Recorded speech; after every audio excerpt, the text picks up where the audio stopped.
Chapter 1. The Twins, the Unacknowledged Child. In the parallel world of Dragon Ball, on November 30th, 737 in the Age of the Gods, on the planet Vegeta, within the abode of Bardock, a low-ranking warrior with a power level of 10,000, a figure named Broly was encased in a nutrient solution, nestled within a nursery pod. Jine, I do not acknowledge this child as my own. Bardock, what nonsense are you spouting? If he is not your son, then whose could he possibly be? The neighbors? Bardock remained silent, his voice absent from the conversation. However, Jine was relentless. Let me make this clear, Bardock. Kakarot is undoubtedly your son. As Kakarot's twin brother, Broly is naturally your son as well. Jine pointed towards Broly's nursery pod, and then towards another pod, identical in hairstyle to Bardock's, belonging to Kakarot.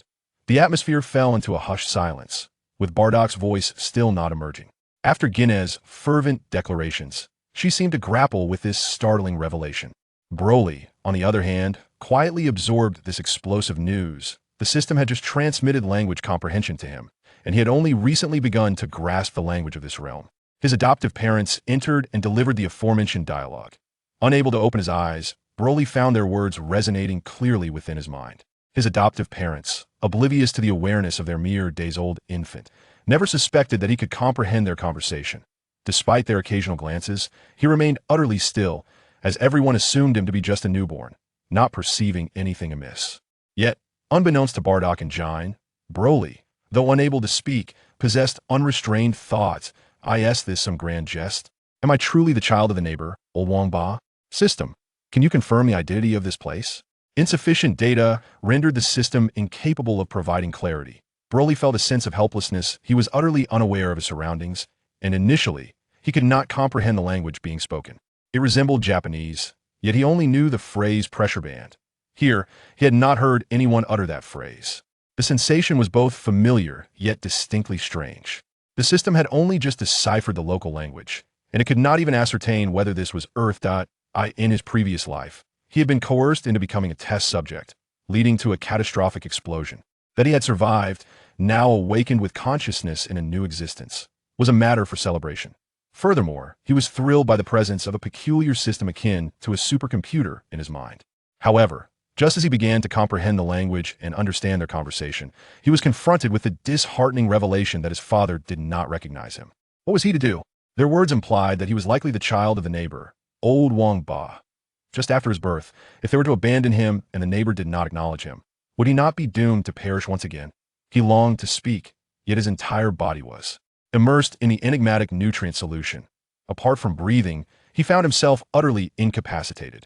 His brain struggled to command his limbs, attempting to signal the two individuals outside. However, as a newborn, such tasks were far from simple.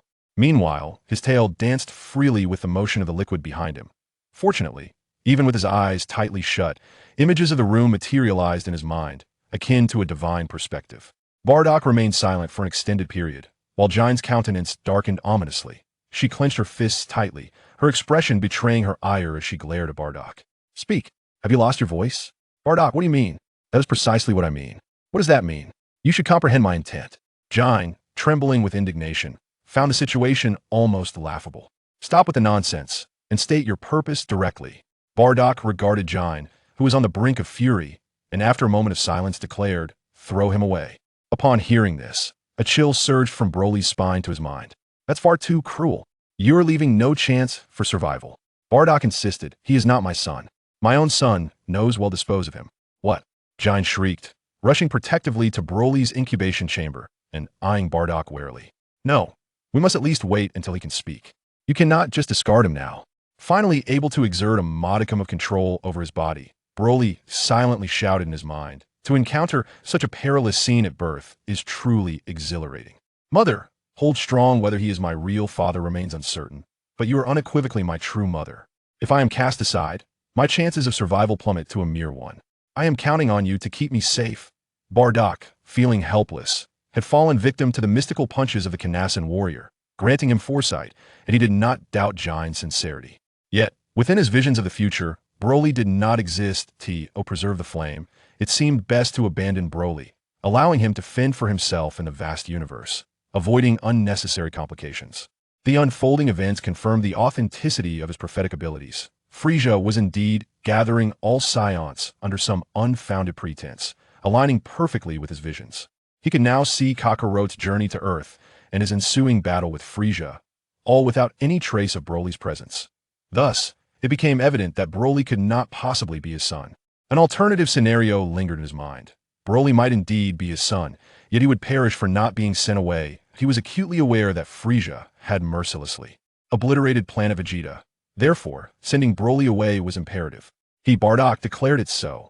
Bardock, they cannot even utter a word, nor do they recognize their parents. I cannot allow this. Observing Jine's unwavering resolve, Bardock fell into a moment of silence, attempting to sway her. Then let us send Broly and Kakarot away simultaneously. No sooner had he uttered this than a blinding light engulfed his vision.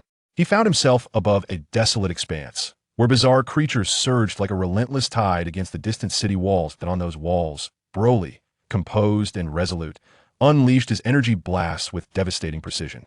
In the blink of an eye, Bardock regained his clarity, and a sense of elation surged within him as he reflected on the scene he had witnessed. He believed he had grasped the ultimate truth, deeming it the wisest choice to send them both away. In the past, Jine's objections had prevented him from sending Broly away, leaving only Kakarot. But now, endowed with the ability to foresee the future, change was indeed warranted. With this realization, Bardock's gaze hardened once more. Broly watched helplessly as Jine collapsed to the ground, a wave of despair washing over him. It's over. Even my dear mother cannot save herself now. Were we destined to be abandoned as infants?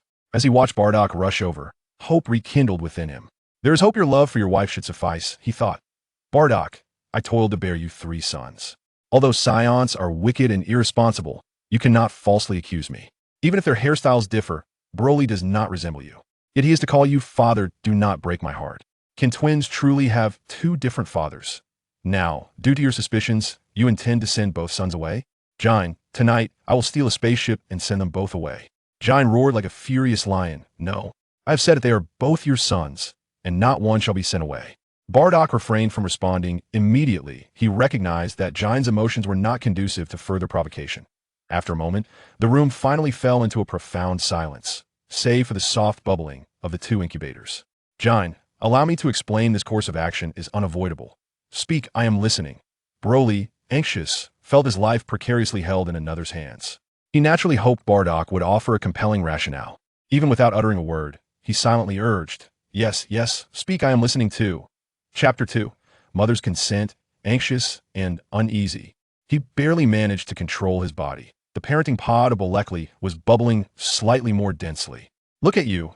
You frightened my son, Bardock remarked with a wry smile. What do they understand at this age? Bolekli thought disdainfully. Who says I don't understand? Put me down and see if I do, he retorted. Having never experienced such confinement in his previous life, it was rather uncomfortable. Regrettably, even speaking or opening his eyes was a formidable challenge for Bolekli. Jine, please calm down and allow me to explain. My actions are not without reason. Only by sending them away can there be hope for the future. Bolekli was speechless. What reason? What hardship? Was it merely a pretext to rid himself of his own doubts? Jine, undoubtedly his indifferent mother, glared at Bardock. Go on, keep fabricating your tales. Let's see if you can conjure a flower from your words. Indeed, this stingy old man is ruthless merely because he suspects me. He wishes to send my brother away too. He is just like him. There is no doubt he is his biological son. As Bolekli finished his sarcastic remarks, he was taken aback. Bardock had managed to calm Jine and was slowly leading her out. He could only watch as they exited the room, the sound of their voices gradually fading, while the clamor from outside surged back to his ears. Why are you taking Jine outside? Speak freely, but bring her back. Am I truly your son? What are you trying to explain? Speak up. What clandestine dealings are you engaging in behind my back? Alas, Bolekli found himself unable to control his body, unable to make a sound. He could only watch helplessly as the 2 departed and the door closed behind them. I hope my indifferent mother pulls through. If they send me away, it will surely be the end. Bolekli now had no choice but to focus on regaining control of his body. In addition to relying on Jine's maternal instincts, he needed to make an effort himself. If only he could create some noise within the parenting pod, perhaps they would recognize his potential and choose to raise him. The urgency of self-rescue could not be overstated. It was crucial for them to understand that he too harbored thoughts and feelings. Children cannot be treated as mere objects. Approximately 30 minutes later, Bolekli observed the 2 entering, chatting and laughing, and felt a sense of relief. The weight on his heart could be lifted, he could finally sleep soundly. Jine approached the two parenting pods, tenderly caressing the glass. My child, barely 10 days old, and we are already forced to part ways. Poor little one, unable to utter a word. Do not blame your parents for their harshness. Fortunately, the spaceship is equipped with life pods. Bolekla's heart sank. He comprehended Jine's implication, realizing she had also been persuaded. This is dire. I am still to be abandoned. It's over, him doomed. Bolekli now clearly understands that he is certainly not on Earth, at least not the Earth he knew at the moment of his death. With a tail, they claim it is due to monkey genes, but what then of the spaceship? Yet, at this juncture, who cares whether this is Earth or not? Time is of the essence. The countdown to death has dwindled to its final 3-digit survival takes precedence. If you were to be whisked away by the spacecraft, how could he even call out for help?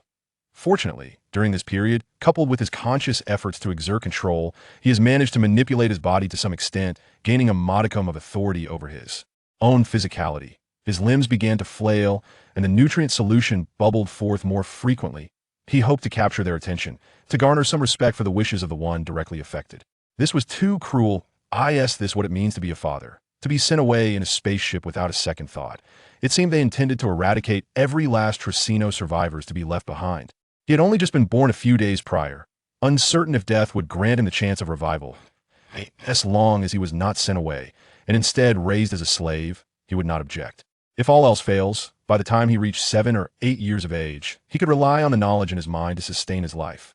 Initially, he thought this was a strategy of sacrifice for the sake of preservation, yet Bardak's words left Bolekli bewildered. Bardak embraced Jine from behind.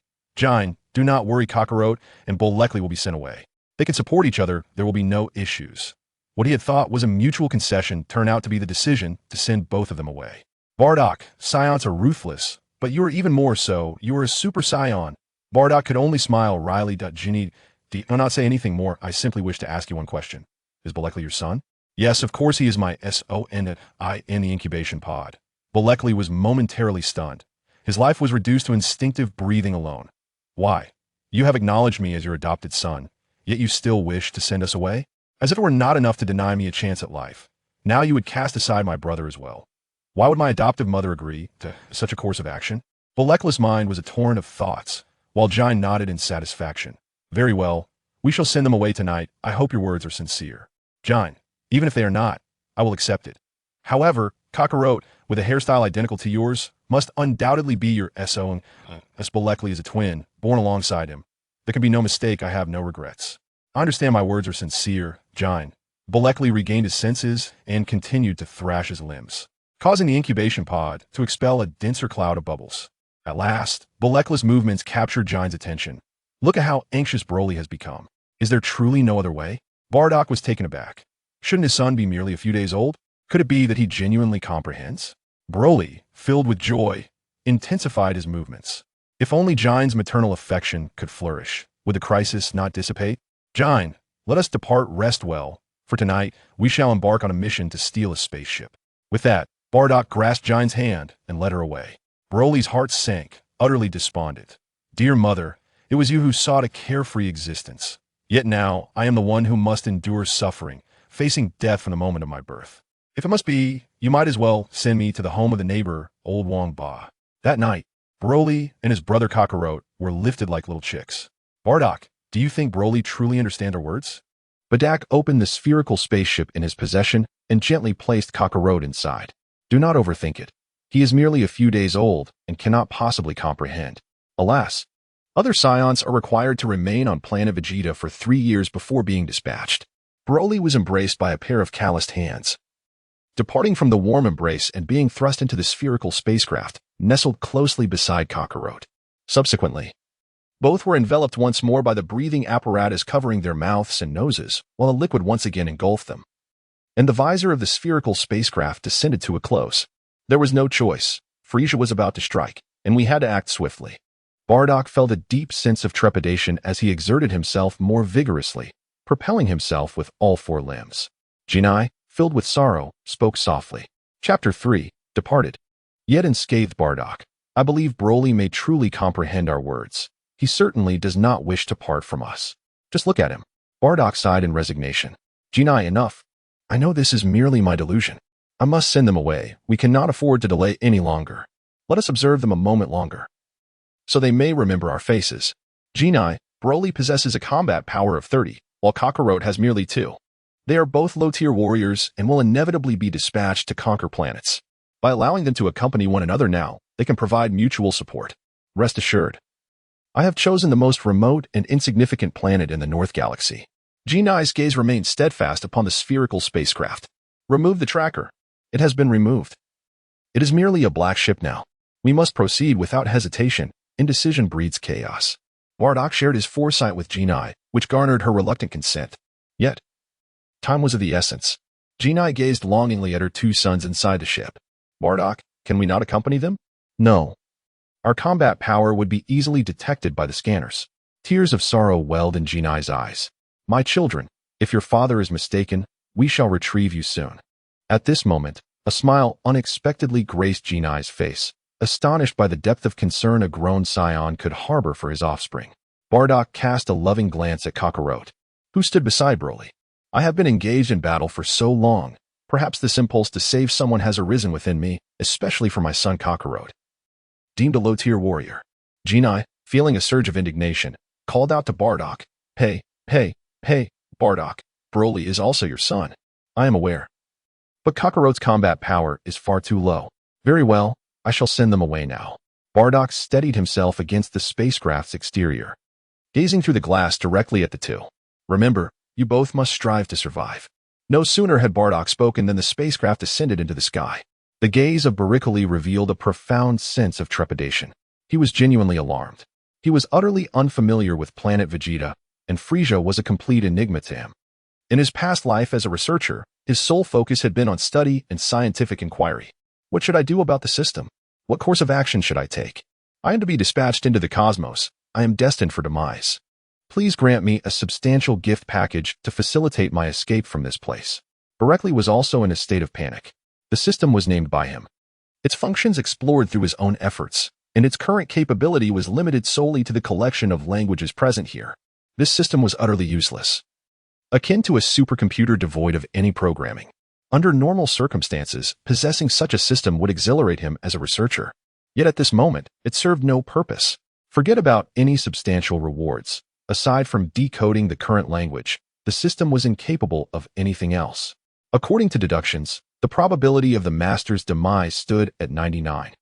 9. I do not wish to hear this. I seek a method that ensures a death probability of 0. I can only leave it to fate. Damn it. How do you know about leaving it to fate? Baricoli felt disheartened. Only a mere few days old. What could he do? He could only await judgment amidst despair and hopelessness. His fade was imbued with deep emotion, yet his actions were resolutely merciless. 2 infants, barely a month old, cast into the cosmos, doomed to perish. Yet, they survived. Restart. System, will you accompany me in my next life? No. The spherical spaceship swiftly ascended beyond the atmosphere of Vegeta, propelling itself towards Earth. Baricoli gazed ahead with eyes aglow. Before him lay a multitude of spherical spacecraft, identical to the one beneath him. How remarkable it is that this race I have been reborn into possesses such formidable strength, with so many spacecraft. Commandeering just a few would surely lead to a change of dominion over Earth. Alas, if only I had the chance to grow, to learn about technology. To study these marvels, how splendid that would be. If given the opportunity, I would undoubtedly strive to gather all the technology across the universe and integrate it into my corporeal form, freeing myself from this impotence. How lamentable it is to be a fleeting spirit, destined to meet an untimely end right after birth. Aware of my impending demise, my mindset has paradoxically settled into an unusual tranquility. System, document these spacecraft. If possible, analyze and record the spherical spacecraft beneath me. Understood. Regardless of who inherits this rudimentary system in the future, at least they will fare better than I. Anything is preferable to nothing.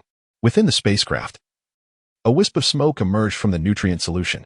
The incessant wailing of Kakarot, who had been crying nearby, suddenly ceased. Baricoli felt a heavy fog enveloping his mind. Waves of drowsiness washing over him. Perhaps euthanasia is the answer. At least it offers an escape from suffering. I wonder if, in the next life, I shall retain the memories of this existence. Baricoli and Kakarot succumbed to slumber together. After a year of travel, the solitude could drive one to madness if not for the embrace of sleep. Naturally, Baricoli, being utterly oblivious to the intricacies of the Dragon Ball universe, believed he had succumbed to a peaceful demise. Their uniquely unconventional spacecraft soon attracted the attention of those with ulterior motives. On Frisia's spaceship, the tyrant sat upon a hovering chair, a pair of horns emerging, obscuring his features. A crisp, yet chilling voice resonated through the chamber. Oh, what is their battle power? One at 30, the other at 2. No need to concern ourselves. It's merely the tradition of the scions to send out newborns. We must not provoke them unnecessarily lest we draw attention to ourselves. They pose no threat to us. By the way, how many scions have returned? Your Majesty. 85 have returned thus far, with an estimated 2 hours remaining for the rest of the scions engaged in battle to return. However, speak. The Scion Prince, Vegeta, has not adhered to your command. A flippant tone interjected. Oh, do not concern yourself with him. A handful of scions cannot unleash any significant upheaval. Yet, Your Majesty, Vegeta's battle power has soared to 3,000 at merely 5 years of age. Imagine when he reaches adulthood. Indeed? My apologies, Your Majesty. Dismissed. Inform me once all the scions have returned from their conquests. Understood. Bereckley remained oblivious to all of this. He mistakenly believed it to be a spacecraft from planet Vegeta, when in fact it was not. Even the explosion that reduced planet Vegeta to mere dust, with its residual shockwaves affecting the very spacecraft he was aboard, escaped his awareness. 9 months later, Bereckley awakened from his coma. As a newborn with a battle power of 30, his resilience surpassed that of Kakarot by a considerable margin. He could now exercise complete control over his body. Where am I? Could it be that I am not dead? Chapter 4, Battle Power, Farewell to Earth. Bereckley's gaze transitioned from confusion to clarity. A third of the nutrient solution within the spacecraft had evaporated, just enough for him to surface. The rapid disappearance of stars outside was vividly reflected through the spherical glass of the spaceship. I am not dead. I am truly alive. System, please, manifest. How long has it been? 9 months. In a moment of bewilderment, Bereckley pondered the conversations he had overheard between his adoptive father and mother. It seemed he was meant to traverse the cosmos for a full year, having survived being cast into a spacecraft. He reasoned that a year should indeed be an accurate measure of time. Yet, why had he awakened after merely 9 months? And what of Kakarot? The answers eluded him. His expression darkened as he realized the system was far from reliable, and he had not anticipated such a level of incompetence. Nevertheless, he considered himself fortunate to have emerged unscathed from this ordeal. If that were the case, it was now his time to shine. He recalled the myriad of spacecraft he had witnessed upon departing planet Vegeta. Borek's heart burned with fervor. Ah, the word research, how sacred and pure it is. Genetic technology, life sciences, mechs, and more await my revelation of their enigmatic veils. I am determined to master these realms. Having witnessed grand spectacles, he had long cast aside the burden of his parents' abandonment. Mechs are the true paramours of men. Power embodies their romance. He could hardly believe that. In an era of advanced spacecraft, such wonders would remain elusive. System, where is the data I instructed you to collect? Fleeting images of the information gathered by the system raced through his mind. Is this it? Just this? Bereckley was in a fit of rage. What is the point of this? It serves no purpose. Alas, Bereckley, undeterred, scrutinized the documents with utmost seriousness. Suddenly, a remarkably concise statement piqued his interest. The body's functions have improved by 200 initially, with combat prowess reaching 90, and an increase in the concentration of energy within. System, what does this signify? According to Bardock, your combat strength is 30. During these 9 months of unconsciousness, all metrics have tripled, thus necessitating documentation. Hiss. Bereckley inhaled sharply, experiencing an entirely different sense of physical power. He tested the control of his tail, pondering, could it be that gorilla genes have been implanted within me? Surely, it cannot be that of a monkey. Adjusting to a slightly more comfortable position, he disregarded the comatose state of Kakarot, contemplating whether our kind might indeed be akin to gorillas, endowed with tails from birth. Bereckley's attention has always been devoted to scientific research. Completely unaware of the film Rise of the Planet of the Apes, his thoughts are naturally confined to the realm of science. If that is the case, then the possibilities for my research are indeed vast. He nudged the slumbering Kakarot. Bereckley can only gaze at the starry sky outside. He is utterly powerless. The system's information proves futile, offering no significant insights regarding the spacecraft beneath him. Kakarot, meanwhile, sleeps soundly like a log. System, do you have any suggestions? Exercise.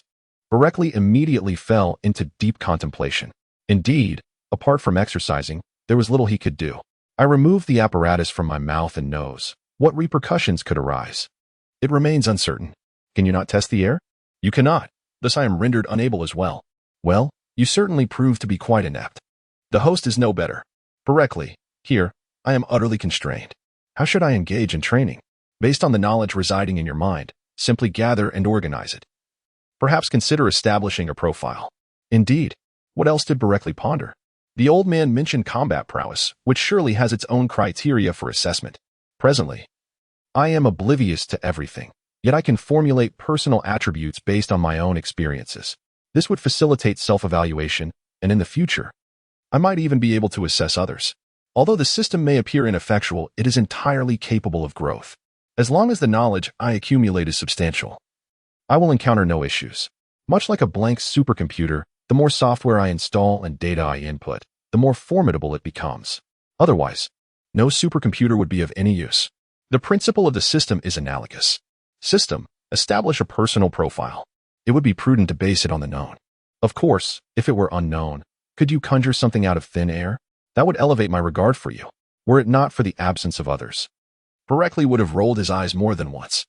Name, Berkeley gender, male race, scion age, 9 months interests, female intelligence, 128 combat power, 90 energy, 90 speed, unknown strength, unknown constitution, unknown life points, unknown hold on.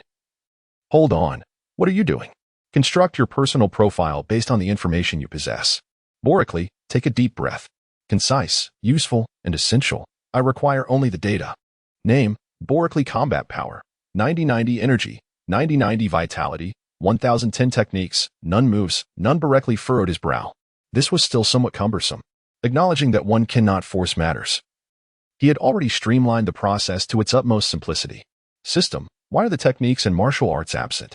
I recall an abundance of knowledge within my mind. Nine manual, Nanyang manual, muscle transformation scripture, grand mystical classic, and even various cultivation techniques. As for the martial arts techniques, they are countless. Are you capable of this? Berkeley's expression darkened. Darn it. Without further ado, he resolved to dedicate himself to the rigorous cultivation of his physique. Berkeley is only familiar with the name, but lacks understanding of the specific methods of cultivation. The spherical spaceship is rather cramped, yet fortunately, both individuals are infants, allowing for some limited movement. He spares no effort in exercising every part of his body, including his tail. The only concern is that while he can normally control his tail, each time he engages in strenuous exercise, he feels an overwhelming fatigue throughout his entire being. The reason remains unclear, but he can only attribute it to his youth. 3 months have swiftly passed. Berkeley gazed in disbelief at the approaching planet. In the distance, there had been nothing. Never had he observed the Earth from beyond its confines. Yet now it loomed closer. The entirety of Earth had circulated widely on the internet. How could this be? What era was this? Why, this was undeniably Earth. No wonder the place he had recently traversed felt so familiar. But what was happening? Had he been reborn as a being of the cosmos? Standing on his seat, he nudged Kakarot aside and clenched his fists tightly, his tail swishing behind him as his gaze remained fixed on the view outside. Indeed, their destination was Earth. The spherical spacecraft was traveling at incredible speed.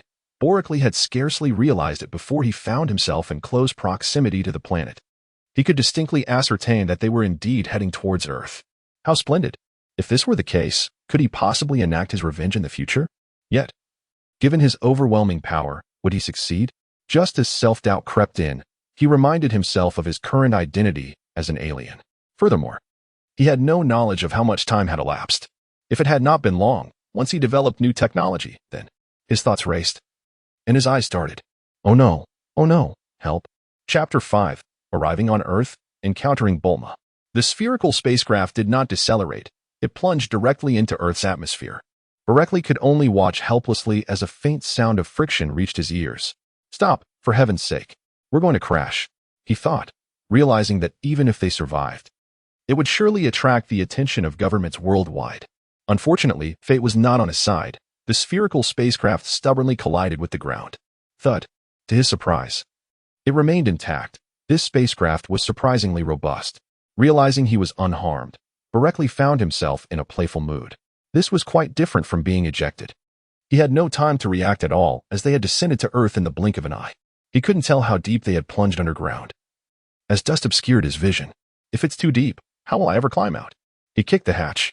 System, how do I open this thing? Unknown. Surely you must have some utility. Otherwise, what is the point of your existence? Insufficient data. Berkeley was exasperated, yet found himself utterly helpless. All he could do was wait in silence. Having safely arrived at their destination, it was inconceivable that the old man had not made preparations. Sending them here to meet their demise seemed unnecessary. Presently, the only concern weighing on his mind was how he would respond if agents from various governments were to arrive. Behind him trailed an unwelcome presence, one that was not of Earth. Broly's contemplation was abruptly interrupted by Kakarot's voice. Ah, how fortunate you are. Awakening to find yourself at your destination. He did not feel vexed. After 3 months of solitude, devoid of conversation. Had it not been for the system that allowed him to exercise and divert his attention, coupled with his past life as a researcher where silence was commonplace, he would have long been driven to madness. Just as he bent down to lift him, a foot struck him squarely in the face. Damn you, wretched monkey. Borelli, in a fit of anger, stood on the seat, refusing to pay him any mind. It was not long before the hatch of the spherical spacecraft swung open. In such a short span, they would undoubtedly be unable to escape. The terrain around was solid ground, and I needed to make my departure swiftly. I glanced at Kakarot, still wailing and flailing his limbs. Gritting my teeth, I bent down to lift him. The entire scene was rather comical, one infant standing at over 80 centimeters cradling another who measured over 70 centimeters. Steady now. If we were discovered, it would be disastrous. Positioned at the threshold of the hatch, I held Kakarot horizontally and gazed upwards. Fortunately, it wasn't too deep. I lowered my gaze to the large pit beneath the spacecraft. With a determined resolve, I crouched and leapt down. A dull thud echoed as I landed. As Boracles' face turned pale, he was about to exclaim in surprise when he noticed something peculiar. There was no pain. Upon looking down again, he was astonished to find that his feet were embedded approximately 20 centimeters deep into the rock. Time was of the essence, leaving no room for contemplation. With determination, he forcefully extracted his feet from the stone. Clutching Kakarot, he began to ascend. The higher he climbed, the more he sensed that something was amiss. How could this be? This pit was no less than 3 meters deep, yet as a mere 1-year-old infant, he experienced no strain whatsoever. System, do you comprehend what is happening? Battle power. Berkeley was abruptly awakened. Indeed, this was the only explanation. His race had changed. In contrast to the frail bodies of humans, his form seemed remarkably formidable. Standing at the edge of the deep pit, he turned to gaze downwards. Behind him, his tail danced freely in the air. To his surprise, he realized that he had, at last, become akin to the legendary Son Goku. The incessant cries of Kakarot in his arms prevented him from delving deeper into contemplation. With a powerful leap, he soared towards the adjacent forest. Goodness, with such strength, seeking vengeance could truly be achieved single-handedly. Boracles merely spoke of vengeance without intention. Aware that confronting his adversary directly was implausible, his immediate priority was to ascertain their whereabouts, cultivate his strength, and ultimately seek retribution. As he concealed himself, he noticed an elderly man with a basket curiously approaching. Gritting his teeth, he cast a glance at the still-sobbing Kakarot. Do not blame me. Direct your ire towards your unyielding father. We are twins. How could we not share the same progenitor? Muttering this under his breath, he gently placed Kakarot beneath a nearby tree. With a swift leap, he vanished from sight. Finding a vantage point for observation, he felt a sense of relief upon witnessing the elderly man carry away Son Goku. Though the old man appeared no different from an ordinary human, Boracles could only gamble on his discretion, hoping he would not deliver Kakarot to the authorities. He understood he could not rely on others for his aspirations. Turning away, he whispered a hope for Kakarot's safe growth, assuring himself that if he flourished, he would undoubtedly find Kakarot again. The image of Bardock surfaced in his mind, his silhouette fading into the distance. He would embark on a journey to discover his own path, a path that harmonized with his innate talents, one that would empower him. He needed to familiarize himself with the current state of Earth. He had grown weary of being unable to control his own body. This had been true in his past life and remained so in this one. He resolved to navigate both the paths of cultivation and scientific inquiry. Uncertain of his own strength, he was not yet ready to seek that individual, but this did not imply he felt invincible against modern weaponry. He still harbored trepidation. The abundant energy coursing through him suggested that such feats were within reach. Concealing his presence, he cautiously exited the forest, observing the low-flying vehicles whizzing past on the road. Borelli felt utterly bewildered. This was not Earth, at least not the Earth he had envisioned. It seemed futile to seek revenge. Survival took precedence. and he would devise a plan later. He patted his stomach, moving cautiously in the direction of the speeding vehicle. His steps light as he resembled an arrow released from its bow. Before long, with a creak, a jet ski-like hovercraft came to a halt beside him. "Hey, you little rascal." In a moment of carelessness, Borically inadvertently took a leap, propelling himself nearly a kilometer forward. What on earth just happened? The individual, startled, swiftly turned the jet ski and fled. Borically initially wished to halt him, but reconsidered and decided against it. Instead, he adopted a different approach. He simply lay down and began to wail inconsolably. Before long, a four-wheeled vehicle came to a stop, and a girl clad in professional attire emerged. "Poor child," she mused. Abandoned at such a tender age. Ignoring Boricly's protests, she scooped him up and entered the vehicle. As Borically entered the vehicle, a melodious voice resonated in his ears. "Wire, is it not inconvenient for you to bring this along? There is neither a village ahead nor a shop behind, just this solitary child here. Miss Bulma, shall we leave him behind? It will not cause any delay. Suit yourself, it does not affect me," Wire replied with a bittersweet smile. This young lady, though merely 5 years of age, is indeed a prodigy. It is quite perplexing how she suddenly decided to accompany me here today. Borically observed everything with curiosity, remaining calm and composed. "Miss Bulma, look, this child is truly well-behaved and no longer cries." Bulma, intrigued, turned her head and retrieved a carton of milk from her bag. "Here, drink this." Borically feigned a few playful hums before indulging in his drink, his small foot inadvertently nudging Bulma. He discerned that the little girl held a position of significance. It was prudent to endear himself to her. Establishing a firm footing was paramount. At present, he resembled a mere toddler, incapable of accomplishing anything without showcasing his strength, particularly in an unfamiliar environment. Bulma, amused by his antics, erupted into laughter. "Let me hold you for a moment." "Here you go, Miss Bulma." Borically sipped his milk, his large eyes feigning curiosity as he gazed at Bulma. There was no other choice. He was but a child, and if he pretended to be aloof or gulped down the milk in one go, he would truly be regarded as a monster. "Miss Wire," he thought, "this child is quite well behaved, yet there is an uncomfortable stick beneath me." What? In a moment of realization, Borically understood the impending consequences. Chapter 6, Adoption and the Commencement of Learning. Borically harbored no intentions of moving. It was merely a matter of time before they discovered this matter. Given Bulma's current keen perception, he could not escape unscathed. If branded as a monster, his only recourse would be to flee. How did you, Son Wukong, manage to mingle among humans for 3 years before being uncovered? He pondered inwardly, feigning nonchalance as he continued to drink his milk. There was no alternative. His small mouth could only sip. "Shall we take a look?" "Miss Bulma, that wouldn't be appropriate." "What is inappropriate about it? We need to verify his identity. Besides, he is just a little brat." Without allowing Yuan the chance to respond, Bulma swiftly turned Borically over onto her lap and began to undo his trousers for inspection. Borically offered no resistance, continuing to drink from his bottle, while Wire remained silent. She was a young lady, merely a worker. What could she possibly do? Submission was her only option. Borically felt a refreshing breeze as his tail unfurled behind him, swaying back and forth, occasionally striking Bulma. Had he not been tempering his strength, she would have been sent flying long ago, rather than remaining in her current position. That tickles." "Oh my, how ticklish. Please, don't move." With that, she firmly grasped Borically's tail.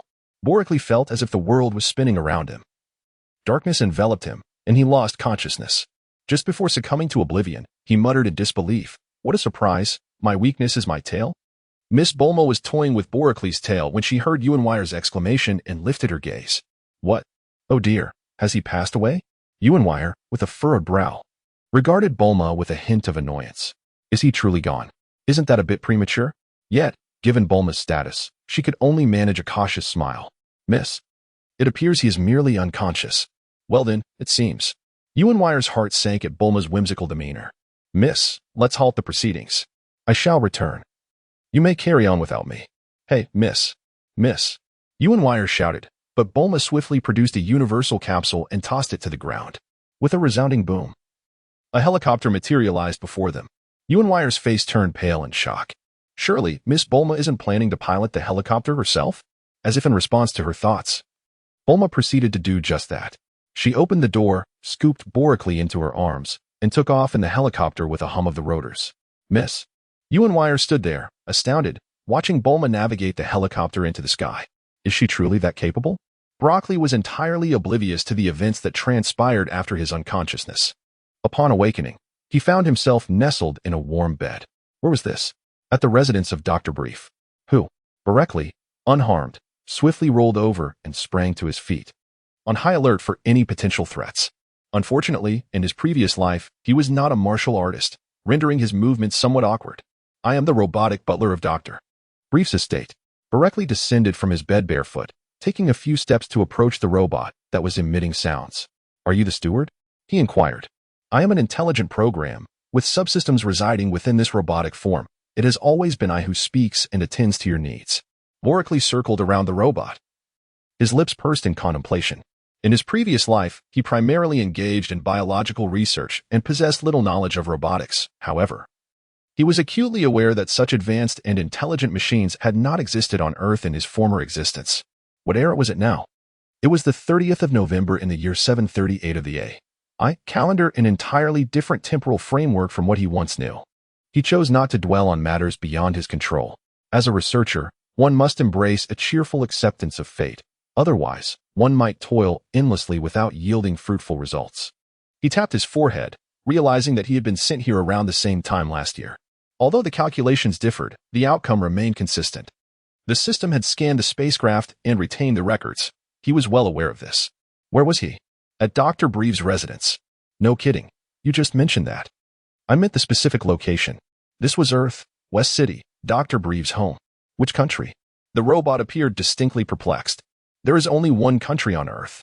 Broccoli paused momentarily, remaining in place.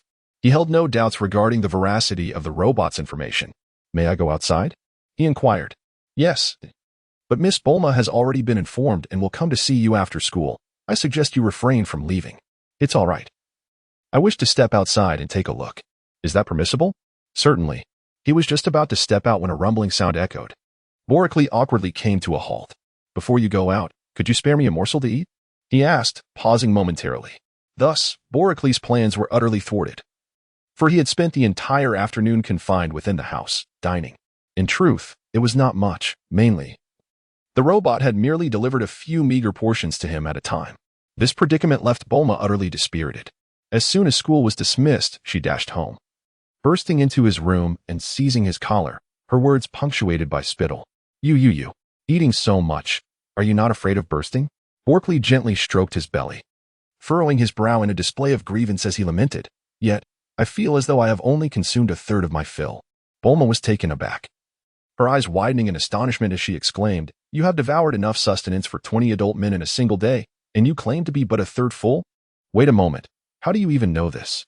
How can you articulate the notion of being a third full? Pray tell, who are you? How old are you? What brings you to the roadside? Broccoli did not intend to deceive. It appears that this family is quite affluent. If they were to reside here, the initial growth would undoubtedly be untroubled. He did not foolishly expose everything, but rather selectively shared a portion. My name is Broccoli. I was abandoned and have a twin brother, yet he too was forsaken. This is all I can recall. I have no memories of my past. Bulma scrutinized him with a skeptical gaze, and suddenly, enlightenment dawned upon her. I understand. It must be because you consumed too much, and your parents could not afford to raise you, which compelled them to heartlessly abandon you. Surely that is the case, isn't it? Broccoli feigned a pitiful demeanor. I have never truly felt satiated. He spoke no falsehood. It was indeed his first experience with solid sustenance since birth, having relied solely on nutritional fluids.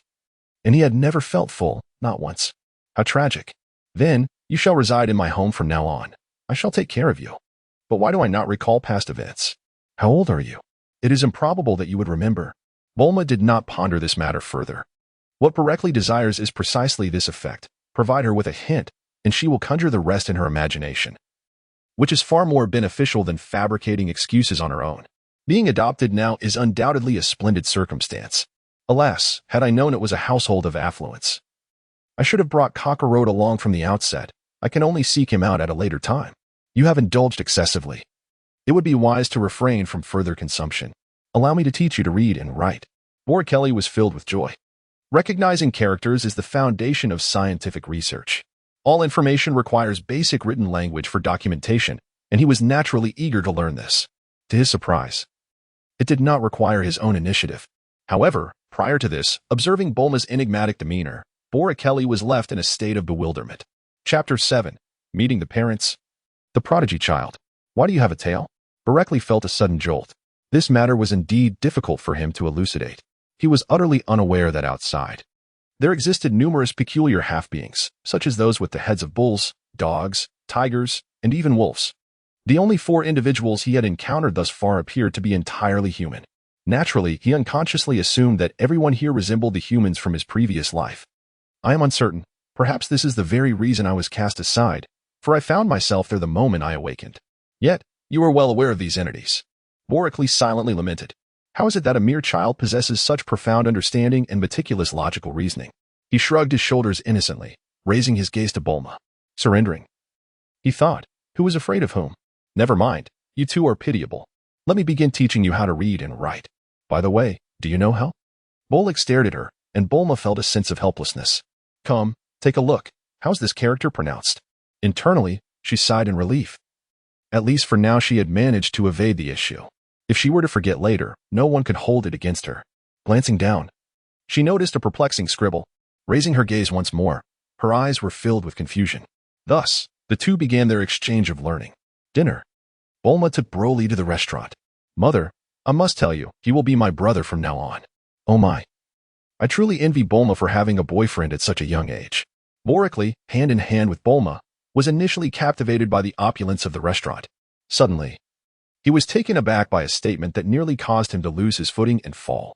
Had it not been for his remarkable self-control, he might have stumbled into Bulma. What on earth? Such directness and openness? One is but a year old, and as for Bulma's age, that remains uncertain. Bulma appeared unfazed by the situation. Mom, please refrain from making such remarks. This is Kelly, who will henceforth be my little brother and will reside with us. Oh my. He is quite the handsome young lad. Oh, you even have an adorable little tail. Where did you acquire such a charming accessory? I must get one for myself as well. Kelly gazed in bewilderment at the enchanting beauty before him, adorned with golden waves of hair. Such a striking figure. Could she be Bulma's mother? Yet, her personality bears a striking resemblance. Oh dear, the young gentleman appears shy. Come, let us dine at the table. By the way, Bulma, are you nurturing a relationship? Are you beginning to cultivate your future boyfriend? My dear Bulma is indeed astute. Contemplating the significant affairs of life from such a tender age, Kelly did not struggle, resembling a marionette as Mrs. Brief effortlessly guided him to the table laden with an array of exquisite delicacies. Bulma, skipping joyfully behind, perched herself on a chair and playfully tapped her chopsticks. It is worth noting that she was still quite young, retaining the innocent exuberance of childhood. Mom, Kelly's tail behind him is a real tail. Upon hearing this, Kelly cast a nervous glance at them. Empathizing with his predicament, one could understand that no one would willingly associate with a creature such as himself. He was certainly no exception. While he did not feel compelled to remain in such a setting, he nevertheless yearned for a semblance of normalcy. At the very least, Bulma was the first to extend a gesture of kindness towards him, and given the ambience of her home, it was evident that they were not of ordinary means. Life here might indeed be comparatively more agreeable. Oh my, is that true? How utterly adorable, exclaimed another elderly gentleman as he patted his lips, savoring his tobacco. Well then, let us discuss matters after we finish our meal. Father, Kelly tends to eat quite a bit. Please have the kitchen prepare a little extra. With a clang, the conversation continued. As Kelly grasped the spoon resting upon the table, it slipped from his fingers and fell. He stiffly turned his head, only to behold a crown of white hair atop a wrinkled visage. An involuntary twitch graced his lips. Father? This? Bulma's mother appeared remarkably youthful, seemingly in her early 20s, while his father resembled a grandfather. Upon realizing that the individual before him was a wealthy magnate, he refrained from further discourse and hastily retrieved the spoon, lowering his gaze. The longevity of the blissful life ahead depended on the other's financial prowess and affection towards him. Bulma cast a glance but chose silence. Only the charming lady spoke with a cheerful tone. Greetings, Bulma's boyfriend. This is my husband, Dr. Brief. You may call me Mrs. Brief. No worries. I can wait for you to mature, and we can go on dates together. Mother. Oh dear, my precious daughter is feeling jealous. Enough of that. Let us eat. Borak glanced strangely at him, then continued to eat his meal indifferently. Doctor? How could a doctor possess such wealth? One might assume he is a high-ranking official in this nation, or perhaps the head of a conglomerate. Regardless, Broccoli has found refuge within the Brief household. Not only does he live without worry, But he also enjoys the personal tutelage of Bulma, with ample time for physical training each day. The Brief family has been quite amiable towards him, and he gradually comes to realize that Dr. Brief is the founder of the globally renowned Capsule Corporation and a brilliant scientist. 4 years later, Broccoli is 5 years old, and Bulma is 9. During this period, his days have been dedicated to both learning and physical exercise. The Brief family has grown increasingly fond of him, not least because Broccoli is a prodigy. At the tender age of 5, he has mastered the entirety of university-level knowledge in fields such as engineering, medicine, and agriculture, astonishing those around him. While his academic prowess is evident, his physical capabilities remain an enigma. No one, including Broccoli himself, is fully aware of his strength. The system assigns him a combat power of merely 800, a remarkable feat considering he has access to ample nourishment and engages in daily training. He never anticipated reaching such a level. If we consider a weaponless human's combat power to be 1, the upper limits of their race are simply unfathomable. However, a combat power of 800 does not imply he can only defeat 800 opponents. He can easily vanquish 8,000. Initially, he lacks a clear understanding of his strength. Only aware of his formidable nature, one day, sensing something amiss, he discreetly distances himself from Bulma and the others, retreating from the city. Upon harnessing the energy within himself to achieve flight, he discovers he can also emit lasers and energy blasts. It dawns on him that this world is far more complex than it appears. Even as a mere child, he possesses such extraordinary strength. Do the adult scions of planet Vegeta not seem godlike to the people of Earth? This realization instills within him a sense of urgency. Whenever he has the opportunity, he trains even harder. His training is not aimless. Each session yields significant progress. Broccoli, are you once again practicing your horse stance? Yes, Bulma, he replies. He finds himself helpless against Bulma's playful antics as she approaches to tease him. What good is that? You've been at it for 4 years, and I don't see you becoming any stronger. Hey, Bulma, I'm not just any kind of strong, he retorts. You're just a 4-year-old brat, daring to proclaim your strength. Haha, let us train together then. Bulma's eyes twinkle with mischief. As a gifted girl, she has also independently completed university courses that pique her interest, mirroring Broccoli's intellectual pursuits. If you're truly that impressive, how about I learn from you? Broccoli smiled wryly. If it were anyone else, he would never acquiesce to their requests. Yet Bulma felt compelled to prove her worth on her own. Fetch me a 6-centimeter thick steel plate, he commanded. Bulma's eyes sparkled with excitement. In the past, Broccoli had always found excuses to avoid such tasks. Wait here, we have some in the lab. I'll retrieve it at once. As he watched Bulma depart, his thoughts wandered to his own concerns. Chapter 8. Persuasion and mysterious observation. His foundational knowledge had begun to solidify. The education he had received in his previous life diverged significantly. It was more challenging, expansive, and profoundly intricate. Yet, he was acutely aware that he was no genius. Even with 2 lifetimes of experience, his mental acuity and memory were not superior to others. His sole advantage lay in the insights gained from his former existence, which allowed him to mature at an early age. Coupled with the extraordinary assistance of the system, knowledge could be amassed and directly imparted to him. While studying, the system enabled him to absorb information rapidly. However, once he entered the actual laboratory, he found himself unable to produce substantial results quickly, consuming considerable time in the process. Additionally, he needed to engage in cultivation. Without assistance, his journey would be slow, arduous, and unstable. There was no doubt that the majority of his energy would be devoted to his training. With a combat power of 800, he was already formidable. What of 8,000? Or even 80,000? Wouldn't it be far more exhilarating to become a superhuman than to engage in combat with mere firearms? Scientific research is not insignificant, nor does it imply that it cannot reach its zenith. However, the pinnacle of research cannot be attained by an individual alone. In contrast, personal cultivation can indeed be achieved, particularly with assistance, which can significantly expedite the process and alleviate its challenges. While he remains committed to research, it is only relevant if it serves the purpose of his own cultivation. Upon realizing this, he awakened from his fantasies about various spacecraft, super battleships, and mechs. He resolved to return to familiar paths, focusing on biology and medicine, especially the traditional Chinese medicine that offers profound insights into the human body. His path has become evident, prioritizing cultivation while utilizing research as a supportive tool. Although he does not yet practice cultivation and remains in a phase of exploration, currently engaging only in basic physical training, He aspires to leverage biology and medicine to develop methodologies for cultivation. However, aspiring to become a top scientist who discovers techniques related to human cultivation is no simple feat. Bulma, on the other hand, is a genuine genius in scientific research. If he could guide her into the realm of cultivation, her assistance would be invaluable, whether in cultivation, research, or other domains. Furthermore, he could legitimately acquire more nourishing food rich in energy.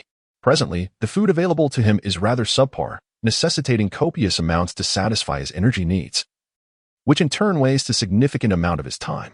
Once Bulma embarks on her own cultivation journey, she too will require substantial nourishment, and at that point, he would benefit as well.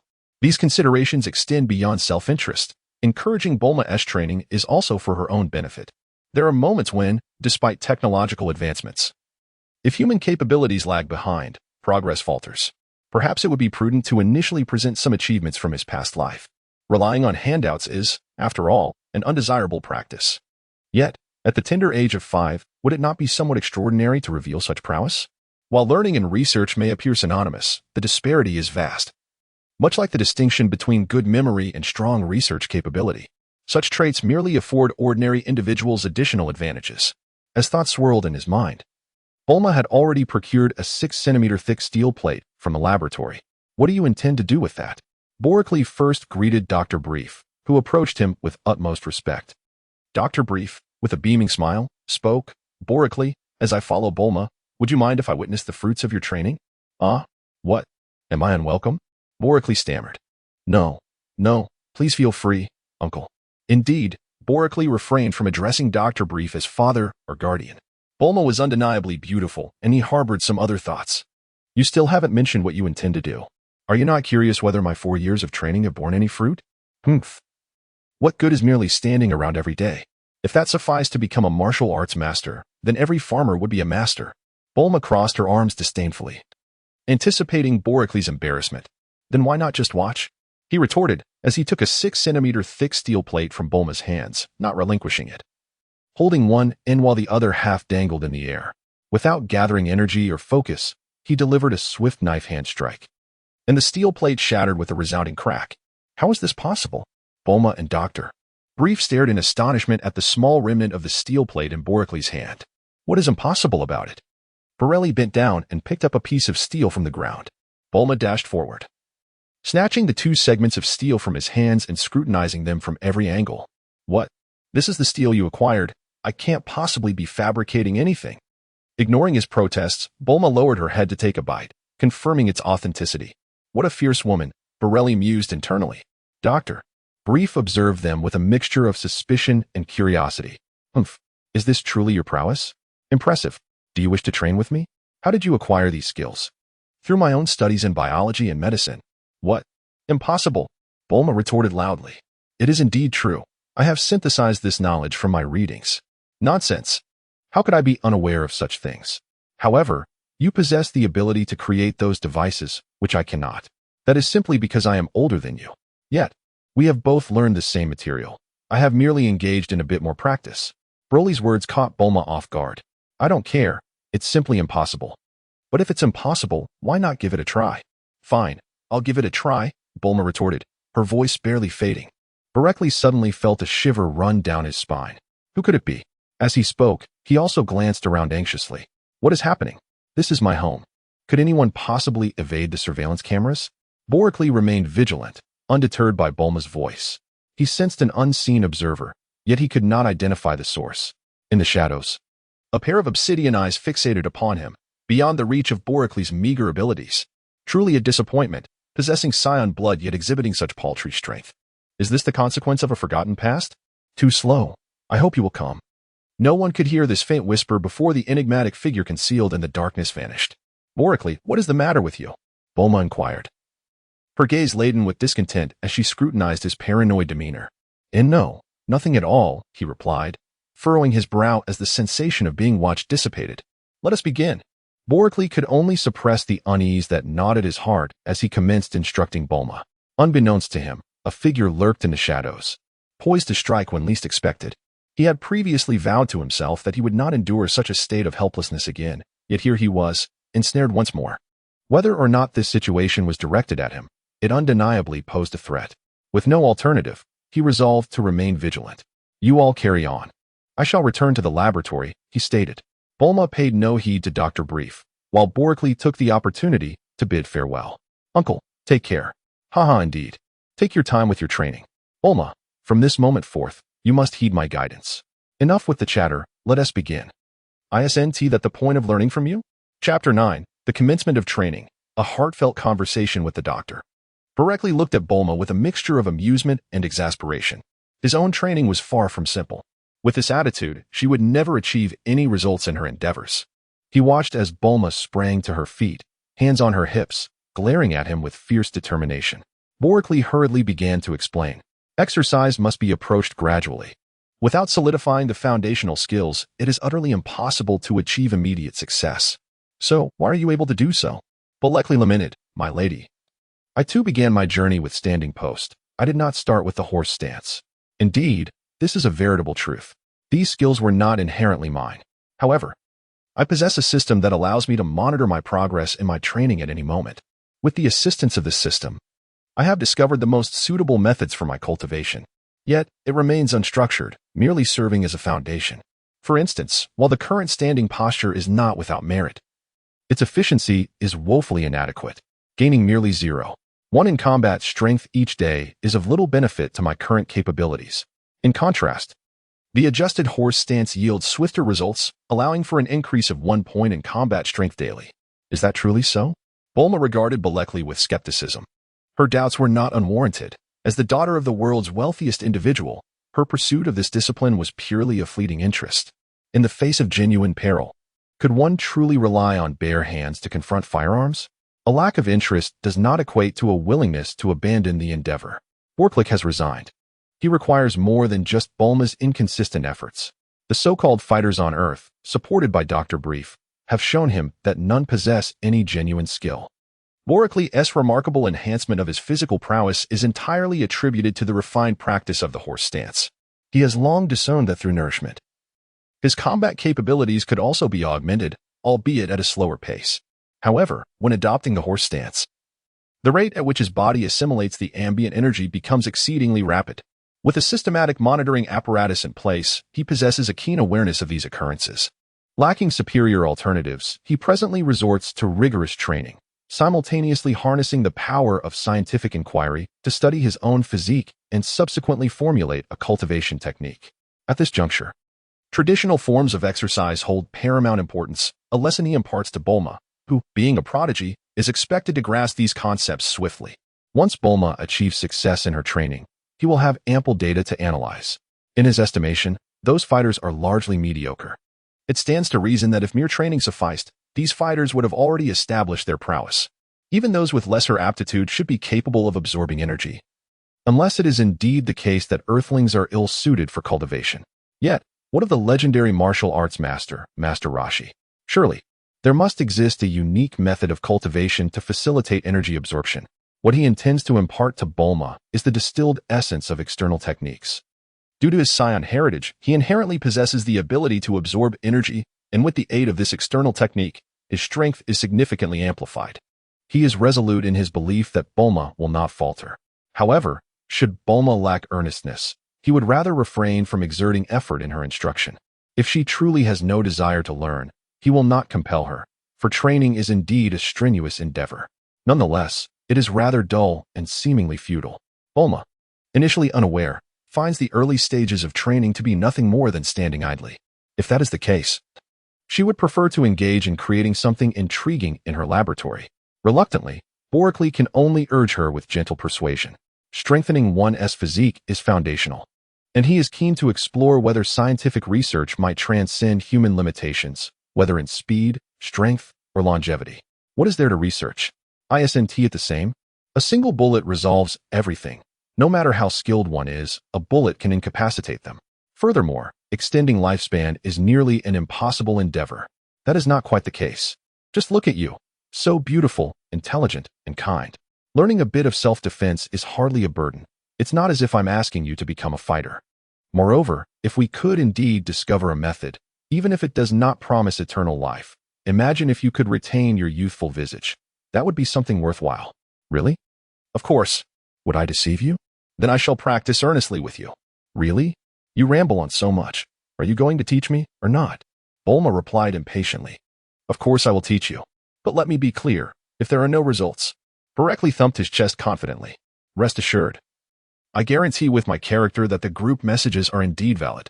Bulma let out a soft chuckle. You little rascal, at just 5 years old. What character do you possess? Hey, being 5 doesn't preclude one from having character. Let's get started.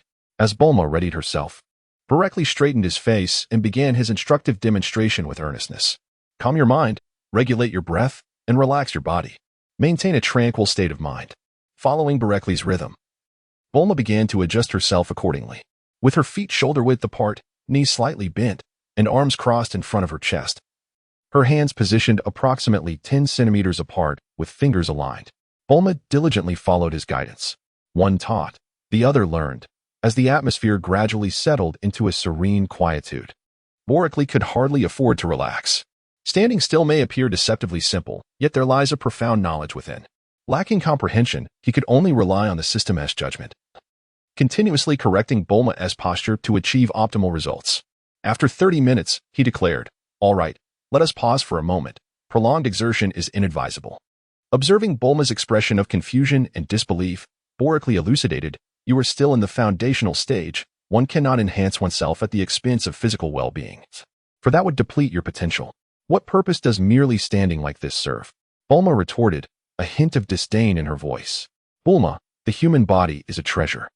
Should we delve into its intricacies, the benefits would be immense, he explained, pausing for a moment before continuing. Moreover, you are merely laying the groundwork now. After 3 years of practice, you shall discern the differences. Does that mean I will be able to fly afterward? She inquired, skepticism lacing her tone. That is not beyond the realm of possibility, he chuckled lightly. Dream on. I'm heading to the laboratory, Bulma replied. Barecki gazed at Bulma's graceful silhouette and commenced his training. Just as he assumed his stance, a nearby robot unexpectedly approached him. Greetings, sir. The doctor requests your presence in his laboratory. Barecki was taken aback, incredulously pointing at himself. Having been here for 4 years, he had never once visited Dr. Brief's laboratory. Suddenly, the robot emitted the warm voice of Dr. Brief. Barecki, do you have a moment? Can we have a chat? Of course, I'll be there right away. Very well, the robot will escort you.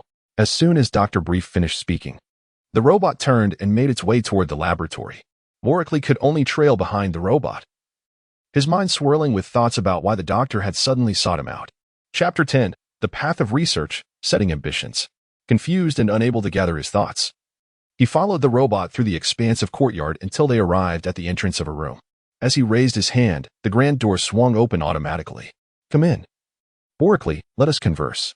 Lowering his arm, he stepped across the threshold. The room was in disarray. Dr. Brief, clad in a white lab coat, had a familiar little black cat, Xiaohua, perched on his shoulder, holding a pipe in its mouth. He sat before a computer, turned sideways to the door.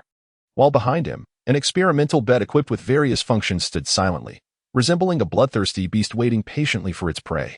Barecki was suddenly beset by an unsettling premonition, even though it was his inaugural visit to this laboratory. Please, have a seat, he invited. Yes, uncle, he replied, his countenance betraying no hint of unease as he obediently walked over and settled not far from him at an angle. Your exercise regimen appears to be yielding excellent results. Indeed, uncle, I share the same sentiment.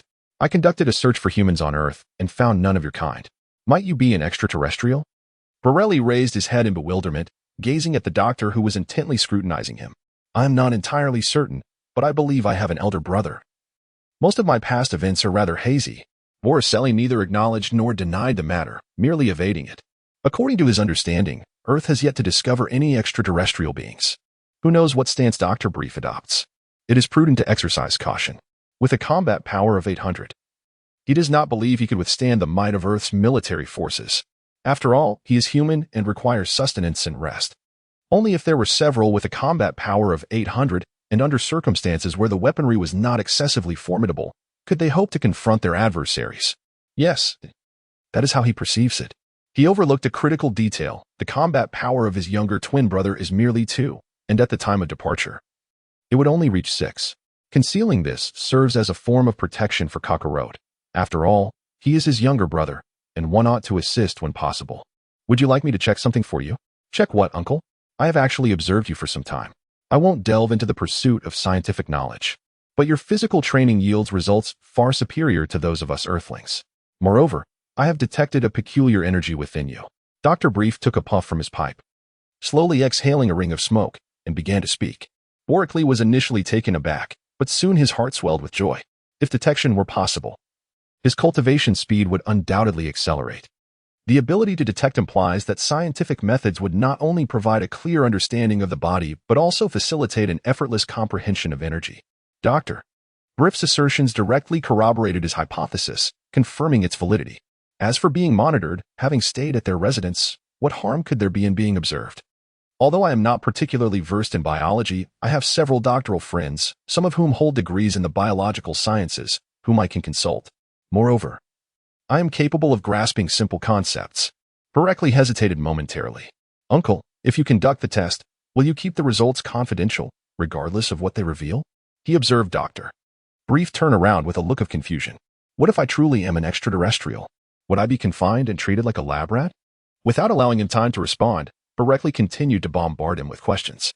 Furthermore, why did my parents send me to Earth? How did I arrive here? I remember having a twin brother. Where has he gone? There are far too many unanswered questions. You seem quite convinced of your extraterrestrial origins, Dr. Brief remarked. As you mentioned, there are no records of anyone like you on Earth, which is certainly abnormal. You could either be an alien or a mutant. Do you think I can simply hide my true identity? As he spoke, Borically lamented inwardly how challenging it was to find excuses. Dr. Brief chuckled softly. You make a valid point. I will agree to your request. However, he stood before Borically, and Borically felt a weight of pressure, not one of force or power, but rather the authority of knowledge over ignorance. What do you intend to do moving forward? No matter how much power you possess, you could only overthrow the current rulers. Then what? Borically was taken aback, perplexed by the doctor's words. Do you intend to pursue scientific research in the future? Doctor, I must engage in the study of biology and medicine. No, what you possess is not merely an interest. It is a quest to understand your own body. And then what? Once you reach the pinnacle of your abilities, will you still possess the motivation to continue your research? Borically furrowed his brow in contemplation. He had indeed not considered matters of long-term significance. However, aspiring to reach the pinnacle of achievement was undoubtedly a formidable challenge. Just observing the multitude of adults from planet Vegeta and the densely packed spaceships made this abundantly clear. Borically, your pursuit of scientific knowledge should be aimed at unraveling the mysteries of the cosmos and the intricacies of the human body, rather than merely for the sake of martial prowess. Boricly's face fell. Doctor, can you truly comprehend my consciousness? It is hardly surprising that Borically harbored such thoughts. Having just completed all the foundational knowledge and established a framework, the doctor suddenly approached him with a stern admonition. Is it not indicative of an inability to discern one's own thoughts? If this is indeed the case, he must engage in some serious reflection. You are still young and lack the art of concealment. It is evident that your focus lies predominantly on martial prowess. With a rather scant interest in the realm of science, Borically opened his mouth, hesitating to speak. The doctor's assertion appears to possess no faults. My initial fervor for science has long since shifted towards martial arts. However, lacking a mentor and any substantial knowledge, I seek to utilize scientific principles to further my understanding of the human body and martial arts, thereby accelerating my personal cultivation. Boricly lowered his head in embarrassment. If one aspires to pursue scientific research, it is imperative to establish a lofty goal and persistently strive towards it. This goal should be one that you believe you could never accomplish in your lifetime. That is the essence of your journey in research. I comprehend now. Doctor. Brief offered a subtle smile. He was not insisting that Boricly must engage in scientific inquiry. Rather, he intended to convey that setting a modest target would surely limit one's progress. He gently patted the examination table. Come now, lie down, and I shall draw some blood and scan your body. Boricly rose obediently from his chair and approached the examination bed, lying down with ease. After years of acquaintance, he held a considerable trust in Dr. Brief, and even more so in Bulma. He was confident that they would not resort to dissecting him over these matters. Moreover, these endeavors inherently required Bulma's involvement. If Dr. Brief were indeed trustworthy, wouldn't their collaborative effort expedite his progress in training? Now, should we proceed with the remaining assessments? Boricly shook his head without a moment's hesitation. Doctor, I have yet to exercise today, and I still need to join Bulma in the laboratory for our studies. Let us proceed with the blood test first. Oh, is that so? Then do as you wish.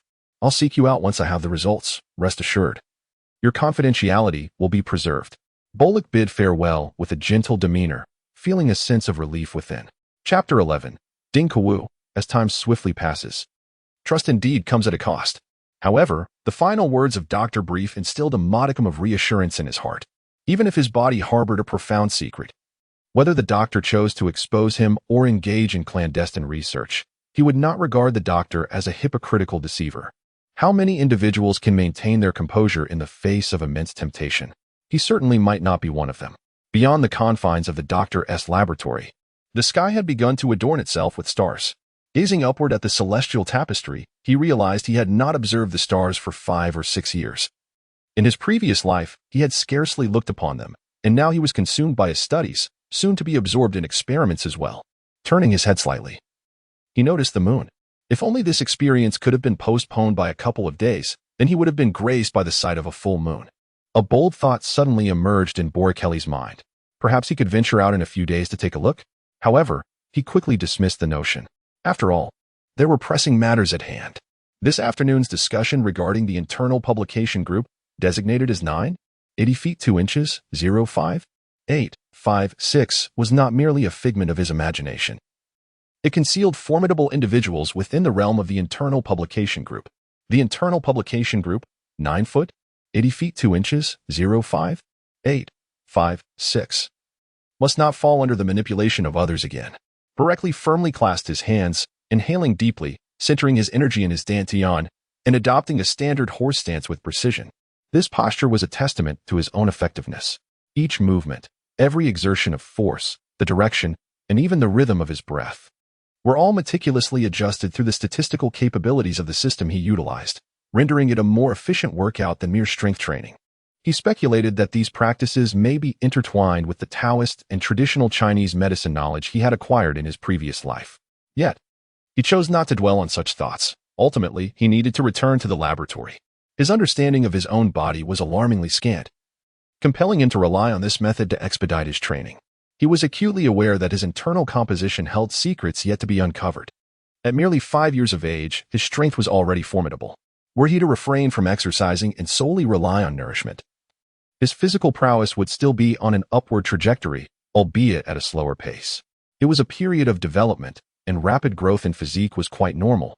However, compared to Earthlings, he could be deemed extraordinary.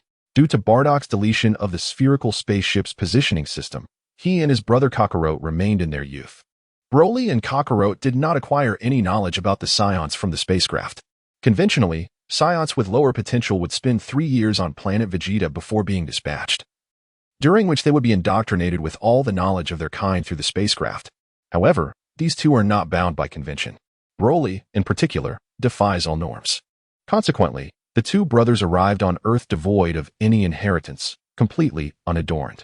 After sufficient training, he effortlessly made his way to Bulma's laboratory. Broly, come and see what I've been working on. What is it? Broly leaned closer to Bulma, observing her excitedly admiring an exquisite circular device. It's a gravity field device. He furrowed his brow as he looked at Bulma. This bracelet can adjust gravity from 0.8 to 1. 2 times the standard Earth gravity, Bulma explained with exuberance. Impressive, isn't it? Borkelly's initially indifferent expression transformed into one of gravity. Bulma, could this be applied to a human? A sudden thought crossed his mind. If it were possible. Perhaps. Of course it can. Allow me to give it a try. After Broly spoke, he reached out to take it, only to have Bulma swiftly swat his hand away, rolling her eyes as she glared at him. Are you seeking your own demise? At 1.2 times the gravity. You're still so small. Bulkley finds himself in a predicament. Aside from the doctor, none are aware of his true capabilities. This is but a prototype, still rather rudimentary. Once I refine and stabilize it, I shall allow you to engage with it. Very well. Now, let us embark on our biological experiment.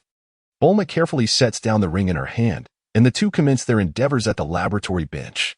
Their immediate task is to validate the knowledge inscribed in the manuscript, after which they shall endeavor to uncover new discoveries. Alas, you learn so swiftly. Yet why is the experiment so clumsy? The laboratory is occasionally filled with Bulma's exasperated remarks. 15 days later, in Dr. Brief's laboratory, Borkley sat obediently on the small stool.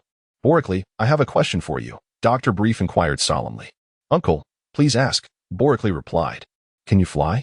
Borek's pupils constricted momentarily. Then he nonchalantly remarked, how could I possibly fly?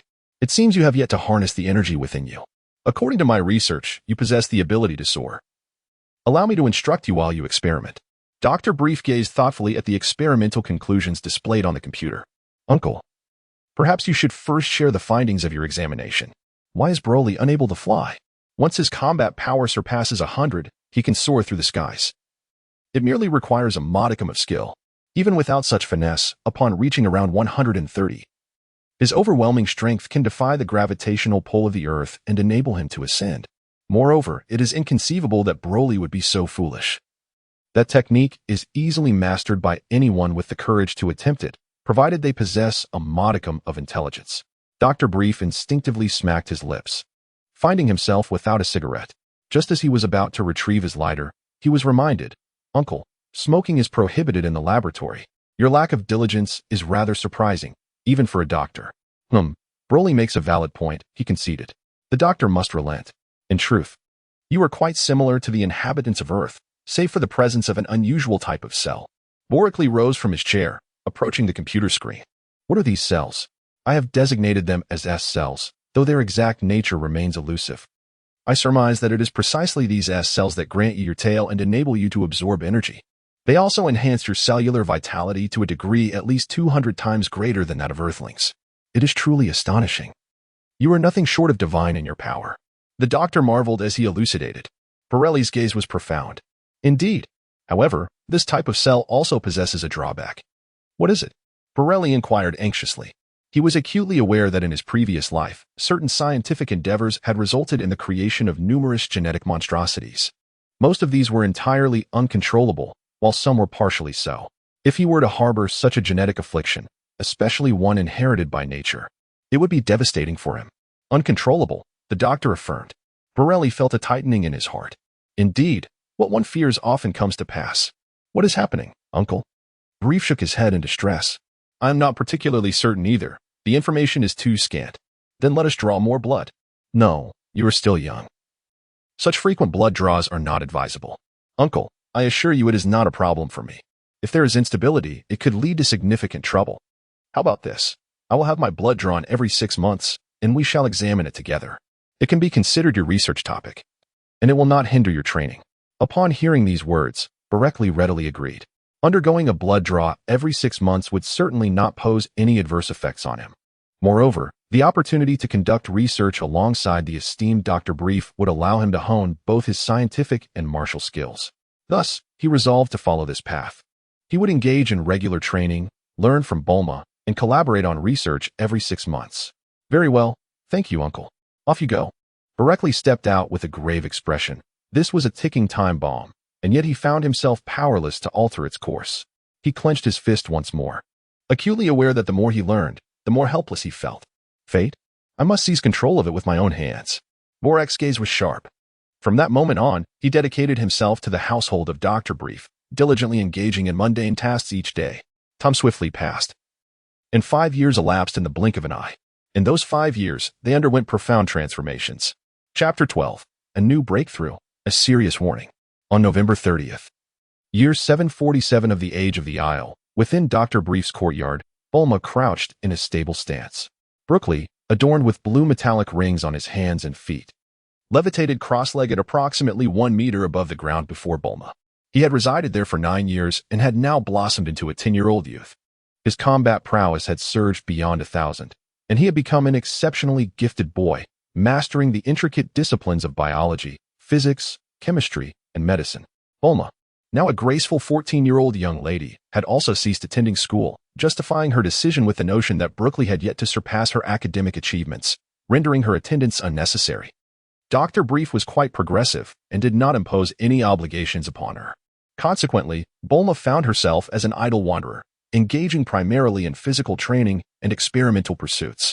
Notably, over the past 5 years, Broly ceased to grow taller. Regardless of his efforts, he remained unchanged in stature. Eventually, the Dr.'s research yielded some insights, indicating that due to the S cells, he would need to wait until the age of 20 to maintain his youthful state. Until then, he would persist in his childlike form. Upon receiving this news, Rueli succumbed to despair. The intricacies of cellular and genetic realms were beyond his current capacity to resist. Consequently, Bulma surpassed Rueli in stature, towering over him by nearly a head. Bulma now stood at 162 centimeters, effortlessly eclipsing Rueli's 145 centimeters in height. Moreover, in the domain of scientific research, she similarly outshone him. Rueli, I feel as though there's a little mouse scurrying about within me. What should I do? Bulma squatted in a stable stance, drenched in sweat, her petite face flushed. Unable to contain herself any longer, she urgently inquired, her breath held, her mind a blank slate. Borak closed his eyes tightly and offered a calm admonition. At this moment, he could not afford to provoke Bulma. While her intelligence and agility were undeniable, she had struggled to dedicate herself to her training. It had taken her 4 arduous years merely to master the fundamentals of stance. Falling far short of his initial estimate of 3 years, she had only achieved a state of invigorated energy and was still unable to progress to the next natural flow, let alone the subsequent phase of stretching and strengthening her muscles and bones. After finally gaining a sense of energy, the thought of losing it was daunting, as it might require an indeterminate amount of time to regain. He found himself questioning whether Bulma might ultimately abandon her efforts if she continued to see no results. After 5 years of practice, having barely succeeded in drawing energy into her body, he could not allow her hard work to go to waste. Half an hour later, as Broly slowly opened his eyes, his lips stirred slightly. Stop. Moderation is key. Bulma, her forehead beaded with sweat, sank down onto the ground. First, rise and stand.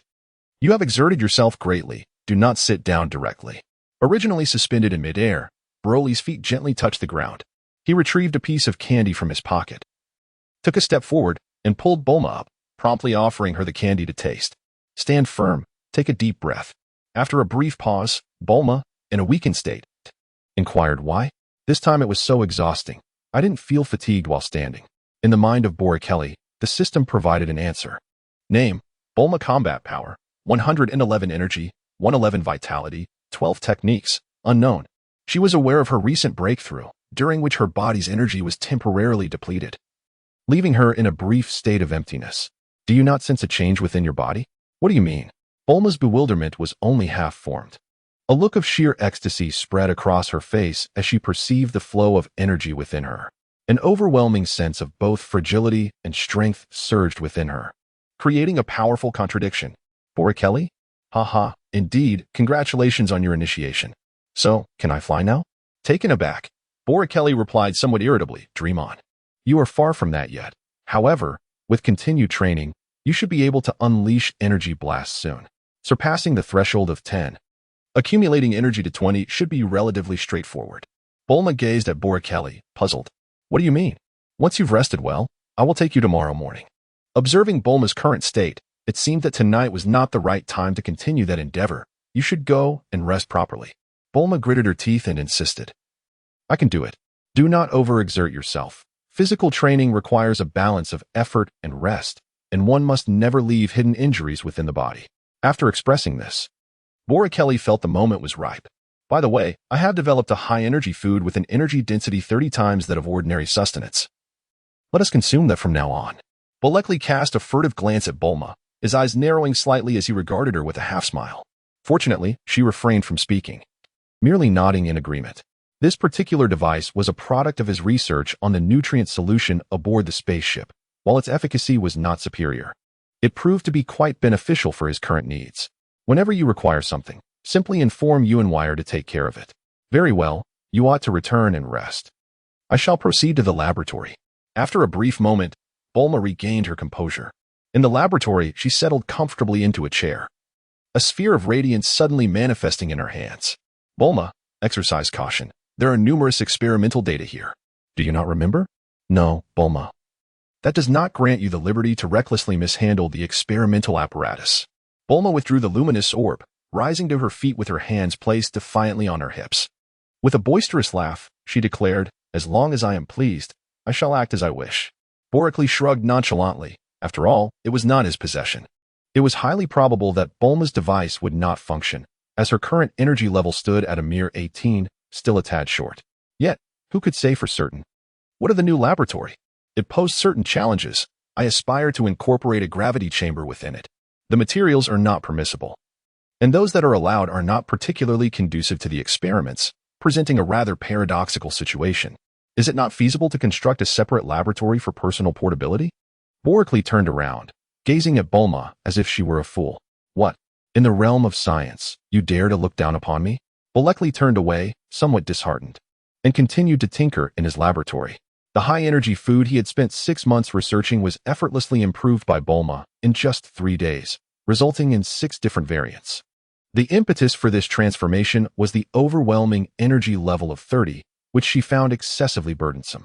She ingeniously modified it into 6 products, 51020 and 305080. What could he say? It was a creation born of 6 months of labor, aided by the system. Yet Bulma had produced 6 models in the span of merely 3 days. Bulkley pondered, why does my energy beam lack lethality? It struggles even to shatter small stones. Bulkley found himself in a state of helplessness, as Bulma was perpetually dissatisfied with her current combat abilities. The limit for an ordinary individual is merely 10. Surpassing 20 requires either a methodical approach or a capacity for self-reflection to unleash energy beams. Once one exceeds 30, they can manifest energy blasts. Bulma's energy was just shy of the benchmark, merely aesthetically pleasing, yet lacking in formidable power. There are no shortcuts to success. One must learn to be content. After all, how long have you been training? Achieving such a milestone is already quite commendable. However, with the advent of high-energy nutrient blocks, her future training progress will undoubtedly accelerate. Bulma pursed her lips, expressing her disdain for the rather unappealing name. Bulkley remains indifferent. It is merely a name. Chapter 13. New Equipment, Amusing Matters. Whatever. As long as it is useful. Bulma refrains from further mockery and instead curiously shifts the topic. Do you truly not need my assistance with your research on human anatomy and cultivation techniques? No need. You should focus on swiftly developing the new experimental laboratory. According to you, I could have produced it long before you. Put in the effort yourself. The current training in horse stance is too slow. Can I not increase the weight of the ring? Bulkley swiftly turned around, his gaze fixed sternly upon Bulma. Bulma, you must not be too hasty. It is advisable to refrain from utilizing the gravity ring until your energy reaches at least 100. A threshold of 80 is the minimum for its use. With a slight huff, Bulma outwardly expressed her disdain, yet inwardly, she remained quite receptive to Bulkley's counsel. Over the past 9 years, the bond between the two had only grown stronger, and now, barring any extraordinary circumstances, they seldom parted ways, remaining inseparable. Bulkley finds himself at an impasse. For the pursuit of cultivation demands unwavering diligence. While rapid progress may seem enticing, one must ultimately confront the desolation of reaching a dead end. Due to the nature of his lineage, his physique possesses the innate ability to absorb the ambient energy that permeates the air, a privilege not shared by Bulma. A being of pure humanity. The exhaustion of potential and the bleakness of the path ahead are indeed the most disheartening of experiences. Although he is not engaged in any form of cultivation, he has endured lifetimes devoid of any glimmer of hope within the confines of scientific experimentation. Otherwise, he would not have been subjected to the role of a test subject upon the experimental platform. Presently, he must seek innovative methods to actively absorb the ethereal energy in his surroundings, thereby replacing the inefficient practice of harnessing energy through the physical refinement of his body. Only by enabling Bulma's corporeal form to swiftly absorb energy can he take decisive action. At this moment, such a feat remains unattainable. Thus, he must adhere to a systematic and gradual approach. If success eludes him, so be it. There is no need for excessive seriousness. Bulkley gazed at Bulma, who feigned a sense of grievance, and could only turn away with a twitch of his lips. How could he be unaware of Bulma's true nature? This was entirely an act she had orchestrated. System, is the information still insufficient? Analysis in progress. An estimated duration of 7 days is required. Hearing this, Broly could not help but pale, despite his usual composure. As Bulma had mentioned, he was analyzing data related to the human body. The progress, however, was astonishingly slow. The system indicated that completion would take another 7 days, which was certainly a cause for celebration. Bulma, regarding that new device, the energy I designed, why does it keep conflicting? Bulma caught up to him, standing closely by his side. Upon taking a closer look, her face flushed instantly. Broly, did you alter my blueprints? Indeed. Otherwise, it wouldn't be able to support the gravity chamber, he replied matter-of-factly. What happened to the original blueprints? I have overwritten them, Broly stated with an air of inevitability.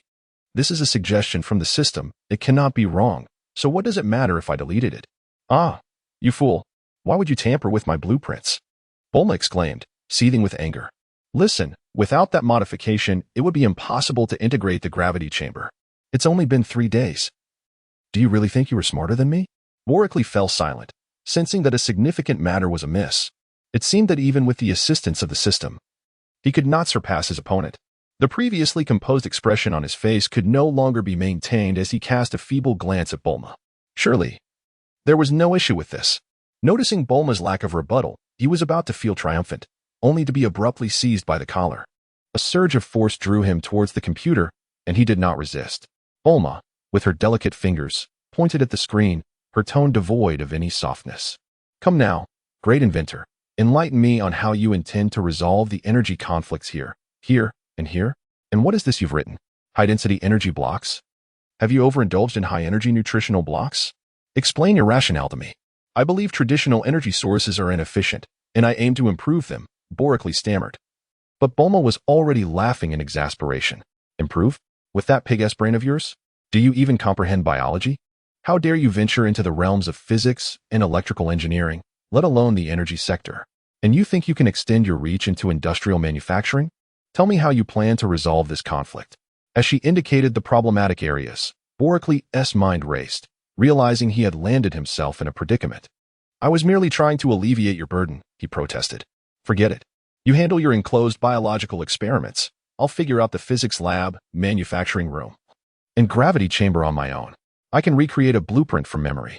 Bulma's anger diminished significantly as she regarded Boricly with a mix of frustration and resignation. She found herself at a loss, faced with someone whose memory was remarkable yet whose experimental skills left much to be desired. I'll give you 1 day, Bulma declared before departing the laboratory.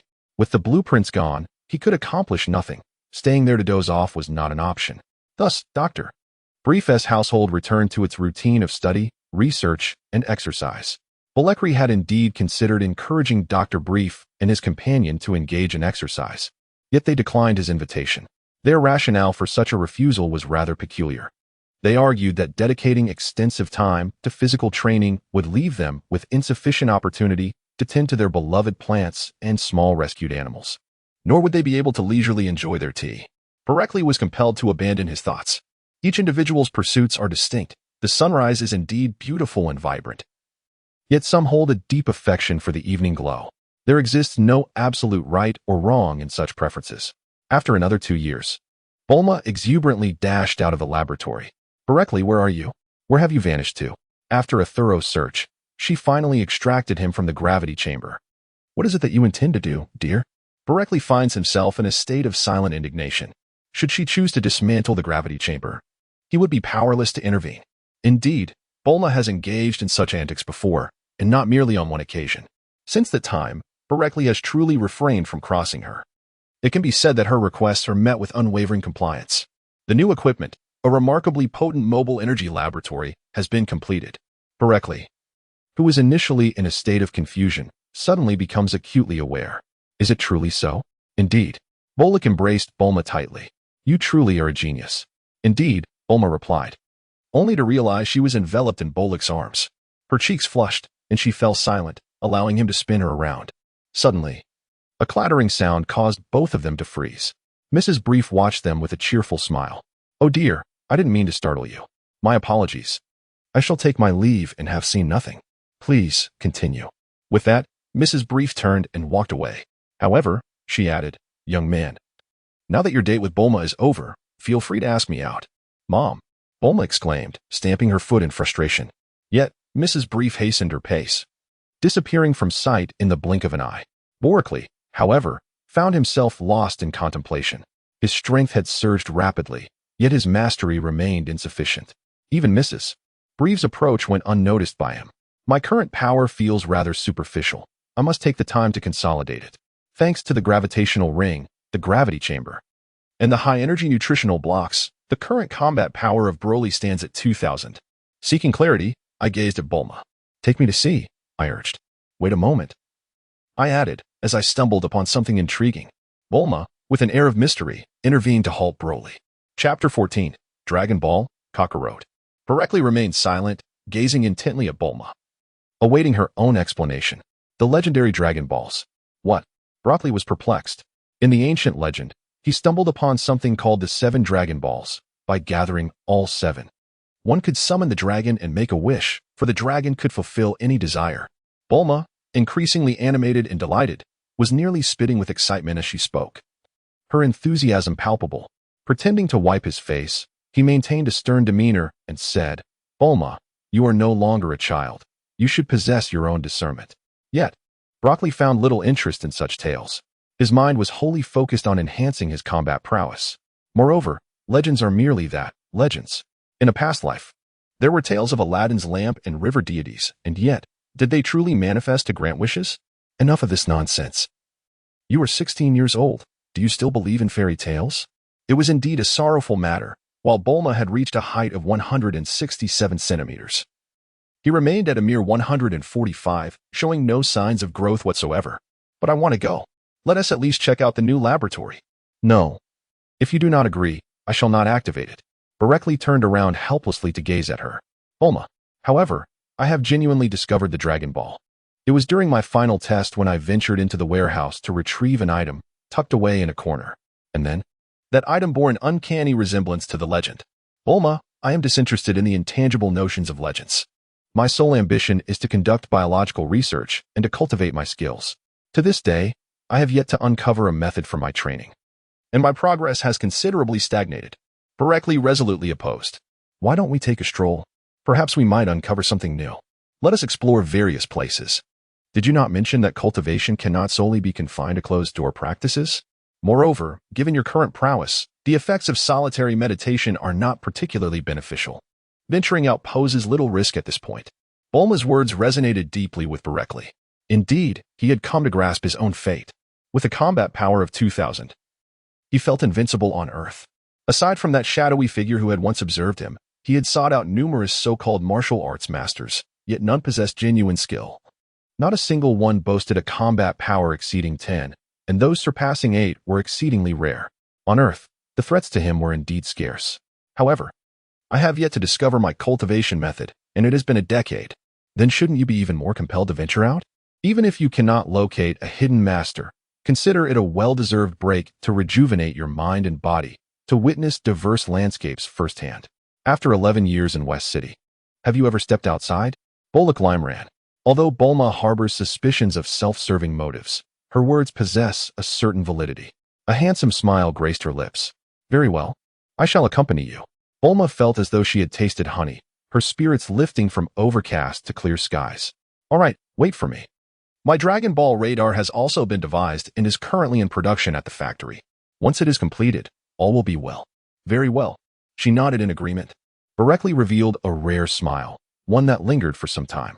Previously, his countenance was marked by tranquility, seldom betraying any sign of emotional upheaval. Bulma, filled with exuberance, approached him and grasped his hand. Come, let me show you the new mobile laboratory. It's extraordinarily powerful. With a smile that harbored a hint of bitterness, Broly contemplated affectionately scratching Bulma's nose. Yet, the disparity in their heights posed a challenge. Speaking further would only invite sorrow. I undoubtedly believe in Bulma's prowess. After all, you are a genius. Indeed, but you are also a genius. We are both geniuses.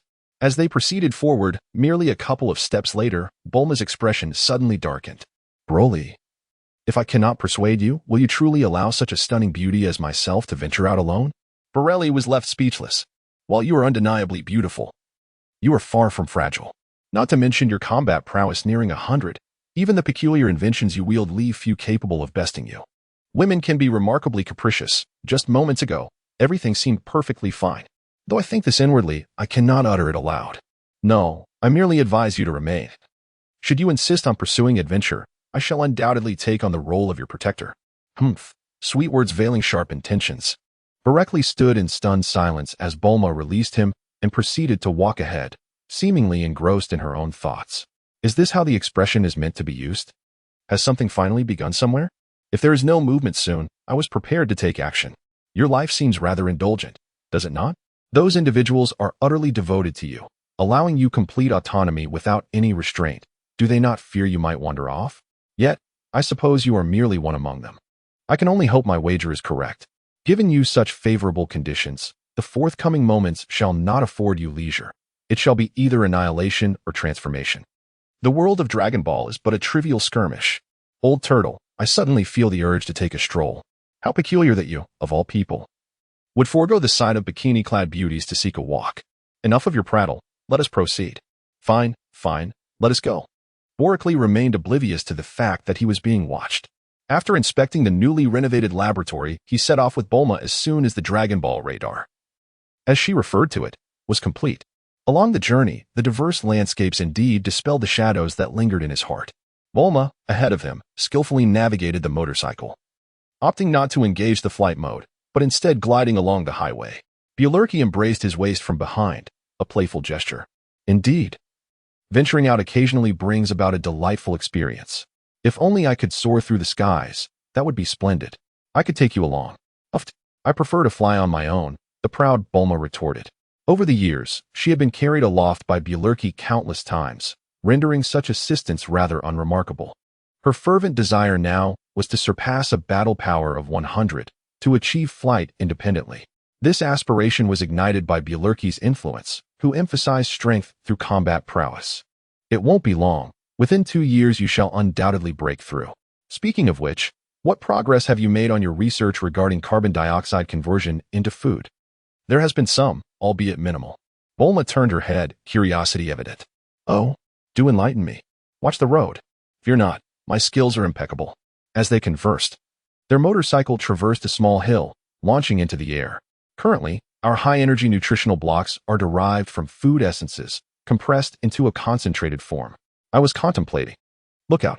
Borically was initially poised to continue his discourse when, unexpectedly, a lifeless fish appeared on the road, languidly drifting towards the path of the motorcycle. Bulma, alerted by Boricle's voice, turned her head and was instantly seized by panic. Quick, evade it. As Borichelli observed Bulma unable to halt, he lightly tapped the motorcycle's pedal, soaring through the air to position himself directly in front of the bike. Just as he was about to scrutinize the other party, he declared, "Monsters, do you intend to seize my provisions?" Borichelli furrowed his brow and turned, pondering who could be so impolite. It was none other than Kakarot. At first glance, Borichelli instantly recognized the visitor. He scrutinized him from head to toe. Chapter 15. No memory, a simple encounter. Borichelli had not anticipated that while deliberately taking his time to search for the Dragon Balls to alleviate his worries, he would encounter his long-lost brother after more than a decade. Observing the tail swaying behind him, Borichelli furrowed his brow. System, what is his combat power? Name, Kakarot combat power, 410 energy, 1010 vitality, 45 techniques. Unknown, how could it be? Why does Kakarot's combat power amount to such a meager figure? It has been 11 years since their last parting, during which he possessed a combat power of 6. Borichelli was overthinking this. A combat power of 10 is, in fact, the limit for an ordinary human. How long did it take Bulma to surpass this threshold? With the guidance of a proficient fighter, it still took Bulma 5 years to achieve a combat power of 20, and that was under favorable conditions. Kakarot, after all, is recorded as the lowest combat power among the Scions, lacking even the ability to adapt to the gravity of planet Vegeta. Furthermore, residing in the mountains, relying solely on his own capabilities to procure food, it is entirely natural for his strength to progress slowly. Kakarot assumed a defensive posture, gripping an exquisitely crafted wooden staff, while a large fish lay discarded at his side, vigilantly guarding his provisions. You two fiends, do you intend to seize my food? Before Broly could utter a word, Bulma furiously dismounted from her motorcycle, hands on her hips. Hey, you little brat, what nonsense are you spouting? Who's the monster? Who cares about your food? Observing the gradual clarity returning to Kakarot's eyes, Broly harbored an unsettling suspicion, his expression darkening slightly. As anticipated, Kakarot took a step back, still regarding them warily. Oh, you are human? Of course we are human, Bulma retorted, casting an irritated glance at Son Goku. What do you mean by that? Can't you even recognize a human? Noticing Kakarot's continued vigilance towards them, Broly was about to speak when he cautiously approached. He circled around the two, even intending to poke at Bulma's skirt with the stick in his hand. However, Bulma, quick as a flash, struck him across the face, sending him flying and crashing against a nearby tree. Kakarot, unscathed, sat on the ground, covering his visibly swollen cheek. Ouch, that hurts so much. Humph, you lecher. How dare you make such a move? Barekli remained motionless, while Bulma's prowess far surpassed that of Kakarot, rendering him incapable of launching an assault. Had she not been equipped with a gravity bracelet herself, Kakarot would have likely lost his life in that very moment. The distinction between a combat power below 100 and that above is significant. Crossing the threshold of 10 invariably initiates energy absorption, whereas falling below 10 renders energy absorption impossible. Kakarot currently finds himself at this critical juncture. Wow, you are truly formidable. Upon receiving Kakarot's compliment, Bulma instantly lifted her head with pride. Indeed. A fleeting glance revealed her incredulity, and she awkwardly tugged at Barekli's sleeve while pointing at Kakarot. Look, do you see? Is it not true? I see it. Indeed, it appears so. Judging by his demeanor, he likely does not remember me, but it seems he is also pursuing martial arts. I shall put it to the test. Huh, test. How? Barekli smiled softly, adjusting the gravity rings on his wrists before bending down to fine-tune the ones on his ankles. Even a genius like Bulma could only manage a gravity adjustment ranging from -1 to 5 on such diminutive devices. He could wear 4 of them. Any more would compromise both aesthetics and mobility, which he found unnecessary. This was merely a transitional phase, as he was also engaged in the development of a new bioarmor. Though he had yet to achieve completion, the combined effect of the 4 rings allowed him to manipulate a gravity force equivalent to 3 times, amounting to 12 times the normal gravity. At present, he needed to adjust to the maximum setting, thereby constraining his own strength to the utmost limit of 20 times the gravity he could endure. Beyond that threshold, any exertion would render him incapable of rising to the challenge of combat. Kakarot, meanwhile, was already gritting his teeth and standing up. Your strength is truly formidable. Let's go again, he declared, taking up a stance prepared for attack. Broly swiftly drew Bulma behind him. It seems your strength is commendable. Shall we put it to the test? Kakarot's expression was one of bewilderment. Really? You possess considerable strength as well? Indeed, I am even stronger than she is, he declared. Gesturing towards Bulma, Bulma merely pouted in annoyance, choosing not to voice her thoughts. After all, she preferred to maintain her boyfriend's dignity in public, saving her displeasure for the privacy of home. Despite the silence between them, the bond of their long-standing friendship spoke volumes. Kakarot's eyes sparkled with excitement. Is that so? Excellent. His gaze reflected the thrill of encountering a worthy adversary. Barekli stood there in silence, his combat prowess currently at a mere 8, slightly inferior to that of Kakarot. Yet, he harbored the confidence to surpass Kakarot. Observing Kakarot's demeanor, he inquired, Do you truly not remember me? Kakarot immediately assumed a defensive stance, looking at Barekli with a mix of endearment and bewilderment. Remember what? Barekli shook his head. It appears that Kakarot truly remembers nothing. Nevertheless, it is worth a try. Combat is not merely a simple contest of energy. There are myriad factors that determine the outcome. No matter, commence. I shall await your assault. Very well. Kakarot eagerly assumed a fighting stance once more. Yet, before launching an attack, he suddenly crouched down. Barekli and Bulma exchanged perplexed glances. What is going on? Bulma inquired with curiosity from behind. I am famished and utterly drained, Kakarot replied weakly. Humph, what does that even matter? Bulma retorted. Do you possess any inferior high-energy nutrition blocks? No, I only have the ones rated at 10. Barekli pondered momentarily. Give it to him, he said. Really? Will he be able to handle it? The concern was negligible, so he insisted. Just give it to him. Bulma, exasperated, reluctantly fished out a small piece of purple substance resembling a biscuit from her pocket and tossed it at Kakarot from a distance. Here, take this. Just don't consume it all at once. At that moment, Kakarot, dizzy from hunger, paid no heed to her caution. He eagerly picked it up, examined it, and took a sniff. With a decisive bite, he soon began to leap with joy. This is amazing.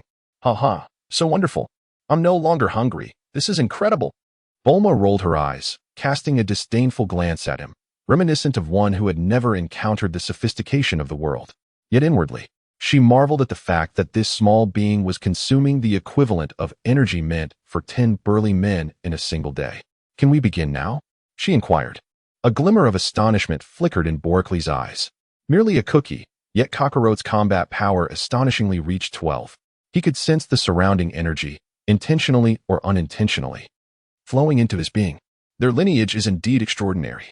Moreover, the requisite experimental subject has conveniently arrived. Come forth. Kakarot bellowed, advancing boldly. Chapter 16.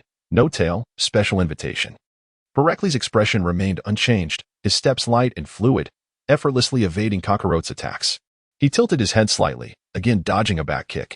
With agility, he turned his body, fixing his gaze on Kakarot, who stood between him and Bulma. A sigh escaped his lips as he contemplated Kakarot's fighting style, which bore a wildness that was both a blessing and a curse. In a straightforward clash, Kakarot would undoubtedly hold the advantage, yet when faced with an equally matched opponent, such an unrefined approach could lead to exhaustion and expose him to counterattacks. Reflecting on the fact that Kakarot had been raised by a mere mountain dweller, Barekli mused that the old man's physical prowess was likely due to his rugged lifestyle in the mountains. After all this time, it was possible that the old man had already passed away. He recalled the system's data regarding the old man's combat prowess. Name: unknown combat power, 3240 energy, 2020 vitality, 1232 techniques. Unknown. He was taken aback by the old man's surprisingly high combat power. This raised questions. If the old man was so formidable, then Kakarot's strength should not be so meager. Elation surged within him as he realized he had encountered someone extraordinary, a person whose combat prowess surpassed that of ordinary beings. He felt certain that meeting the old man would unveil invaluable knowledge.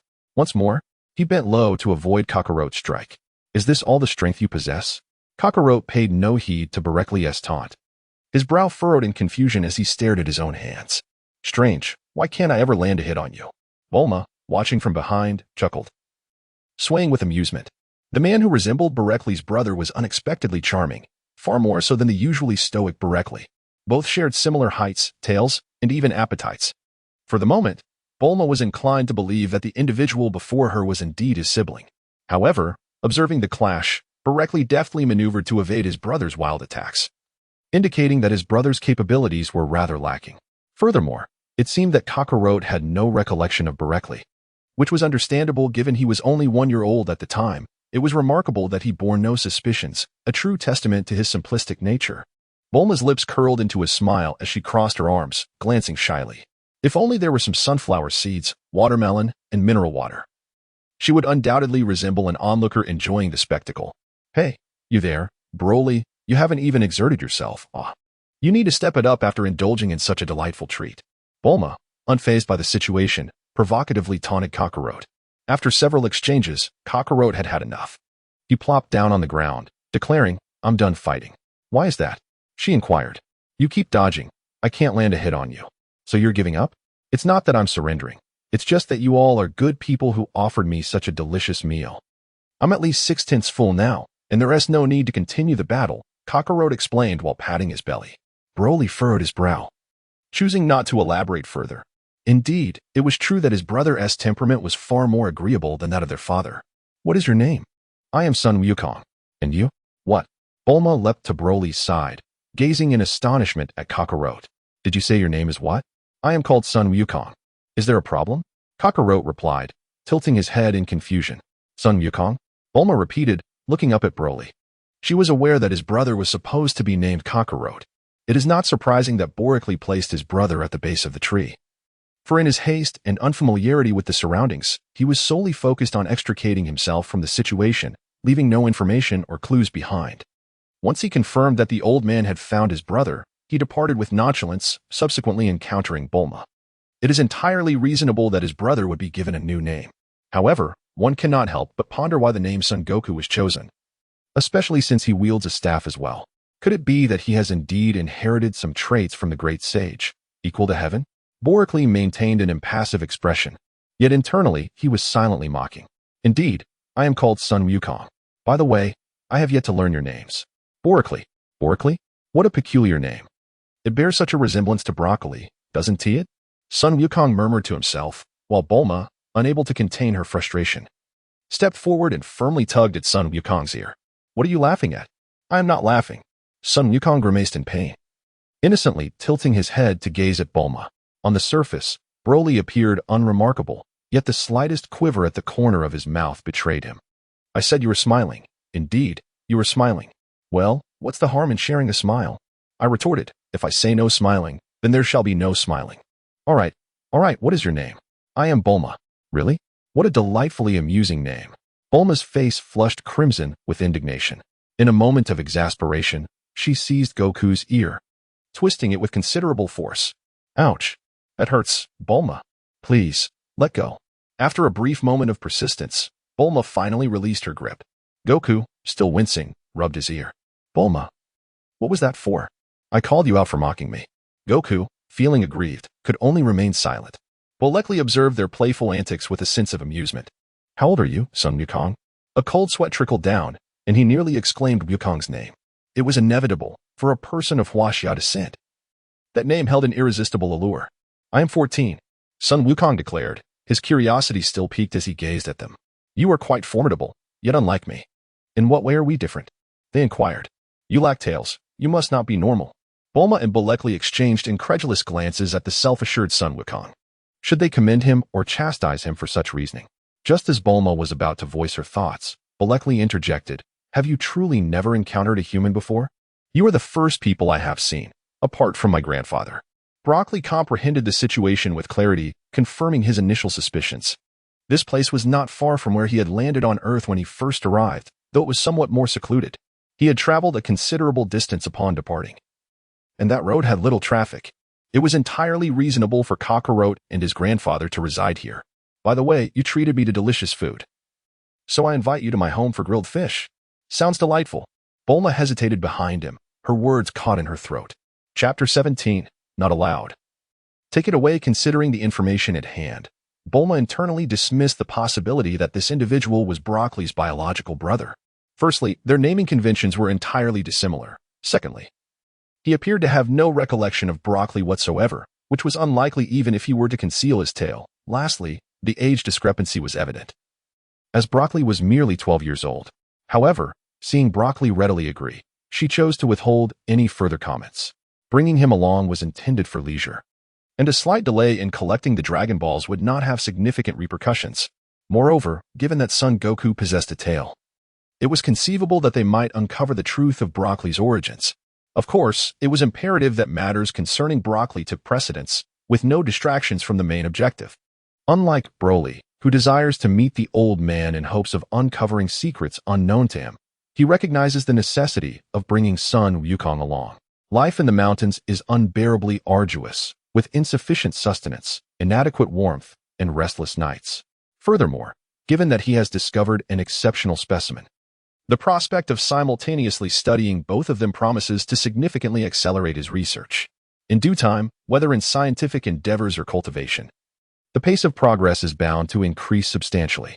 With no other option, Bulma reaches into her pocket to retrieve the Dragon Ball radar and powers it on. What is this? It appears to be in the same direction. Bulma quickly comprehended the situation. Very well, let us proceed. For Son Wukong has graciously invited us to partake in a feast of grilled fish.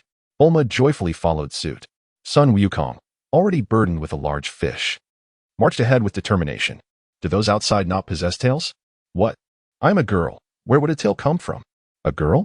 Indeed. My grandfather once told me that girls are like this. It must certainly be so. What did you think it would be? I'm uncertain, as I have never seen one. Borically followed closely, yet his mind was preoccupied with thoughts. Kakarot, or rather, Son Wukong, possessed an utterly inadequate level of combat prowess. He distinctly recalled that upon his initial arrival on Earth, his power level had already reached 6. Now, 11 years had elapsed. Son Wukong, did your grandfather teach you the ways of cultivation? Cultivation? What is that? My grandfather merely instructed me in physical training. Borically furrowed his brow. Exercise? This was quite different from what he had anticipated. He had initially thought there would be some kind of technique involved. What was the purpose of exercise? His current regimen sufficed. Any further exertion would merely drain his potential. This notion was something he was reluctant to embrace. So, is your grandfather at home? Bolekli remains undeterred. Previously, I had overlooked the matter, solely focused on the immediate, unaware that I had missed encountering a hidden sage. My grandfather has passed away. Son Wukong effortlessly stated while carrying a fish ahead. What? Bulma gazed at Son Wukong in astonishment. Aren't you saddened? No, my grandfather still accompanies me. Borically furrowed his brow in contemplation. Logically, a formidable being with a combat power reaching 40 should not succumb so easily to death. Having once possessed such a power himself, he was acutely aware of the vitality inherent in such a physique. It seemed unlikely that such a phenomenon could occur on Earth. Wait a moment. Bolekli suddenly recalled something. You live nearby. Someone has visited. He began, but left his sentence unfinished. Son Wukong had previously mentioned that they were merely the second and third individuals he had encountered, which indicated his memory was vague. What are you trying to say? Son Wukong asked, striding ahead with a lightness in his step. Upon hearing Bulekli's incomplete thought, he turned back with curiosity. Hey, watch where you're going, Bulma exclaimed loudly. Only then did Son Wukong redirect his attention. I mean, do you know how your grandfather met his demise? He was trampled by a monster. Son Wukong's tone revealed no hint of sorrow. A monster? Bulma was taken aback, and a chill ran down her spine. Unconsciously, she inched closer to Bulekli. Despite her formidable combat abilities, it was difficult for any girl to remain unfazed by such matters. Where did this monster come from?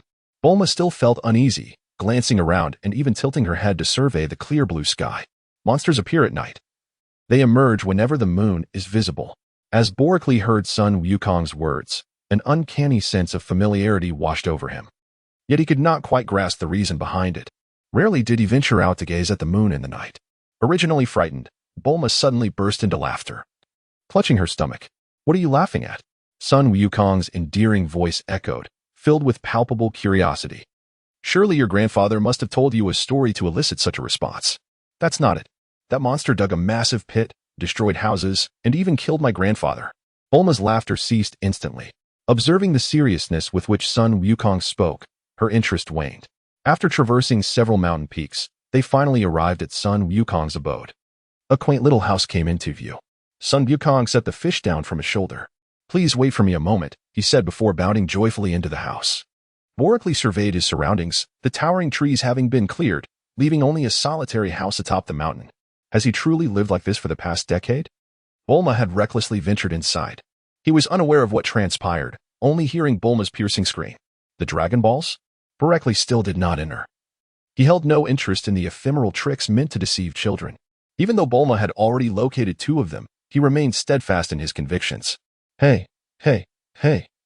What have you done to me? That is my grandfather. You shall not lay a finger on him. The voices of their dispute echoed outward. Bulekli remains unmoved. While Bulma may exhibit a degree of obstinacy, she would never dare to seize Son Wukong's Dragon Ball. Bulekli, you must intervene. He audaciously claims that this Dragon Ball belongs to his grandfather. I remain indifferent. Nonetheless, you shall not take it, for it is my grandfather. I graciously invited you all to partake in grilled fish, and yet you dare to covet my grandfather. Bulekli had no choice but to enter the room. The Dragon Ball resting upon the table continued to shimmer with an enchanting glow. Bulekli, do tell, he exclaimed. How could he possibly claim that this or belongs to his grandfather? It infuriates me to no end. I yearn to exchange this Dragon Ball with him, yet he refuses. Son Wukong bared his teeth, casting a fierce glare upon them. Bulekli paused for a moment. If we were to seize him, you would stand no chance against us. As he spoke, he contemplated how to handle his younger brother. Should he confront him directly and offer guidance, or should he adopt an alternative approach? Regardless of your intentions, I absolutely refuse to allow you to take my grandfather, he declared firmly. Observing Son Wukong's resolute stance, Bulekli abandoned that line of thought. Bulma, did you not share with him the legend of the Dragon Balls? Bulekli gazed upon Son Wukong, convinced that he too could be enticed by the tale of the Dragon Balls. At that moment, he envisioned taking Son Wukong along with the Dragon Ball in their possession, making the journey a natural progression. It would also be prudent to first escort Son Wukong away, and the question of where to settle could be addressed later. Chapter 18. A New Journey. Acquiring the spaceship. Bulma was taken aback, hesitating before speaking. After a brief introduction, Son Wukong cradled the Dragon Ball in his hands. How impressive, he exclaimed. However, to summon the Eternal Dragon, one must gather all 7 Dragon Balls, starting from the 1-star ball to the 7-star ball, and recite a specific incantation. Presently, we only possess this one, which is insufficient. Thus, I am searching for the Dragon Balls alongside Bulekli. May I borrow the 4-star ball you hold? To his surprise, the conversation took an unexpected turn as Son Wukong suddenly covered the 4-star ball with his hands. No, this belongs to my grandfather. Well, you insufferable little rascal. You are hardly charming, far inferior to Bulekli. Bulekli was at a loss for words. This matter had nothing to do with him, and he found himself unjustly caught in the crossfire. Regardless of what you say, I cannot acquiesce to your request. Son Wukong was indifferent to such trivialities. Bulma's eyes sparkled with mischief. How about this? Lend it to me. Absolutely not. Borelli could no longer tolerate the endless bickering. Take your 4-star ball and accompany us. I shall merely borrow it when the time comes. No, Son Wukong averted his gaze. I still have my cultivation to attend to. But your solitary practice is progressing at a sluggish pace. How about this? Travel with us, broaden your horizons, and simultaneously enhance your skills. Son Wukong felt a flicker of interest, but remained unyielding. Here's an enticing proposition. Accompany us, and we shall provide all your meals.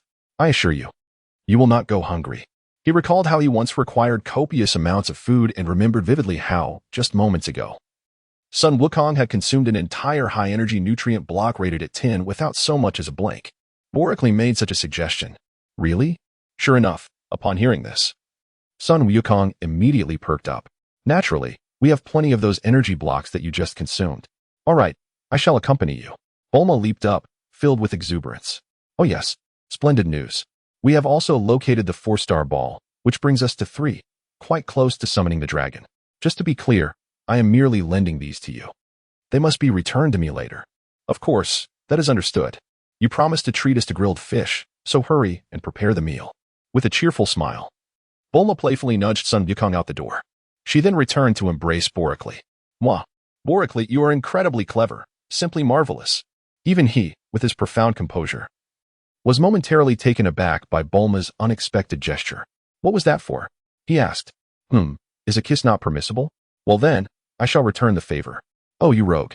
Watching Bulma dash away, Borically smiled slightly, surveying his surroundings before slowly settling down. He imagined Kakarot having grown up in such an environment. After satisfying their hunger, the trio conferred and prepared to set off.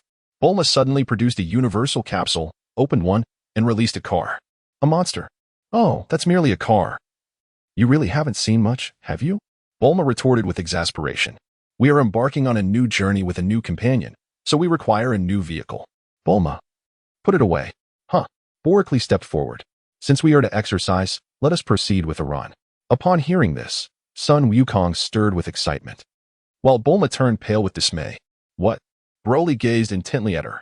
However, Bulma retrieved the Dragon Ball radar and pressed a button, revealing a look of trepidation. Broly. The next Dragon Ball is over 1,200 kilometers to the west. Must we run there? She lamented. Indeed, Bulma responded sorrowfully. But how long will it take us? Borelli glanced at the situation. Based on a 15-hour run, we could cover a minimum of 120 kilometers in a day, allowing us to arrive in no more than 10 days. Regardless of Bulma's stiff and reluctant demeanor, Broly calculated that if she were to run earnestly, she could complete the 120 kilometers in a maximum of 3 hours. His estimation was based on the current fighting prowess of Son Wukong, which stood at a mere 12. However, should he choose to accompany her, by the end of this journey, his combat strength could potentially exceed 50. Let us proceed, Son Wukong. All right then.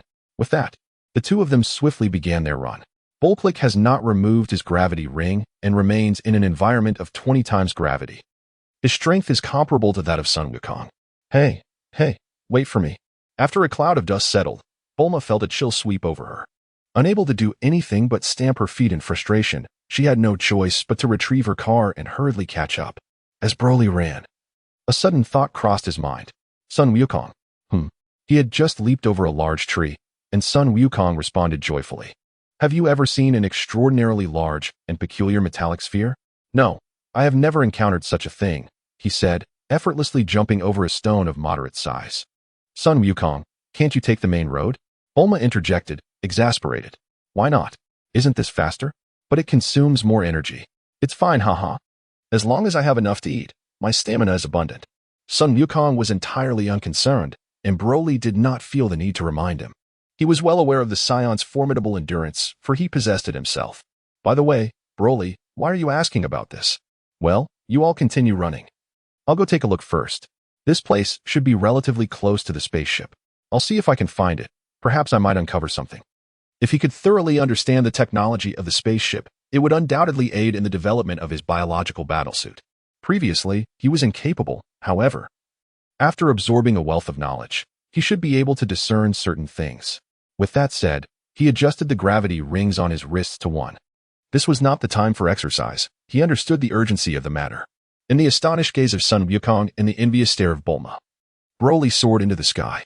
Be Bulma, Did you see that? He. Son Wukong stammered, pointing at Broly as he flew away. My name is Bulma. Don't give me silly nicknames, you jerk. Bulma shouted, continuing her run. It's just flying. What's so surprising? In a while, I'll be able to do it too. What? You can too? Son Wukong exclaimed in shock, hastening his pace to catch up with Bulma. Bulma, what exactly is going on? Humph, I want to tell you. Who told you to give me an absurd nickname? Just tell me. Perrecli swiftly located the landing site of the spacecraft through memory, gazing at the sphere shrouded in dust. A wistful expression crossed his face. Perhaps it was best not to return. This place held its own charm, with the esteemed Dr. Brief and the lovely Bulma in attendance. After a moment of reflection, he retrieved a universal capsule from his pocket and tossed it towards the spherical spacecraft. With a resounding thud, the spacecraft vanished, leaving only the universal capsule resting on the dust-covered ground. The energy burst from Bro-like prevents dust from approaching as he descends to the ground and retrieves the capsule. With a swift motion, he soars into the sky, heading towards Bulma and her companions. Chapter 19. Energy Blocks, Compensating for Deficits Upon Catching Up with Bulma and the Others. Bro-like lands silently, adjusts the gravity, and resumes running. After 2 hours, everyone is drenched in sweat. Although Bulma grumbles, she does not defy Bro-like in their training, and the adjusted gravity allows her to harness her combat power to a level of 12. Nevertheless, she still lags significantly behind Son Goku in terms of stamina and endurance. Let us take a break. Bro-like finally speaks, observing the fatigue in both of them. They struggle to manage their energy, especially Son Goku, who initially leaps about like a monkey, but soon finds himself relying solely on willpower to persist. He wields a staff, giving him an advantage over the two. Upon hearing Bro-like's suggestion, Bulma regains her spirit and prepares to sit on the ground. Stand up, don't sit, comes the command. With no other choice, Bulma retrieves her universal capsule. Oh, but Son Goku is sitting. Bro-like cast a glance at him and chose to disregard him. Regardless of Son Wukong's diminished strength, he remained a scion, and his genetic makeup differed significantly from that of a human. Bulma muttered to herself as she retrieved a high-energy nutritional block, providing one for Son Wukong marked with a value of 20. What? Bulma tightened her grip, incredulity washing over her as she turned to face Bro-like. Indeed, in that moment, Son Wukong was solely preoccupied with his hunger, oblivious to everything else. With an exasperated sigh, Bulma tossed him a high-energy nutritional block rated at 20. Go on, eat. Honestly. Bro-like observed everything with a serene smile, extending his hand to catch the energy cube tossed by Bulma and promptly consuming it. Such a meager portion was hardly sufficient for him. Fortunately, he still possessed ample stamina. This moment merely represented a brief intermission, far from the actual mealtime. The true dinner would not commence until after 10 o'clock in the evening. As he awaited Goku to finish his meal, Bro-like reflected on the remarkable increase in Goku's strength. This indicated that Goku's potential had long been sufficient for self-improvement, yet the available sustenance fell short. In essence, the energy contained within the food was inadequate for him to break through his limits. Even if he were to satiate his hunger, it would merely compensate for his previous deficiencies. There is a saying that emphasizes the importance of scholarly pursuits being enriched by martial prowess. The most direct manifestation of this is the consumption of food rich in energy to replenish one's bodily deficits, thereby facilitating progress. However, Goku, in his earlier state, lacked access to such resources, resulting in his comparatively low power level. Kakarot, rest assured, with me by your side, you shall never want for food or clothing. This was not mere bravado. His laboratory was nearing completion. As soon as he could convert carbon dioxide from the atmosphere into starch and sugars, combined with a few trace elements, his high-energy nutrient blocks would require neither copious amounts of meat nor vegetables. The energy from vegetables is derived from their absorption of carbon dioxide through photosynthesis, while meat gains its energy by consuming plants. Ultimately, it is the special transformation of carbon dioxide that, when fused with the energy from the air, creates the vitality they require. According to Bro-like's conjecture, when he becomes sufficiently powerful, he may no longer require food at all, simply absorbing energy from the atmosphere instead. This prospect seemed distant, and he was uncertain if he could achieve it. Based on his experiences, even his father, in his weaker days, seemed to require sustenance. Regrettably, at that time, he lacked the information necessary to gauge his father's strength. Within his perception, Goku's current power had astonishingly surpassed 15. It appeared that the previously consumed nutrient cube would serve merely as a catalyst. It would not be long before Goku also experienced a breakthrough. A quantitative change ultimately leads to a qualitative one, albeit at a gradual pace. After a while, observing the two relax a bit, Goku, brimming with enthusiasm, began to bounce about.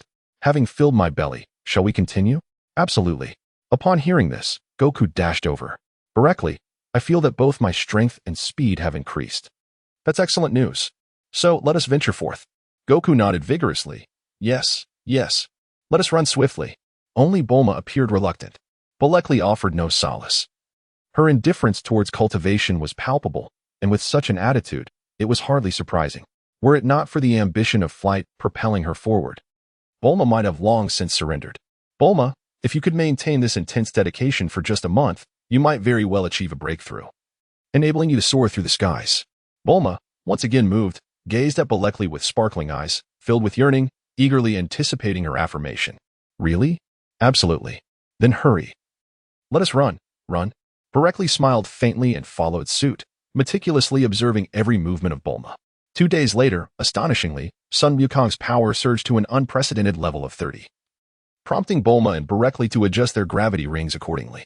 There was no alternative. Without such adjustments, even Bulekli would find it impossible to keep pace with Son Wukong. At this juncture, lacking any extraordinary means, a disparity of over 10 combat power points could prove fatal, rendering it exceedingly difficult to surpass. That night, beneath the sparse twinkling of stars, Son Wukong bowed his head, holding steadfast to the words of his grandfather. Bulekli and Bulma, unrestrained and carefree, gazed up at the moon. Behind them, the opulent villa stood silently in its place. Ah, such days are truly delightful. Bulma joyfully stretched her enchanting figure, feeling untroubled since it was Bulekli who would ultimately bear the consequences. Son Wukong, filled with genuine curiosity, turned his eyes towards Bulma, almost leaning in closer. Bulekli, who had intended to speak, found himself in a state of exasperation. Bulma, mind your behavior. Son Wukong, turn around and close your eyes. Why? Ha ha ha. Bulma, sensing Bulekli's jealousy, could not help but burst into laughter at Son Wukong's innocent demeanor. There is no reason, just turn around quickly. But women are different from us, and besides, you don't have a tail. Ha ha ha. Bulma laughed heartily once more, her laughter resonating beautifully under the night sky. Bulekli, in a state of resignation, pondered who could claim to be without a tail. Yet, he found himself at a loss regarding his rather inexpensive elder brother. Turn around. I shall teach you a method to swiftly enhance your strength and speed. Really? Son Wukong exclaimed with curiosity, eagerly turning around. In his mind, the mysterious woman represented a superior path to cultivation. Bulekli cast a fierce glare at Bulma, who unabashedly flaunted her physique without a hint of modesty. Rising to his feet, he brushed off the dirt from his posterior and strode over. Having committed to teaching, he was determined to fulfill that promise. Naturally, the instruction commenced with the foundational stance. Although Son Wukong possessed considerable strength, it was built upon a foundation laid by his grandfather, which, though commendable, lacked the solidity of Bulekli's own rigorous training. A brief introduction sufficed, and Son Wukong executed the stance with impressive precision. He began to grasp the sensations of leading with the crown of his head, relaxing his shoulders and elbows, drawing in his chest while lifting his back, softening his waist, and contracting his hips, standing upright with poise, and centering his energy in the lower abdomen. Brala had just finished outlining the essentials when Son Wukong remained motionless, a look of profound confusion etched upon his face. Chapter 20, Exceptional Talent, the Cause of Amnesia. Brala, what does that mean? He inquired, laughter erupting from Bulma behind him for the 3rd time that evening. Silence. If you truly don't understand, just hold your position, she retorted. Unfazed, Son Wukong's excitement remained palpable. Is standing like this sufficient? It seems so simple. He earnestly continued to adjust his stance. Initially, he was instructed to find a posture that suited him. Now, the focus shifted to tailoring a position uniquely beneficial to Son Wukong, mirroring the guidance given to Bulma. The tranquility among the trio formed a picturesque tableau under the lunar glow. In the distance, a bright gleam emerged. Ah, it appears you have not come empty-handed. Able to make such precise adjustments based on his bodily movements, a figure in the shadows leisurely observed Brala from afar, as if equipped with some unseen device to monitor their every interaction, dialogue, actions, expressions, all transmitted flawlessly. Should I create a bit of trouble for him? He already boasts a combat power of 2,000. Future developments may prove challenging. I must ensure that neither Piccolo nor the Supreme Kai meets an untimely end, for without them, The king and Namek would be absent as well. However, manifesting several thousands of combat power now may not be prudent, and my involvement might seem somewhat excessive. The combat power cultivated under that individual appears to surpass reasonable limits. In a fleeting thought, another figure materialized in the mysterious one's mind, a lecherous old man. In the realm of Dragon Ball, if one were to identify the source of most troubles and narrative conflicts for Son Wukong and his companions, it would undoubtedly be that character, who had orchestrated chaos from beginning to end. Well, since you have such a talent for mischief, I shall take you under my wing and see if you can grow stronger and achieve greatness once more. After murmuring to himself, the enigmatic figure leisurely closed his eyes, a singular reflection shining brilliantly in the air. After a brief session of instruction from Borically, Son Wukong noticed Bulma's apparent boredom, reflecting on the intensity of today's training. He recognized that Bulma's physique could not quite match his own or that of his dear brother. "Bulma," he said, "if you're feeling weary, it's perfectly fine to return and rest." Bulma's eyes brightened at his words. "Really? I can take a break?" With no one to appreciate her, she had long ceased to display her graceful form. Exhausted from the rigorous training, she found herself unable to muster the energy to continue. Instead, resting her chin on her hands and watching the two of them with a sense of ennui. "Yes, an early retreat to recover my strength is prudent. Tomorrow's training awaits." "All right then," Bulma responded enthusiastically, swiftly rising to her feet and stretching her limbs. "I'll head back to freshen up and apply a face mask before resting." Broccoli gazed in silence at Bulma's retreating figure. With a battle power of 98, did she truly need to apply a facial mask?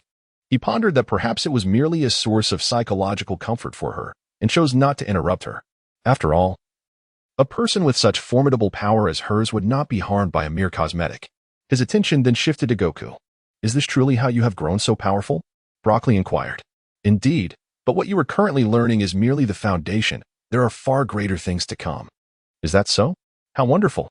Goku's eyes sparkled with excitement, his face radiating joy. For Goku, the prospect of advancing in his training was an immensely gratifying notion. Borically let out a sigh. The child's temperament has undergone such a transformation. "By the way, Son Wukong, has your character always been this way since childhood?" He shook his head. "Remain still in your position." Son Wukong's expression grew serious as he obediently resumed his stance. Remarkably, his posture mirrored Boricly's precisely, leaving Borically in astonishment.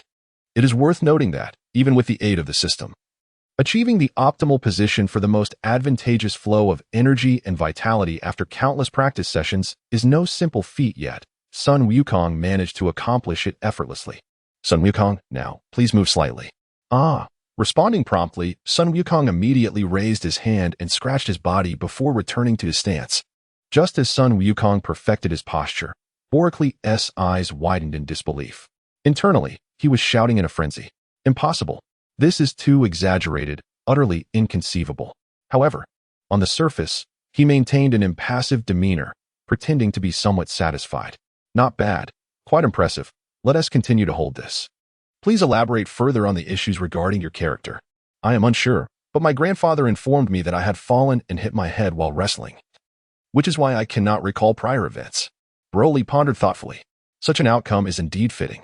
The temperament of the Scions is notoriously volatile. Having borne the weight of memories, he has suppressed this aspect of himself since childhood, rendering it less apparent. Moreover, being raised in the relatively stable environment of the Bardock household has somewhat tempered his nature, though he can still easily succumb to bouts of rage. This inclination is innate, and despite his lifelong efforts to restrain it, it remains a formidable challenge. It is truly astonishing that Son Goku can embody such innocence. Furthermore, his demeanor bears little resemblance to that of an infant. With Goku's words, everything became clear. "So, do you truly not remember the events of the past?"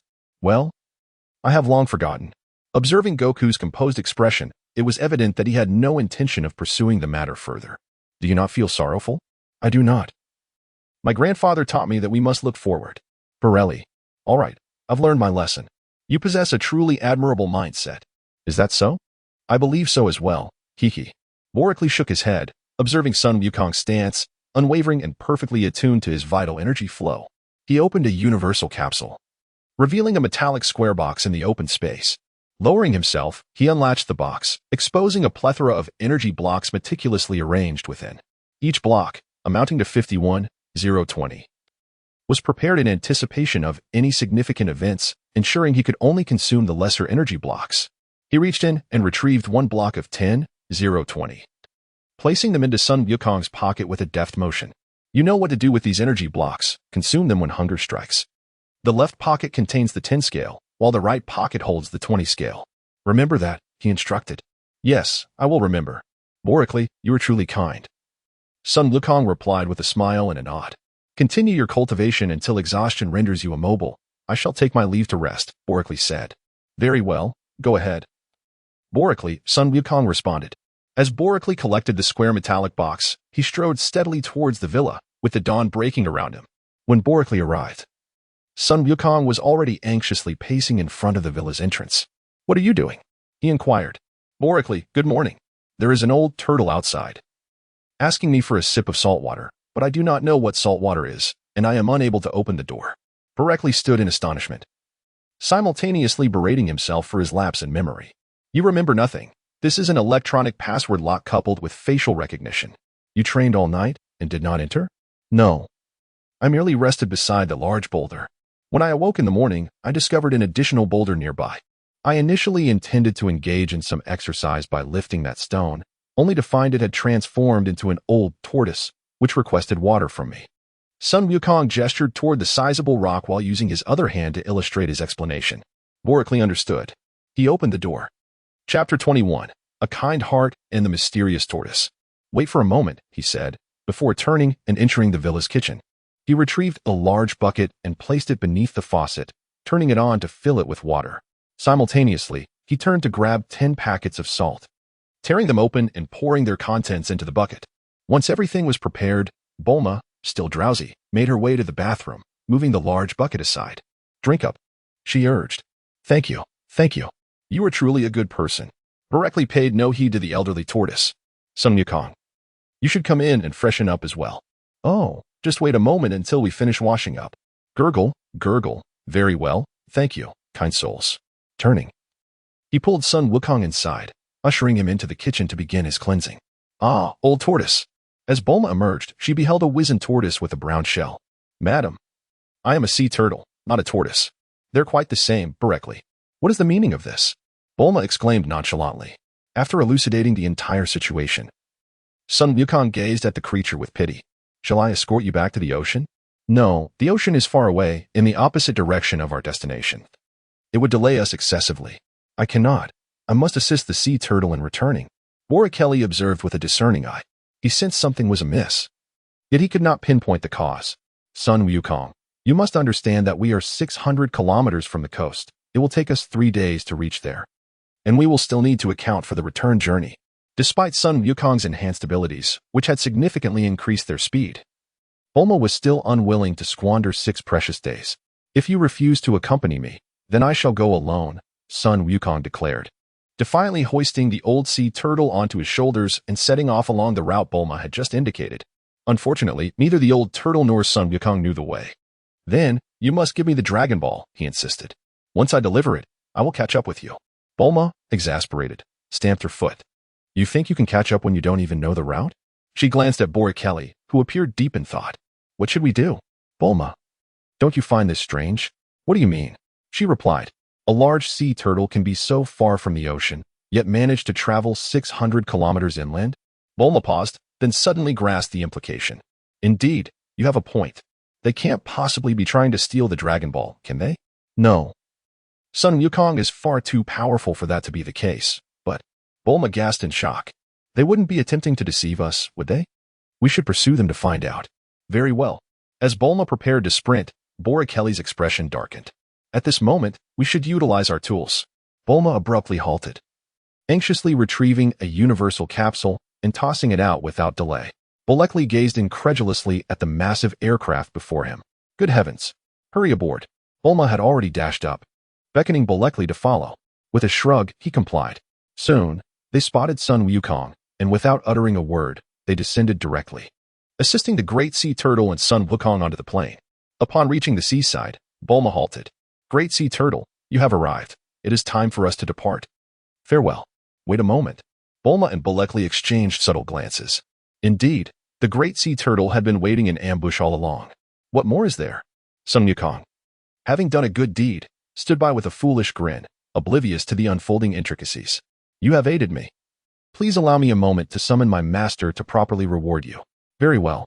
Son Wukong, cradling his head, responded contentedly. Without waiting for Bulekli and the others to agree, the great sea turtle turned and vanished into the sea. Bulma stared at the azure waters, perplexed. What on earth is happening? Meanwhile, Son Wukong, still cradling his head, gleefully rushed to the shore. Wow, is this the ocean? The two watched Son Wukong frolic joyfully, choosing not to intervene. As time passed, afternoon approached. Bulekli is yet to return. He must be toying with us. We should head back.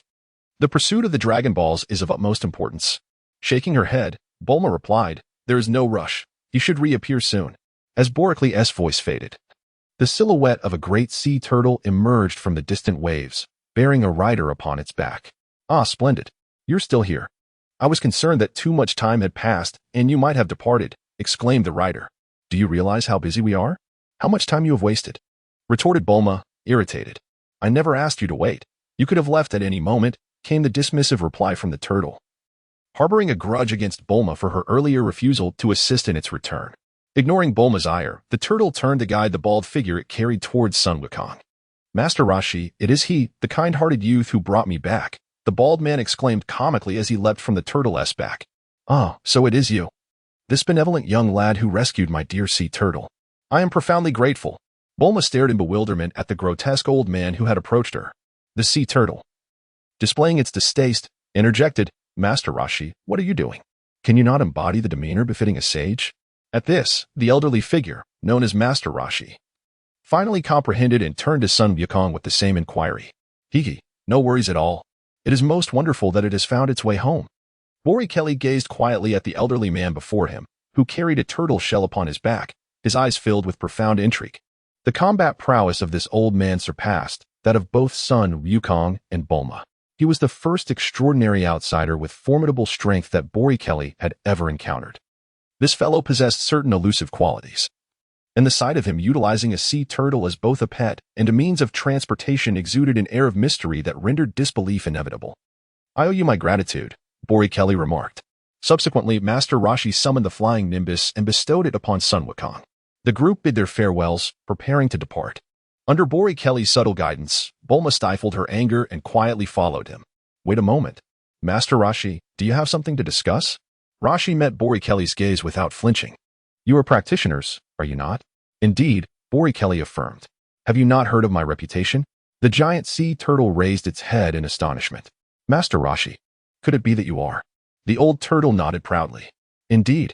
In silence lies motion. I too wish to stretch my limbs. If you do not mind, once your matters are concluded, you may seek me out, and I shall impart my teachings upon you. Who do you think you are? Teaching us? Are you truly that powerful? Bulma could no longer contain herself and scoffed loudly. Coughing, Bulma reluctantly retreated, her wide eyes glaring fiercely at Master Roshi. The master merely regarded her with an inscrutable expression, while the giant sea turtle beside him appeared incredulous. If the opportunity arises, Master Roshi interjected, cutting off Bulekli's intended words. Son Wukong, your innate purity of heart is commendable. After you have accomplished your tasks, you may come to me, for I possess information regarding your grandfather. Is that so? Truly? Do you know my grandfather?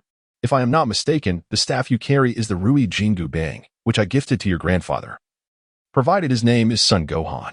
Yes. Grandfather, you are truly remarkable. My grandfather's name is indeed Son Gohan. Once again, Bulekli and Bulma found themselves overlooked. Bulekli gazed intently at the enigmatic tortoise before him, his mind racing with thoughts. Upon hearing those words, a peculiar expression crossed his face. Chapter 22. Gathering the Dragon Balls. Observations on the journey. Are scions inherently benevolent? On planet Vegeta, aside from his rather troublesome father and mother, he knew of no one with a pleasant disposition. Very well. Dear grandfather, once Bulma and I have completed our quest to collect the 7 Dragon Balls, I shall return to seek you out. Agreed. Broly observed the profound gaze of the turtle hermit sweep over him, and at last, he comprehended the source of his unease. This seemingly lecherous old man was a paradox. While ostensibly in search of Son Wukong, his furtive gestures suggested an ulterior motive aimed at Broly himself. It appeared that the entire charade was not truly about Son Wukong, but rather about him. Yet, In Broly's eyes, the old man was merely a feeble figure with a battle power of 138. And it should stand to reason that he would not recognize him. Why then, this peculiar behavior? Unable to fathom the reasoning, Broly chose not to delve deeper. With a battle power of 2,000, he had no reason to fear this elderly man. Confident in the accuracy of his system, Broly dismissed any notion of a miscalculation on his part. Meanwhile, Bulma muttered to herself as she retrieved the Dragon Ball radar. With a press of a button, she exclaimed, What? How can there be 4 Dragon Balls here? Borically, equally perplexed, gazed at her with curiosity. Look, Bulma said, extending the Dragon Ball radar towards him. Broly glanced at him, seemingly deep in thought. Master Roshi, do you possess a yellow orb with red stars within? Master Roshi tilted his head at a 45-degree angle, pondering for a moment before suddenly reaching into his chest. Is this what you are referring to? Bulma let out a shriek and rushed forward. Yes, indeed. Please. May we have it? Master Roshi abruptly revealed a lecherous grin. Hee, it is possible, but... Upon observing the expression of Master Roshi, Broly felt an ominous premonition and directly dismissed the internal communication group. Bulma was still awaiting Master Roshi to articulate his terms when she noticed Broly's abrupt refusal. In a fit of anger, she straightened her posture and turned around. Broly, what are you doing? I have yet to hear his conditions. You fool. Borically stepped forward, gazing intently at him. You may bestow him upon me if you wish. If not, it matters not. I intend to keep Son Wukong by my side for my future cultivation. The turtle sage's eyes darted about, uncertain of how much Borically truly knew. It was imperative not to alert him at this moment. Yet, it seemed as though Borically was subtly revealing the significance he placed on Son Wukong, daring to use him as leverage while indicating that he would not seek him out for training. Would he acquiesce to such terms? If he did not intervene intentionally, Borically would undoubtedly offer him no assistance. This was a matter he would not entertain. Son Wukong is to be my disciple. By what right do you deny him to me? Borically did not respond. Instead, he turned to gaze at Son Wukong. Wukong, once this matter concludes, return with me. I shall guide you in your training and ensure your sustenance is adequately provided. Splendid! Son Wukong exclaimed, his thoughts consumed by the promise of nourishment, causing his mouth to water as he forgot entirely about his commitment to seek Master Roshi. Master Roshi, visibly exasperated, removed the 3-star ball from around his neck and tossed it to Bulma. Enough. You youngsters truly lack respect for your elders and the young alike. Do as you please. We shall take our leave, Great Sea Turtle. With that, Master Roshi leapt onto the back of the Great Sea Turtle, turning back with a meaningful expression. However, one must understand that training requires method. Mere physical exertion is insufficient unless one has no desire for advancement. Boricly's gaze was profound. Let us proceed. Bulma, filled with joy upon acquiring the Dragon Ball she so desired, followed closely behind Boricly without a hint of complaint. Naturally, Goku mirrored her enthusiasm. After a week, the trio had successfully obtained the 6-star ball. With a beaming smile, Bulma departed from the village, taking along the lecherous and troublesome Oolong. Boricly, we have now gathered 5 Dragon Balls. We only need 2 more to summon the Eternal Dragon and fulfill our wishes. Indeed. Are you not excited? Bulma inquired, her enthusiasm wavering. What is there to be excited about? It could merely be a fictitious legend, Boricly replied nonchalantly, simultaneously restraining Oolong. This little pig, if it weren't sentient, would surely make for a delightful roast. That is nonsense. It must be true. Absolutely, without a doubt. All right. If you insist it is true, then I shall concede. Very well. Boricly, what sort of attitude is this? You seem utterly indifferent. As Boricly raised his hand, a beam of laser erupted from it, obliterating the motorcycle approaching them from a distance. What are you doing? As you can see, he replied.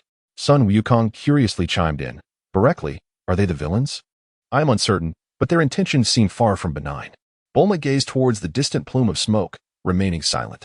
Apart from Boricly and their own objectives, what did the others matter? Son Wukong too leaned against the vehicle, while Oolong appeared lost in thought. This place resembled a sinister desert, thus. That must be the fabled Yamcha. With this thought, Oolong suddenly began to gesticulate animatedly. Wow, that's incredible! You can emit lasers from your body and may have even slain the desert bandit Yamcha. Boricly cast a cold glance at Oolong, offering no response, merely closing his eyes. Oolong, feeling awkward, fell silent, his eyes darting about. He was not inclined to submit willingly to the whims of Bulma and Boricly. The group set forth once more, encountering many peculiar sights along the way. Meanwhile, Bulma successfully achieved her breakthrough. "I can soar through the skies," she exclaimed exuberantly. "Borically, you were right. I truly have ascended." However, with a sudden thud, Bulma found herself on the ground. "Oh dear, my poor back. It hurts. Someone help me up." Borically, caught between laughter and tears, could only step down from the vehicle to assist her. "You have only just made a breakthrough, yet you dare to soar so high. Is it not courting disaster?" "Ah. I truly had no idea. It seems I cannot fly for long." "Ouch, take it easy, slow down." As Bulma gingerly rose, grimacing in pain, she hastily pointed in a certain direction. Hey, Wulong has escaped. Do not worry, I have marked it. It won't run far." Observing Bulma's pain cries, Borically remarked with exasperation, "You are still concerned about your bounty? Oh, well, in that case, you must retrieve it later. Rest assured. You should return to the vehicle and take a break." Son Wukong approached with envy. "Bulma, can you fly too? How wonderful. When will I be able to fly?" Under Son Wukong's admiring gaze, Bulma felt her discomfort dissipate. Keep up the good work. You will achieve it soon." Borically smirked, reflecting on the irony of the situation. He mused on the remarkable ascent of Son Wukong's combat prowess, which had soared to an astonishing level of 80. If he were to maintain such momentum, it would not be long before he could soar through the skies. "Indeed, I shall strive diligently," the naive Son Wukong declared, filled with newfound confidence. However, the journey thus far had been quite enjoyable. After uttering this sentiment, he fell silent, fixated on Borically. Chapter 23, The Fiery Mountains, the Impetuous Young Lady. "Yes. You are absolutely correct," he acknowledged. Borically felt a sense of helplessness. The young girl held a grudge rather tenaciously. "Let us proceed," he said. "Next. Son Wukong will run while Bulma and I take the car." "Why don't you run as well?" Bulma inquired. "Are you truly comfortable with Son Wukong driving?" Just as Bulma was about to retort, she swiftly silenced herself, contemplating the thrilling danger of Son Wukong behind the wheel. "Perhaps it is wiser for my future husband to drive after all. Then do take it slow. Oh dear, my poor back." Son Wukong looked on in curiosity. "Did you not claim it was not painful just moments ago? What business is it of yours?" Bulma snapped in irritation, continuing to groan under Borically's support. Son Wukong wore a puzzled expression, unable to comprehend the situation. "That is precisely how it is." Scratching his head in confusion, he turned and began to run. Borically helped Bulma into the vehicle and prepared to drive. "Aren't you going to look for Wulong?" "Rest assured, he will find his way back to us on his own." Borically revealed a smile that was both enigmatic and sinister. One could hardly deem him a virtuous individual. The trio continued their journey. On the distant shore, Master Roshi reclined in his rocking chair. "Are we about to gather the Dragon Balls? With a formidable figure like Borically among us, surely Pilaf and his companions cannot cause any disruption. Would it not be rather unseemly if the Dragon Balls were assembled too effortlessly?" Squinting, Master Roshi's voice drifted through the air like a whisper. "Master Roshi, what are you contemplating?" inquired the sea turtle, gazing up with curiosity. "I was pondering how remarkably beautiful Bulma is," Master Roshi replied. "Master Roshi, as an immortal being, how can you entertain such lewd thoughts?" The sea turtle covered its face, as if embarrassed by the conversation. "Come now, this is merely human nature. I am an immortal, yet I am still a person," Master Roshi retorted with unabashed confidence. "I find myself at a loss with you." The sea turtle sighed as it resumed its position on the ground, revealing a mysterious smile. "Very well. I shall consider it a gift. I am curious to see whether you, devoid of any memories of the Dragon Balls, will bestow your wish upon another or keep it for yourself. If you choose to wish for something, what would it be? After you finish this endeavor, if you do not return, I shall come to assist you." With that, Master Roshi closed his eyes, leisurely swaying in his rocking chair. A smile graced his lips, spilling over and enveloping the nearby sky. Everything appeared serene and tranquil, particularly the surrounding sea life. Borically is currently attending to Bulma. Despite having checked herself thoroughly and found no issues, she continues to feign ailments and insists on receiving a massage. It seems that a massage is imperative, once administered. She feels much better. "Bulma, your act is quite transparent." "Humph, that feels delightful." "What are you talking about?" "I am not pretending. It genuinely hurts. However, your massage is incredibly soothing, remarkably professional. Have you trained in this?" Borelli's forehead veins bulged. "Throughout my life, when have you ever seen me study?" "Haha. It feels quite pleasant anyway." Borelli remained silent, quietly administering the massage, without any intention of deliberately tormenting Bulma. "Hey, can we continue on our way? You still wish to see Bulma, don't you?" Broccoli revealed a rare and unmistakable sense of helplessness. Bulma, Goku, ever the earnest one, rushed directly to Bulma without a moment's hesitation. All right, shall we proceed? Bulma, caught under Goku's unwavering gaze, awkwardly rose to her feet, murmuring to herself. Goku, however, paid no heed to her discomfort. He was simply eager to continue their journey. Splendid. Oh yes. Just as Goku was about to spring forward once more, he suddenly paused. Wait, just a moment. A mysterious smile flickered in Broly's eyes. One of the reasons he was willing to pause and assist Bulma with her massage was precisely for this moment, wasn't it? Ah. It appears that Oolong has indeed followed him. Broly, you are truly remarkable. Broly regarded Bulma with a half-smile that was both enigmatic and teasing. Indeed, he replied. Bulma, perceptive to the peculiar tone in his voice, turned around to find Broly's odd expression fully revealed. Without a moment's hesitation, Bulma exclaimed, Oh, come on, that's enough. Your charade has gone on long enough. Are you done yet? I genuinely have a backache. Bullock had no means to contend with him. He simply opened the door, alighted from the vehicle, and then re-entered, taking his place at the driver's seat. Off he went. Aren't you going to wait for it? Son Wukong inquired with curiosity. No need, came the response. Doesn't it enjoy running? Let it run free. As Bo ruefully uttered his words, he ignited the engine and pressed the accelerator. Help! I was wrong. Please wait for me. The anguished cries of despair echoed in the distance. Son Wukong cast a glance back, but chose not to return for him. There must be a reason behind Broly's actions. With clarity in his thoughts, Son Wukong joyfully continued his run. His motivation remained abundant, and the allure of flight was undeniably enticing. Although the somersault cloud was swift, stable, and effortless, it could never compare to the freedom of soaring on his own. Once he mastered the art of flying, it would be akin to having a double assurance. Broly, of course, would not disregard Wulong's well-being. The vehicle swiftly came to a halt. Once Wulong boarded, the speed surged once more. You didn't run away, so why return? Bulma teased languidly from the back seat. I'm sorry, I was wrong. Please spare me. I shall not dare again. Wulong whimpered in a pleading tone. Humph. Wulong noticed their lack of reproach and let out a sigh of relief. However, as he observed the increasingly desolate surroundings and felt the rising heat, his complexion paled dramatically. Are you all heading there? He stammered, trembling as he pointed towards the direction of the vehicle. Indeed, where else? Wulong suddenly regained his composure, disregarding the turmoil within him. Anxiously, he waved his hands in protest, exclaiming, No, that's not possible. That is the legendary residence of the Bull Demon King. At the Flame Mountain. We cannot go there. He is a being known as the Demon Emperor. What are you talking about? When you mentioned Yamcha earlier, you said the same thing, yet look what happened. Wulong's excitement turned into a shiver of fear. Indeed, the gentleman behind the wheel, with his gentle demeanor and cultured manners, could unleash a laser with a mere flick of his finger, effortlessly obliterating Yamcha, a terrifying feat. It remained uncertain who was truly stronger or weaker. As everyone pondered this conundrum, ahead of them, Son Wukong continued to dash forward. Suddenly, another figure appeared in his path. Hey, get out of the way. I can't stop. Son Wukong shouted urgently. You pervert. What are you doing? Move aside. I can't halt.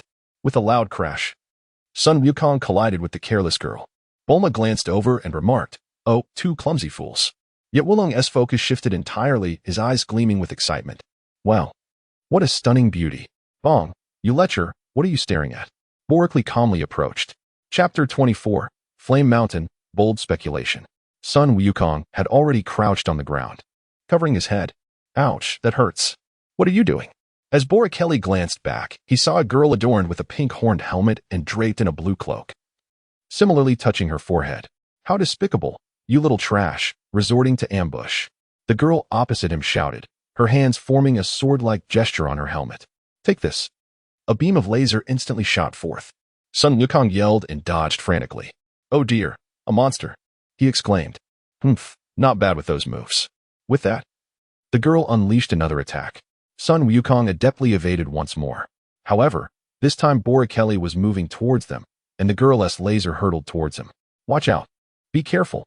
Both Son Wukong and the girl shouted in unison. In the car behind, Oolong was already rendered speechless, while Bulma glared in annoyance. After all, the girl was dressed even more scantily than she was. Broly, the Dragon Balls are right in there. Oolong, sitting beside Bulma, turned pale upon hearing this, beads of cold sweat forming rapidly. Despite knowing Broly's formidable strength, Having never witnessed it clearly, he found it hard to trust. After all, the Ox King was a notoriously infamous figure, and their unguarded approach left them feeling quite uneasy. Incredible. The events inside the vehicle had little impact on the girl with the horned helmet, who remained in a daze. What is going on with you two? Poor Kelly. You arrived just in time. That person actually shot a laser at me. Bolekli cast a glance at the furious Son Wukong. Who are you? He inquired. I am Kiki, the daughter of the Bull Demon King. Well, before anyone could react, Wulian was so startled that he immediately hid behind the car. What are you going out for? I am going to seek Master Wu Tian's assistance to extinguish the fire using the banana fan. Bolekli's lips twitched. The banana fan? Son Wukong, the Bull Demon King. Reminiscent of the Flaming Mountain, the banana fan combined with that plump pig from Wulian, along with the Rui Bang carried by Son Wukong. Why does this all seem so familiar?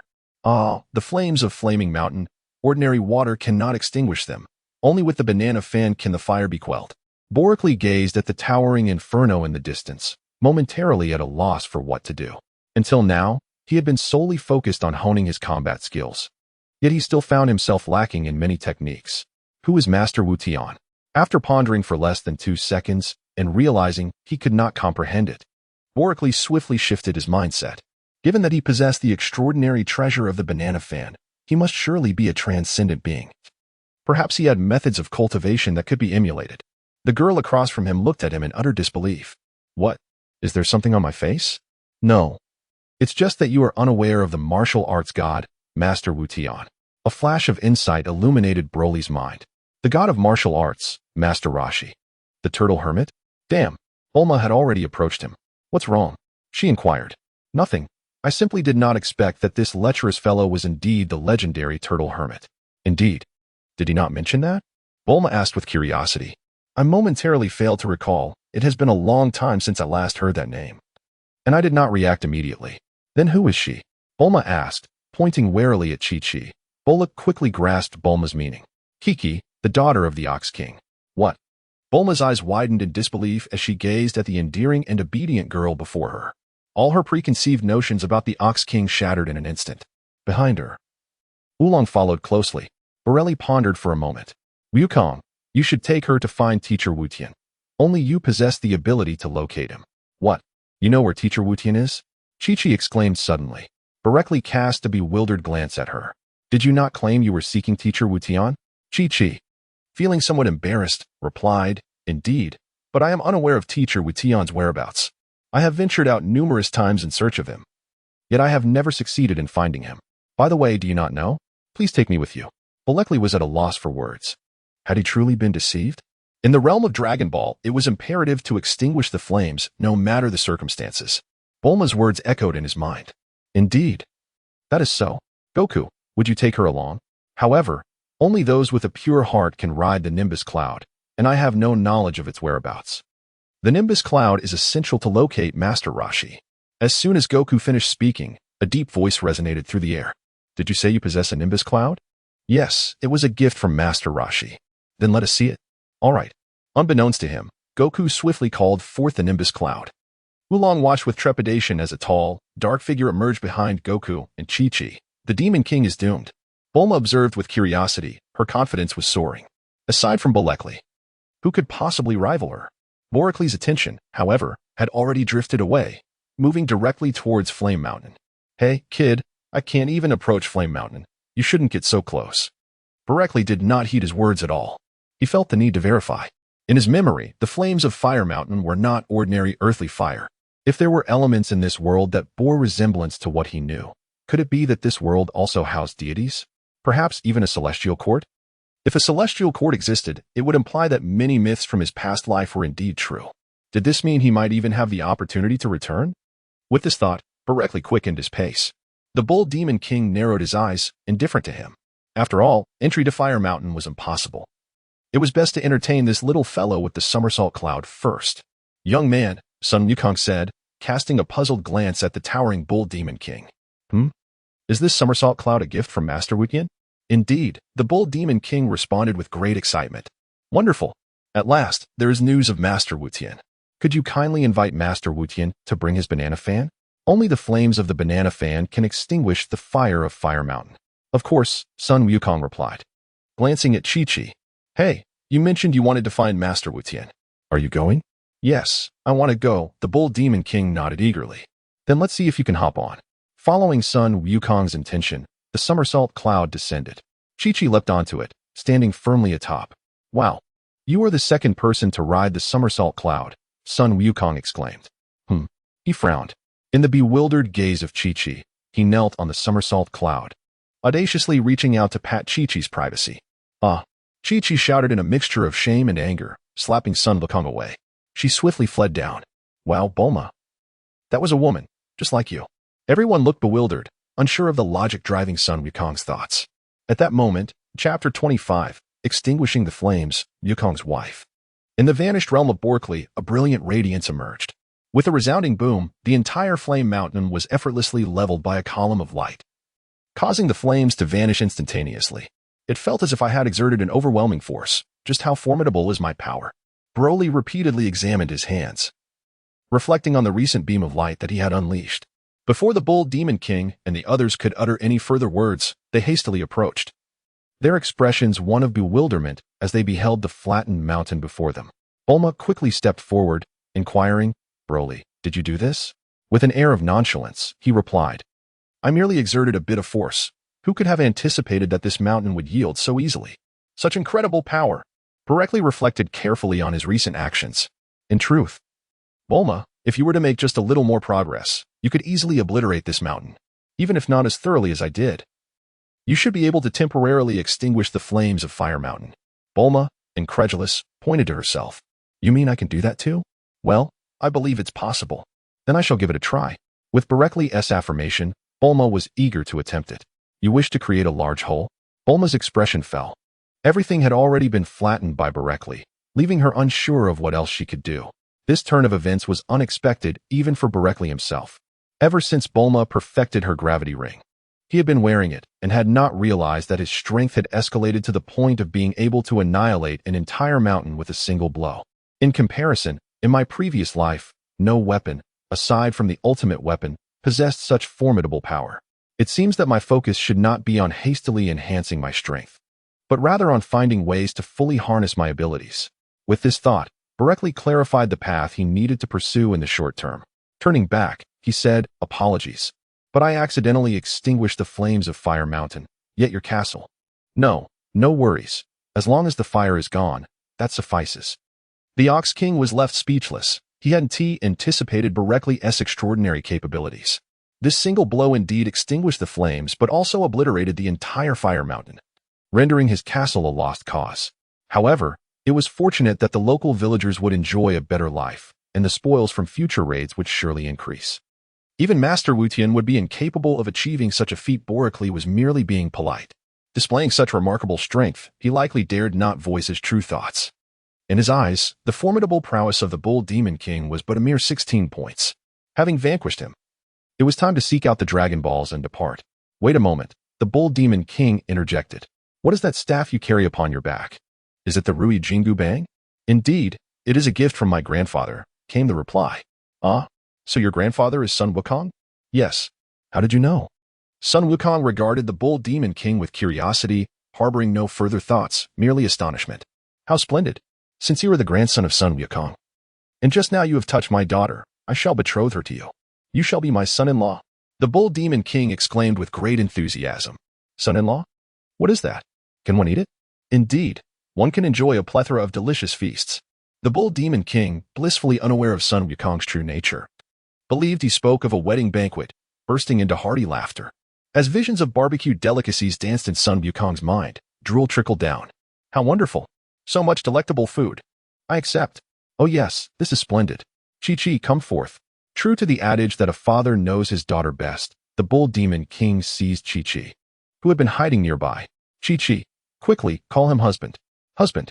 Chi-Chi shyly gazed at Son Wukong, already envisioning names for their future offspring.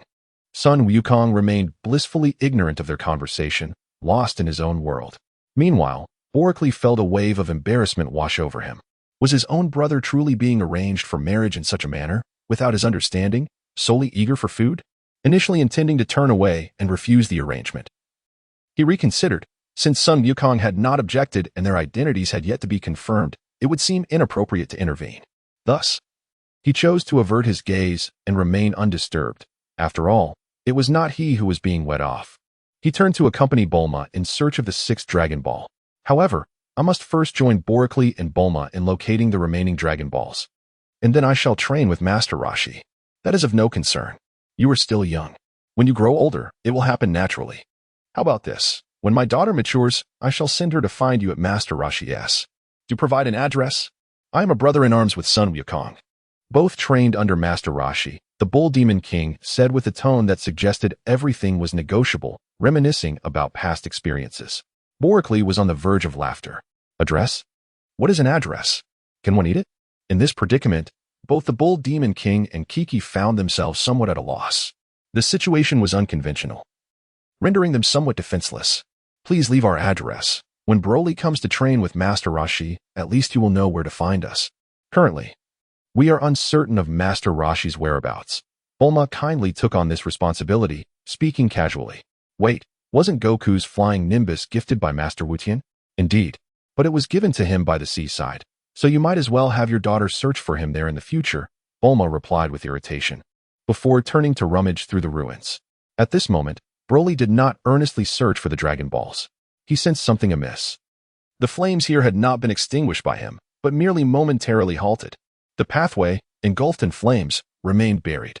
Perhaps he would return to investigate further when the opportunity arose. Soon, the group discovered a Dragon Ball, and what a delightful find it was, the sixth-star ball. This meant that only one more remained, and they would accomplish their mission.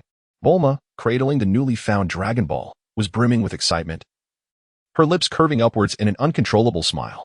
Let us proceed. Borically descended as well. At this moment, he had recalibrated the gravity ring, reverting to an ordinary individual of modest strength. Bulma immediately followed suit with eager enthusiasm. Oolong, left with no choice, reluctantly trailed behind, as the source of his own torment remained unfound, leaving him too apprehensive to stray far from them. Goku, carry on. You should continue running. Indeed. But why? Chi-Chi, unwilling to acquiesce, mustered her courage and glared at Borically with indignation. Borically gazed at his prospective future sister-in-law with a cheerful smile. He understood that he needed to train diligently to become stronger. Then why don't you run? I did run. I, along with Bulma, ran. It was supposed to be Goku who ran, but I ended up colliding with you. Chi-Chi felt a flush rise to her cheeks. She had not anticipated that her reckless bump would lead to the discovery of a husband. You mustn't bully him. Rest assured, aside from training to enhance his abilities, we won't intentionally mistreat him. I'm leaving now. Come visit me to find him. Your home? Bulma interjected. Indeed, my home. My boyfriend will be accompanying Goku to Master Roshi's place. If you come to our house, you will be able to find Goku. Or you can figure out a way to locate him yourself. Oh, Chi-Chi nodded, still somewhat bewildered. Borically was at a loss for words, as he had never insisted on going. Bulma marked the location of her home and then got into the car. Son Wukong bid farewell and, in a flash, dashed forward, displaying no hint of nostalgia. Borically had initially intended to drive, but was reluctantly relegated to the back seat.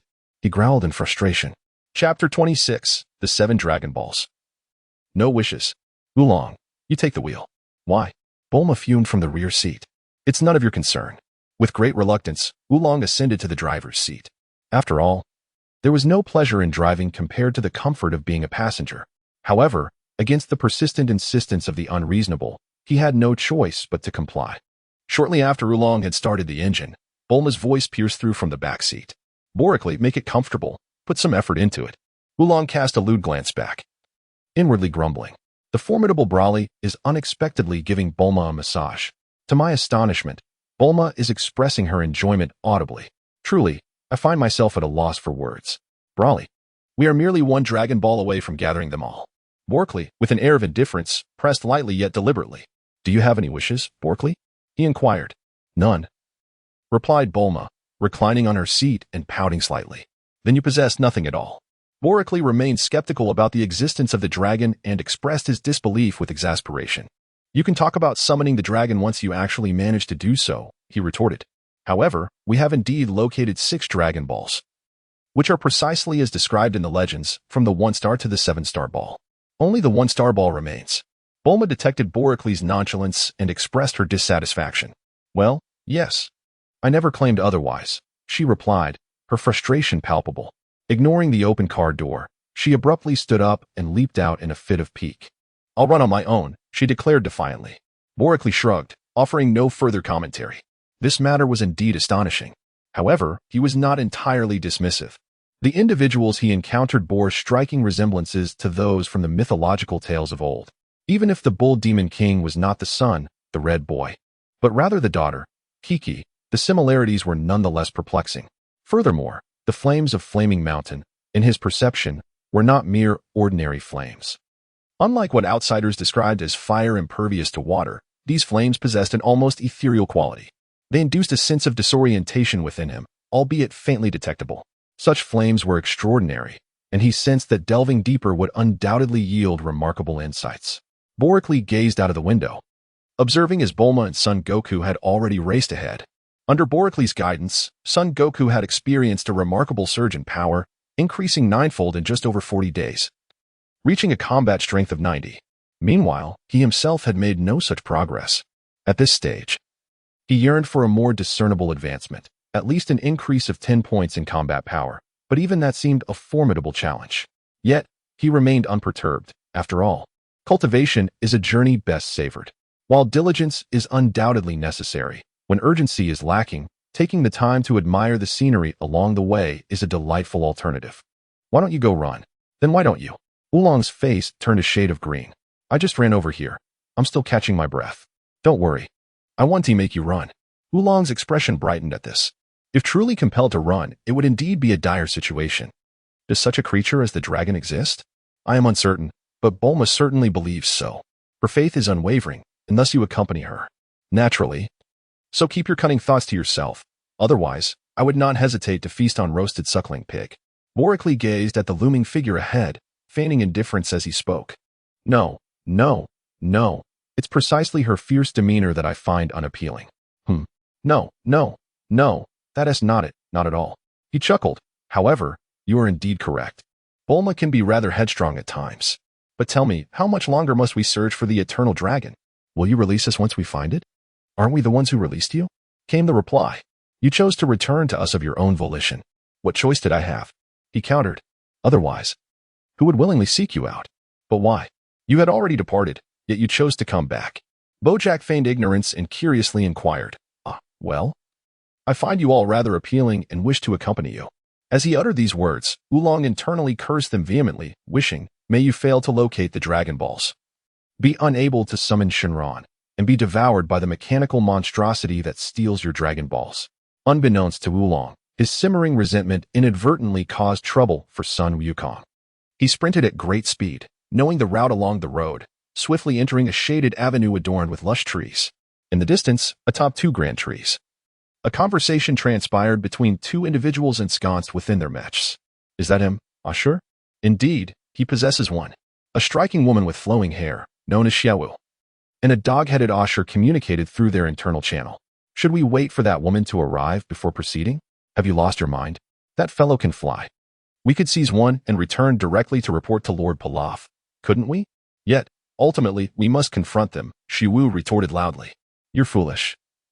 Once they reach the castle, equipped with various super weapons, what can we accomplish with just our 2 mechs?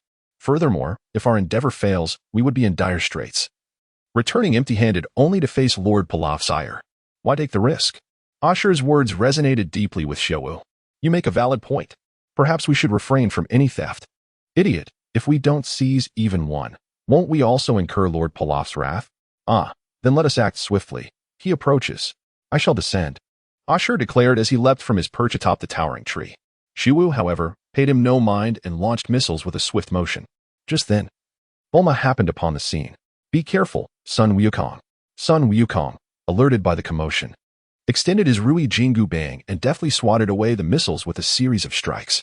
You despicable villains, he exclaimed, unleashing beams of energy from both hands that obliterated the 2 mechs in an instant. Observing the panicked escape of the duo, neither Son Wukong nor Bulma felt inclined to pursue them. Bulma, why did they just attack me? Perhaps akin to the pirates in the desert, they sought to rob you. Son Wukong clapped his hands together. Let us disregard them and continue our run. Agreed. Bulma smiled brightly as she spoke. These trivial matters had no bearing on them whatsoever. It was a pity that Oolong's curse had only been partially fulfilled. The group eventually arrived at Pilaf's castle, where Son Goku and Bulma swiftly bound the three captives. After a series of threats and temptations, Pilaf finally revealed the location of the last Dragon Ball. Filled with excitement, Bulma hurried to follow Pilaf's directions, while Broly observed the three with curiosity. It must be said, the technological sophistication of this castle was quite impressive, while Bulma might look down upon such advancements. He certainly could not. Did you construct this castle? He scoffed. Of course. Just wait until I'm ready, and then we'll settle this once and for all. Bulekli found himself harboring a different thought and was just about to speak when Bulma excitedly approached, clutching a Dragon Ball in her hand. Alongside the 4-star ball held by Son Goku, they had indeed gathered all 7 Dragon Balls. Bulma, what about your wish? He inquired. I don't have a wish. Bulma replied nonchalantly. As the daughter of a billionaire, a brilliant scientist, and a woman of formidable strength, she truly had little to worry about. A clever idea sparked in Bulma's mind. Chapter 27. Changing Conditions, a worthless dragon. Son Goku, do you have a wish? Goku was taken aback, surprised that she would ask him, what is a wish? Bulma was at a loss for words. She had witnessed Goku's innocence before. A wish is simply something you desire. To always have enough to eat. Does that count? Bulma's eyes lit up with joy. Of course. How could anyone not have a wish? Yes, that's it. You should voice that wish when the time comes. My wish is to have many, many women. Oolong excitedly raised his hand to express his desire. In his view, as an adventurer, he felt entitled to make a wish. Bulma frowned and slapped Oolong on the head. You perverted pig, you have no right to make a wish. Bulma squatted down and laid out the 6 Dragon Balls she had gathered, arranging them together. Gazing at the shimmering orbs, she remarked, the legend about them is indeed true. Look, they are glowing. Son Goku then retrieved the Dragon Ball from his own possession. Kelly, too, felt a sense of curiosity. For this phenomenon defied explanation from a scientific perspective. Wait a moment, I think. Bulma gazed up at Kelly with hopeful eyes. If the dragon is indeed real, it would be prudent to securely seal the mouths of Pilaf and his 2 companions. Awakening to this realization, Bulma braced herself with her hands on her knees and stood up. She retrieved a universal capsule and extracted a large piece of cloth, using it to effectively cover the mouths of the 3. With a satisfied assurance that they could not utter a sound, Bulma turned around with excitement. Goku, may I borrow your Dragon Balls for a moment? Broccoli too waited in silence. Regardless of the eventual outcome, having gathered all 7 Dragon Balls, it was certainly worth a try. In this final step, one must not be careless. Although it seemed as if all his energy was concentrated on the Dragon Balls, Broccoli's attention was already keenly attuned to his surroundings. Oolong was also anxiously observing. Unable to suppress a remark, the moon tonight is remarkably full. Son Goku had already presented the 4-star ball, which he treasured dearly, gazing at the 7 shimmering orbs. How shall we realize our wish? Fool, we summon the Shinran. Of course. I know, but how do we summon him? Bulma, resting her chin in contemplation, watched intently. Oolong, unable to hold back any longer, boldly proclaimed, Come forth, Shinran, and grant my wish. To his surprise, the Dragon Balls responded. The 7 orbs radiated an even brighter light, but suddenly, dark clouds enveloped the sky, and the Dragon Balls emitted a brilliant beam of light. A serpent-like dragon, approximately 100 feet long, emerged. Its eyes glowing red and adorned with long whiskers extending from either side of its snout. Boricli's pupils also constricted as he experienced an inexplicable transformation, one that was both striking and palpable. From the current sensory perception, it bore no resemblance to mere mirages. Gazing upon the magnificent form of the divine dragon and feeling the unparalleled pressure it exuded, one could only ponder the immense power possessed by the creator of the 7 Dragon Balls. Borelli gazed solemnly at the unfolding scene, remaining quietly observant. Bulma, brimming with excitement, clenched her hands tightly, her eyes sparkling with wonder. The information was indeed accurate. She was not engaging in fanciful delusions, but was genuinely involved in monumental endeavors. Son Wukong felt a mix of astonishment and curiosity, his mind devoid of the complexities that occupied the others. Oolong, on the other hand, was utterly enraptured, his eyes alight with pink hearts. Wow, there truly is a dragon. Does that mean I could have so many wishes? Pilaf was consumed by regret. Asu and Xiaowu shared a similar sense of awe, yet due to their position, they were unable to discern the full form of the dragon. A flash of red light flickered in the dragon's eyes, and a commanding voice resonated from its maw. State your desire, whatever it may be. I can fulfill it. But you are permitted only one. Son Wukong's eyes widened in disbelief. How magnificent! This dragon is enormous. Directly sensed an unusual disturbance. Yet, the nature of this anomaly eluded his understanding. It felt akin to being watched, yet distinctly different. Furrowing his brow, he lowered his head and murmured to himself, strange. I have this nagging feeling that something is amiss, yet I cannot articulate it. Wulian, with drool trickling from his mouth, perceived the divine dragon gazing at him. Since he had summoned it, he assumed the dragon was responding to his thoughts. A radiant light struck at Wulian's feet, abruptly interrupting his intended words. My wish is that you can grant us 10,000 wishes. In utter disbelief, Bulma, Son Goku, and Pilaf shared the same astonishment as the dragon. Such a formidable individual exists in this world. Simultaneously, Master Roshi, who was intently observing, was equally taken aback, his legs twitching in shock. He never anticipated that Berekli would dare utter such a jest. Elsewhere, the Green Elder and his black attendant, standing at the periphery, were also drenched in cold sweat. How brazenly shameless could one be? Bulma, having collapsed, quickly regained her composure. No longer possessing any wishes of her own, she feared provoking the legendary dragon. Given the disparity in size between themselves and the dragon, wouldn't a single swipe suffice to end them? Anxiously, she watched the dragon, awaiting the final verdict. Ultimately, the dragon spared them no superfluous words. This wish cannot be granted. Please propose an alternative. Then let me become the strongest, surpassing all others. She hesitated momentarily before adding. And all the gods. A bead of sweat, as large as a mung bean, appeared on the dragon's forehead. I'm sorry, but I cannot grant this wish either. Please suggest another. Do you know where I originally came from? Is this your wish? Berekli immediately denied it. This is merely a test of this wretched dragon. How could one regard it as a wish? No, you cannot fulfill my desire. Berekli regarded the so-called divine dragon with a trace of disdain, despite numerous stipulations. None had been fulfilled. The grandiose claims made at the outset quickly turned into a self-inflicted embarrassment. The dragon was momentarily rendered speechless by Berekli's remark, frozen in place. It had been summoned several times before, yet this was the first instance of being so brazenly dismissed. Bulma, recognizing that Berekli was merely jesting, hurriedly interjected with a loud proclamation. Dragon, grant that Son Wukong shall never know hunger. The dragon flickered with a crimson light, poised to respond. When suddenly it seemed to falter. I cannot fulfill this wish. Please, choose another. Everyone was left in stunned silence, particularly Pilaf. According to his rigid perceptions, ruling a kingdom was far more challenging than ensuring one person would never go hungry. Yet, even this unattractive green dragon appeared incapable of such a task, rendering it utterly useless in his eyes. Indeed, the dragon had automatically been downgraded in Pilaf's estimation. As everyone stood in disbelief, Wulian felt a surge of excitement.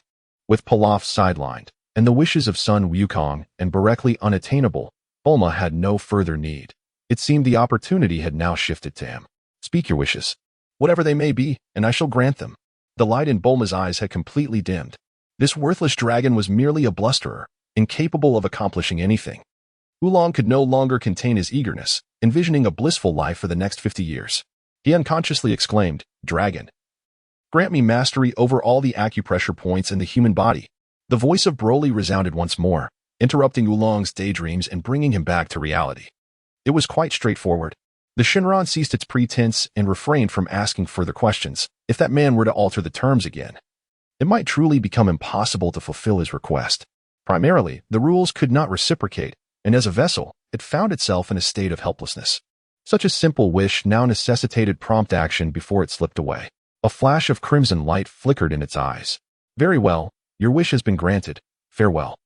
Shinran swiftly uttered these words, leaving no opportunity for anyone to react before transforming into a cascade of light and vanishing. Simultaneously, the dragon balls ascended into the sky, radiating brilliance as they dispersed. Fortunately, Broly, quick-witted and agile, adjusted the gravity in a blink and soared into the heavens, capturing the 4-star and 1-star balls. Pilaf was left in awe. He had learned from Ash and Xiao Wu that they could fly, but witnessing it firsthand was still a profound shock. His eyes glazed over. His body trembled uncontrollably, and beads of cold sweat cascaded down his brow. The unfortunate trio was utterly speechless, bound in place, consumed by anxiety. Now that it was done, we should return. Upon landing, Broly's expression betrayed no joy or sorrow as he casually addressed Bulma. So, did you acquire that knowledge? A slight nod followed. Let us depart. Oolong was anxious, and so were Pilaf and the others. What about me? Boracli gently tapped his finger, and a radiant point of light emerged from within the Oolong. All right, you may depart now. Son Wukong plopped down onto the ground, staring blankly at them. With this task accomplished, he figured he could simply follow Boracli, envisioning a future where he could feast daily, causing saliva to unconsciously trickle from the corner of his mouth. As for the notion of a wife, he was utterly oblivious to the concepts of marriage and companionship. With his mind consumed by thoughts of cultivation, he inquired, Boracli, shall we visit Master Roshi together? We could train under him. No, Son Wukong, you will accompany me back to the West Capital. Boracli, initially harboring some ideas, was abruptly inspired by a recent flash of insight, leading him to believe he could swiftly develop a cultivation technique. Even though it might be rudimentary, it would be entirely functional. There was no need to seek Master Roshi's guidance. He sensed something peculiar about the old master, as if he were scrutinizing him. Yet it was not entirely so. In any case, the overall impression was unsettling. Thus, it would be prudent to limit interactions unless absolutely necessary. Boracli took everything for granted. Master Roshi had been watching him for over a decade. If he chose not to intervene, what effort would it have entailed? And what about them? Bulma casually gestured towards the bound and gagged Pilaf and his companions. The trio, upon realizing they were about to determine their own fate, struggled fervently in their restraints, fervently hoping for a favorable resolution, if not an outright acquittal. After witnessing the technological marvels of the castle, Boracli found himself harboring a novel perspective, and naturally, he would not let them slip away easily. In his previous life as a mere laborer, he understood the immense value of having a group of capable workers. If Pilaf and his companions were indeed the architects and creators of the castle, then even if they could not surpass Bulma, their prowess would be formidable nonetheless. Observing the trio's anxious demeanor, Boracli hesitated. He wished to employ them, but lacked the means to exert control. He decided to take them along for now and reassess later. Bulma's eyes flickered with surprise, yet she chose not to elaborate further. They were merely second-rate scientists. Who was Bulma? Sharp-witted and astute, she discerned Boracli's intentions without difficulty. Let us proceed, she declared. At this point, Wulong was left speechless. He had once relished his status as the tyrant of the village, wielding power with impunity. And now? He found himself coerced into following, only to be cast aside. Indeed, Wulong felt utterly forsaken. Hey, you guys. Bulma hesitated, her heart softening, and contemplated bringing him along. Bulma. There's no need to waste time on the useless. Wulong protested, having realized that Bulma's empathy had been stirred. Observing her entourage, they did not appear destitute. Accompanying them would surely be a boon. Despite his fear of Boracli, he mustered the courage to retort loudly. Hey, how am I considered useless? I'm doing just fine. Ignoring him, Boracli continued his solitary march toward the castle. Moonlight bathed the surroundings, rendering everything vividly clear. For Oolong, he would have remained indifferent were it not for Bulma's presence. He had merely offered a suggestion. Even if Bulma chose to take him along, it would be of little consequence. After making some simple arrangements and deciding against visiting Master Roshi, he began to ponder. He had just acquired comprehensive knowledge of human meridians, and failing to organize his thoughts would undoubtedly complicate matters during practical experiments. Unlike the 720 acupoints he was familiar with, the dragon had revealed over 2,400 points. With minimal changes in the primary acupoints, including the 12 primary meridians paired points and the singular points of the 8 extraordinary meridians, the overlapping acupoints were few. With a greater focus on hidden acupoints, the functions of these hidden points filled him with trepidation. In the short term, he resolutely decided to avoid them. However, some negative acupoints, known in his past life as the 108 critical points, could provide significant advantages if utilized properly, facilitating a smoother path in his cultivation journey. He resolved to meticulously organize this information on his return journey, as he had already begun to formulate some ideas. Boracli's ambition has swelled to an extraordinary degree. Should his aspirations materialize, his combat prowess would surpass the conventional understanding of strength. Arriving at the castle's grand entrance, amidst the astonished gazes of onlookers, he extracted a universal capsule from his pocket, uncorked it, and with a casual flick, the capsule descended upon the castle, swiftly enveloping it within. Indeed, it contained an abundance of advanced technology beyond my comprehension, which should not go to waste. If Bulma were to learn of Boracli's intentions, she would surely be infuriated. However, she remained oblivious, currently engaged in untying the ropes binding Pilaf and his companions. You heard me. Be obedient and do not entertain thoughts of escape. You shall not elude me, Bulma threatened, her gaze fixed upon the trio. Pilaf and his associates exchanged sycophantic glances, devoid of any universal capsules themselves. Having witnessed the formidable display of strength before them, they would deliberate extensively before taking action, even with the aid of technology, let alone in their current predicament. Indeed. We shall act in accordance with your wishes, esteemed one. Pilaf bent slightly, ingratiating himself before Bulma. It is not I who is worthy of your admiration. Your rudimentary scientific endeavors hold no appeal for me. Were it not for Boricles' pity towards you, you would be dismissed entirely, she retorted. Certainly, replied Ash and Xiao Wu, standing upright with tense postures. Bulma let out a disdainful snort, harboring little fondness for the trio. Meanwhile, Oolong observed the scene with a sense of boredom. As long as he could accompany the group towards a favorable resolution, he remained silent, cradling his head and whistling while gazing skyward. The full moon tonight was truly a sight to behold. Goku did not lift his gaze. But one must not look at the full moon. It could summon monsters. He warned. Oolong erupted into laughter. Are you jesting? That is implausible. I looked, and nothing happened. Seeing Oolong's unwavering confidence, Goku innocently raised his head. His gaze fixed upon the luminous full moon. Borek's expression changed dramatically. Initially, he felt no sense of foreboding, yet suddenly, a mysterious wave manifested, nearly overwhelming his composure. He instinctively sensed that something dreadful was about to transpire. Bending down to retrieve the capsule, he urgently called out, Bulma, hurry and take them away. Simultaneously, Bulma's voice echoed. Borek, Goku, he. Without needing Bulma's warning, Borek had already discerned the gravity of the situation. He lifted his gaze, his face etched with concern. Suddenly, Boricles' expression grew increasingly grim. He quickly lowered his head to calm the tumultuous blood coursing through his veins. Drawing upon his strength and having only briefly raised his gaze, he finally managed to regain his composure. With lingering trepidation, he pondered, what just transpired? A deafening roar abruptly shattered Boricles' thoughts, compelling him to avert his gaze from the imposing figure of the ebony-haired gorilla. Broccoli, usually oblivious, had an inkling of what was unfolding. It was no wonder that Son Wukong had mentioned that gazing at the moon during a full moon could summon monsters. Now it all made sense. Reflecting on his previous observations of the lunar fluctuations at Dr. Brief's residence, coupled with the doctor's remarks about S-cells and his own bodily deficiencies, along with Son Wukong's words and the current mutations serving as corroboration, how could he remain unaware? One of the instabilities brought by the S-cells had indeed manifested, the transformation into a gorilla, or rather, a giant ape. Yet, this was not the most difficult part to accept. He believed a reversal was possible, otherwise, Son Wukong might not exist at all. The most distressing aspect was the uncontrollability of the transformation.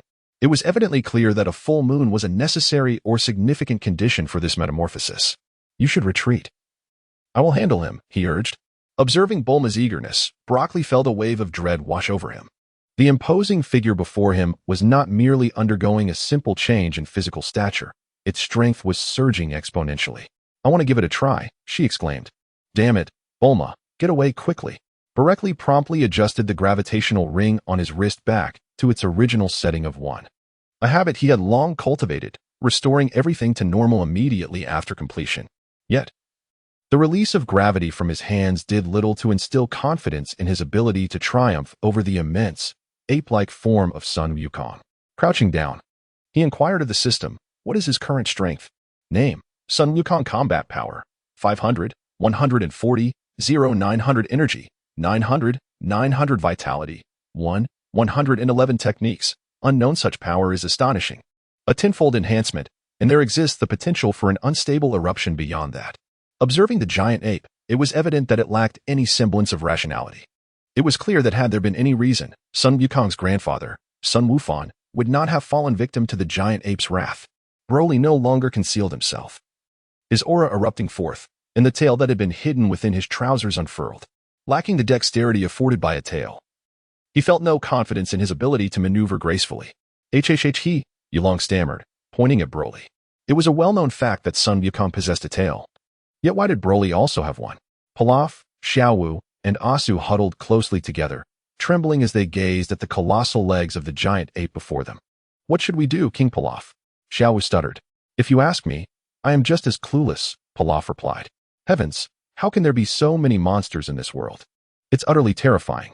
Bulma, reprimanded by Broly, reluctantly pulled Yulong closer and then attempted to gather Pilaf and the others. However, this movement proved disastrous. The giant ape, previously bellowing skyward, was drawn to Bulma's actions and swung a massive hand in her direction.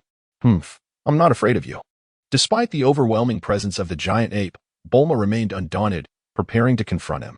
Little did she know that if she truly dared to clash with the giant, it could lead to her demise. In that critical moment, Broly adjusted his gravity ring and arrived just in time, firmly planting his legs on the ground and raising his hands above his head. A powerful gust of energy erupted, violently propelling Bulma and the others away. Though it may sound lengthy, it all transpired within mere breaths. Borically rushed over, unable to counter in time, and could only position himself in front of Bulma. Are you all right?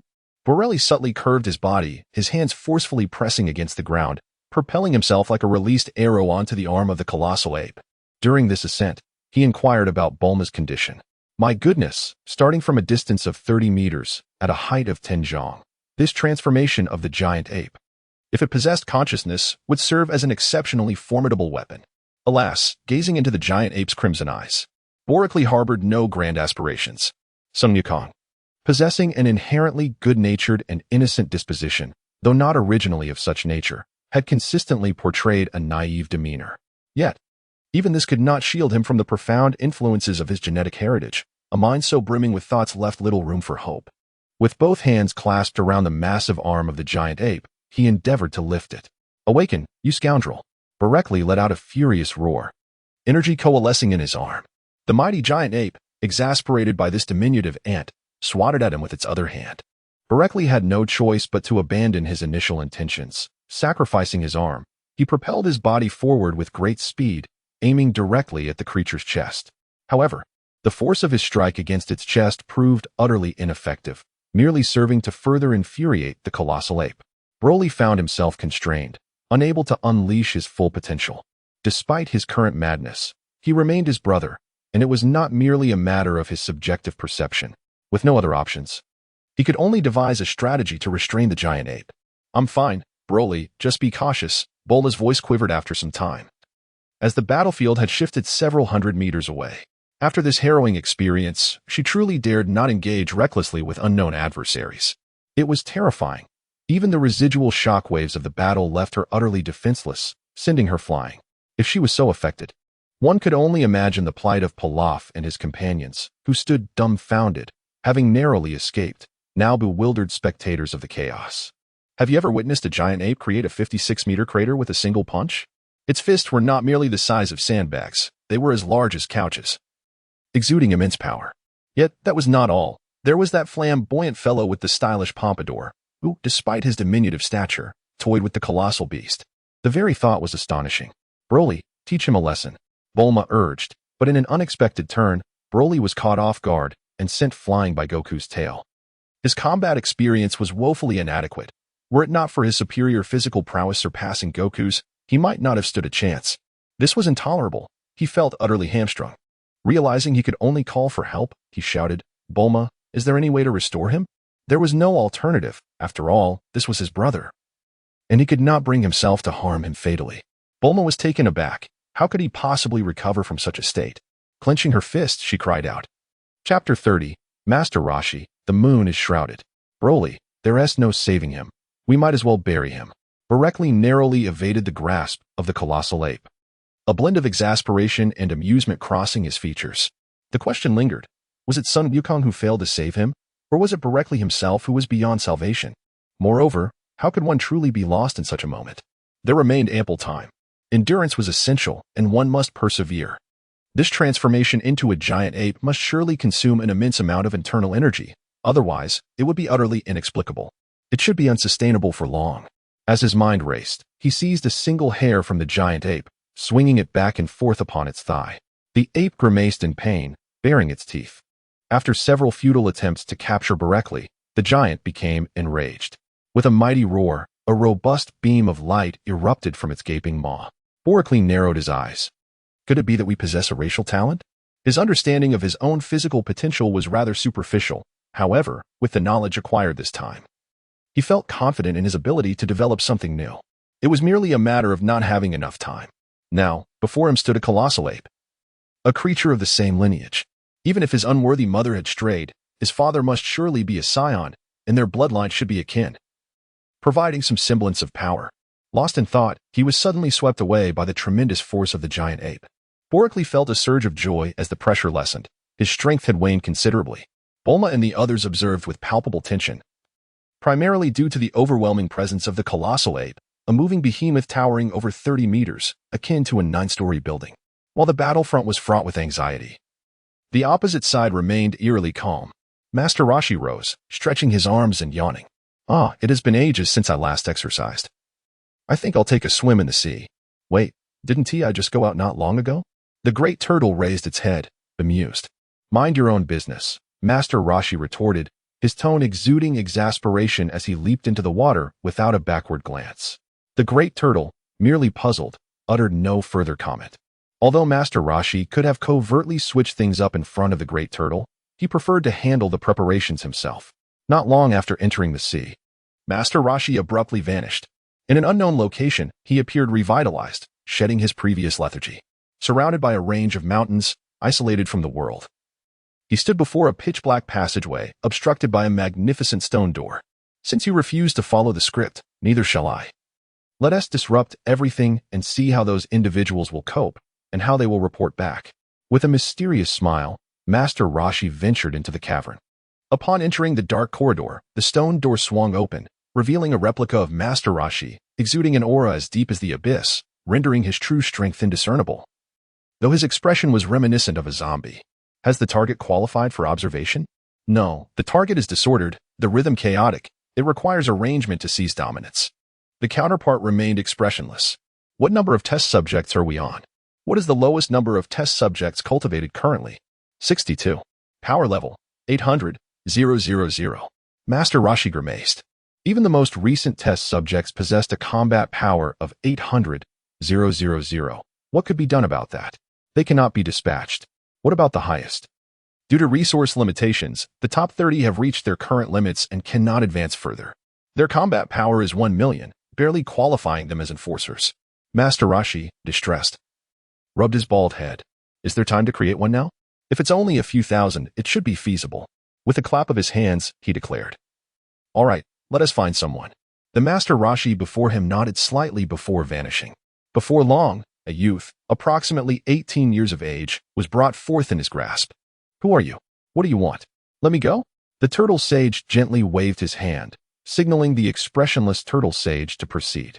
After approximately half an hour, the corridor resonated with footsteps of moderate weight, accompanied by a suffocating aura of decay that assaulted the senses. The expressionless turtle sage emerged, leading a towering figure draped in a black cloak, standing at an imposing height of 2 meters. Success was achieved. The turtle sage furrowed his brow. 8,000? This was already the bare minimum. Any less would render the energy infusion unbearable. Very well, I shall take the individual with me. The turtle sage contemplated for a moment and ultimately resolved to proceed in this manner. Simultaneously, he steeled his resolve within.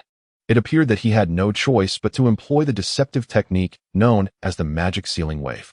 With that, the turtle sage grasped the cloaked man's shoulder and vanished from sight. The expressionless turtle sage turned and re-entered the great stone door, which then descended heavily. Throughout the entire ordeal, the turtle sage did not cast a single glance inside, nor did he engage in unnecessary chatter. He had his own plans. Brolickly, as his target, was currently incapable of overcoming the puppet he had created. As for transforming him into a giant ape under the full moon, that was not a thought he entertained. The purpose of unleashing the puppet was to compel them to train under his tutelage. If Borically could resolve it on his own, then what purpose would he serve? Borically was still struggling, though it could hardly be deemed a struggle, as he dared not inflict any significant harm upon the giant ape, but rather found himself suppressed by its might. As time elapsed, the full moon gradually faded, and he could sense the giant ape's strength waning. Borically, are you truly untroubled? Rest assured, it is not a grave matter, he replied casually, deftly dodging the giant ape's sweeping tail. For him, it was indeed not a considerable issue. A being devoid of reason, whose power was steadily diminishing, fought in a manner reminiscent of Son Wukong, with grand gestures that posed little threat. After another half hour of stalemate, the giant ape, transformed from Son Wukong, could no longer hold on. Approaching the hour mark, it had been thoroughly outmaneuvered by Boracli, and the energy it derived from the moon was also depleting. Coupled with its immense consumption, Son Wukong's remaining energy could not sustain it. Boracli, are you all right? Bulma rushed forward, her concern evident in her gaze. Shaking his head, he removed his shirt and wrapped it around Son Wukong, clothed only in ordinary garments. It was clear they could not withstand such a drastic increase in size. Initially, the giant ape's thick, dense fur concealed much, but now it was a sight one could hardly bear, particularly with the appendage hanging limply to the side. Bending down, he lifted Son Wukong. Let us go. Everyone exchanged astonished glances at Bulma. As you wish. The group, accompanied by Oolong, boarded the aircraft Bulma had produced, soaring into the sky. The once full moon above had vanished, leaving them entirely shrouded in shadow. Borelli cradled Son Wukong, his fraternal companion, yet his mind was preoccupied with a different matter. Chapter 31. The Journey Home, Mysterious Creatures. If they all possessed extraordinary abilities, whether it be the transformation into a colossal ape or innate skills, such powers would inevitably consume vast amounts of energy. Relying solely on cells to store energy might appear ample, yet the actual consumption is profoundly substantial. Storing energy within the physical form entails that every movement depletes energy, an unavoidable reality. But what of the legendary Dantian spoken of in previous lives? It is said that this Dantian represents an immeasurable expanse within the human body, capable of harboring immense quantities of energy, far surpassing mere cellular storage. Just as this thought emerged in his mind, it was swiftly dismissed. No, why must I choose one? Adults make choices, but I desire them all. Borelli, what shall we pursue upon our return? Borelli quickly comprehended Bulma's intentions. Her family is immensely wealthy. She is also a technological prodigy, having invented numerous beneficial innovations. Now, her cultivation has advanced further, allowing her to soar freely through the skies. Having encountered the enigmatic legend of the Dragon Balls, she now seemingly finds herself at a loss for direction. Bulma, the journey of cultivation knows no bounds. Borelli, the pursuit of scientific knowledge is likewise limitless. Borelli found himself at a loss for words, confronted with an undeniable truth. Logically speaking, there seemed to be no error in his reasoning. The paths they traversed were merely different, yet their ultimate aspirations likely converged closely. Bulma spoke of attainable short-term goals, which they had seemingly lost sight of. Her philosophy was to relax and savor life. While this approach was not inherently flawed, the lurking figure from the past remained unresolved, leaving him restless. Moreover, there were matters concerning the cosmos. Currently, Earth had no credible claims of extraterrestrial existence, and the mysteries of the universe eluded humanity. Unlike others, Borelli possessed a profound awareness of aliens, as he himself belonged to that realm. The time was not ripe for cosmic exploration. With a combat power of 2,000, he could reign supreme on Earth, but in the vastness of the universe, such power was insignificant. The journey ahead remained arduous. However, with his formidable strength, he was invincible. What further endeavors were left for them to pursue? Through these trials, Bulma, who had once been fervently dedicated to her training, began to relinquish her obsessions. Many prominent individuals had already been dealt with by Borelli. Why, then, this urgency? His understanding of Borelli's mindset was lacking. Wasn't it possible to take a more leisurely approach to cultivation? Once he gradually developed effective techniques for training, progress would naturally follow. There was no need to adhere to the same frantic pace as before. Borelli immediately comprehended Bulma's meaning. Yet, he could not divulge the existence of the enigmatic figure lurking in the shadows, nor the extraterrestrial beings, or the presence of their entire race. He refrained from mentioning Frisia, a being that instilled fear in both his father and their entire lineage. Although he was unclear about the events that transpired, he had indeed overheard that Kakarot had been sent away primarily due to Frisia's impending assault on their scion race. As for the multitude of spaceships he had witnessed beyond the stars when departing from planet Vegeta, he harbored no doubts. The spacecraft he piloted were identical. This advanced technology was undeniably scion in origin, suggesting that preparations had been made to withstand Frisia's onslaught, allowing him to behold such a vast spectacle. Borelli, what are you daydreaming about? I've called your name several times, she exclaimed. No, I was just pondering, he replied. I merely inquired about what occupied your thoughts. Thinking of you, he said. Bulma instantly felt a shiver run down her spine. Oh, you scoundrel, likely contemplating some other woman. Nevertheless, despite her musings, Bulma continued to pilot the aircraft with a cheerful demeanor, saying nothing further. Borelli gazed at the plane filled to capacity, his mind swirling with countless thoughts. Was Bulma mistaken? Certainly not. Yet, he found himself perplexed by the source of his urgency. Even his previous encounter of clandestine observation seemed ethereal. However, when it came to seizing control of his own destiny, he remained resolute. He had faced numerous trials in a short period. In his past life, he had been thrust onto the experimental stage, only to be discarded later. Regardless of the reasons, the event had transpired, leaving scars in his heart that were not easily mended. Moreover, the pursuit of self-mastery was inherently commendable. Bulma, what is it? Upon your return, please instruct Son Wukong in his training. Is that so? Can I really do that? Bulma suddenly erupted with enthusiasm, causing the plane to sway erratically. Hey, Bulma. For the sake of safety, perhaps you should focus on piloting the aircraft. Borkley, is there truly nothing that can wait until we disembark from the aircraft? We are soaring at great heights, and everyone's life is intertwined. Indeed. Pilaf and the others hastily nodded in agreement with Oolong. What are you afraid of? We can fly. Bulma, in a fit of exasperation, deliberately sought to frighten Oolong. Hey, this is genuinely perilous. We cannot proceed in this manner.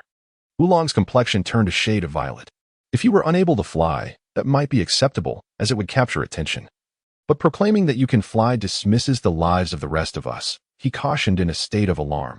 Fear not. Only you shall perish, not us. Is Goku still with us? No, Borkley is with him. He will undoubtedly carry Goku aloft. Bulma teased Oolong intentionally to scare him further.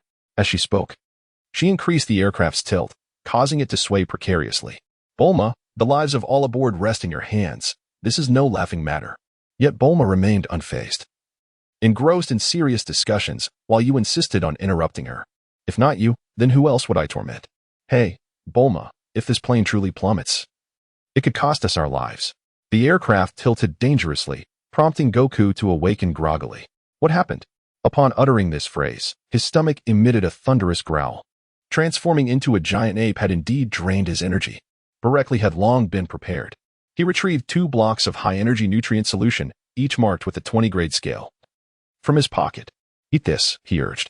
Son Wukong promptly stuffed 1 block into his mouth, casually chewed a few times, and swallowed it whole, not waiting for the first to digest before consuming the second. Borkley did not say much.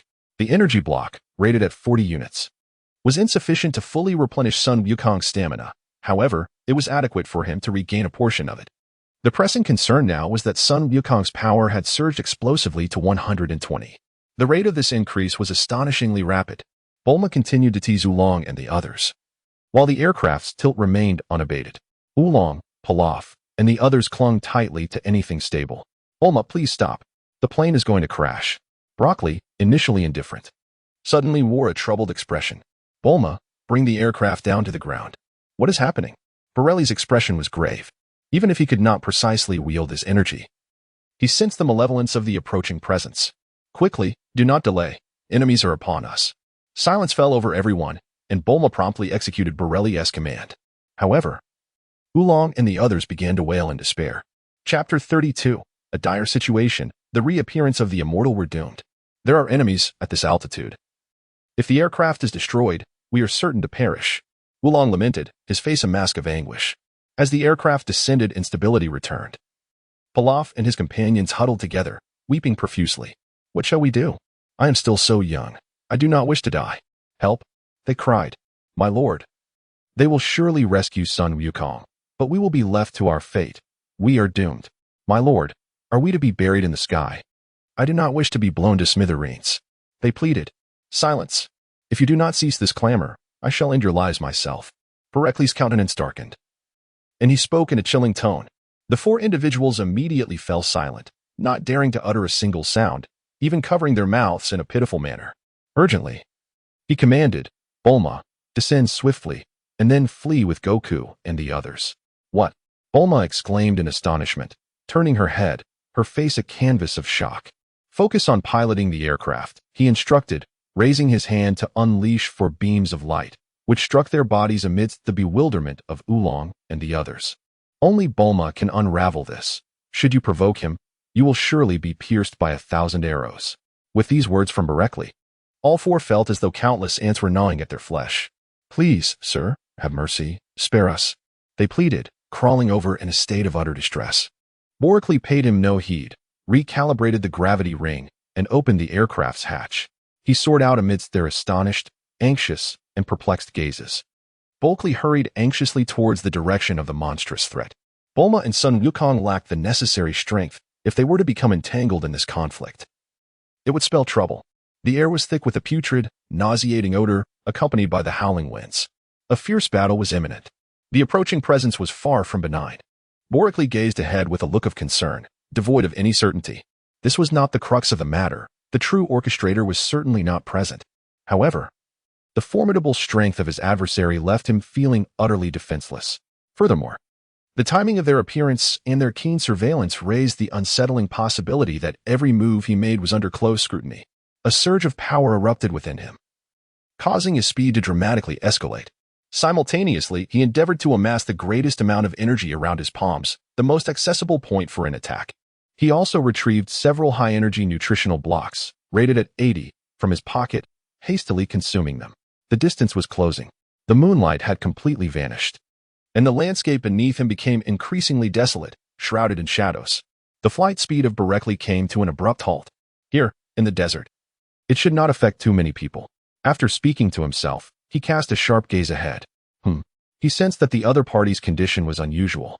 It seemed as though they were pursuing him, yet more so, it resembled a desperate attempt to flee. Hiss. Borkley inhaled sharply, astonished. Who could possibly pursue him with such relentless fervor, someone he had no confidence in confronting? A formidable black beam surged toward him, heedless of his presence. His countenance darkened as he evaded the attack. How rude. Shouldn't there be a moment of greeting before engaging in battle? This fellow exhibits a blatant disregard for martial decorum. Just as he muttered a curse upon landing, his expression shifted again in alarm. By all that is holy, who is the true villain here?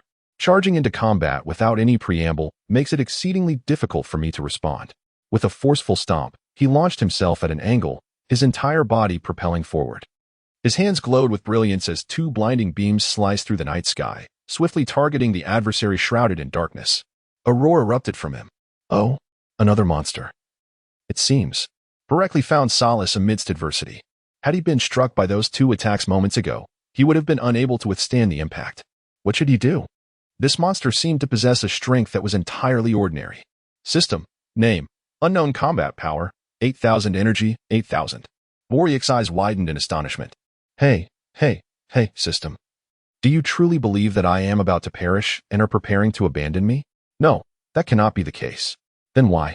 Having spoken only halfway, Boryak gathered his energy in both hands and launched a fierce attack. In a mere breath, he was sent flying back, crashing heavily into the ground. I understood why there was no continuation. Borkley's expression turned grave. The figure before him was human, yet bore an unsettling quality. Beneath the shroud of a black robe, an eerie purple radiance emanated. If he was not mistaken, that luminous spot was the being's eye. Alas, it seemed the situation had spiraled beyond control. Borkley extracted a universal capsule from his pocket, a deep sigh escaping his lips. He had rummaged through his belongings one too many times, and his resources were running perilously low. He had anticipated a replenishment, yet he found himself waiting in vain for the return home. However, a moment of clarity washed over him. His adversary was evidently formidable, and should he indeed make it back to the Western capital, there would be tears to shed. Arriving here was far preferable to the turmoil of the Western capital, where the benevolent Dr. Brief and his allies awaited him. In the heat of battle, he would undoubtedly be unable to protect himself, risking collateral damage. He activated the universal capsule, extracting an oddly shaped metallic object, a solid block resembling a brick at the back, with fine needles protruding from the front. Before he could launch an attack, he hastily erected an energy shield before him, rolling away in a desperate maneuver. Damn it! Who is the real villain here? Why don't they step forward and exchange some words? They seem more like a relic from the pre-1990s rather than a contemporary antagonist. Cursing under his breath, Borkley locked his aim on his opponent. With a thunderous blast, he fired. The rear of the brick pulsating with blue light as a robust current surged forth, relentlessly striking at the figure cloaked in black. No, I must devise a means of escape. Borkley observed his opponent with a calm demeanor. There was no need for confrontation. He was acutely aware of his lack of odds. After this exchange, he discerned that his adversary lacked the resolve typical of a villain, further diminishing any hope he might have had. Just as he contemplated fleeing, He felt an unexpected surge of energy stirring within him, pulsating with vigor. Moreover, the flow of his blood quickened to an extraordinary pace. Borak understood that his previous life had been excessively comfortable, devoid of any formidable battles or oppression. Now, he felt a sudden awakening. Must our kind engage in constant combat to survive? If he could return alive, he would certainly measure the concentration of S cells. This was the only rationale he could conceive. However, contemplation necessitates time. In just a brief moment of distraction, he unleashed his full power, only to find that the weapon in his grasp had depleted its energy. Such technology was utterly inadequate and unscientific. He barely evaded the energy projectiles launched by his adversary. But the enemy closed in with astonishing speed. Borak was left with no choice but to retaliate with both hands while desperately fleeing on foot. Yet, the recoil inflicted considerable pain upon him. Just as he found himself in a perilous predicament, a booming voice echoed, "Wretched creature, where do you think you are fleeing?" Borak's lips twitched. Is this a mix-up in the script? Or could it be that we are witnessing a low-budget version of Journey to the West? In the distance, the turtle sage has already soared through the air. Borelli was speechless. With a combat power of 138, what could he possibly achieve? The slap in the face arrived with such swiftness, akin to a whirlwind. The individual, who had been suffocating under immense pressure, suddenly felt the weight of a significant portion of that force dissipate. Borak narrowed his eyes, instantly grasping the intent of his adversary. Chapter 33, Displaying Power, Kamehameha. The opponent sought to flee, which left Borak utterly astonished. His hands instinctively tightened, desperately attempting to ensnare his foe. The current situation was abundantly clear. This foul-smelling villain appeared to harbor a profound fear of Master Roshi. Or perhaps it was Master Roshi who was relentlessly pursuing him. Judging by the resounding shout upon his entrance, this seemed highly probable. Old Turtle, do hasten your arrival. I cannot withstand this for much longer. He was never truly a match for this foe, having already sustained considerable damage from the recoil, and now he was exerting himself to cling to this monstrous figure. The injuries he had incurred were far from insignificant. Brolin did not perceive the fleeting glimmer of triumph in the eyes of Master Roshi. This was precisely the outcome he desired. The more vigorously he struck Brolin, the more profound the reverberations of his impending display of power would be. Master Roshi even deliberately reduced his speed. Borak found himself in a state of confusion, enduring the relentless assaults of his opponent. The blows landed with a force of 80. Each strike felt increasingly unbearable. The weight of his adversary's strength was overwhelming, and lacking any effective means to counter, he could only brace himself against the onslaught. Alternatively, he could simply relinquish his defenses. Within him, his very organs seemed to churn violently, as if they were on the verge of being shattered. Alas, he thought. No more resistance. Let whatever may come. Borak seized an opportunity to slip away, gulping down breaths as sweat streamed down his back. It was evident that his opponent was overwhelmingly powerful, a staggering 4 times his strength. The man in the black robe with violet eyes did not pursue Borak. Instead, he cast a penetrating glance in his direction before turning and sprinting off in another direction. Upon catching sight of Broly, a change swept over his countenance. Had he merely glanced at himself or directed his gaze elsewhere, he might have let it go, though he was presently unable to contend with him. Once he acquired the complete knowledge of meridians, he would swiftly devise a cultivation technique, rendering him invincible in due time. He could easily reclaim his honor then. Yet, to his dismay, Broly was pursuing Bulma and her companions. He was compelled to make a desperate attempt to impede him, filled with seething resentment. Master Roshi, you must come quickly. I cannot withstand this, he thought. If Broly escaped, all hope would be lost. Strangely, Master Roshi halted his advance. His purpose was not to be summoned by Broly, but rather to guide him toward training under his tutelage. Should Broly take it for granted, the impact of his intervention would be diminished. Wait, I seem to have forgotten something, he murmured from a distance, before unexpectedly turning away. Borak's countenance paled. Had it not been for Master Roshi's impending arrival, he would have been utterly powerless against the enigmatic figure clad in black robes before him. It was unclear why he harbored such trepidation towards Master Roshi, yet it was evident that the old master possessed some arcane means of restraint. As for Borak, he was devoid of any such capabilities. With a cry of desperation, he charged forth once more. Above all, he must not permit that abominable creature to pursue Bulma. If he himself struggled to withstand the onslaught, Bulma would stand no chance whatsoever. Cursed old turtle, just wait. Once I have evaded this peril. Clasping a sphere of light in his left hand, he unleashed a fierce shout and launched an attack towards the dark-robed figure with violet eyes. For the time being, his only recourse was to engage in a game of kite flying, A direct confrontation would yield no favorable outcome. Even in a contest of speed, he was outmatched. And thus he could only dance precariously upon the edge of danger. If death awaited him, so be it. The light he wielded bore no lethal intent. It merely obscured the vision of his adversary. Borak swiftly turned and fled. It was impossible to close the distance. He had not yet endured enough torment. Borekly, akin to a mischievous monkey, flitted around the figure clad in a black robe with violet eyes, incessantly pestering him.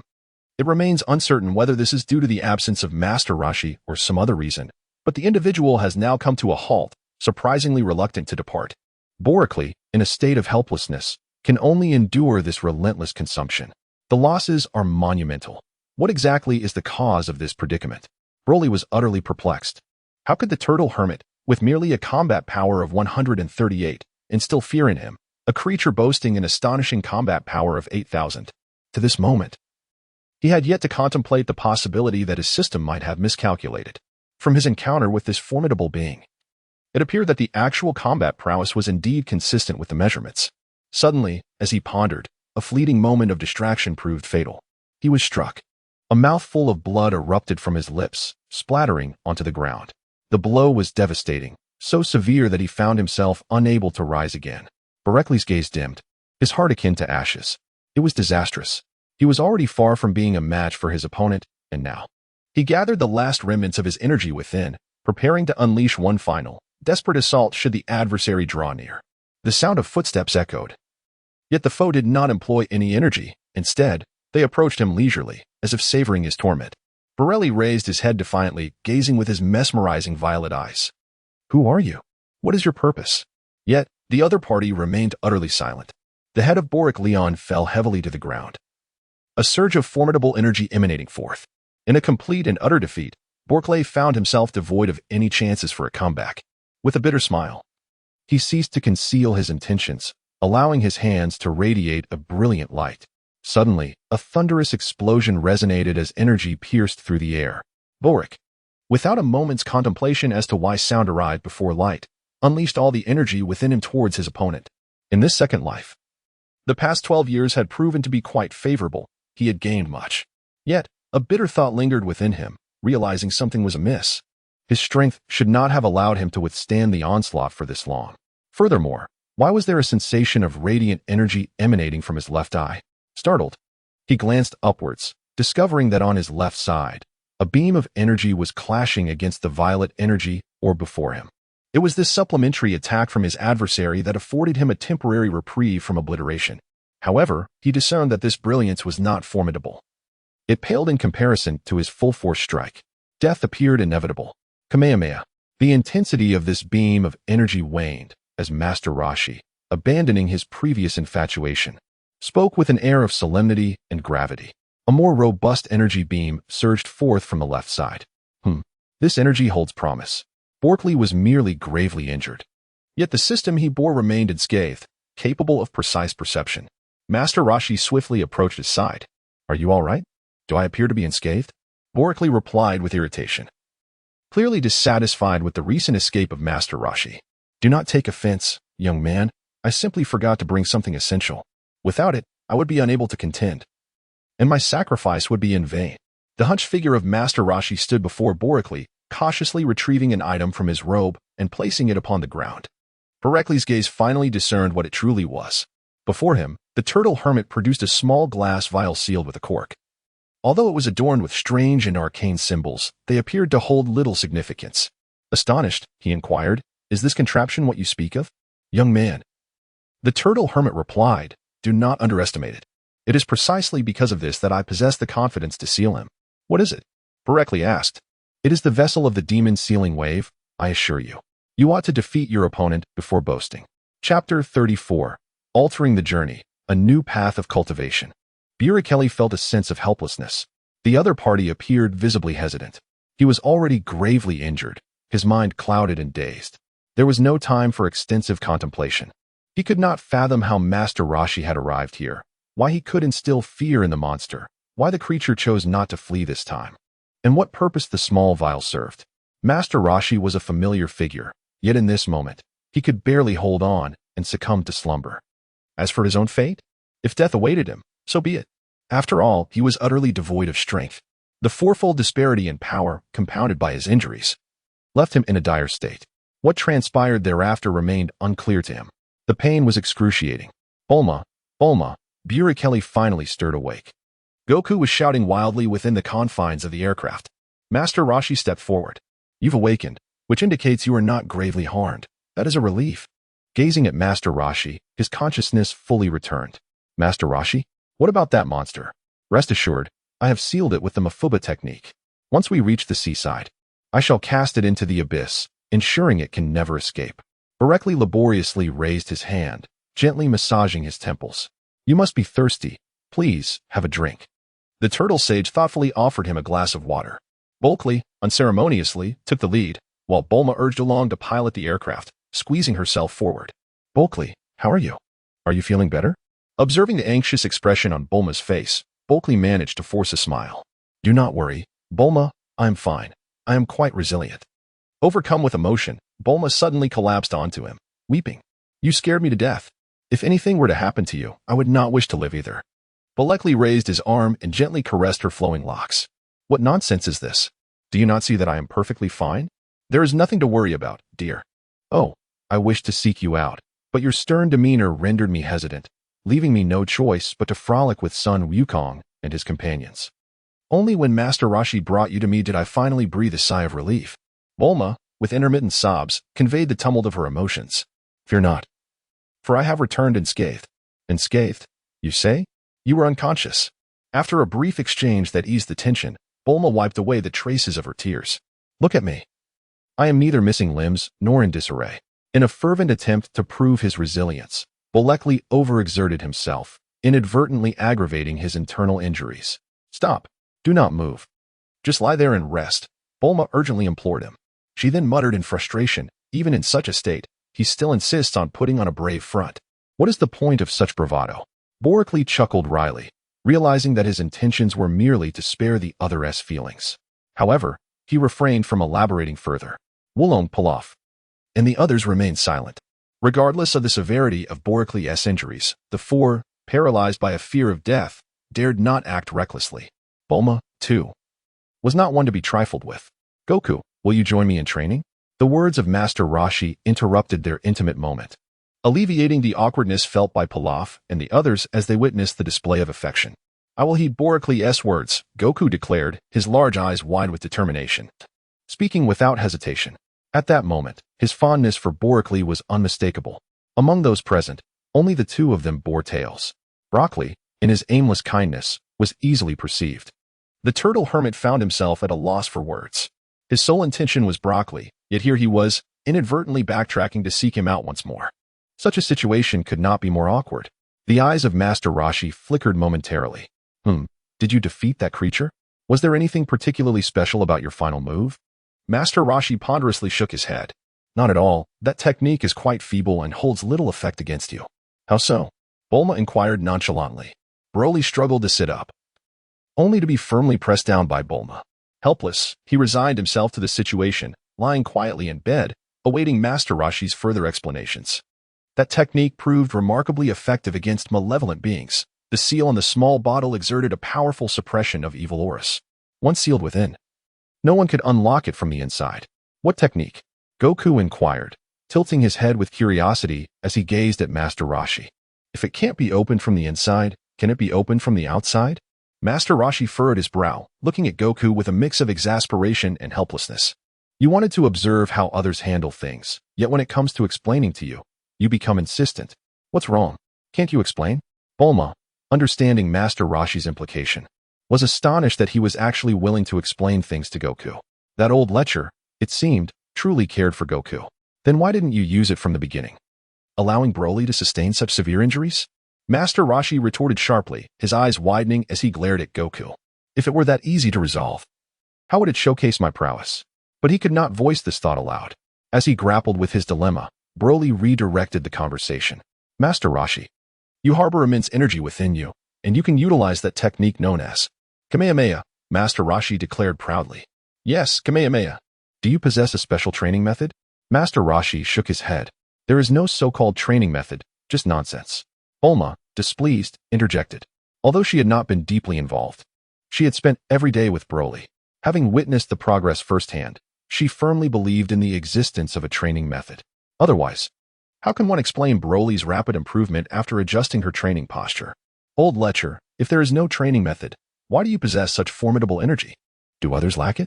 This sentiment resonated not only with Broly and Goku, but also with Pilaf and the others, who nodded in agreement, their eyes fixed intently on him. As long as one increases the intensity of training to the limits of the human body, coupled with ample nourishment for energy replenishment, surpassing those limits naturally allows for energy absorption and mastery over time. That's impossible. According to your reasoning, so many people exercise daily. Why do they not succeed? If the method is incorrect, effort is in vain. Isn't that the definition of a technique? Master Roshi fell silent. He had indeed not acquired any techniques from Master Roshi's mind upon arriving in this world. That much was true. Borically fixed his gaze upon him, perceiving no hint of deception in his expression, and thus chose to place his trust in him for the time being. Since the other party wished for him and Son Goku to accompany him, it seemed unlikely that he would resort to trickery, unless he possessed only a singular method of cultivation that he chose to conceal. Bulma, initially believing that Master Roshi would refuse to divulge information, turned away from him with a haughty glare. Let us change course and head to Master Roshi. Without waiting for Bulma's response, he continued, Son Goku, you shall follow Master Roshi in your training. Master Roshi, may I accompany you to observe how you instruct Son Goku? Master Roshi beamed with delight. Of course, I would welcome it. I have longed for the opportunity to teach disciples again, and you two are true prodigies. Borically curled his lips in disdain, dismissing the praise directed at him. That old lecher, shrouded in a veil of schemes, simply failed to perceive the truth. Bulma, follow my instructions, and we shall see what unfolds.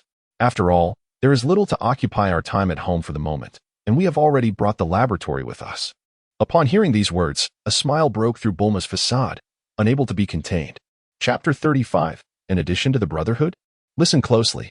What words did Broccoli utter? What do they signify? Although the two have harbored mutual affections, what could be more exhilarating than Broccoli himself publicly acknowledging their identities? Is this not a revelation? While Bulma was indeed thrilled, she was far from foolish. She distinctly recalled Master Roshi's earlier words. You once mentioned that cultivation requires a method, did you not? Was it not about the technique? Master Roshi found himself at a loss when faced with such a serious-minded young woman. I have always said that training must adhere to a method. I never claimed there existed a cultivation technique. Bulma turned her head in silent disbelief. Did she not understand?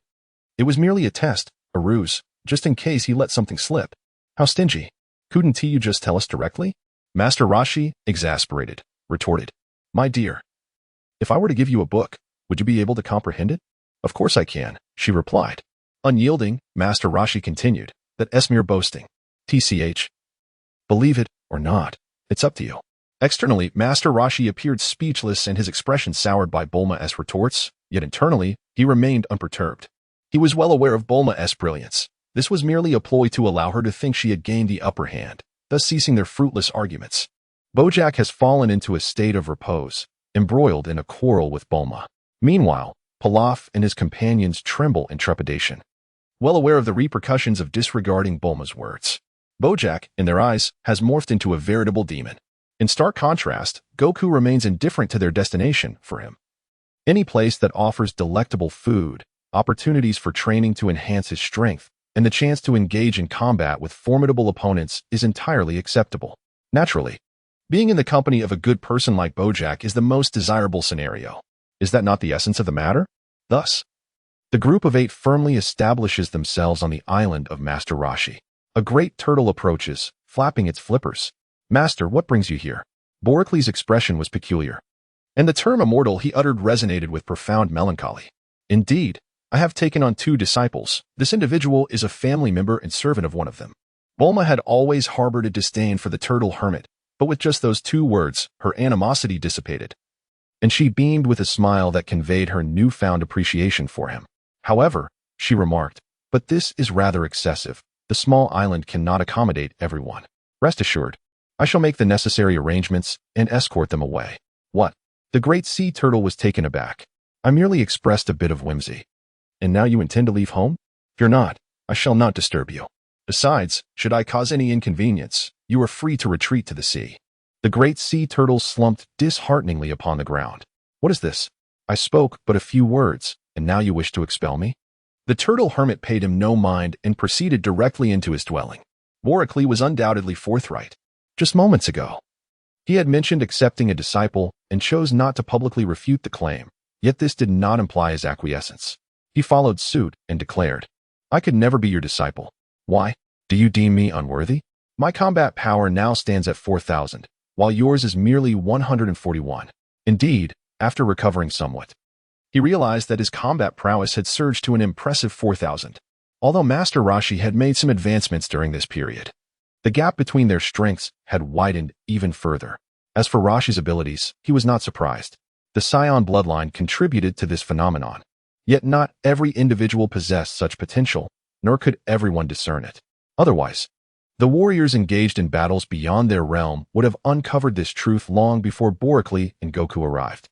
Prior to their emergence, the Scion race had only the legendary Super Saiyan tail spun by Bardock to boast of, and the highest combat power among them was that of King Vegeta. If merely sustaining a severe injury could result in a doubling of combat power, the Scion race would have already reached unimaginable heights. While it was said that injured Scions would be cast aside, Bardock was not one to abandon any comrade in distress.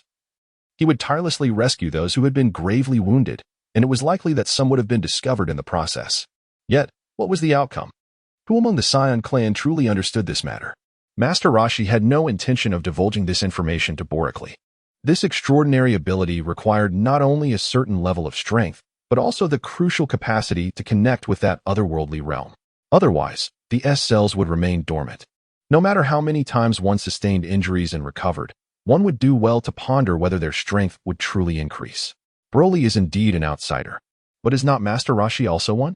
It is premature to discuss such matters. The current focus is on how to enhance one's combat techniques without augmenting one's total energy reserves. Otherwise, the present Broly could rapidly ascend. If he were to venture into that realm, the circumstances would be entirely different. After all, unlike Pons, who possesses pure human lineage, the Scion bloodline offers significant advantages in the early stages, yet it also presents considerable limitations in the later phases. Boracli was rendered speechless by Master Roshi's retort. The latter had not erred in his assertion. What you imply is that you can impart to me further combat techniques. No. Master Roshi rummaged through the room in search of something. Then what else can you teach me? Mastering energy. What? Borelli was utterly perplexed. Chi, what on earth is that? Can't you unleash energy beams? Is that what you refer to as chi? Borelli could not help but chuckle. Now, if I were to become exceedingly angry, could I unleash a beam of energy? The turtle hermit straightened up, gazing at him with a solemn expression. I am not jesting with you. That is indeed anger. Very well, but I prefer to refer to it as energy. It conveys the same essence, albeit differing from your understanding of energy. The turtle hermit lowered his head, resuming his search for the items he required. Borelli leaned quietly against the wall, silently observing as he searched aimlessly for something. Suddenly, a muffled sound echoed from outside, resembling the thud of someone collapsing into the sand. Should he venture out to investigate? He shrugged, opting for silence. His combat prowess had inexplicably surged to 4,000. Even if that creature returned, he would not find himself in such a disheveled state as before. Stepping outside, he encountered a circle of onlookers, captivated by the unusual spectacle. Boracli followed closely behind. Sun Wukong, intrigued, drew forth a small bald figure who coldly surveyed the surroundings. Attempting to push Boracli aside proved futile. Thus, he could only free himself from Boracli's grasp and brush off the sand clinging to him. A lewd and sinister grin emerged as he scampered over to Master Roshi. Greetings. You are the renowned Master Wulian, I presume? My name is Krillin, and I have journeyed from the east specifically to seek your tutelage. Ah, very well. You must be the third disciple, Master Roshi replied. The initially insincere smile of the small bald figure froze in place. Is it truly that simple? No trials to face? Unbeknownst to him, Master Roshi was both himself and not himself. I am not your disciple. I merely accompany you for the purpose of cultivation, he waved off indifferently. In that case, you do not qualify as an official disciple. Boracli neither expressed nor impeded his unscrupulous cousin from entering the esteemed turtle hermit's tutelage. He was keen to discern what ulterior motives the turtle hermit harbored. No matter how one contemplated the situation, the other party appeared decidedly peculiar. Why would he, in perfect health, venture to vanquish demons so far from his residence? Moreover, he coincidentally pursued him. Bulma, kindly escort them back to our abode. Chapter 36. Disagreement. Solitary study why? Bulma retorted with dissatisfaction. They have no need for training. Upon observing an opportunity, Pilaf's eyes sparkled with cunning intent. Esteemed adult, as you can see, we currently hold no significant utility. Please release us as you would a mere nuisance. Bulma seethed with indignation, finding his words utterly crude. Pilaf, unashamed. Were a grin of mockery. Indeed, Mrs. Borically speaks the truth. Bulma's cheeks flushed crimson. Cease your nonsensical prattle. Should you continue, I shall rend your voice asunder. Yet, her threats bore no weight. Borically gently advised, please, no more fuss, Bulma. Trust me, you can come at any time. However, noticing Bulma's demeanor soften, he presented a compelling reason she could not disregard. Whether or not we have a foolish pig is inconsequential. Pilaf must be firmly secured in the laboratory. Oolong, expressing his discontent, interjected, hey, could you at least show some respect to the person involved? I may be a little pig, but I am certainly not a foolish one. Borak disregarded him entirely. This boar, of no use to himself, fixed a keen gaze upon Bulma, awaiting her response. Very well. At Borak's insistence, Bulma reluctantly acquiesced. All right. Grant me access to the mobile laboratory. I require it for my experiments. Bulma lifted her head. Currently, these training sessions serve me no purpose. I must complete my own experiments. At this juncture, another thought crossed her mind. Ah, yes. You are to collaborate with Pilaf to construct a new gravity device, with a minimum of 8 times the gravity. Indeed, once I have created it, I shall reach out to you. Excellent. Beaming with a smile, Bulma graciously accepted, transforming her previous annoyance into delight. Without any delay, she promptly led the 4 individuals away from the Kame house. In an instant, the once bustling island was reduced to just 4 people and a turtle. Borically regarded the bald-headed boy with a disdainful air, shaking his head as he entered the house without waiting for Master Roshi to turn around. Hey, who do you think you are? Master Potato hasn't even gone in yet, and you just stroll in? Do you understand the importance of respecting your teachers? A beam of light shot forth from the ajar door, striking the sand in front of Krillin and creating a large crater. The flying sand splashed onto his face, startling him and leaving him trembling in confusion, casting a pitiful glance at Master Roshi, who ignored him entirely. It appeared that with Boricly's presence, Krillin's motivational influence over Son Wukong had diminished to nearly nothing.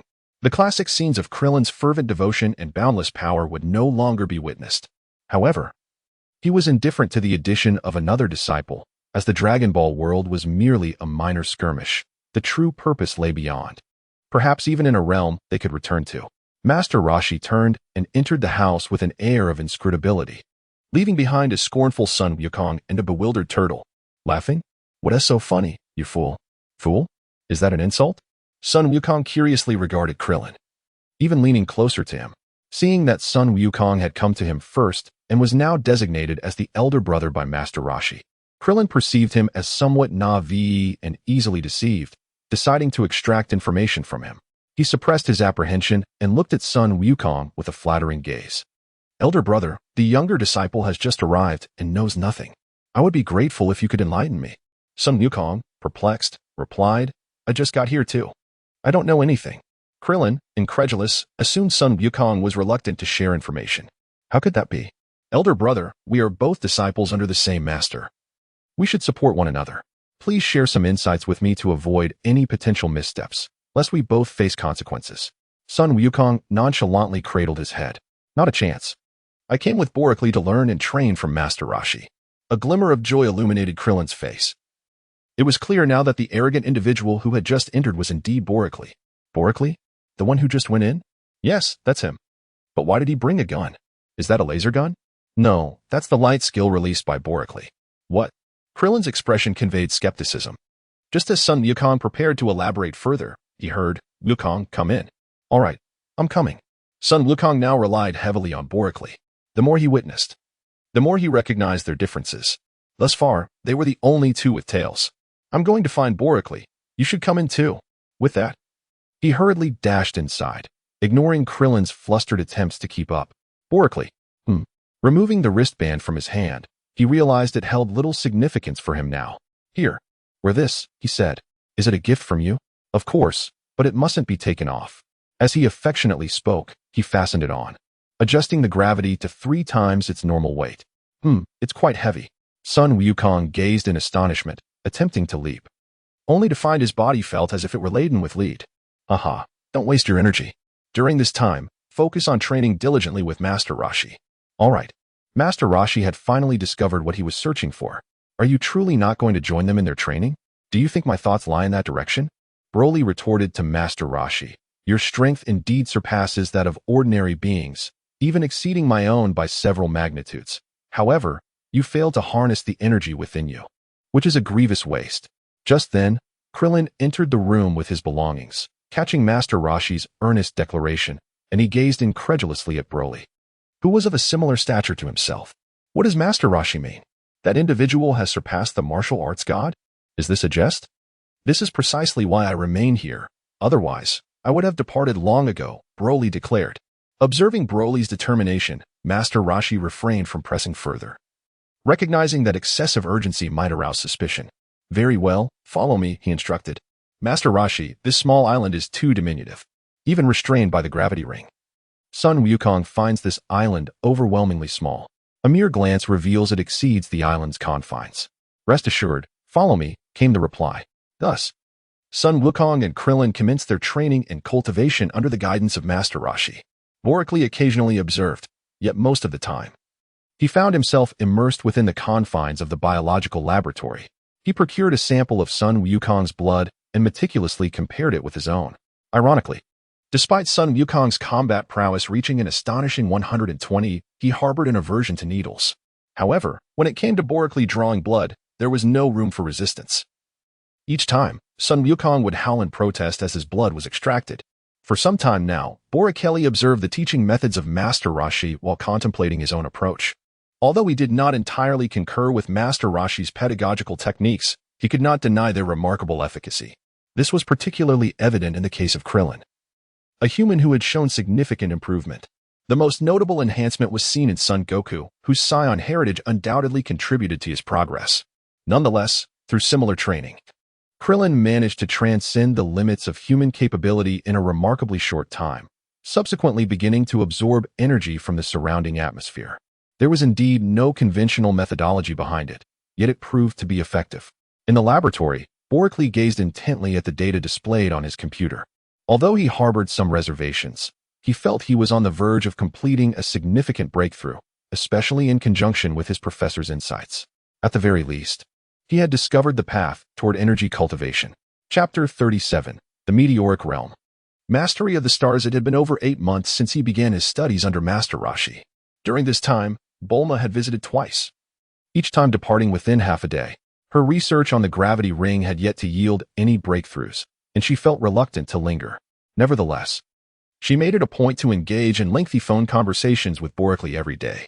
In these past 8 months, Master Roshi's power had increased by a mere 3 points, reaching a total of 144, while Krillin experienced a more substantial rise, achieving a total of 35 points. Goku, on the other hand, showcased extraordinary progress. Under Borically's unlimited supply of high-energy nutritional blocks, his combat power soared to over 320, far surpassing Bulma's capabilities. He could now withstand 13 times the normal gravitational force while maintaining typical human activity. In his quest for training, he donned 4 of Borically's gravity rings, each set to 3 times the gravitational pull. Were it not for Goku and his companion's remarkable advancements, Borically might have overlooked the training methods imparted by Master Roshi. To him, those exercises seemed less effective than the stances and horse stances he had taught. Yet, surprisingly, these seemingly inconspicuous movements had bestowed upon him considerable delight. Indeed, the surprises were now on the verge of overflowing. Borically gazed intently at the computations on his computer, fervently hoping for success. Should he achieve it, the foundation of his cultivation would be firmly established. For the past 8 months, he had resided on this island under the tutelage of Master Roshi, dedicating each day to the study of how to harness the energy within himself. Today marked the day of his anticipated success. Ding! Though Borically appears unchanged, the clenched fists and gleaming eyes eloquently convey his emotions. The system is viable. Borically received a definitive answer from the system and promptly rose to his feet. He had meticulously simulated the meridian pathways of this technique in his mind countless times, committing them to memory with remarkable proficiency. With all preparations in place, It was time for him to embark on his own experiment. Upon exiting the laboratory, he stored the universal capsule away. "Ah, why are you out so early today? I sense that I am on the verge of a breakthrough. Is that so?" The turtle hermit responded with a blend of curiosity and skepticism. "So soon? 8 months may seem lengthy, yet conjuring a technique from nothingness is, in truth, an immensely challenging endeavor. Indeed, although it is merely a basic foundation, it appears feasible. And the effect? It compresses the energy within, accelerating the absorption of energy from the atmosphere." "That sounds promising." Borelli, unhurried, stood beside Master Roshi. Sheltered by the shade of a tree, observing his son Wukong and Krillin hastily dug the earth with their hands. "Ah, merely the fundamentals." After this remark, Borelli spoke with a meaningful tone. "Master Roshi, would you say that the energy contained within the meridians surpasses that of the cells?" "The meridians," Master Roshi replied without hesitation. The old master, shrouded in mystery, surprisingly possessed knowledge of the meridians. With his eyes slightly squinted, Master Roshi appeared contemplative. After all, having lived for several centuries and being revered as the god of martial arts, it would be implausible for him to lack profound insights. Thus, he had unlocked several meridians. Yet, one could only wonder about the true extent of his strength. "Haha, my power is merely this. As for its magnitude, that remains uncertain," he quipped. "Well then, I shall embark on my training. Wish me success." Borically did not delve deeper. Instead, he flashed a smile. "Of course, carry on." Borically turned to walk away from them, both to avoid disturbing them and to ensure he was not disturbed. Master Roshi slightly turned his head. "Hurry and grow stronger. The more formidable you become, the greater my joy. The future holds many thorns." After murmuring softly, Master Roshi fell silent, quietly observing Son Wukong and the others. Borically was unaware that Bulma had called to share the joyous news. Consequently, he missed the call from the energy laboratory. In a state of urgency, she hastened to his location. Self-proclaimed as a genius, she had spent an astonishing 8 months on a mere gravity ring, which had left her quite frustrated. With results in hand, she was naturally eager to come and boast about her achievements. Borically arrived at the seaside alone, listening to the sound of the waves crashing against the cliffs. With a mere gesture, a beam of light shot forth, creating a platform midway up the cliff. Remarkably, after 8 months of introspection, his mastery over the energy within him had significantly improved. Even with a combat power of 4,500, it posed no hindrance. With a graceful leap, Borically descended. He named this technique Control of the Stars, specializing in vital energy. After muttering this to himself, he gently closed his eyes. Borically did not pioneer a new lineage of thought. Since Master Roshi referred to these energies as Qi, it is indeed Qi. He merely bestowed upon it a more melodious name. Under his command, the energy within his body swiftly flowed from the tangible cells into the ethereal meridians. He could distinctly perceive these meridians, including every acupoint along the way, while to outsiders, they remained invisible. Even biological experiments were merely simulations of these processes, designed to mimic the flow of Qi in conjunction with muscle movements and cellular activity. He began by gathering the primordial energy. Once again, he experienced a profound contradiction, a sensation of immense strength intertwined with profound vulnerability. This discomfort was unbearable. He resolved to master the basics swiftly. With this thought echoing in his mind, he instinctively took action. Under his precise control, the primordial energy surged rapidly through the meridians. The human body's meridians are inherently transparent, allowing Qi to traverse them, albeit at a limited capacity and speed prior to their full activation. Lacking prior knowledge, he had been unable to make progress. But once he became aware, he intentionally began to train his meridians. Now, with the energy flowing through them, there were no impediments. The first realm, the meteoric realm, corresponds to combat power below 100. With a resounding declaration echoing in his mind, a sphere of liquid materialized just below his navel at the Guanyuan acupoint, gradually coalescing into an irregular solid. "Is the Ren meridian point, Guanyuan?" Borically furrowed his brow as he gazed at the irregular, gray stone nestled within his Guanyuan acupoint. Feeling the surging energy emanating from it, his mind devoid of joy or sorrow. Upon reflection, he found himself rather dissatisfied. The Guanyuan acupoint, belonging to the Ren meridian's 4th point, did not intersect with any other meridians, rendering it considerably less useful than certain other acupoints. Ideally, he envisioned a point where the 8 extraordinary meridians and the 12 principal meridians converged, allowing for dual functionality and expediting his cultivation. Nevertheless, he conceded that this was still a commendable starting point.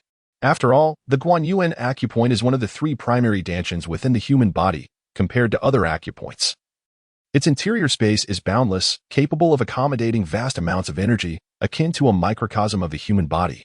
With diligent nurturing, it could indeed prove to be a wise choice. Just as he prepared to further cultivate the Guanyuan acupoint, however, the energy within him began to surge wildly. Boricles' countenance was grim, filled with profound despair and indignation as he gazed up at the heavens. It was infuriating. The training and simulations had been progressing well. Yet now everything had spiraled beyond his control. In Chapter 38, titled A More Perfect Consciousness of the Body, he had intended to channel all the remaining energy within him into the Guanyuan point, hoping to attain a breakthrough into the second realm, the satellite realm. However, upon activating his internal vitality, he found it once again slipping from his grasp. He had lost command over his body once more, which only deepened his sorrow and fury. The vitality within him surged like a wild stallion, completely eluding his control. Boricles now finds himself helpless, merely an observer, unable to take any action. While he has lost control over his physical form, his awareness remains intact. He is acutely aware of the flow and abundance of his internal vitality. He watches in dismay as excess vitality enters his central dantian in the Zhongshuan point. How could this be? Why does it gather once more in the Zhongshuan point? Despite being in the same meteorite realm, countless meteorite realms, a certain hypothesis crosses his mind, causing Boricles' expression to darken with dismay. Yet, regardless of the situation, he remains powerless over his own body. This is a cruel jest. How can one claim to control the stars when they cannot even master their own form? Though he may bemoan his predicament, the body remains his, and Boricles watches in silence. After more than 10 minutes, the meteorite in the Zhongshuan point has been thoroughly refined. Just as he prepares to continue, the vitality within him remains beyond his command. Boricles felt the incessant flow of vital energy. What on earth was happening? As he had anticipated, the energy eluded his control, automatically converging upon the Intang point in the upper dantian. What kind of absurdity was this? Was it not stated that the lower dantian housed essence, the middle dantian contained qi, and the upper dantian was the realm of spirit? He observed in silence until the transformation of energy into a celestial body in the upper dantian was entirely completed. Within his cells, he could no longer sense even a trace of energy. Despite Boricles' remarkable composure, this incessant upheaval was pushing him to the brink of despair. What was occurring? Why was he still unable to command the vital energy within his body? Could it be staging a rebellion? Aside from the clear perception of the three dantian energies swirling like celestial bodies, he found himself utterly powerless. Boricles found himself at a loss, pondering the inexplicable nature of recent events. What could have prompted such a phenomenon? His body, seemingly beyond his control, made it clear to Boricles that the transformation within was far from complete. As anticipated, after completing 72 clockwise rotations and 36 counterclockwise rotations of the lower dantians, a tremendous surge of vital energy was released from the lower dantian, permeating the various acupoints in his lower limbs. The vital energy emanating from the middle dantian claimed dominion over the acupoints in his abdomen and back, while the energy released from the upper dantian filled the acupoints in his head. This flow of energy did not adhere to the traditional meridian pathways, nor did it correspond to the 400 acupoints with which he was familiar. Instead, it resonated with the extraordinary 8 extraordinary meridians and the 12 primary meridians known to him from his previous life. Boricles found himself in a bewildering predicament. What on earth is this peculiar phenomenon? Could it be that even a mere fragment of vitality has developed consciousness? Once the tumultuous changes within him subsided, Boricles regained control over his internal power. However, he was not elated. Without understanding the nature of this transformation, he could not fully relish the experience. Within his 3 primary energy centers, or dantians, the initial layer of his technique had caused meteoric energy to coalesce within each. What an extraordinary situation! Everything was perfectly well until this upheaval occurred, leaving him in a state of unease. Furthermore, was it not said that the upper dantian corresponds to the Baihui point? The lower dantian, however, is subject to various interpretations, with the Guanyuan point being a plausible candidate. As he pondered these thoughts, a realization struck him. The system, what significance do the Guanyuan, Xinzhong, and Yintang points hold? In accordance with the golden ratio, they pertain to the distance from the soles of the feet to the points on the body, from the lower abdomen to the Xinzhong point along the torso, and from the chin to the Yintang point atop the head. Upon absorbing this information from the system, Boricles' expression softened. He began to surmise the reason behind his recent loss of control. It was likely tied to his body's instinctual actions. After all, the technique he had devised was rather rudimentary and had been corrected by his body's innate wisdom. It was not that his physical form had generated a new consciousness, but rather an instinct, or perhaps what could be termed a secondary consciousness. According to legend, when a person passes away, they may transform into a zombie. Yet they lose all memories of their former life. The essence governing the body is the body's own consciousness, often referred to as the secondary consciousness of a person. Some individuals possess a robust physique but a feeble spirit, leading to the premature emergence of a second personality. In his case, he believed it unlikely, as his primary persona was formidable, leaving no opportunity for a secondary personality to awaken or contend for control over his body. Otherwise, he would not have been able to regain mastery over his internal energy. Thus, his hypothesis aligned perfectly with his earlier speculations. The body had undergone a flawless self-correction. Boreacli received a response from the system, allowing him to completely relax. The system merely served as a confirmation. It was his own thoughts that constituted the primary factor. He sensed the abundant power coursing through his body. Indeed, his vitality did not diminish instantaneously. Rather, it gradually decreased in totality through the spiral rotation of the meteorite. Correspondingly, the quality of his vitality was continuously ascending. Furthermore, Borelli conjured a sphere of light from his palm, forming instantaneously. Undeterred by the entirety of his vital energy being directed into the three primary dantians. On the contrary, he sensed that his ability to gather vital energy had accelerated, albeit subtly at present. Previously, he had to exert control over the vital energy. Now, it appeared at his fingertips with mere thought. As he was still relatively weak, he could not fully grasp the extent of the disparity, needing to await the enhancement of his vital energy's density in the future. I have come to understand why the dantians release energy to various acupoints. It serves the purpose of energy transmission, akin to a teleportation array. Borekli rose to his feet, shaking off the dust. All his vitality was concentrated in the three dantians, rendering him unable to advance to the next level of cultivation. That is not quite right. Borekli did not take flight immediately. Instead, he furrowed his brow in contemplation. To my astonishment, my 4,500 vitality has dissipated entirely after condensing 3 meteors. Am I not aware of the diminishing energy within me? Borekli's expression changed significantly as he retook his seat, meticulously channeling the energy within him. After a considerable time, he stood up, his countenance a blend of complexity. So it is, this presents quite a predicament. The realms of martial arts must advance alongside scientific progress. Borekli soared into the sky, his mind preoccupied with impending endeavors. What a tremendous loss it was. I can delve into my studies. Borelli stumbled, nearly losing his balance in midair. How is it that you can appear so suddenly? Your strength has surged, and my performance has also improved. Previously, I was at 4,500 points without any upgrades, but now I have advanced. It is akin to evolving from a 28 nanometer process to a refined 14 nanometer one. Is it truly so significant? Borekli expressed his skepticism, asserting that the situation would not change significantly. Henceforth, without my explicit instructions, your presence is not permitted. Understood, however. I am now capable of conducting research autonomously, albeit employing the exhaustive method. Borelli rejoiced. What is there to fear from exhaustive methods?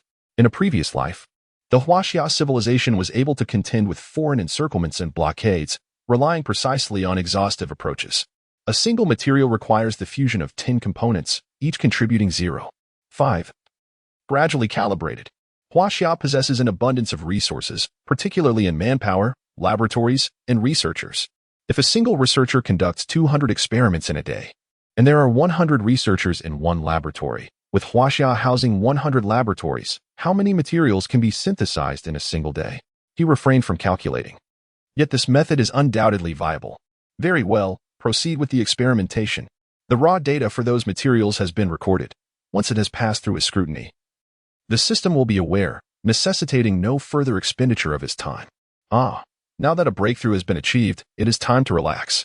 With this thought in mind, Borelli leisurely soared back. Borelli, why did you not answer my call?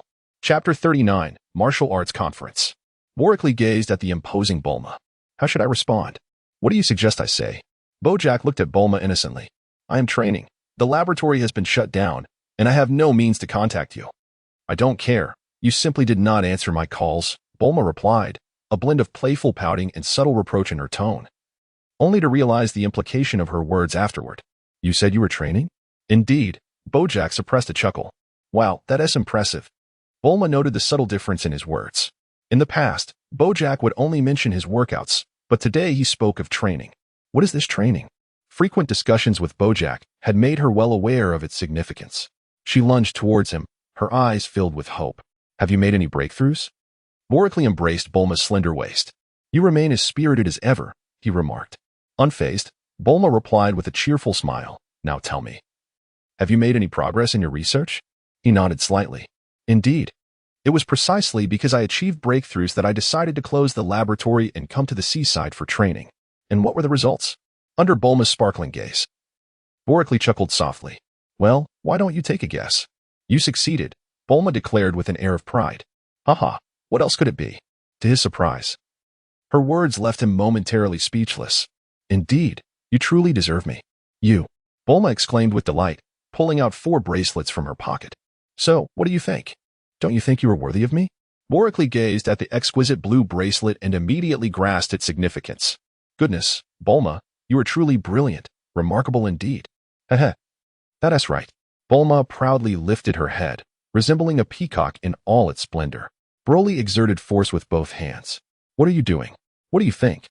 You scoundrel. Bulma, her face flushed with embarrassment, promptly extricated herself from Broly's embrace. Unjust. However, it was you who lunged at me.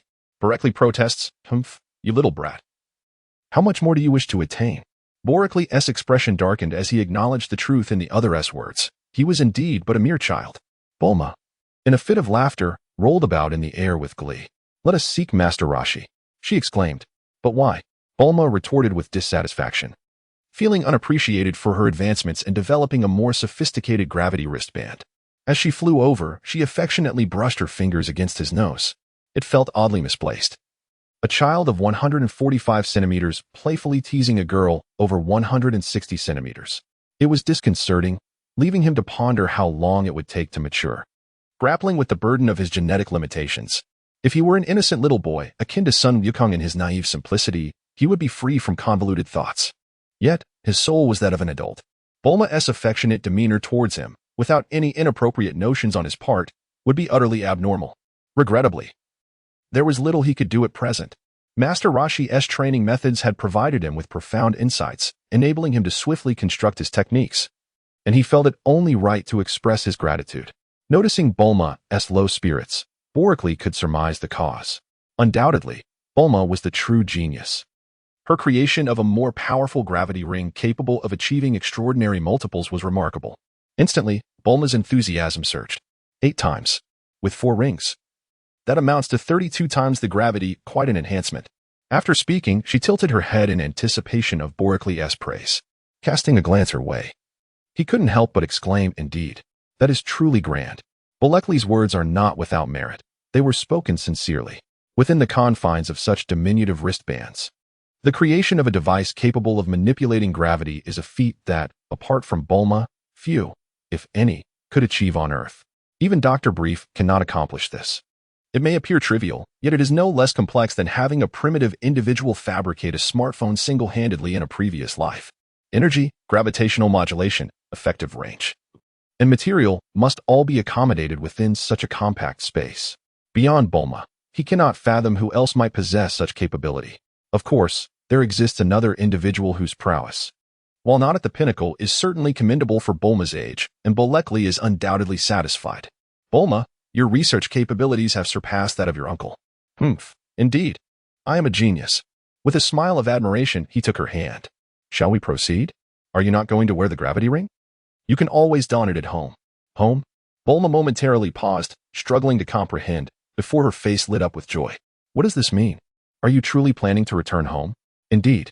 I have developed my own cultivation techniques, and since I will not be training alongside Master Roshi, it is only natural that I return. He explained with a smile, then reflected, however, Master Roshi is indeed a martial arts sage. His philosophies and methods of training are profoundly enlightening.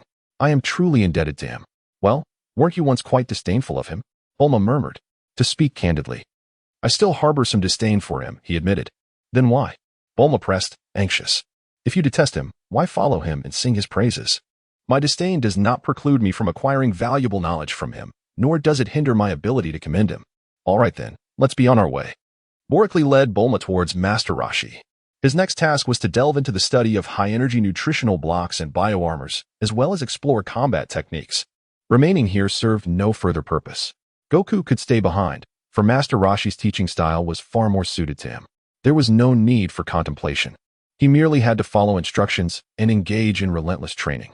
His own methods lacked efficacy. They required wisdom. Forcing Goku to memorize acupoints and meridians could very well jeopardize his life. Perhaps, when his strength had sufficiently developed, he could learn to navigate them within his own body, allowing for a more profound understanding. The two quickly located their companions. It was not difficult to find them. As Goku and Krillin were drenched in sweat beneath the blazing sun, they easily spotted Master Roshi. "It's you. It seems like you had a fruitful day." "Huh? What do you know, acting all mysterious here?" Bulma dismissed him, openly mocking Master Roshi. "Heh, I may not possess great strength, but I am an old man who has lived for decades, and my insight is quite sharp. How do I recall you mentioning that you have lived for hundreds of years?" Borically also spoke with a smile, as if it were of no consequence. "Is that so? I hardly mentioned it. You must be mistaken." Borically did not utter another word. The old turtle remained enigmatic, harboring numerous secrets that he could never fully uncover. However, this time, the assistance he provided was undeniably tangible. Had it not been for his simultaneous instruction of Son Wukong and others while earnestly elucidating his desire to master the celestial bodies, the endeavor would not have been so easily attainable. "Master Roshi, we must take our leave." "Take your leave?" "Indeed, I have achieved a breakthrough. Remaining here would merely squander time. I must return to the western capital. Surely, the city is less conducive to cultivation." Bulky and Bulma exchanged glances. "Rest assured." "You old lecher," Bulma declared with a sense of pride. "My family is the wealthiest in the world, and our home is quite spacious. It won't be a problem." "However," Bulky continued, "are you not participating in the Tournament of Power?" "What?" Bulma was taken aback. In the past, she would have shown no interest. But now that she was training in martial arts, her perspective had shifted. It has always been said that in the realm of culture there is no first, and in martial arts no second. Unfortunately, Bulky did not share Bulma's enthusiasm. Not interested, he stated plainly. "Son Goku will be participating. Do you really think you can defeat him?" Bulma fell silent, realizing the truth in his words. Indeed, with Goku, the prodigy, in the competition, she genuinely stood no chance. What a pity. I was hoping to temper Goku's temperament. Borically immediately comprehended Master Roshi's intentions. "Well then, do your best. I'll leave Son Goku in your care for now, and I shall retrieve him later." He cast a glance at the tirelessly working Son Goku. "Very well," Master Roshi replied with a cheerful smile. Brawl's lips curled into a faint, sinister smile. "Then we shall meet again," he declared, before taking Bulma's hand and soaring into the sky. Master Roshi gazed at their somewhat disheveled figures, murmuring to himself, "It seems I have forgotten something of great importance." Chapter 40. Unease, the resurgence of the monster. Broccoli and Bulma were instantly propelled far away. It was evident that he was exerting every ounce of his strength in flight, without a hint of hesitation. "Broccoli, why are we in such a rush? Shouldn't we at least greet Son Goku?" Bulma, being towed along by Broccoli, was utterly perplexed. Old Turtle is quite the stubborn one. We must distance ourselves swiftly to create some trouble for him. What trouble? Bulma still could not comprehend. We're merely making a hasty retreat. How could that possibly trouble Old Turtle? Following Broccoli's reasoning, Bulma pondered further. Well, consider this. What is Son Goku's defining characteristic? Borically wore a mischievous grin. A demeanor typically reserved for moments spent alone with Bulma or in solitude. In most instances, he maintained a composed faade, which starkly contrasted with his physicality. Traits? Son Wukong's voracious appetite for food, Bulma's realization blossomed into a smile. Master Roshi, too, grasped the implication, his expression darkening with dismay. Once again outwitted. Your temperament truly leaves one speechless, he muttered, observing Boricly's retreating figure. However, you should now be able to confront the failure with an 8,000 battle power, shouldn't you? It was evident that Master Roshi would never permit Boricly to manipulate him. If you seek my assistance, I shall likewise provide a touch of amusement. All things must be reciprocated. He raised his left hand, energy coalescing into a small square adorned with intricate runes.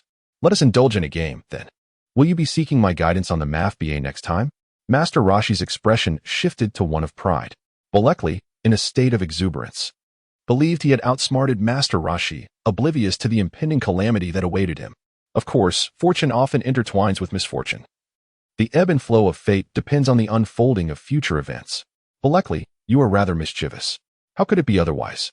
The old turtle has always maintained an air of mystery. Surely he would not let Son Goku go hungry, so worry not. Bulma nodded with a radiant smile, quite fond of this roguish side of Belekli. However, it is rather amusing to address him as Master Roshi to his face while referring to him as the old turtle behind his back. Humph. Who asked him to be so pretentious? Let us depart. Excitement lit up Bulma's face as she leaned against Belekli's back. Onward, my little shrimp. Bulma, you are clearly older than I am. Why must I carry you? You are a boy. Is it not your duty to bear the weight? You possess strength. You are my boyfriend, after all. Yet you are the older one. Bulma placed her hands around Belekli's waist. What do you mean by older? Ahem, I meant great in terms of ability, not age. Essentially, it signifies your intelligence, and it also suggests that our lifespans are quite ample. Belekli stumbled over his words, offering an explanation. Just then, caught off guard, he unwittingly blurted it out. Humph, consider yourself fortunate. Bulma, with a satisfied grin, draped her arms back around her neck, momentarily sparing Belekli from his predicament. Belekli silently exhaled a sigh of relief, finally managing to slip through undetected. With Bulma on his back, he swiftly soared through the air, his current strength allowing him to fly far faster than any aircraft. What about them? Have they been behaving during this time?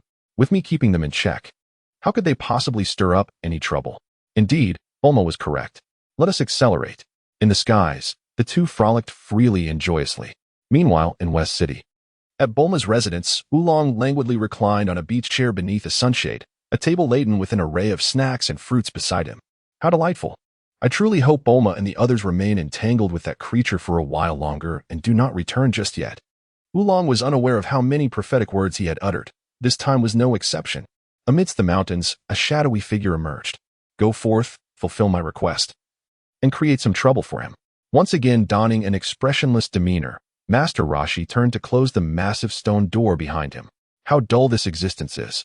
At this rate, when shall I be able to ascend? The shadowy figure, witnessing the impassive Master Roshi enter, let out another roar, its nostrils flaring slightly. Suddenly, its eyes emitted a violet glow, visible even in broad daylight. Then, it transformed into a wisp of smoke, ascending rapidly into the sky. Belekli. Simultaneously, Master Roshi's attention shifted towards Belekli. The martial arts tournament was merely 3 days away, expected to conclude in that time. Thus, 6 days should suffice for you to indulge in your fun. Master Roshi spoke in a leisurely tone as Son Wukong had already been encouraged by Krillin to join. Master Roshi, I am hungry, Son Wukong exclaimed, prompting Master Roshi's expression to darken. Come, I shall take you to enjoy some delectable food. Yay, that sounds wonderful. With the prospect of delicious food, Son Wukong was entirely focused, neglecting all else. Krillin, too, was eager and immediately followed suit. Master Roshi cheerfully led Son Wukong and Krillin away from that place. The two devoured their meals with great enthusiasm, for the exertion had drained their energy, and they could not replenish it without ample sustenance. Grandpa, this is delicious, Son Wukong exclaimed, causing Master Roshi to beam with joy. Is it tasty? Then eat your fill. Rest assured, there is plenty to satisfy your hunger. Yes, yes, Grandpa, you are wonderful. Our teacher is wonderful. Of course, I am tirelessly devoted to your well-being, Master Roshi remarked with a profound undertone, his gaze seemingly piercing through the clouds to catch sight of Belekli joyfully traversing the skies with Bulma. May you find even greater joy. What? Without lifting their heads, Son Wukong and the others inquired ambiguously. The turtle sage did not respond, and Son Wukong and his companions paid no mind, continuing to indulge in their delectable feast. Belekli, what troubles you? She exclaimed moments ago. Belekli did not respond. Instead, he urged with a grave expression, Bulma, you must swiftly make your way to West City. What? Belekli let out a sharp exclamation, abruptly interrupting her inquiry, determined to prevent her from stirring up further trouble. Do not question, obey, and depart swiftly. He relinquished Bulma and soared toward a particular direction. Yet, Bulma was unwilling to comply, resolutely preparing to follow. Do not approach, or seek Master Roshi instead. A sudden realization caused Bulma's complexion to pale. Is it that individual? Reluctantly, to divert Bulma's attention, Belekli was compelled to instruct her to find Master Roshi. Seek Master Roshi, Perhaps we may still have a chance. This was a ruse to ensure her departure, protecting her from harm. After observing for over 8 months, Bereckley had gleaned much knowledge, including the ability to sense energy. Though not precise, he could generally perceive the aura. He recognized that the presence approaching was identical to the previous encounter. Though he felt he could not prevail, he was confident it would not be as dire as last time. Furthermore, he was not entirely certain defeat was inevitable. After assessing the power coursing through his body, Bereckley disregarded Bulma behind him and flew forward resolutely. He trusted that Bulma would not defy his wishes regarding her safety in such matters. Soon, he spotted a dark cloud. Since you have arrived, do not linger in the shadows. Show yourself. With that declaration, he unleashed a beam of laser from his hand. Chapter 41. Unable to prevail. A disgraceful retreat after this encounter. I must devise more effective combat strategies. These outdated tactics seem to be universally applicable yet ultimately ineffective against anyone. Bereckley silently mocked himself, gazing at the identical monster before him, his lips twitching. Who could this shadowy figure be, fixated on him with such intensity? The last encounter was claimed to be mere coincidence, yet today's pursuer was unequivocally after him. Both were strikingly alike, their very essence unchanged. If he couldn't deduce that someone was orchestrating this against him, he might as well forfeit his intellect. How dare you? He growled, raising his hand to conjure an energy orb that materialized effortlessly. Without a moment's hesitation, he hurled it forward.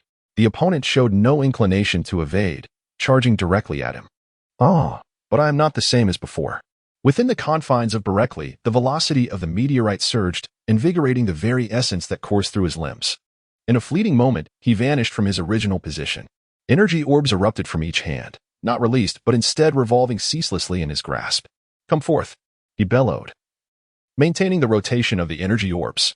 The monstrous adversary across from him was undeterred. Retracting its right hand from its waist, it retaliated with a powerful strike. With a resounding boom, a formidable force radiated outward in all directions. The surrounding clouds were obliterated in the wake of the impact. Had they not been soaring at such heights, the individuals below would have discerned the spectacle with utmost clarity. Even now, those on the ground were left in a state of bewilderment, gesturing towards the two shadows in the sky and engaging in animated discussions. Bereckley's face flushed with crimson. Even employing cunning tactics could not match his opponent. The figure before him, shrouded in a dark cloak, resembled a relentless machine, impervious to fatigue or injury. The two energy orbs in his grasp spun in opposite directions, yet failed to affect him in the slightest. A swift kick aimed at his lower region was met with an unsettling outcome. His adversary remained utterly unresponsive, while Bereckley's leg felt as though it had collided with solid steel. This was utterly absurd. Bereckley unleashed a surge of power, swiftly retracting his hand from the grappling opponent, propelling himself backward at an astonishing speed, distancing himself from his adversary. His gaze flickered with uncertainty. How is this possible? What manner of creature are you? Bereckley, with a veneer of bravado, interrogated his opponent. Previously, he had merely referred to him as a monster, but now, in light of the recent assault, it was evident that any ordinary individual, regardless of gender, would have been unable to maintain their composure. Unless, of course, he had long since lost all sensation in his body. The meteorite spun rapidly, and a radiant light coalesced in his hand, giving rise to a resplendent spear. Gripping the shaft firmly, he launched a direct assault towards his adversary.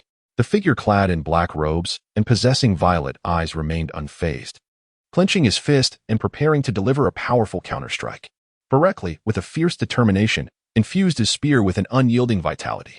Although he lacked mastery in wielding the weapon, his recent experience with the strength of his body suggested that a spear, capable of delivering powerful thrusts, would undoubtedly be more suitable than a sword or dagger. In the blink of an eye, the confrontation commenced, and Bereckley's expression shifted dramatically. Despite his inability to gauge the extent of his opponent's energy, his spear began to shatter inch by inch. This approach was futile. He realized he could not rely solely on his robust vitality to intimidate his adversary. Yet, before he could devise a strategy, the fierce winds generated by his opponent's punches stung his cheeks painfully. What a predicament! What should he do? Bereckley swiftly abandoned the energy spear and turned to flee. His form sliced through the air, producing a piercing sound that caused the onlookers below to grimace in pain, covering their ears. The figure in the black robe pursued Bereckley with equal swiftness. Bereckley's strength has reached an impressive 4,500. Even if he has developed a new technique and attained the first stage of the meteor realm, his combat prowess has not diminished. Rather, it seems to have subtly increased. After all, his foundation is solid. He has merely learned to harness his internal energy more effectively. Attempting to easily subdue Barikli would prove to be a formidable challenge. Unless he were foolish enough to stand still and engage in a contest of strength without retreating or resorting to external assistance. But how could that be possible? He has already acknowledged his inability to prevail and has promptly fled. As for fighting desperately, in his entire life, apart from Bulma, he has never truly fought for anything. If he cannot win, he shall escape. In the meantime, Bulma finds herself at a loss, feeling utterly adrift. Unbeknownst to her, sensing her arrival, Master Roshi has already made his way to the venue of the martial arts tournament. This time, it is a matter of vengeance, should he intervene to assist Barikli. It would hold little significance. Moreover, as a scion, his battle power can double after recovering from severe injuries. If he were to sustain injuries this time, it would merely serve to enhance his strength. A solid foundation is essential, yet a higher level of combat prowess must also be sought after. Master Roshi, why must we participate in the martial arts tournament? Son Goku inquired curiously as he sat in the aircraft. He had initially intended to ride the flying Nimbus, but fearing that Goku might encounter Bulma, he was compelled to take the plane at Roshi's insistence. It is an opportunity to battle with experts from all corners of the nation. Is that so? Goku's eyes sparkled with excitement as he eagerly looked at Master Roshi. Indeed. However, do not underestimate your opponents. There are many skilled fighters in this world. Naturally, Master Roshi did not need to enter the fray himself. He had long prepared someone to spar with Goku, with the singular aim of ensuring that Goku does not secure first place. Krillin, who had been disdainfully observing Goku's boisterous antics, suddenly brightened, his mind racing with fantasies of achieving first place, becoming renowned nationwide, and being inundated with admiration from countless beautiful women. He too looked forward to the upcoming competition with great anticipation. It's all right. I enjoy battling skilled opponents. By the way, Master Roshi, is Barikli participating? I extended an invitation, but he declined. It is highly likely that he will not attend, Krillin replied with a dismissive snort. I suspect he has seen the intensity of our training and, knowing our strength, believes that participating would yield no favorable outcome and thus hesitates. After all, based on my and Goku's capabilities, I am certain to secure first place, with Goku in second. If he were to place third, he would surely feel humiliated. Master Roshi's lips twitched slightly. Oh, foolish child, what courage does he possess? That Barikli, after all, is it not a bit foolish? Son Wukong gazed intently at Krillin and earnestly advised, Krillin, do not speak thus. I cannot even defeat him. He is destined for first place, while I must settle for second. It would be shameful to face him. Son Wukong felt a surge of frustration, taken aback by Krillin's arrogance. Nonsense. I shall undoubtedly claim the championship, provided Broly does not participate. Krillin replied with a scoff. Humph, even if he does, I shall still emerge victorious. What do you possess to compare against me? Impossible. If Broly enters the fray, we shall not attain the championship. His strength is formidable. I am no match for him. And neither are you. What a joke. A coward who flees at the last moment cannot be that strong. Nonsense. Broly would never retreat. Angered, Son Wukong glared at Krillin. Then tell me, why would he flee?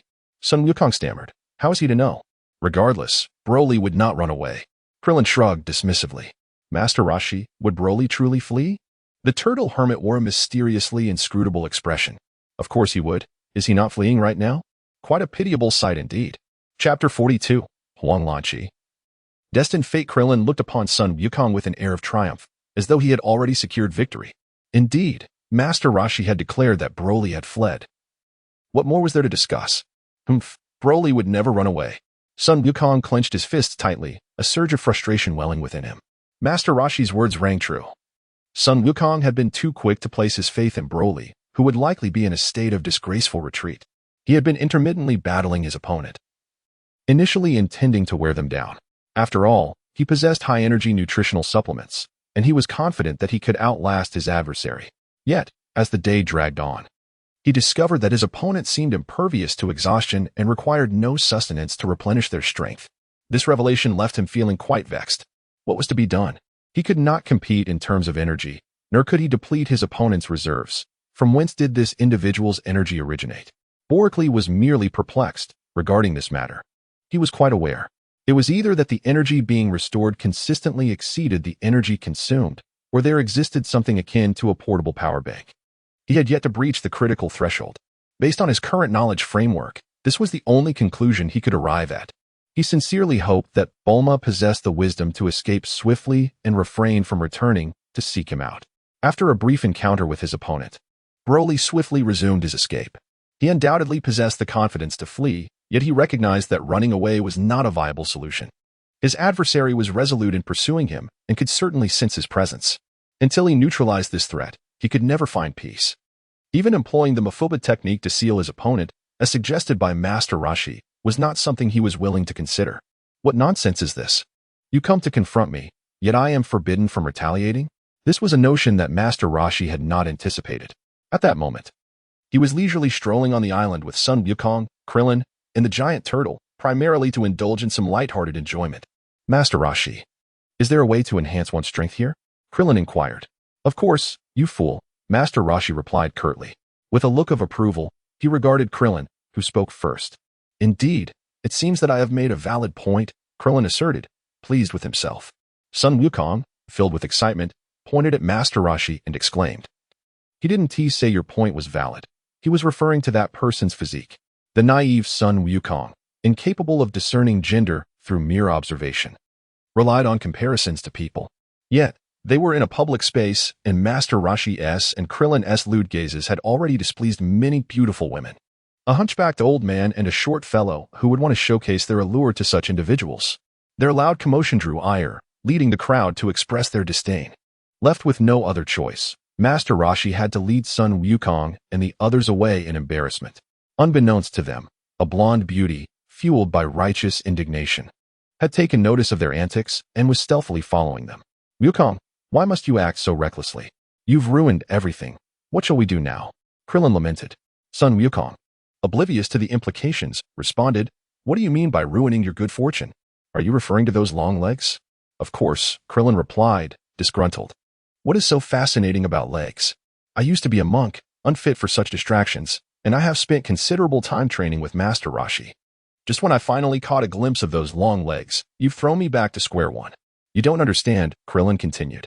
Admiring beautiful women brings us immense joy, alleviating fatigue and facilitating our training. Son Wukong, taken aback, gazed at them with innocent curiosity. Is that so?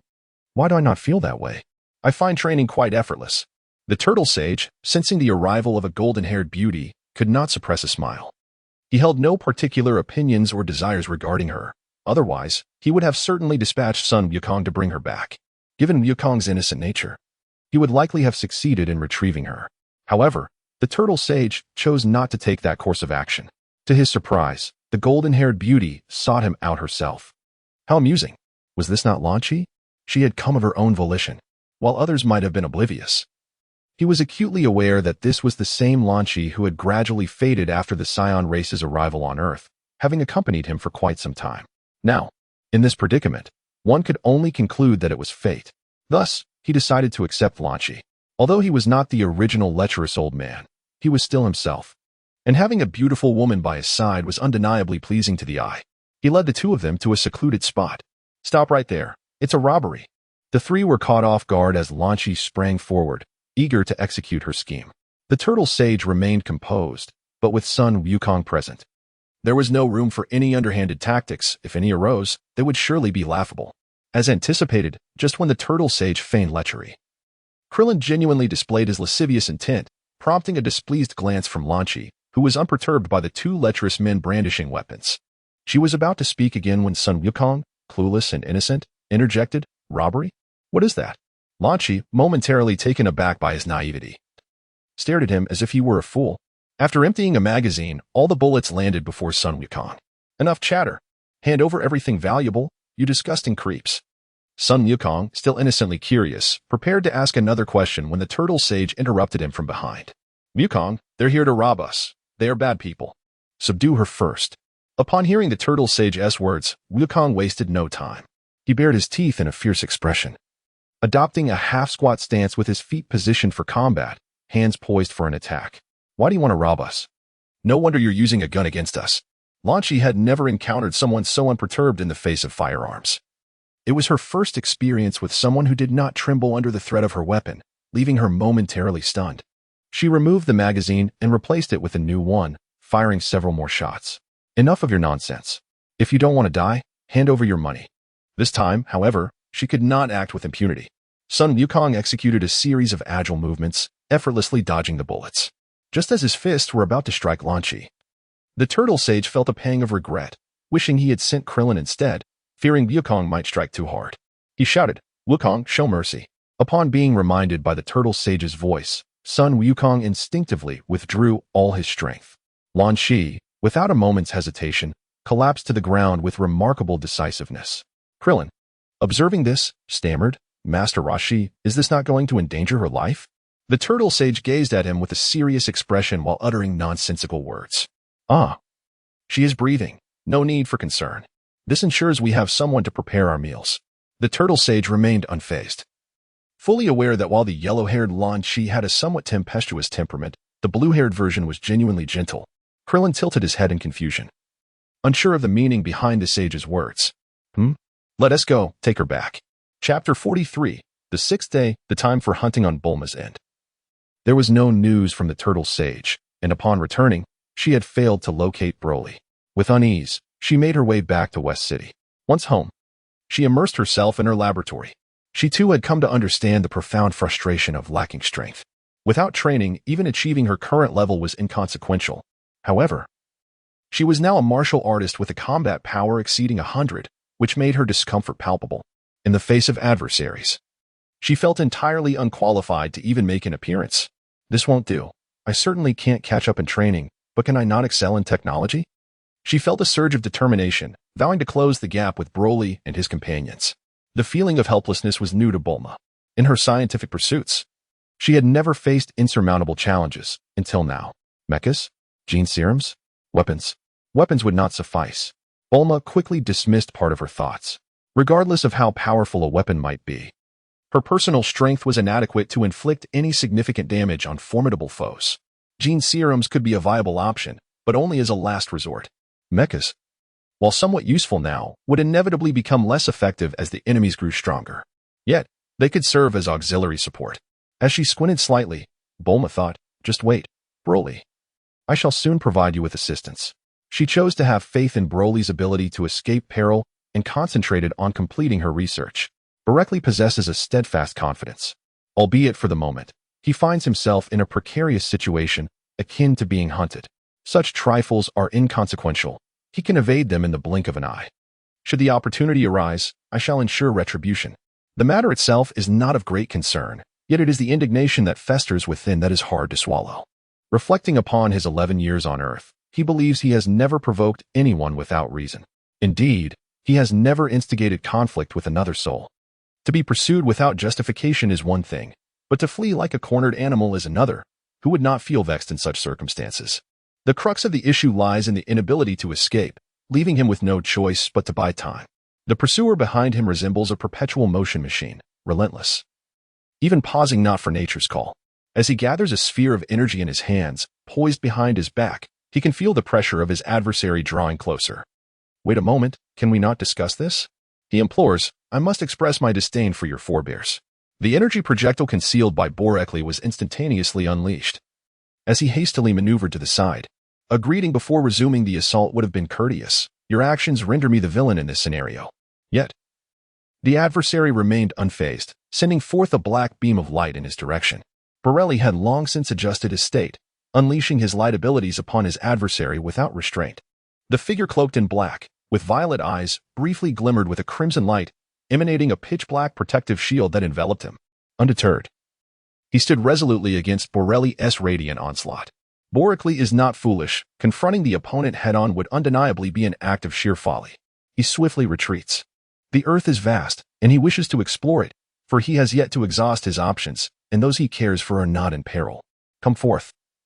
Should you fail to catch up, you shall be my descendant. No, I would never claim a descendant such as you. Broly is always so composed on the surface. Yet beneath that calm exterior lies a tumultuous inner world, teeming with thoughts and emotions more profound than anyone else's. Broly once again embarked on a journey of escape, which lasted several days. During this period, the martial arts competition featuring Son Wukong was drawing to a close. Unsurprisingly, Krillin was eliminated early, failing to reach even the top 4. Son Wukong, on the other hand, was engaged in a fierce contest for the title of the world's strongest on the arena. Bowing respectfully, Son Wukong curiously scrutinized his enigmatic opponent before him. I launched my attack. The adversary remained silent. Son Wukong chose not to speak further. Immediately adopting a combat stance, he advanced towards his opponent, step by step. With a powerful stomp, he struck the arena floor, his tail deftly swaying as he quickly approached his foe. A punch ineffective. Another punch, still futile. 2 consecutive kicks were effortlessly blocked by the opponent. A swift elbow turn. Finally, the adversary made a move. Yet, with that motion, Son Wukong swiftly retreated. Impressive. Son Wukong couldn't help but exclaim. Once more. With that, he pressed forward again, taking short steps closer. This time, Son Wukong avoided direct confrontation, instead employing his monkey fist technique to incessantly harass his opponent. However, it was to no avail. The adversary remained too composed, seemingly anticipating Son Wukong's every move. Master Wu Tian. Krillin, this is the realm beyond realms. Yet, every maneuver of Wukong's was discerned by his opponent, placing him at a disadvantage. Nearly. You appear to grasp the situation. Master Roshi indeed thought this way. In the audience area, those who could see this were few and far between. Most believed that Son Wukong's vigorous techniques were overwhelming his opponent, cheering him on. Only true masters understood that Son Wukong was merely expending effort in vain, struggling futilely. Prolonged battles were not advisable. What should we do, Master Wu Tian? Son Wukong is going to lose. Hearing Master Roshi's explanation, Krillin naturally grew anxious, repeatedly pounding his fists. Krillin, you are overly concerned. I have always emphasized that martial arts consist of 2 elements, martial prowess as the foundation, and the way as the cultivation. Without the way, one is left with no way. The practice of martial arts serves firstly to strengthen the body and ward off ailments, secondly to uphold justice and act courageously, and thirdly to appreciate nature and cherish life. One must never seek bravado through violence. Krillin was taken aback.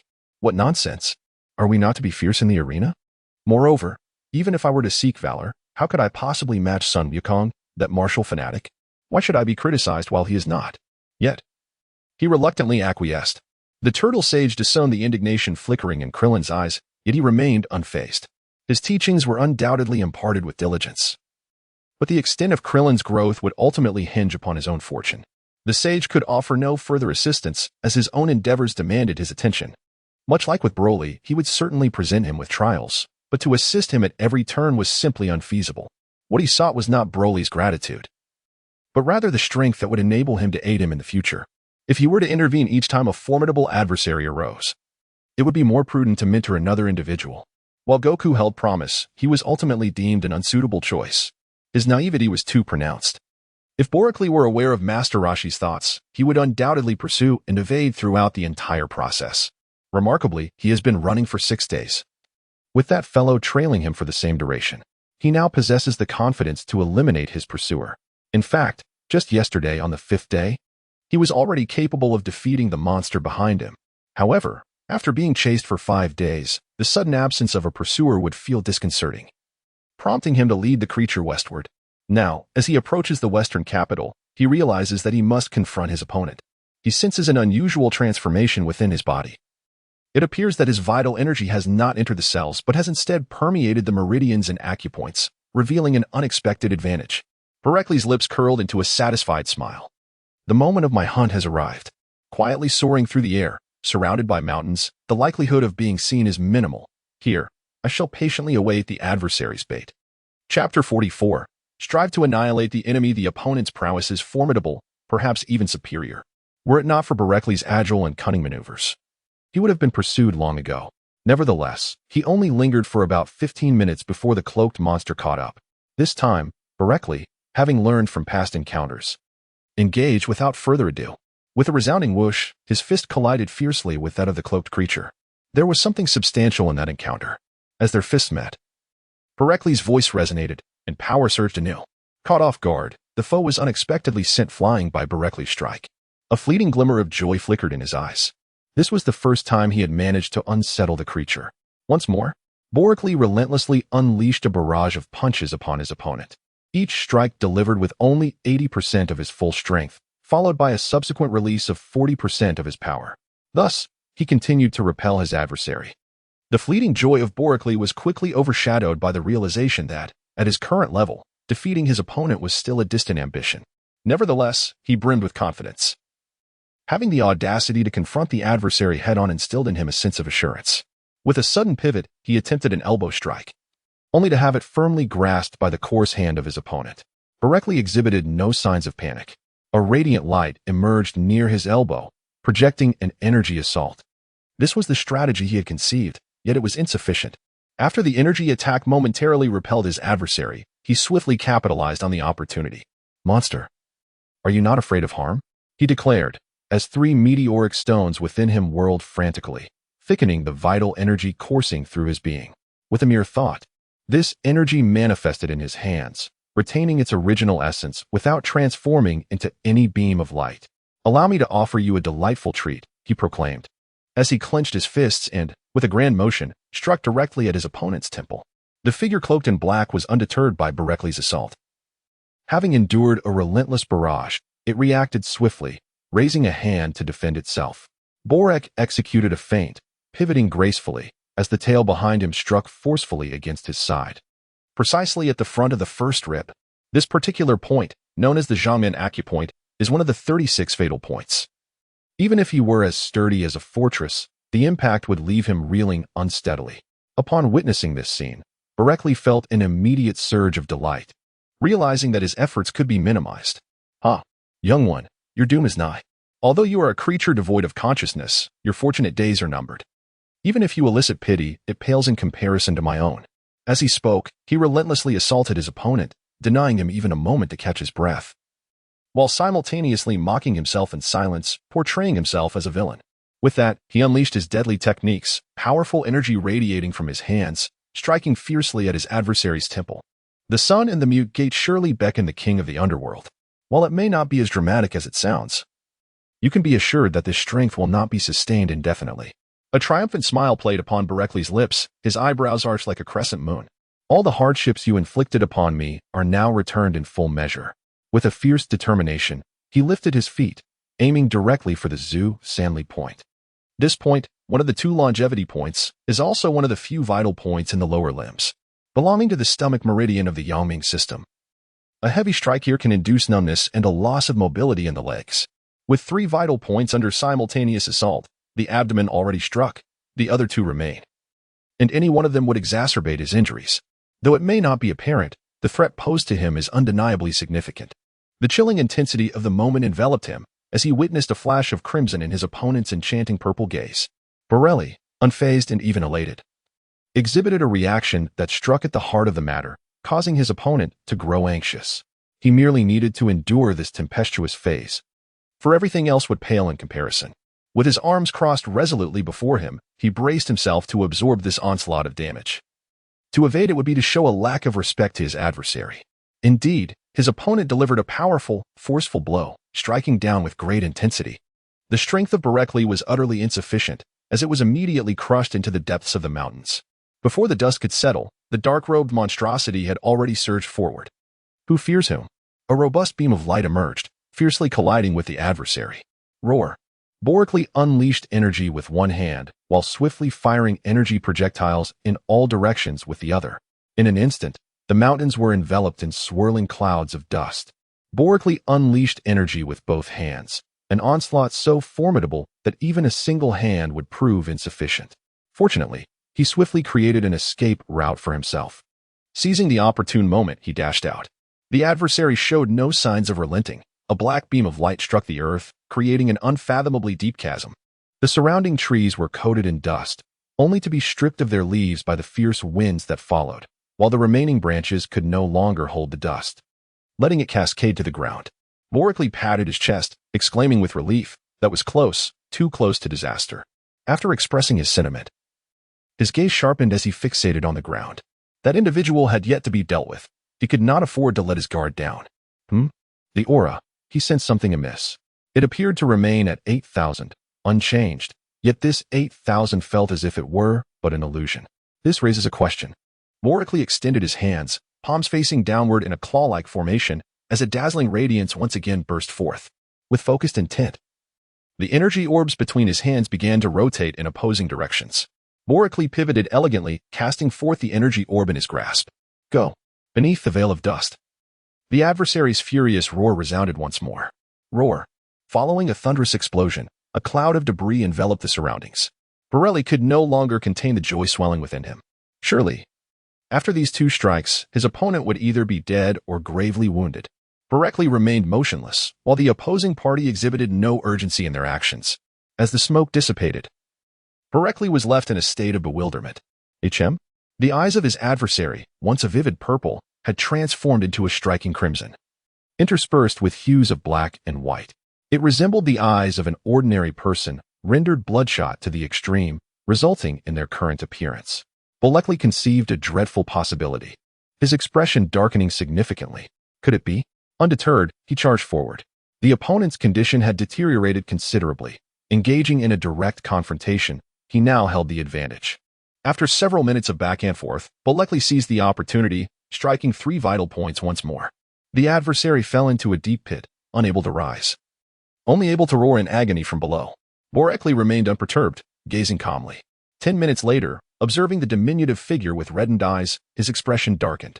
The individual, originally standing at approximately 2 meters, had been cloaked in a dark robe, preventing him from noticing the change until now. Damn it. Could it be that someone had conducted experiments on ordinary people? Borelli's eyes blazed with a crimson hue as he swiftly launched himself into the fray. This time, the balance of power was decidedly in his favor, as he relentlessly overwhelmed his adversary. After a grueling 20 minutes of resistance, his opponent was utterly annihilated. The notion of ordinary individuals being subjected to experimentation was of no concern to him. It was not he who orchestrated such atrocities. His fury stemmed from the realization that he was being targeted. Moreover, he found himself unable to uncover the puppeteer behind these machinations. This passivity was unacceptable. He resolved to devise a strategy to unearth the mastermind lurking in the shadows. Borelli surveyed the desolate surroundings, yet the visage of Master Roshi lingered in his mind. He must be accompanying Son Goku at the martial arts tournament. I wonder how they are faring. Shaking his head, Borelli soared into the skies. Chapter 45, Reunion. Bulma's joy naturally, Son Goku, who was on Borelli's mind, faced defeat. Observing the calm demeanor of his opponent, Son Goku conceded, scratching his head. You are truly formidable. In my current state, I am no match for you. The middle-aged man before him remained unperturbed, his composure as tranquil as still water. Curiosity piqued, Son Goku inquired. Why do you refrain from speaking? Are you perhaps mute?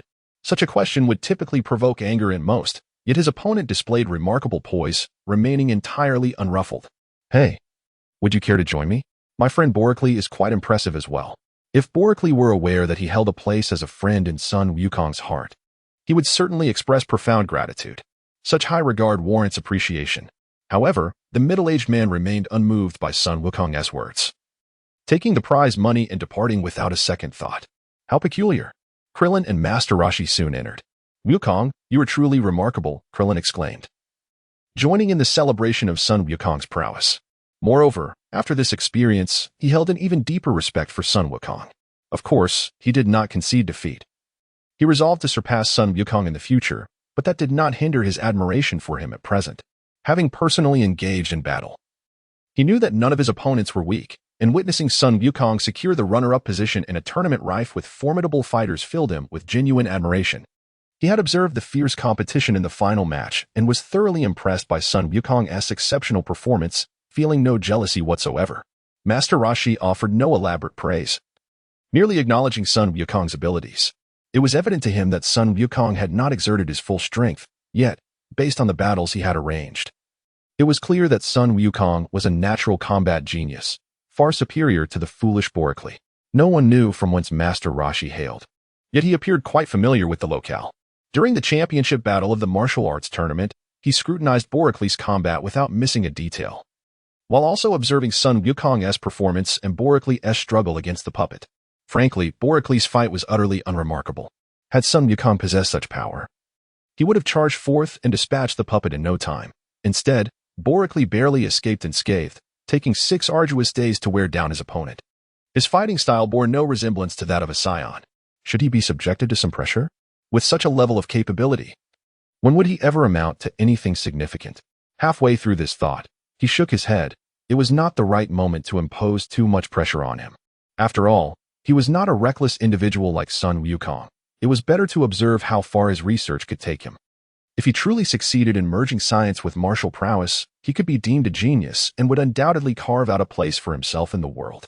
Krillin, being the astute individual he was, quickly sensed Master Roshi's unease and inquired, "Master Roshi, what is the matter?" "Nothing.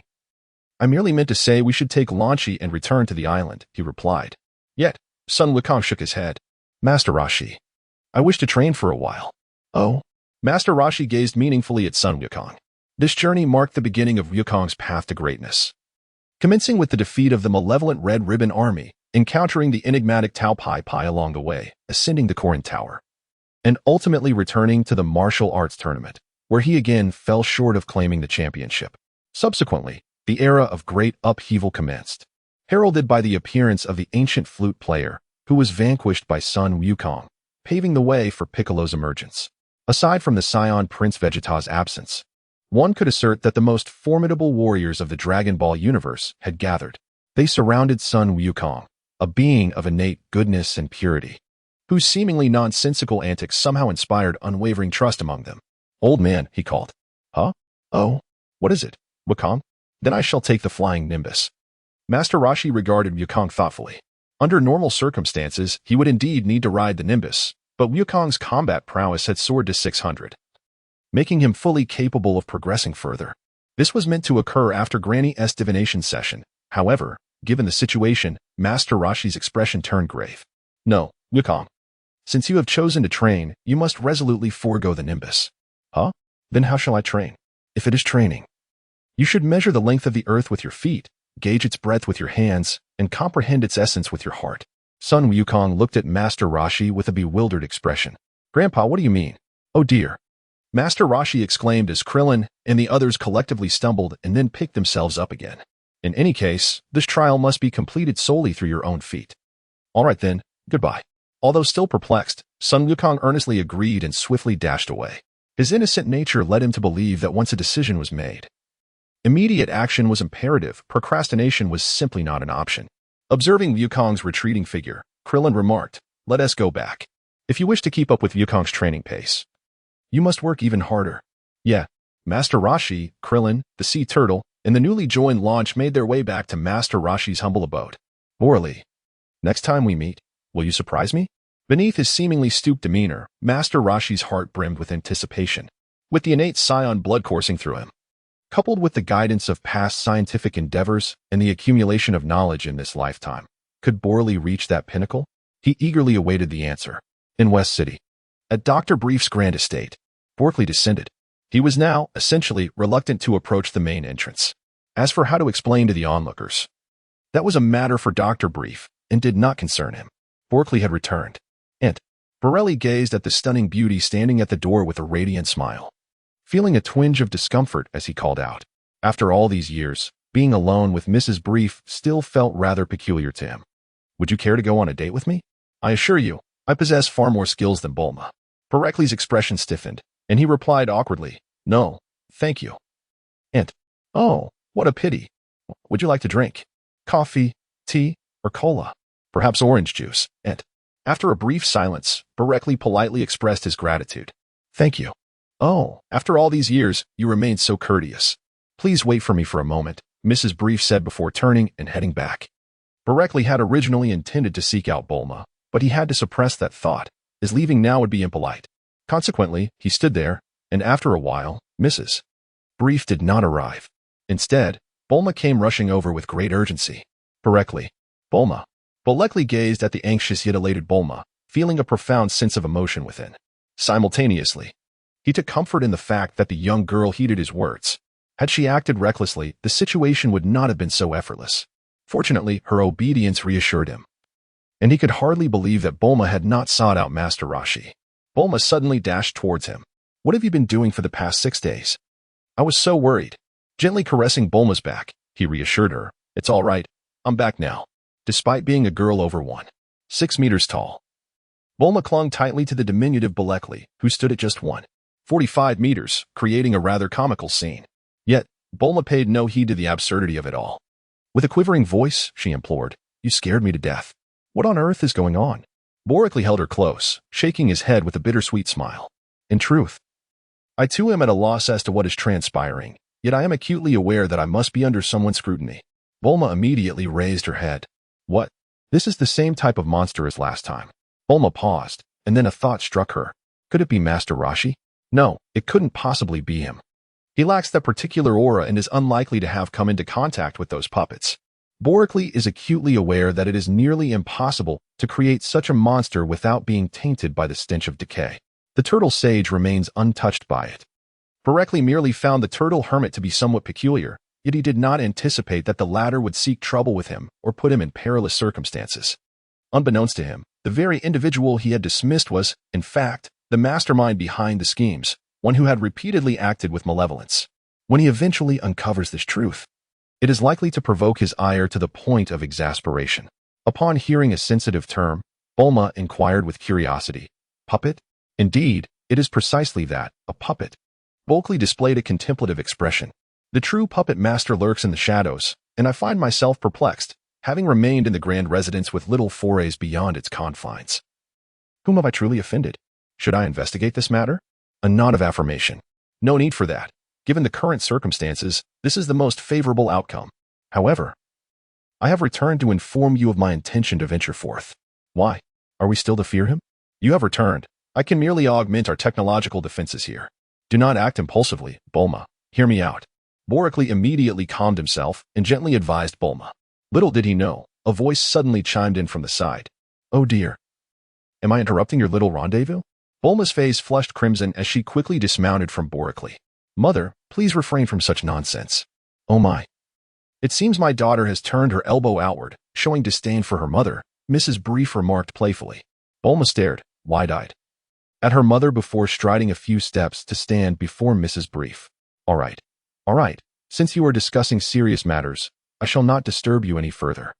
With a beaming smile, Mrs. Brief set the orange juice she had been holding down on a nearby table and waved her hand. Take your time chatting.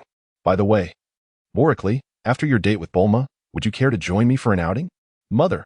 Mrs. Brief, still smiling, turned and left, leaving Bulma blushing in embarrassment.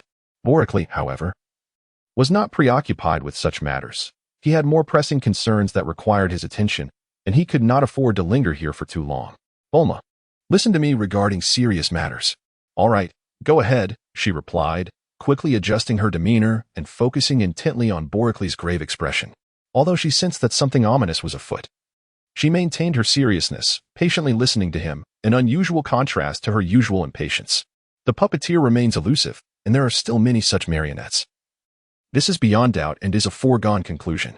Thus, the immediate priority is for me to distance myself from you all and venture out alone. Why? She inquired. Because the adversary is targeting me. Although the reasons are unclear, I must proceed with this course of action. We are in West City, one of the 5 largest cities in the nation, and with you and your uncle and aunt present, we cannot allow the battlefield to be here. I must leave to divert the puppeteer's attention and the impending attacks from the marionettes. Isn't that perilous for you? I should accompany you. No. Borically immediately rejected the internal communication, deeming it far too perilous.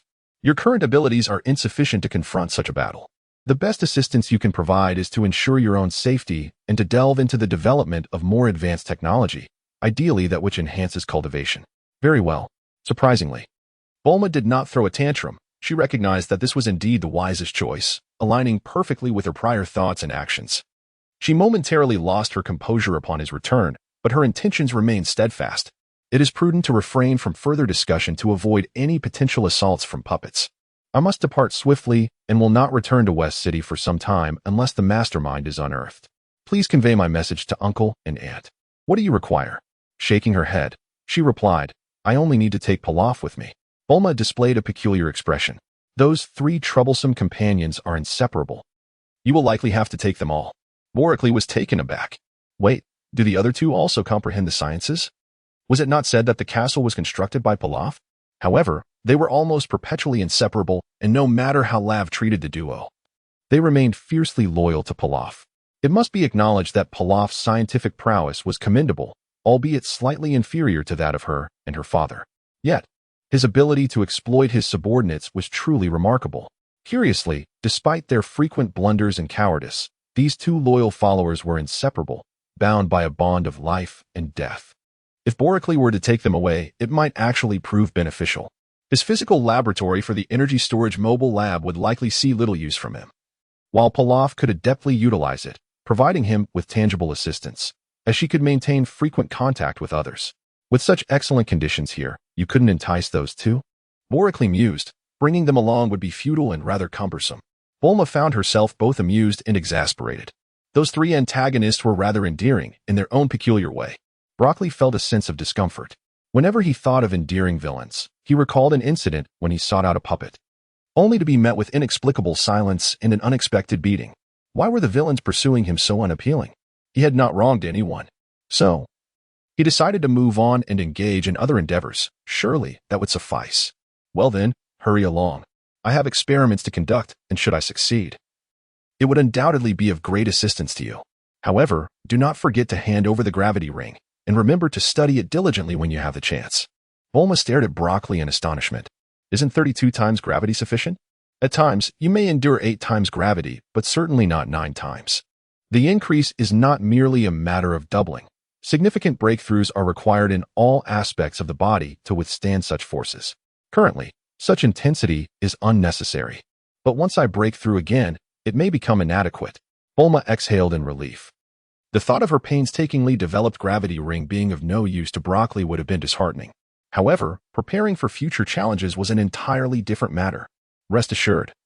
I understand.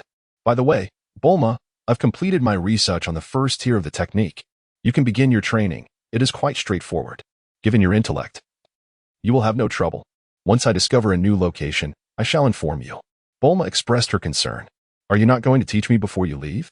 I fear I may not grasp it. Have no fear. You will undoubtedly succeed. In the initial stages, we can keep in touch frequently. For now, I will be searching for desolate and remote places, but I shall return whenever I can. You need not worry. Very well, prepare to depart swiftly. Bulma was not rushing him. Since their acquaintance, these 6 days marked the longest time they had spent apart, and this separation might extend even further. Yet they had no choice in the matter. Chapter 47. The Path of Research and New Discoveries. Borically acts for their safety.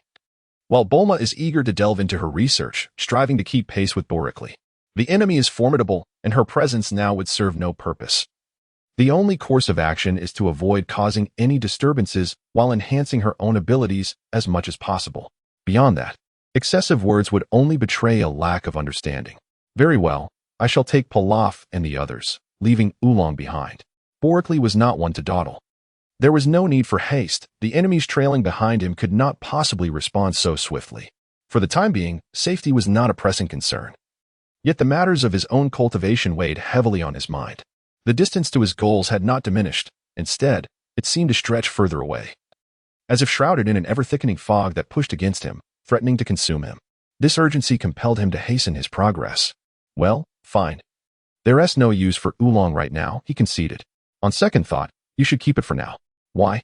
Bulma asked, her brows furrowing in confusion as she regarded Borically.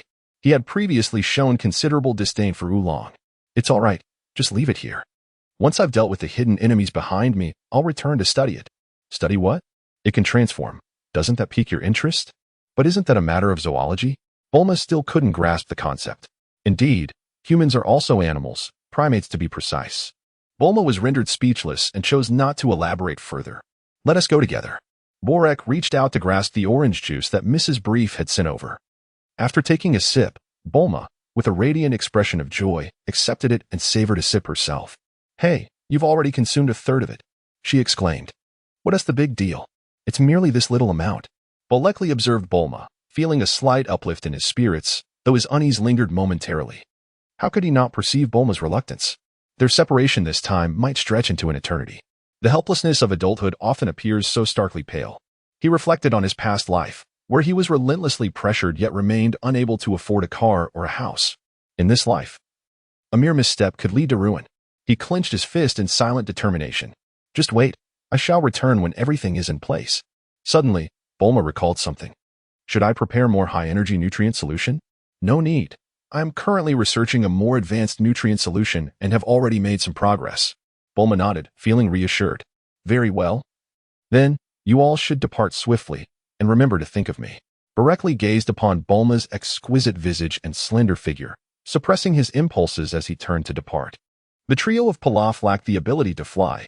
He certainly could not carry so many individuals aloft in the sky. The gravity rings adorning his limbs gleamed with a cerulean luminescence. Boric left with steady steps, while only Bulma behind him silently shed a few tears. After Broly's disappearance, Bulma turned and returned to the laboratory. She too had experiments to conduct.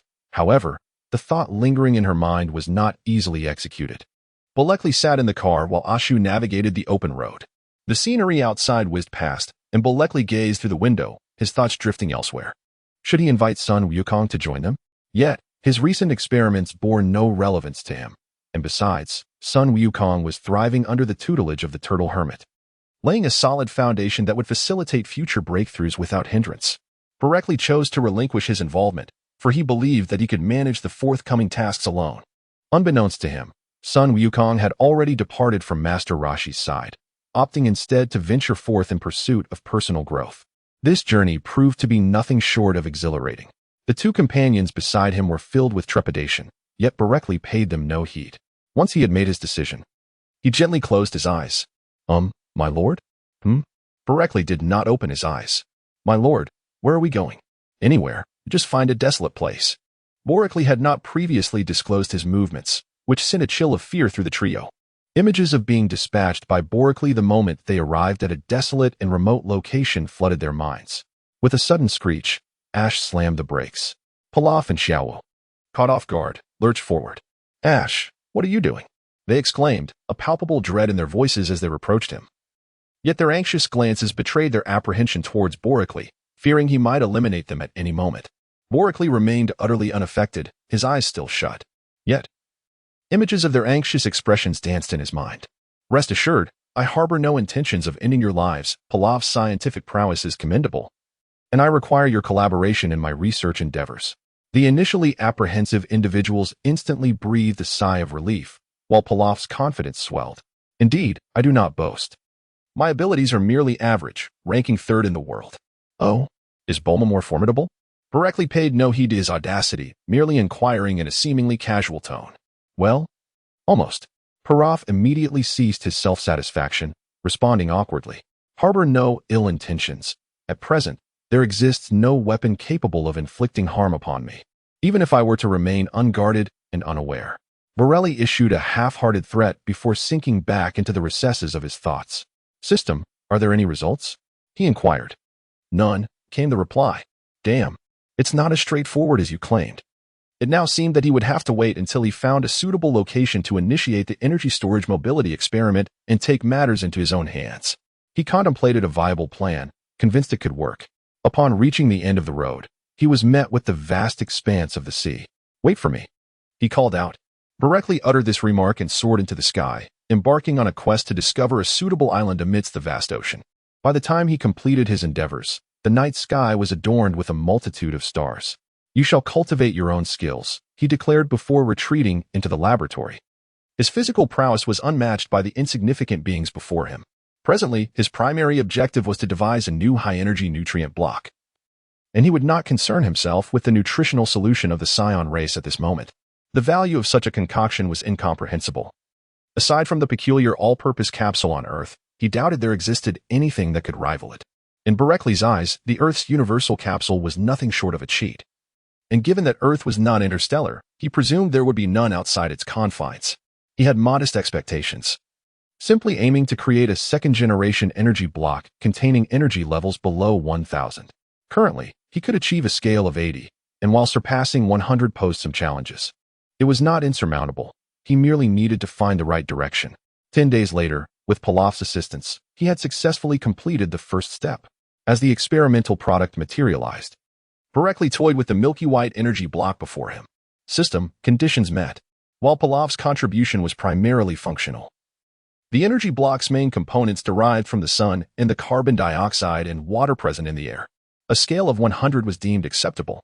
If he were to carry a dozen of such nutrient blocks and encounter the figure clad in a black robe with purple eyes, he would not need to flee. He could simply outlast them. System, what is my current combat power? Chapter 48, The Satellite Realm, a new transformation even within the confines of the laboratory. He remained diligent in his training. He understood his strength had grown, though not precisely quantified. 5,200, he mused, which aligned with his expectations. Arriving at the seaside, he tossed the energy block into his mouth, savoring its essence. Ah, it is somewhat more palatable than the first level, with a richer sweetness and a satisfying fullness.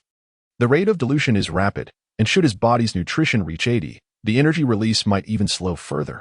Borelli nodded with satisfaction at the evaluation. The system shall continue the development of the second generation, which, according to his vision, will be divided into 4 scales, categorized by energy values into 4 distinct grades. The first grade of the second generation should be set at a scale of 100, the second grade at 300, followed by 500, and then 800. Such a scale is deemed most appropriate, establishing a standard that allows the system to operate autonomously.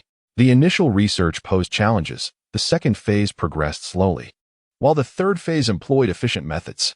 By the fourth phase, the system should be capable of conducting research independently, no longer requiring his intervention. Otherwise, this system would merely function as a detector. Indeed, Borelli had not given attention to this matter, and the situation became increasingly challenging. The necessity for a biological battle suit was undeniable. Standing by the seaside, with the ocean breeze caressing him, Borelli gazed up at the starry sky. Not only was it essential, but it also required a remarkably powerful and comprehensive biological battle suit. "Sir, dinner is ready. No need. You all enjoy." With that response, Borelli observed as the 3 of them fell into deep contemplation. He realized he needed to depart. The forthcoming content was sparse, and Pilaf could offer no assistance. Whether it pertained to the biological battle suit, mastering the cosmos, or studying the scion physique, none of these were within Pilaf's expertise. For these matters, he required the aid of Son Goku. The second tier of the martial arts technique had been accomplished. Borelli's eyes narrowed slightly. What a coincidence! Without further contemplation, he commanded, "Transmit the information to me." Upon acquiring knowledge of the second tier of cultivation within his mind, he realized that his martial arts would align perfectly with his combat prowess. Moreover, upon completing the second tier, he would surpass others in the same realm by at least 5-fold in terms of battle strength. In sheer aspects of power, speed, energy, and reflexes, he would excel beyond measure. Should he develop new techniques, his strength would amplify even further. The second tier encompasses the upper, middle, and lower dantians. Not only would the intensity of the accumulated energy double, but the overall volume would also increase 2-fold, culminating in a staggering 6-fold advantage over others. Such combat capability is unparalleled. Without a moment's hesitation, he soared into the sky, eventually locating a small, desolate island. There, Borelli seated himself cross-legged and commenced the cultivation process as per the system's transmission method. Before long, the meteorite energy within the 3 dantians began to rotate increasingly faster, faintly coalescing into an elliptical sphere. Soon after, a new meteorite appeared nearby. Instead of fleeing, this meteorite circled the newly formed elliptical sphere in an orderly fashion. A satellite realm, perhaps? Combat power ranging from 100 to 10,000. Quietly seated on the ground, he guided the vital energy within his body to flow along specific meridians. The spheres within his 3 dantians became smoother, while the smaller meteorites diligently orbited in a harmonious pattern. Borelli observed in silence, momentarily refraining from any interference as he quietly harnessed his vital energy. A new transformation had manifested, resembling a genuine satellite. Yet, how could this be possible? There was no need for intellect. His strength was still so feeble that it seemed implausible for him to engage with such intricate matters. The 3 dantians, upper, middle, and lower, each exhibited satellites and new meteorite trajectories that were not identical. There were slight deviations, yet most of the phenomena were familiar to his own eyes. System. Spirituality. Speak plainly. The body operated of its own accord. No, something was amiss. Borelli wished to terminate the exercise, feeling that something was amiss with the technique. This time, there were no peculiarities, yet the satellites and meteors within him showed no change despite his cessation of the practice. The entire satellite, moreover, along with the meteors, continued to revolve around it, while the satellite's trajectory bore a striking resemblance to an orbit around 2 fixed points, albeit subtly. If one were to illustrate its path, the clarity would become evident. The lower dantian mirrored the relationship between the moon and the earth, as well as the sun. Could it be that the satellites and meteors within me truly resemble a celestial body's moons?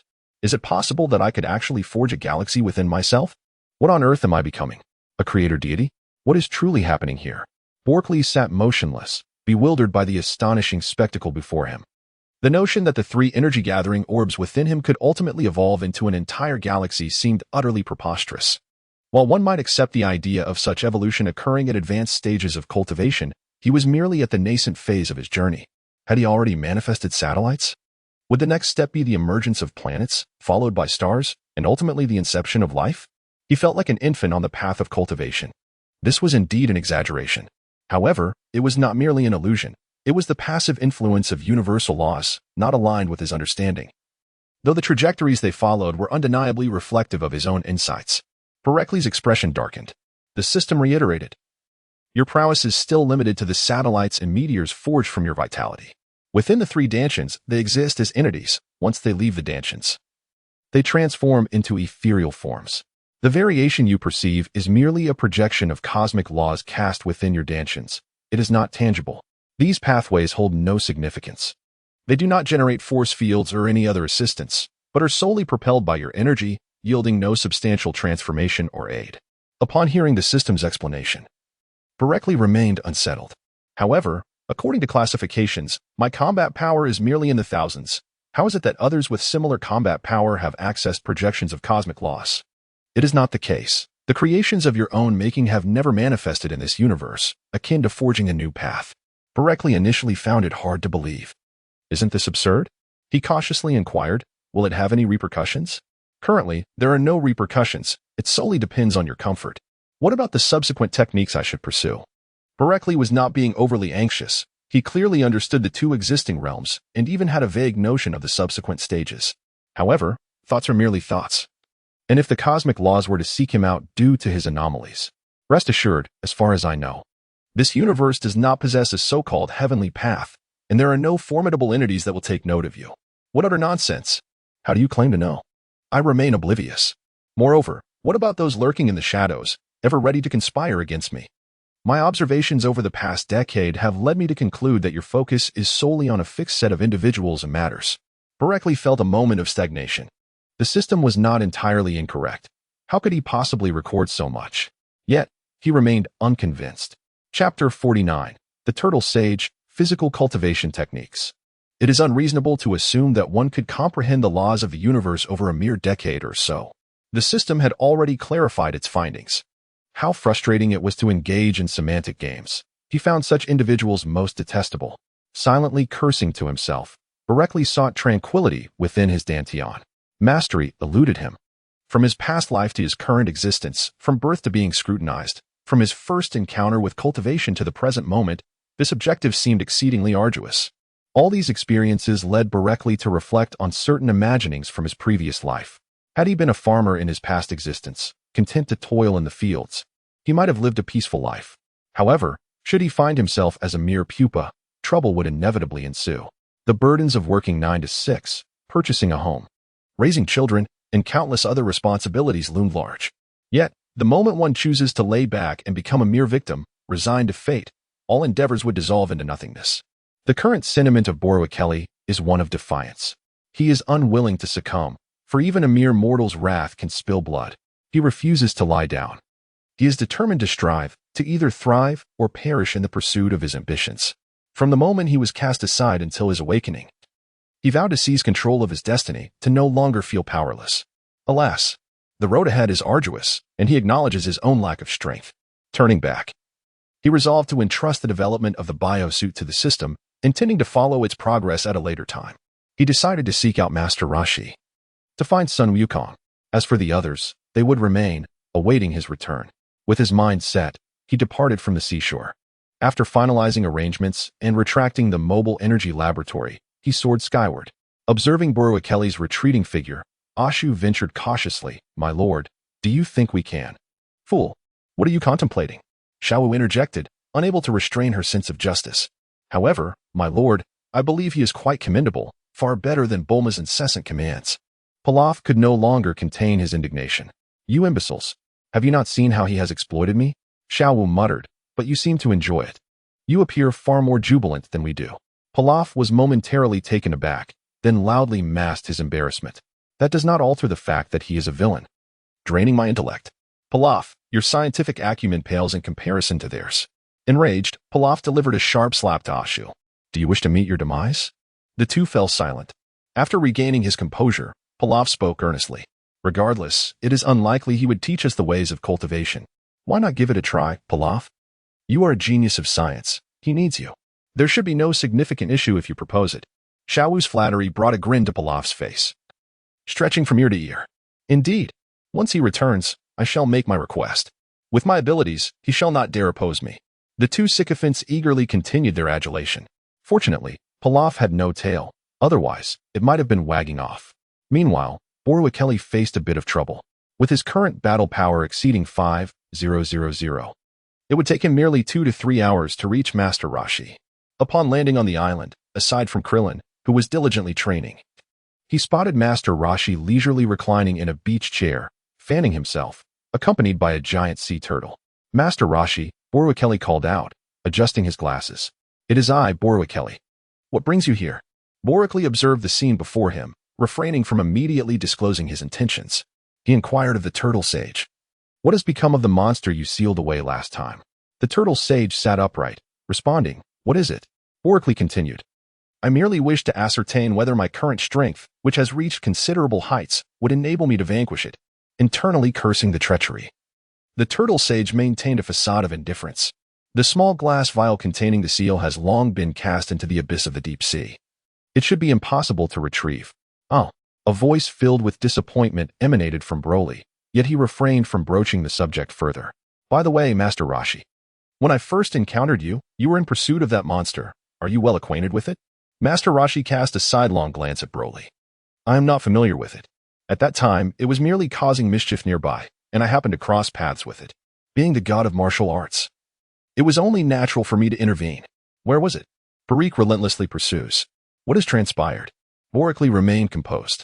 No, I merely wish to know if there is more. As you are aware, my current strength is formidable, and the absence of worthy adversaries is rather disheartening. He feigned indifference, yet inwardly cursed the old fox, Master Roshi. Although he did not entirely agree, Bulma had mentioned it, so he thought it prudent to come and probe a little. However, the other party's responses were meticulously guarded, and they even turned the tables on him, leaving him feeling as helpless as a dog biting a turtle. I'm not entirely certain. This matter necessitates your own investigation, as I stumbled upon it by chance. After uttering this, Master Roshi spoke earnestly. Furthermore, on the path of cultivation, one must never become complacent or arrogant, for such attitudes hinder one's progress. I understand, and I am grateful for your guidance, Master Roshi. With a casual wave of his hand, he dismissed it as inconsequential. It is hardly guidance, yet you must recognize that a higher battle power is not always advantageous. Sometimes, it is the ability to fight beyond one's level that truly signifies genius. This remark stirred something within Borwakeli. The old turtle surely possessed hidden depths of strength, of which he had only alluded to vaguely. The specifics remained unclear. Master Roshi, can you engage in battles beyond your level? How formidable are your opponents? Master Roshi gazed up at the sky at a 45-degree angle, an aura of solitude surrounding him, as if the essence of a true master pervaded the air. Engaging in battles beyond one's level is certainly possible. Otherwise, I would not be worthy of the title god of martial arts. As for the strength of my opponents, I am not yet certain. By the way, what brings you here? You have yet to disclose that.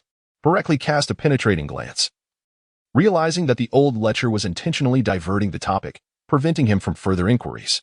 I came in search of Son Goku. Where is he? I have not seen him at all. Only Klin remains here.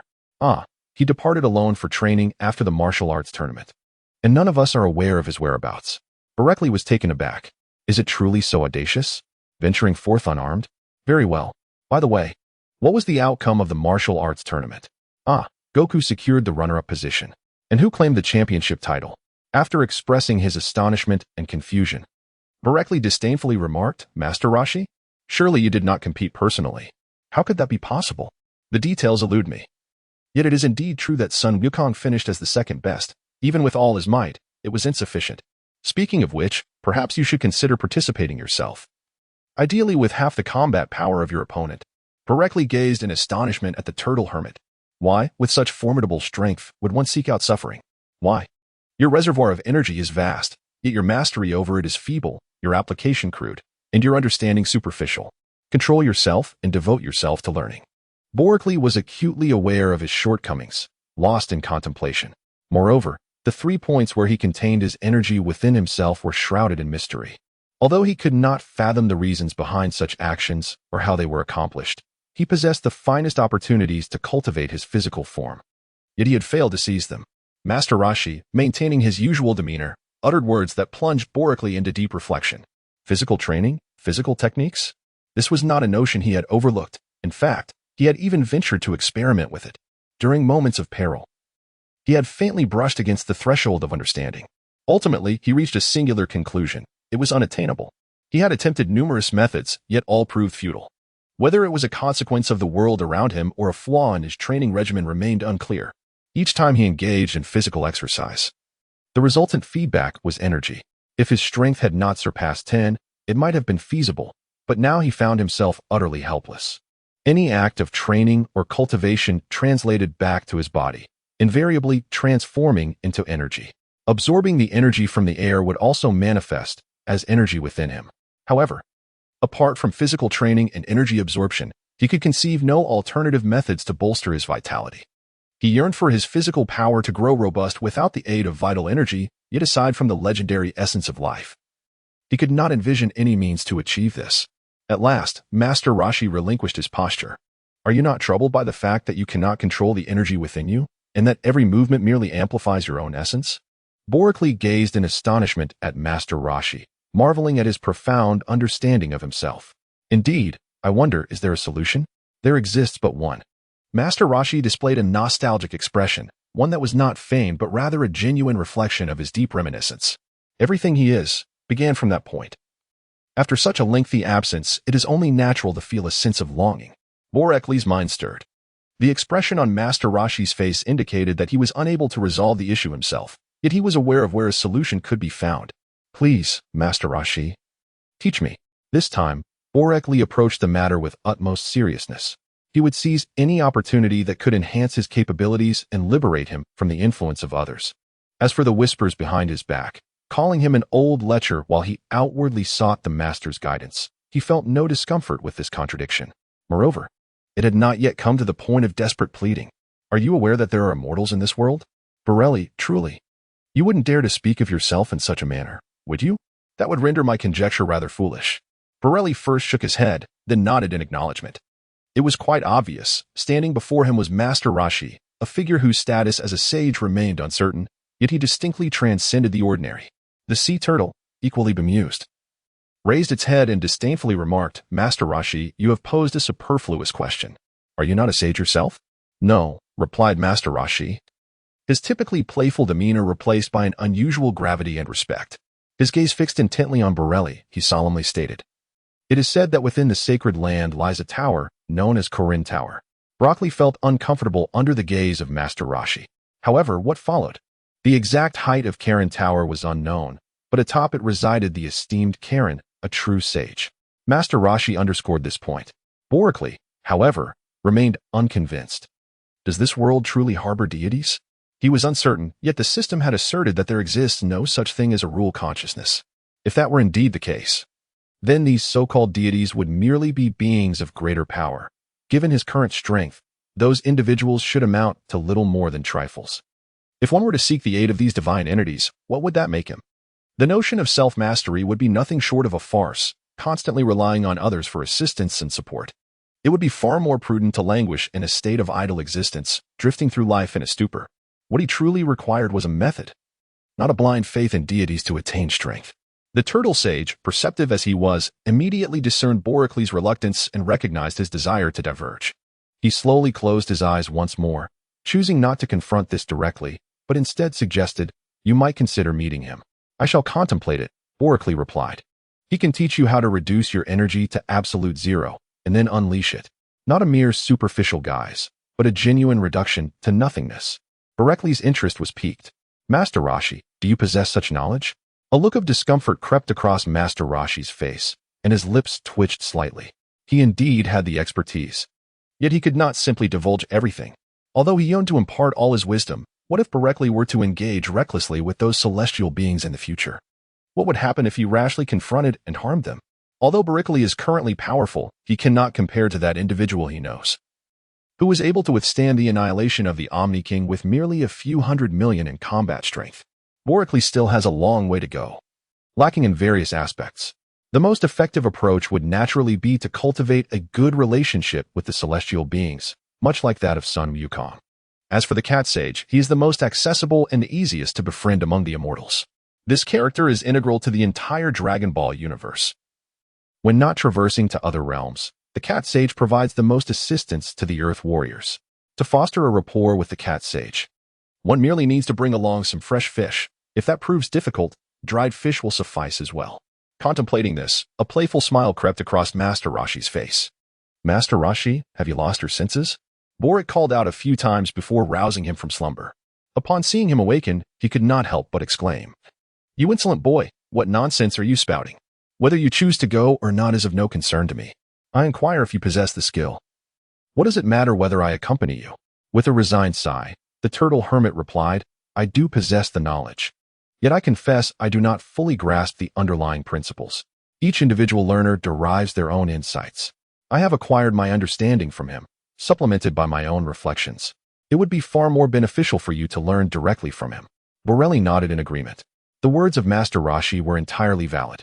However, if you could merely teach me how to harness my energy, that would suffice. The rest holds little significance for me. Infuriated, Master Roshi rose to his feet, glaring at Borelli with indignation. "I have accomplished everything, yet you still question me? I refuse to teach you. It is far too exhausting. If you desire to learn, you must find a way on your own." Boric glanced disdainfully at him, clearly displeased. "If you're not going to teach, why bother chattering so much?"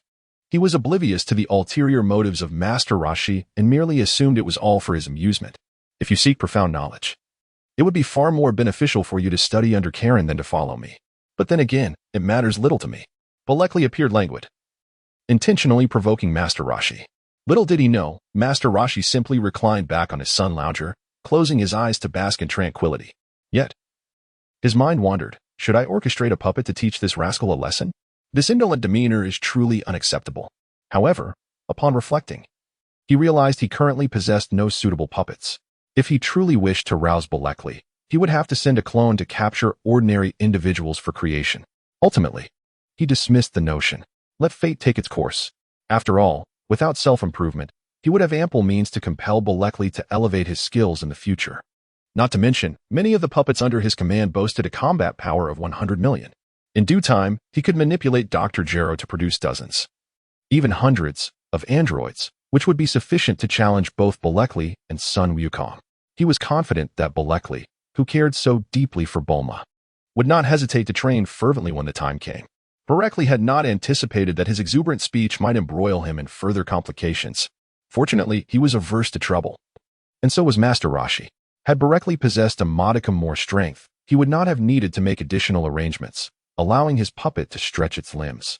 Alas, Bolekli's capabilities were rather meager, rendering the prospect of engaging with him less than appealing.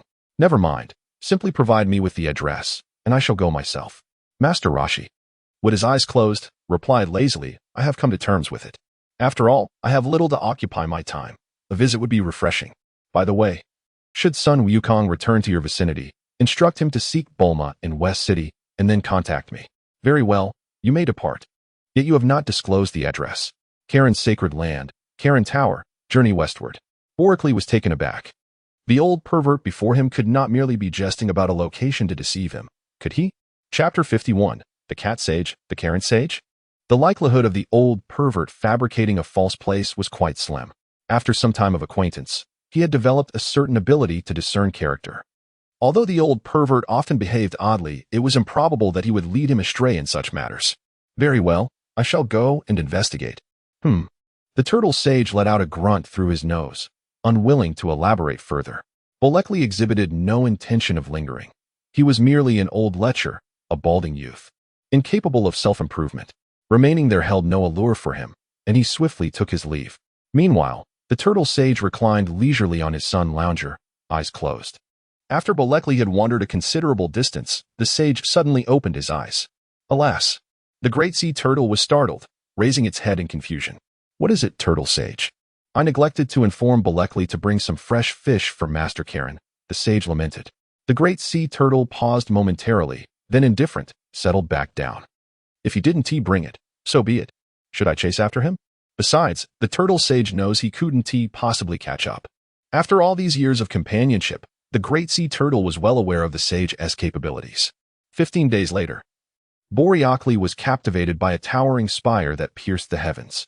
Indeed, I had suspected that the old lecher had merely uttered a random location, leaving me to search aimlessly. Was this truly a westward journey? The longitude I sought was not this far west. 15 days could have been sufficient for me to traverse half the world.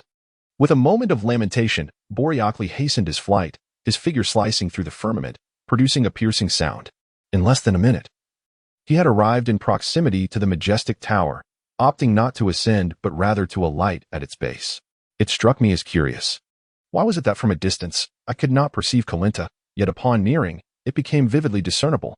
Boreocli gazed up at the towering spire, obscured at its summit, a profound perplexity clouding his eyes. Who are you? A thunderous voice shattered Boreocli's reverie. Turning to face the source, he beheld a figure with ebony skin, bare from the waist up, eyes sharp and vibrant. Adorning his neck was a necklace strung with 3 fearsome fangs, while he gripped a long spear, warily poised in defense, his gaze aflame with ire. Just as he was about to speak, a timid figure with braided hair, dressed in slightly better attire yet exuding fragility, swiftly darted behind the imposing man, capturing Boreocli's attention. I ask you again, why have you come to the sacred land of Karlin? Boreocli was initially prepared to respond, but upon hearing the other party's address, he was taken aback. Sanctuary Kalin? So, this is Kalinta. With that, he patted the intricately patterned, segmented pillar before him. You scoundrel! How dare you desecrate Kalinta? Boreok disregarded the opponent's wrath entirely, perceiving it merely as the futile roar of the inept, devoid of any intimidation. Ah, this is precisely the matter. I have heard that one must ascend for the first time. Bra, in a fit of exasperation, blasphemed against Kalinta, displaying an utter lack of respect. A spear was thrust forth. Boreocli cast a fleeting glance at the sluggish strike, his footfalls barely whispering against the ground as he swiftly ascended the Kalinta. He had no inclination to linger. Fare thee well, fool.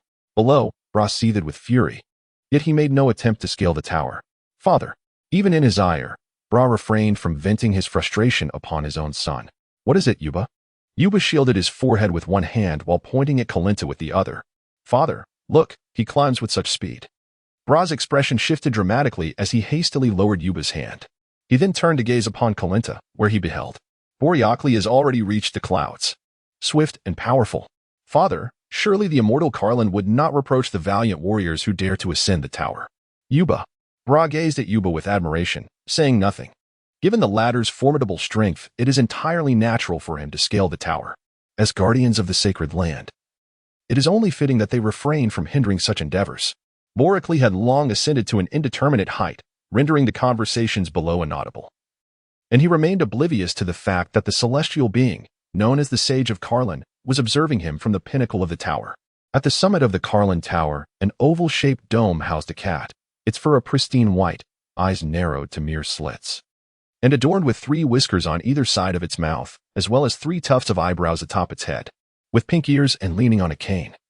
The feline gazed quietly at Boreocli, who was scaling the tower. How many years had passed since anyone dared to ascend the Karlin Tower? Furthermore, this individual possessed remarkable strength, managing to ascend in less than half a day, perhaps even within an hour. Could it be that old turtle sage? The cat sage observed in silence, making no movements. Yet its mind was a whirlpool of thoughts. Thus, the individuals below gazed upward at the unseen climber. Those within the tower continued their ascent, unaware of the tower's summit, and the celestial beings above watched over the ascendant. Boreocli remained entirely unaware of the situation, laboriously ascending. His strength was formidable, requiring little effort. Had it not been for the adherence to these inexplicable rules, he would have soared upwards long ago, rather than diligently climbing the tower. His actions now were merely a reflection of his reverence for the unfamiliar. At all times, he endeavored to maintain a cautious demeanor. Such prudence would enable him to journey further. After over an hour, he could distinctly discern a small shadow, narrowing his eyes slightly. He surmised that it must be the pinnacle of Kalinta Tower. Was there truly a celestial being residing above?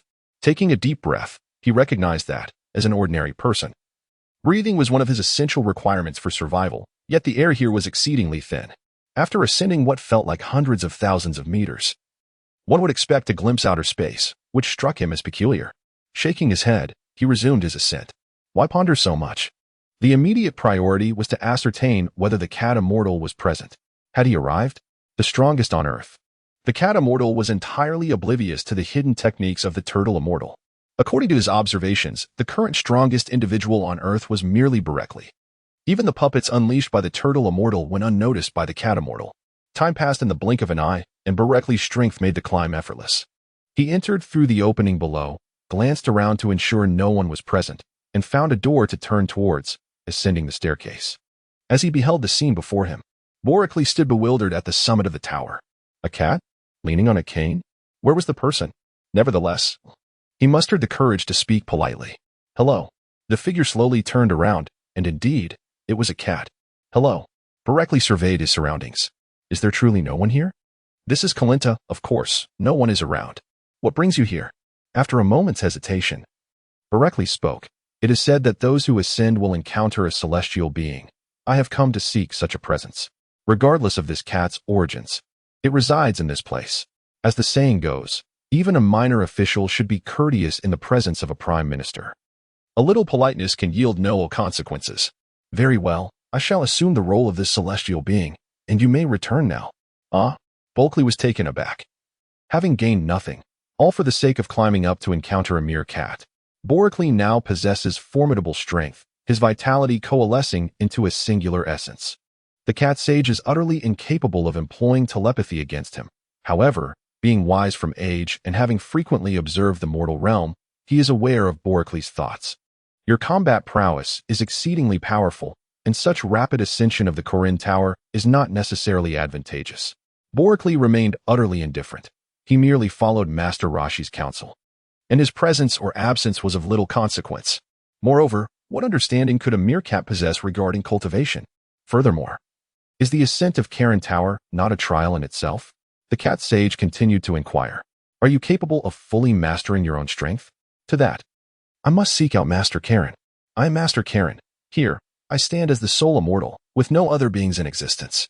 I am the cat sage. Berekli was bewildered. What was going on? The cat sage, feeling helpless, gazed at the man before him, who appeared rather foolish, and could only respond to him with a question regarding his prowess. Chapter 52. If one wishes to learn, one must ascend the tower again. Your strength is formidable, logically. You should be able to locate talented individuals by sensing their essence. Yet, astonishingly, you cannot. Essence. Indeed. It is the ability to find someone merely by closing one's eyes. Berekli scoffed. Isn't that the legendary divine consciousness? And what of the aura? The cat sage, unfazed, replied calmly. I am not familiar with what you speak of, but you may search for yourself. Apart from me, there is no one else here. Berekli, undeterred by the unknown, conducted a thorough search from top to bottom and inside out. Indeed, no living being could be found. He hurriedly approached, casting a curious glance at the other party. Are you truly a cat immortal? He inquired, still maintaining an air of aloofness. Indeed, Berekli expressed astonishment. Can you guide me in my cultivation? Unfortunately, that is not possible at the moment. Berekli remained unfazed. The individual before him effortlessly dispatched foes with a mere punch. All I can impart to you is the mastery of the energy and strength within. Berekli finds himself at a loss. He has undergone these training regimens, yet their efficacy has proven to be minimal. The enhancement to his abilities remains limited. It is understandable, for he is not incapable of restraining his power during relevant training. On the contrary, he has engaged in such practices numerous times. However, the mastery he has attained bears no assistance in unleashing his full potential. The control he has learned pertains solely to the strength and speed of his weaker self. How, then, shall you instruct me? Berekli gazed intently as he raised his wooden staff, adjusting his gravity ring to its maximum setting. Berekli's face turned ashen. Pushed to his limits, he could barely rise. Presently, the maximum multiplier stands at 8, with 4, amounting to 32 in total. His current combat power is 5,500, while a mere 5,000 can withstand only 30 times the pressure, leaving him in a dire predicament. The cat sage, not having finished his thought, continued. Then, ascend once more from Karinta. Have you lost your mind? Berekli exclaimed. Yet, the cat sage remained composed, observing with a tranquil demeanor. If you wish to master the energy within you and gain profound control over your physical form. Berekli gritted his teeth. After all, he had come this far. This was a hallmark of their Huaxia culture, commonly referred to as the Four Great Forgivenesses. You've come all this way. He is still a child. It's all for your own good, and it's not easy for anyone. These 4 expressions of forgiveness expanded to 8, and then to 16. During the festive season, one might say, "Give me some face, someone has died, and they were a friend," among other variations. Repeating the phrase, "You've come all this way" from the 4 great forgivenesses only fueled his frustration. "Damn it, little white cat, if you can't do it, just wait for me to overturn your Kalinta." The cat sage's expression darkened, and just as he was about to intervene, Barikli had already disregarded him and jumped down from the Kalinta. "Hey!" The cat sage's hand reached out into the air, his calm heart suddenly filled with unease.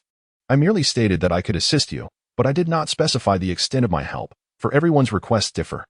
After muttering to himself and convincing himself to feel a little better, the cat sage could only gaze down once more at the Kalinta. At the base of the tower, Bra was about to turn away with Yuba. This was the sacred ground of their clan, and having lingered here for so long, he felt he had overstepped his bounds. He merely wished to see if the climber would ascend. "Father." He absent-mindedly patted his son affectionately. "He has fallen." Bra turned around just in time to witness Barikli plummeting rapidly. His expression changed instantly. "Yuba, stay back." With that, he prepared to rush forward to save him. After all, dying on sacred ground carried an air of misfortune. Yet, who was Barikli? He needed no assistance. He landed lightly, astonishing the 2 inexperienced individuals. "Why you?" Barikli observed that the 2 primitive individuals had yet to depart, yet he paid them no mind. He adjusted the gravity ring on his wrist to its maximum setting, then crouched down to similarly calibrate the ankle ring. "Have you, perchance, encountered the sage Carlin?" Barikli remained seated, and upon hearing the child's inquiry, he countered with a question of his own. "That cat?" "Silence. One must not speak disrespectfully of Master Carlin." Barikli smirked. "Merely a cat. What celestial being could it possibly be? At most, it possesses a bit more strength and longevity." Observing the circumstances, that particular feline indeed seems to have lived for quite some time. The ascent to such heights is not easily achieved by an ordinary individual, and its apparent ease suggests considerable prowess and likely longevity. As for its strength, to be frank, he could not discern just how formidable this cat sage truly was. However, with a request at hand, it is best to obediently climb the tower for now. "Please do not disturb me. Your Carlin sage has declared my strength to be excessive and has ordered me to ascend anew." The words of Bolekli left the Bra family utterly bewildered. Who would speak of themselves in such a manner? Surely, this is a reference to diamonds. Barikli paid no heed to the father and son duo, embarking on his ascent of the tower with unwavering determination. This endeavor proved to be far more formidable. Adjusting the gravity to 32 times Earth's pull was already pushing the limits of his capabilities. His only advantages over the average individual lay in his endurance and willpower. This endurance was not merely physical, it signified his ability to outlast others, rendering him slightly superior in stamina. His combat prowess, however, could be quantified at a mere 3 points. "No, I must adequately prepare myself." A thought surged to mind, glancing at the ground not too far below. He produced a universal capsule, opening it to extract all the high-energy nutrient blocks contained within. Although his combat abilities were suppressed, it did not preclude him from absorbing these potent sources of energy. Nutrient blocks rated at 100 were, indeed, readily manufacturable. He patted his robust chest and the pack on his back, filled with nutrient blocks. Barikli, feeling a sense of fulfillment, devoted himself to the arduous task of climbing the tower. The ground beneath him and his father's presence weighed heavily on his mind. Alas, his pace was disappointingly slow this time. Bra gently caressed Yuba's head, explaining that this was Master Karen's trial. Only by conquering this ascent would Barikli earn the sage's approval and be imparted with the martial arts. Yuba gazed upward, filled with aspiration. "Can I do that in the future?" "Indeed, if you diligently train and cultivate your skills, you will surely be able to," replied his father. "I will strive to do my best," Yuba responded earnestly. The two remained patient, observing as Barikli struggled to ascend the tower, each movement a testament to his effort. This time, the challenge was undeniably daunting. 3 hours had elapsed, yet he had not even reached the clouds, barely halfway through the journey. How long had it taken last time? 3 minutes, or perhaps just 1? Barikli's countenance was filled with bitterness. This task, indeed, proved to be quite challenging for an ordinary individual. With no alternative, he could only persistently climb. After 15 days of relentless toil, he finally ascended once more. entering through the familiar threshold. Little white cat, if you lack the ability to meet my expectations, your fate is sealed. The cat sage's demeanor shifted. As Boricle's powers were severely suppressed, he could now employ mind-reading techniques on Boricle, discerning that he spoke no falsehoods. A sense of unease crept into Boricle's heart. The figure before him was formidable. If he aimed to dismantle Kalinta, he could likely succeed. Chapter 53. Meticulous Cultivation. The enigmatic celestial being the cat sage remained silent, engrossed in his thoughts, until he sensed something amiss and suddenly spoke. What race are the Psiots? Boricle, still catching his breath, narrowed his eyes, fixating intently on the cat sage. What are you saying? Can you truly discern my thoughts? Broly was acutely aware of his fortune, grateful for his Psion heritage. Otherwise, he would have crumbled under the exertion. After expending such considerable effort, should the outcome prove unsatisfactory, he would dismantle Korin Tower, exposing the charlatan for all to see. To his astonishment, the little white cat seemed to possess an uncanny understanding of his thoughts. The wise cat's demeanor faltered, a bead of cold sweat trickling down its forehead as it stammered, telepathy. Boricle narrowed his eyes slightly, fixating on him with unwavering intensity. You compelled me to suppress my abilities solely to delve into my thoughts? It dawned on him that initially, the cat sage was unable to penetrate his mind, yet now possessed that capability. That is not the case. The reason has been articulated from the outset, and you yourself acquiesced, the cat sage immediately countered. Should such an accusation be levied, the individual before him would surely erupt in fury, a tempest he could not withstand. A man's knees are worth their weight in gold. One may be compelled to act against their conscience when necessary. Moreover, it was merely a matter of clarification, devoid of any requirement for him to prostrate himself. Boricle remained silent, his gaze fixed upon the small white cat before him, while his mind raced with thoughts. He was now compelled to contemplate the delicate balance between gains and losses. Yet, the entity before him was a celestial being, seemingly oblivious to the existence of Psions and, indeed, to his own identity. Realizing this, he abruptly halted his train of thought, for this being possessed the ability to read minds. The feline sage, too, felt a bead of perspiration form. Internally, he couldn't help but scoff. Even if he were to deduce it, I would never dare to voice it aloud. Your strength is as profound as the abyss, and I wish to continue my existence as a celestial being. Boricle could perceive the other's unease, yet remained oblivious to their true thoughts. He ventured a probing question. Cat sage, do you know who the strongest person in the world is? Is it not you? Boricle cast a meaningful glance at him. Isn't that so? It's nothing. Please commence your instruction. Borelli is well aware that the individual before him is nothing but a dilettante, lacking in any substantial skill or talent. The most likely reason for his prolonged existence is that he has been mistaken for an immortal by those around him. In contrast to the myriad abilities and profound knowledge possessed by any true immortal known from past lives, this one merely qualifies as a mount for an immortal, and a rather inconsequential one at that. He observes the foolish expression of the cat immortal, who gazes at him with suspicion. Boricle found himself in a state of utter exasperation. He felt powerless, regardless of whether the being before him was indeed a celestial entity. He resolved to proceed with a trial. After all, he had already exerted considerable effort in climbing twice. Should he emerge empty-handed, it would indeed be a futile endeavor. He was earnest in his pursuits, not foolish. If the feline sage failed to produce any tangible results and continued to subject him to further trials, he would inevitably dismantle Karinta as he had claimed. Is there any issue? Are you not hungry? Boricle was taken aback. Are you hungry? Well, just a little. As for this little bit, he was uncertain. It was certainly bearable. All right, please commence my training. Were you not here in search of the sacred water? Boricle gazed at the bewildered expression of the cat sage and could not contain himself any longer. Do not delay any further, or else. The threat in his eyes was unmistakable. The cat sage's face darkened. His forehead creased with 3 deep lines. Young man, why are you in such a hurry? Do you not understand that good things take time to cultivate? Upon hearing the words of the cat sage, Boricle was instantly awakened to a profound realization. The arduous 15 days of climbing had indeed taken a toll on him. It can be said that, aside from the constant anxiety he had endured, this was his first encounter with such hardship since arriving in this world. It is only natural for him to feel restless and irritable. He promptly settled into a meditative position, resisting the urge to rise again. Boricle gazed in bewilderment at the suddenly solemn cat sage.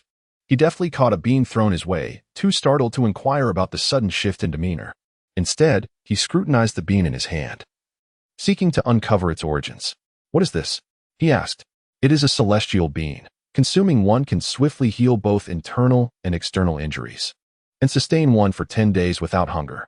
Borically gazed at the feline sage, placing the mystical beans into his bosom, and extracted a meager supply of nutrient blocks.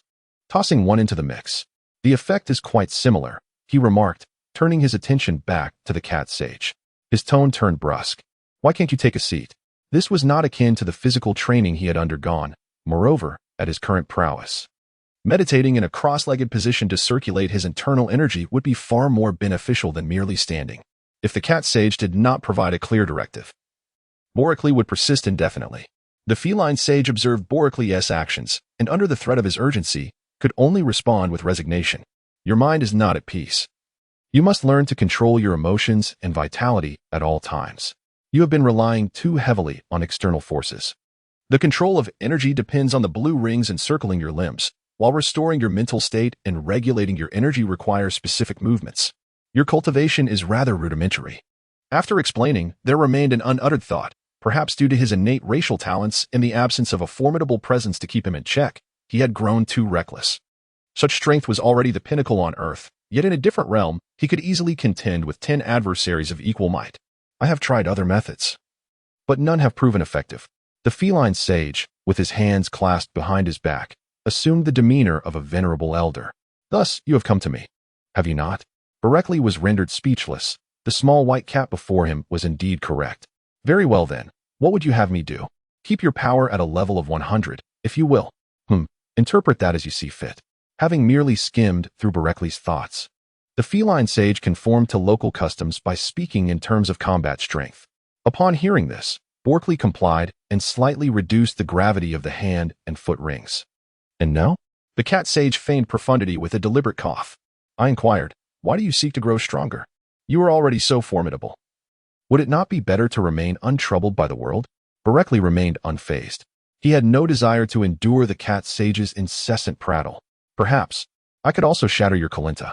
With a threat lingering in the air, his hand rested upon the gravity ring, suggesting he might unleash chaos at the slightest provocation. The cat sage fell silent, realizing he was merely attempting to project an air of sophistication, yet his counterpart showed no regard for his pretense. Very well, let us commence. Boricly was rendered speechless, having squandered so much time. Yet, it was not entirely futile. He simply did not hold faith in the abilities of the cat sage to assist him, which was the root of his demeanor. Deep within, he harbored disdain, and thus, he would never choose to place his trust in the cat sage. The cat sage, with an ethereal presence, ascended to the pinnacle of the tower and retrieved a water jug from above. Come, seize the water jug from my staff. What? Boricly gazed at the cat sage with an expression of bewilderment. With a combat power of merely 100, if you can seize the water flask, victory will be yours. And I shall reveal to you the next step in your cultivation journey. Borek was filled with irritation, perceiving the cat deity as nothing more than a mere buffoon. Standing still and motionless. If you desire a significant enhancement of your own abilities, it would be wise to heed my counsel, as it would only delay you by a few days at most, a duration I trust you can tolerate. And then, given your current prowess, I cannot substantially augment your battle strength, which is to say, the energy within you. However, I can certainly elevate your mastery over your own body. Boricly narrowed his eyes, adopting a serious demeanor. This was precisely the training he currently required. I shall temporarily place my trust in you. Very well. Let us proceed to more intricate practices and see if you are capable of achieving them.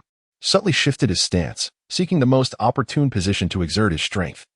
His gaze unwaveringly fixed upon the water flask perched upon the cat sage's staff. Chapter 54. Exhausted from the fruitless pursuit. With a determined push from beneath, a resounding clang echoed as the cat sage adeptly evaded the strike. In a fit of rage, Boricly extended his left hand and launched a direct assault on the cat sage. The cat sage, unperturbed, swiftly retaliated with a powerful kick. Boricly, undeterred by superstition, acknowledged that his opponent's combat prowess was indeed superior, yet not by a significant margin. In a direct confrontation, after all, his true battle strength soared to an impressive 500. Borek leaned back repeatedly until he found himself against the railing at the pinnacle of the tower. He rubbed his chest tenderly. Borelli did not utter a word. The cat sage had long proclaimed that seizing the kettle equates to victory. His silence does not imply that the cat sage refrains from mocking him. You possess an abundance of indignation, yet you resemble a fool, utterly incapable of harnessing it. Boricles has lost the initial arrogance and completely disregards the cat sage. Why is that? System? Control? Skill?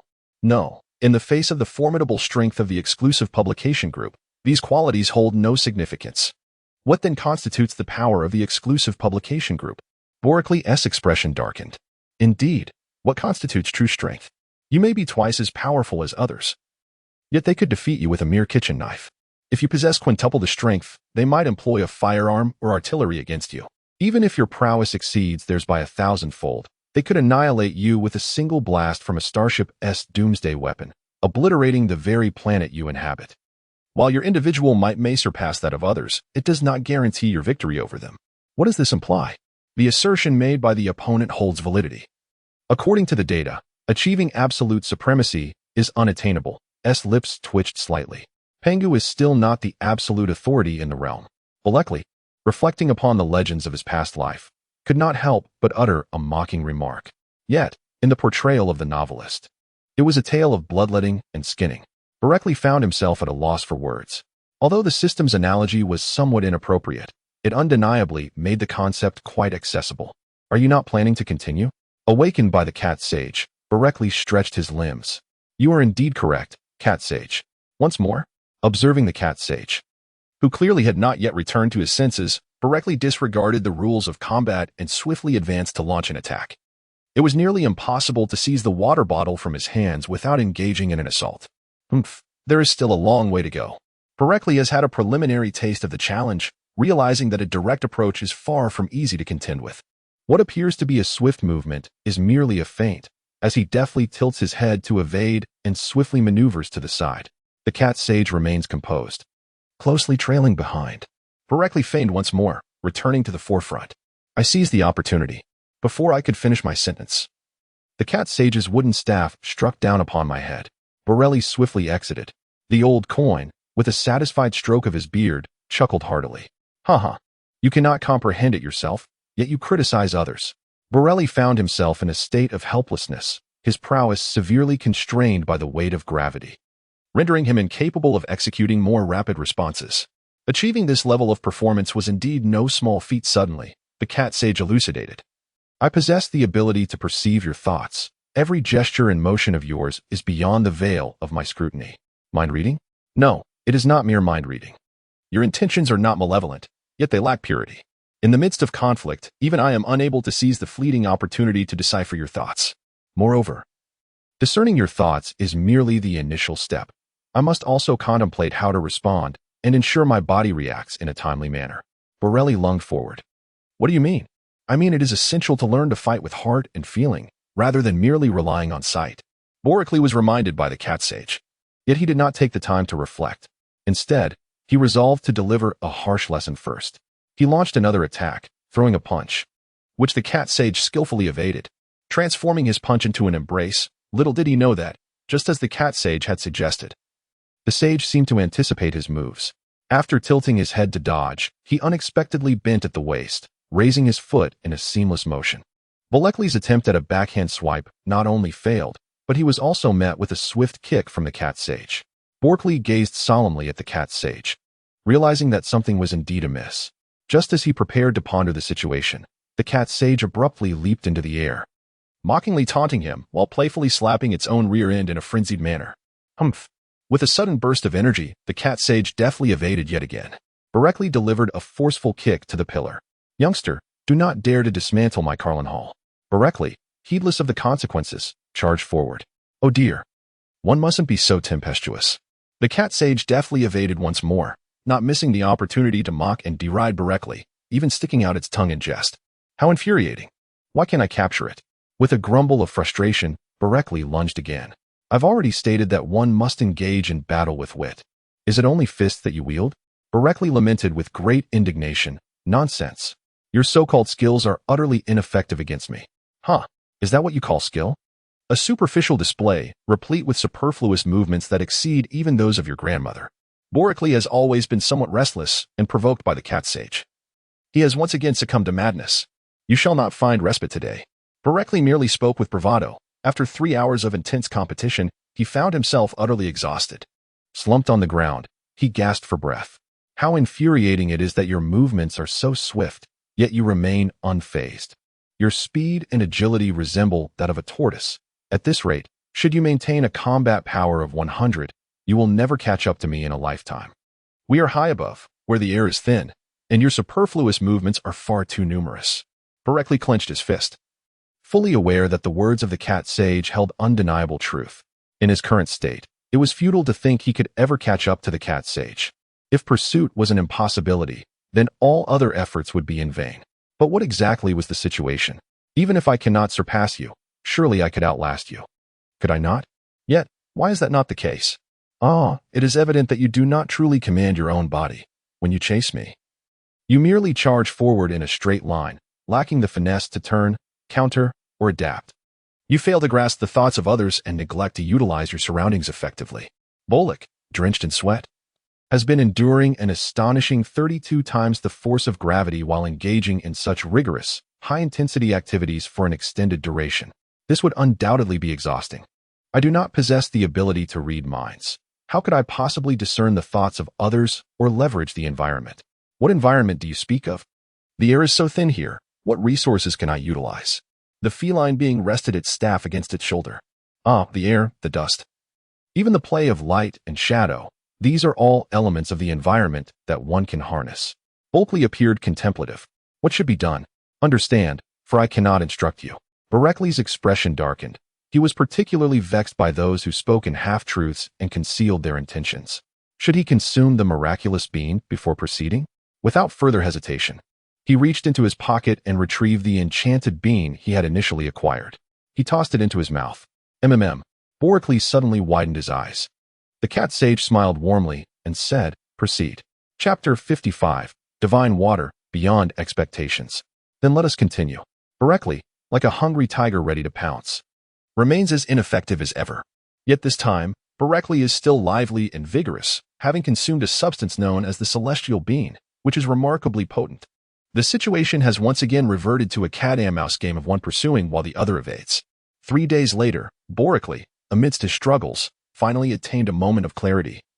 Closing his eyes to intuitively predict the trajectory of the cat sage and successfully grasping the water in his hand. "You are quite remarkable, old fellow." The cat sage, with his hands clasped behind his back, gazed at him in astonishment. "I must admit, you have far surpassed my expectations." "Is that so?" "The same could be said of you." Barekli showed no signs of yielding. The cat sage was taken aback, for he too was astonished.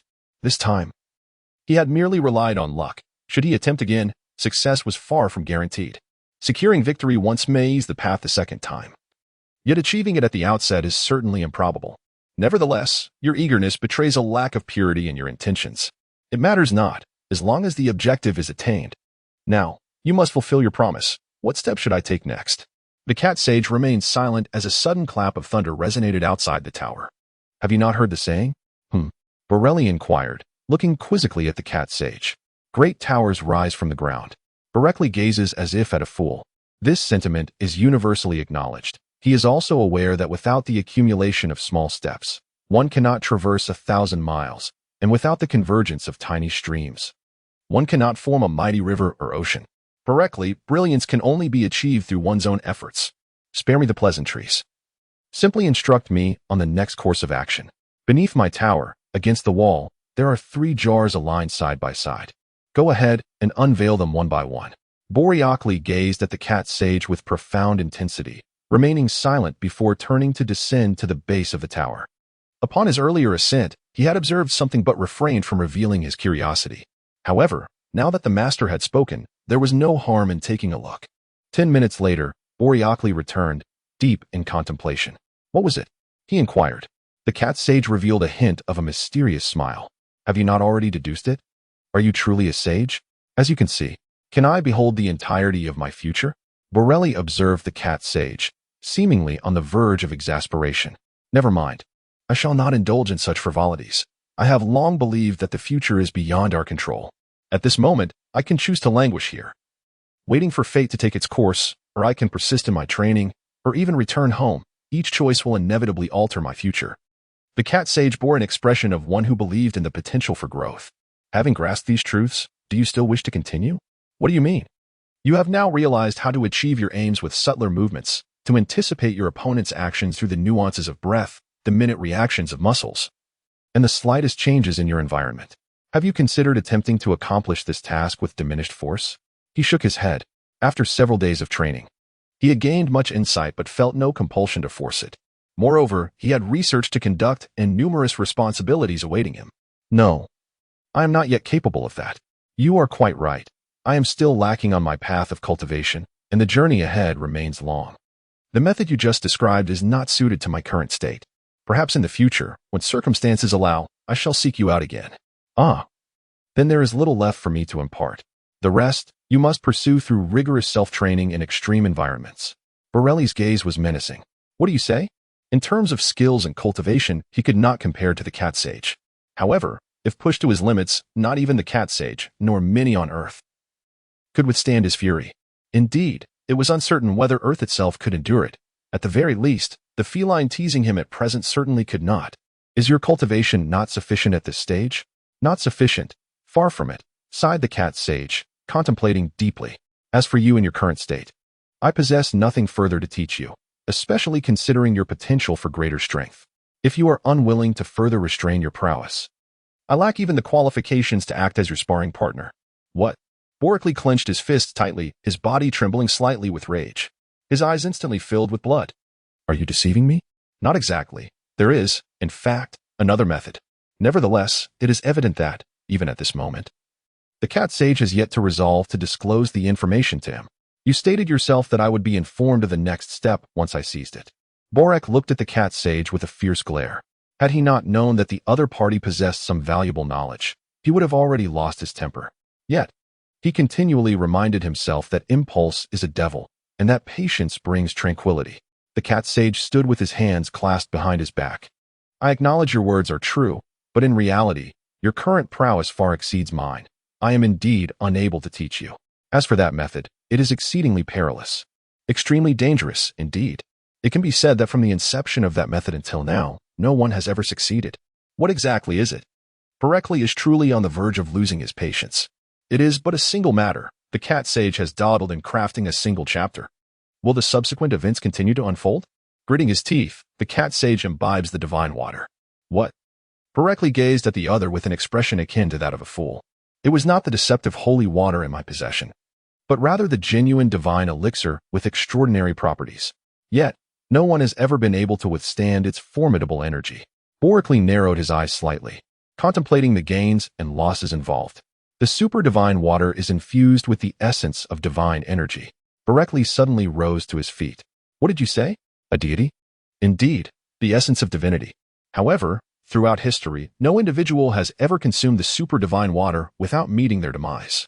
Pericles, have you not surpassed your own expectations through your training thus far? Borelli felt a slight flush of embarrassment. Logically, he ought to have been satisfied. Although he had not gained substantial increases in power and energy from the cat sage, he had acquired invaluable mastery over his physical form and techniques. The data recorded by the system was already considerable. With just a bit more collection, he could even have the confidence to create a genuine method for honing the body. At that juncture, energy would reign supreme, and strength would be sovereign, allowing him to command with unity while remaining invincible in division. It can be asserted that, aside from confirming the path of scientific martial arts through discussions with Dr. Brief, the assistance of the turtle sage's energy cultivation techniques and the mastery of the physical training imparted by the cat sage were equally significant to him. The scientific martial arts served as the trunk, while energy cultivation and physical training provided the essential nourishment. All three components were indispensable. Hence, his training here had far exceeded his expectations, and there was no fault to be found in the turtle sage's recommendation. However, the cat sage had initially conveyed, whether intentionally or otherwise, that if he exerted effort, greater rewards awaited him in the future. Yet, after finishing his bath, he was met with nothing and merely instructed to sleep. It truly felt like a mere wash and rest, and he could not possibly be content with that. As for the so-called divine water you mentioned, was it something they were meant to consume upon their arrival? The cat sage shook his head. It was not. Boricles' eyes sparkled with excitement, sensing the potential. He hastily inquired about the specifics of the matter. Chapter 56, Reemergence, Unending. The celestial melody emanating from the lips of the cat sage reached Boracle's ears. In the past 8 centuries, you were only the second individual to ascend here. His eyes gleamed even brighter. Just because those inept ones cannot partake does not imply that he cannot. I shall indulge here. You must seek it out for yourself. Boracle was filled with fury. Are you toying with me? To search? Just mention a place, and I shall retrieve it without hesitation. But to require me to search. Is that not a jest at my expense? Boracle, your prowess is formidable, yet the super-divine water is unlike anything else. It does not merely signify overwhelming strength. Rather, it awakens your mental fortitude. You must ponder carefully, for once consumed, your power will offer no aid in surmounting adversity. Observing the serious demeanor of the cat sage, Boracle regained his composure. The other did not appear to be lying. Thus, the stakes were exceedingly high.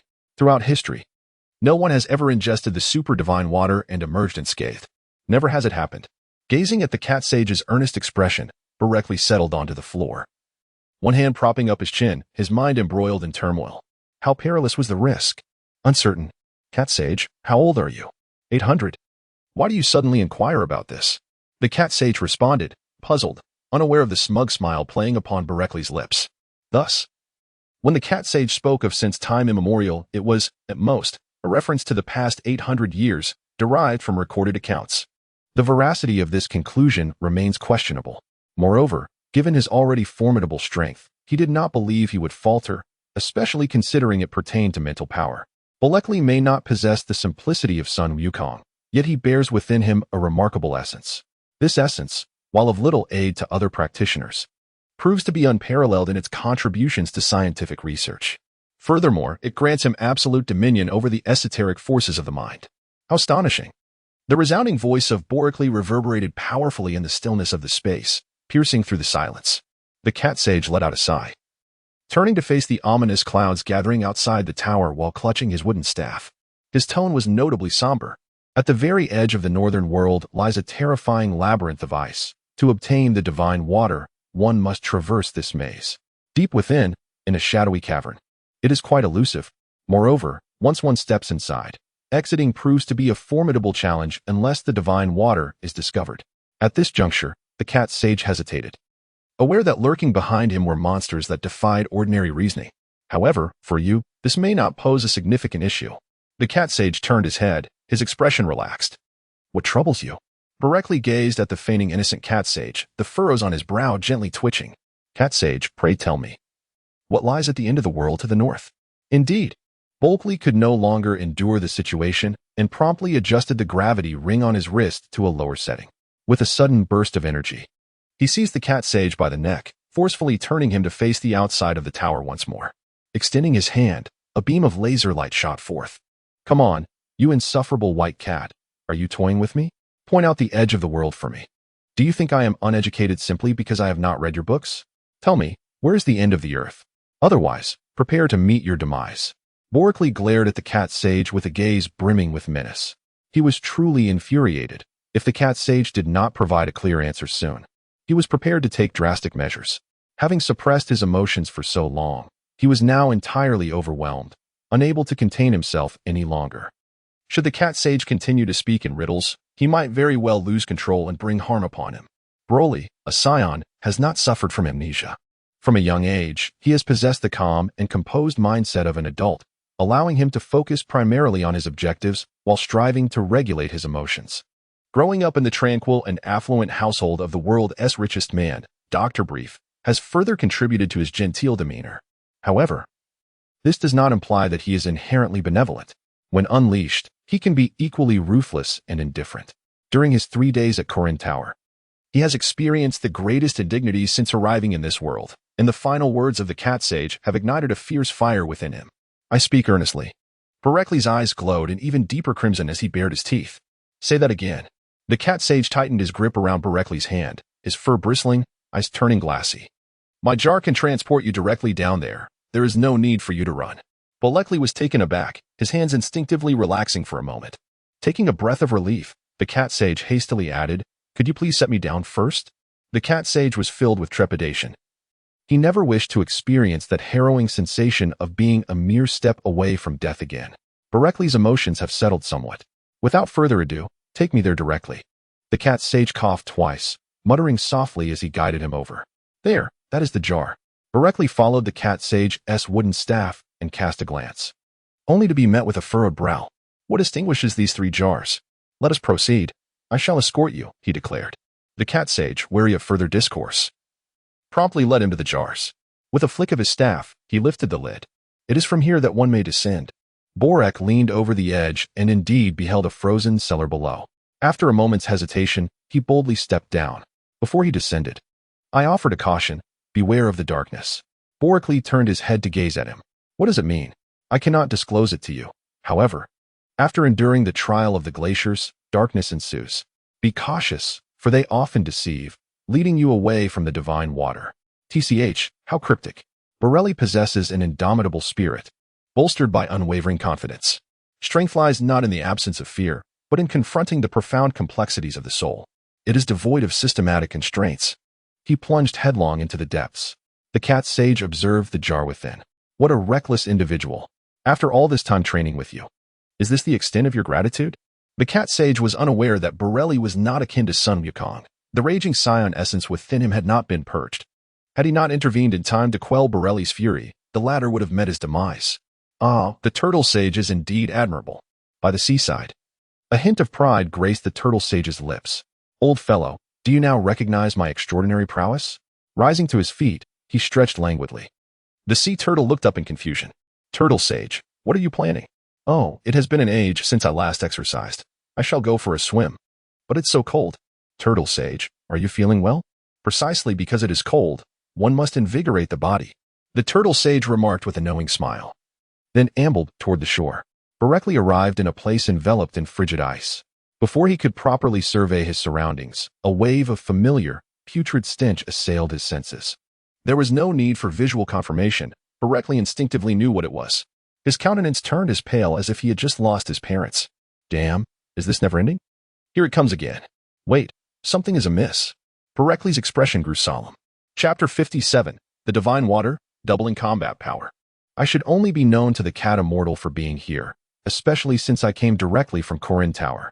That being said, Borelli surveyed his surroundings, refraining from causing any disruption. Could it be the cat sage? But what could be the reason for this? He tread lightly, his form darting away like an arrow released from its bow, vanishing in the blink of an eye. The repugnant aura behind him clung like a persistent poison, relentlessly pursuing him. No, it could not be the cat sage. There was no enmity between them, and he had no reason to act in such a manner. Barekli chose to selectively forget. After all, he had just gripped the cat sage's throat, pressing him relentlessly for answers. To now dismiss the matter so casually speaks volumes of his audacity. By the time the cat sage turned back to the jar, Barekli had already distanced himself considerably.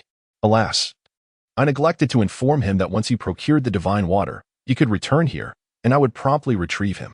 The cat sage broke into a cold sweat. That formidable killer, with such immense power, surely wouldn't he wreak havoc in that place, would he? Initially anxious, the cat sage soon adopted a nonchalant demeanor. Surely, the one observing from above would intervene if there were any issues. Having come to this conclusion, the cat sage settled comfortably with his staff, taking a seat beside the jar. Oh, perhaps I shall indulge in a brief slumber. It has been ages since I last rested, and I am utterly exhausted from the recent trials.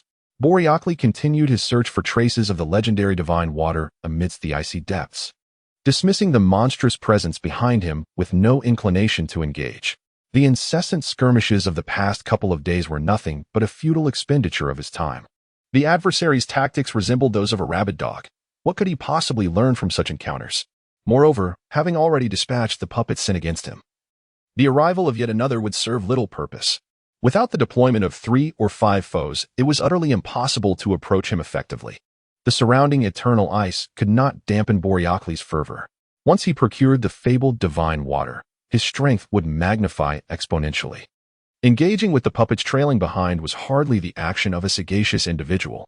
However, one must admit, the ice formations were quite aesthetically pleasing. The scenery was not static. Occasionally, exquisite ice sculptures would emerge from the frost. These sculptures would surely delight Bulma. In Borekli's eyes, a multitude of uniquely crafted ice sculptures flashed by, and he instantly became enamored with one of them. Without hesitation, a radiant light emanated from his hand as he deftly severed the chosen ice sculpture. Ah! This exquisite piece is certain to delight Bulma. With a swift motion, he opened his versatile capsule and placed it inside without a second thought. He continued to soar forward, while the monstrous puppet behind him clung on relentlessly, much like a stubborn adhesive plaster. This delay made him acutely aware of the foul stench that seemed to assail him. It would be wise to make a hasty retreat.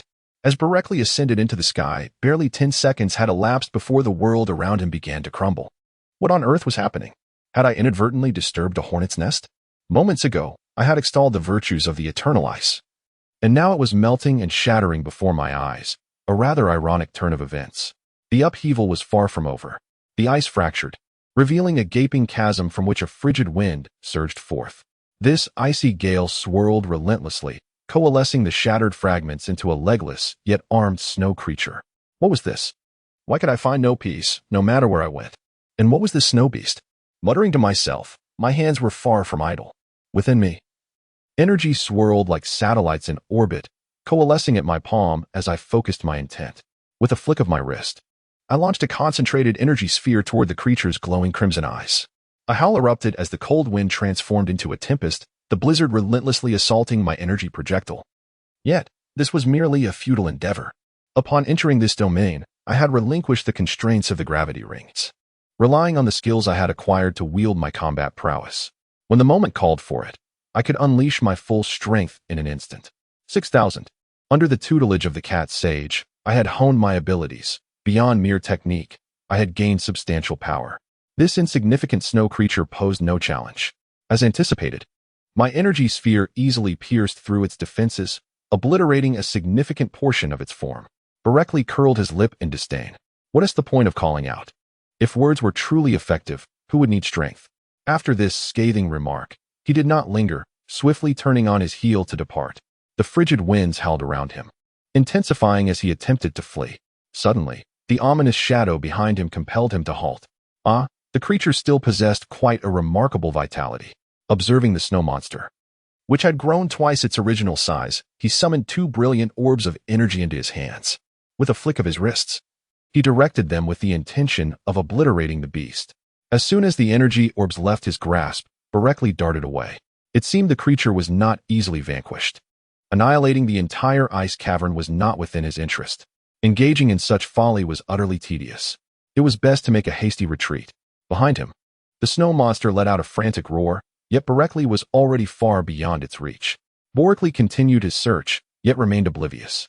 In the depths of the icy cavern, a hollow chamber echoed with silence. After an exhaustive search, Berekli found himself devoid of any leads and quickly lost his patience. With his energy swelling within him, he resolved to clear away the surrounding ice.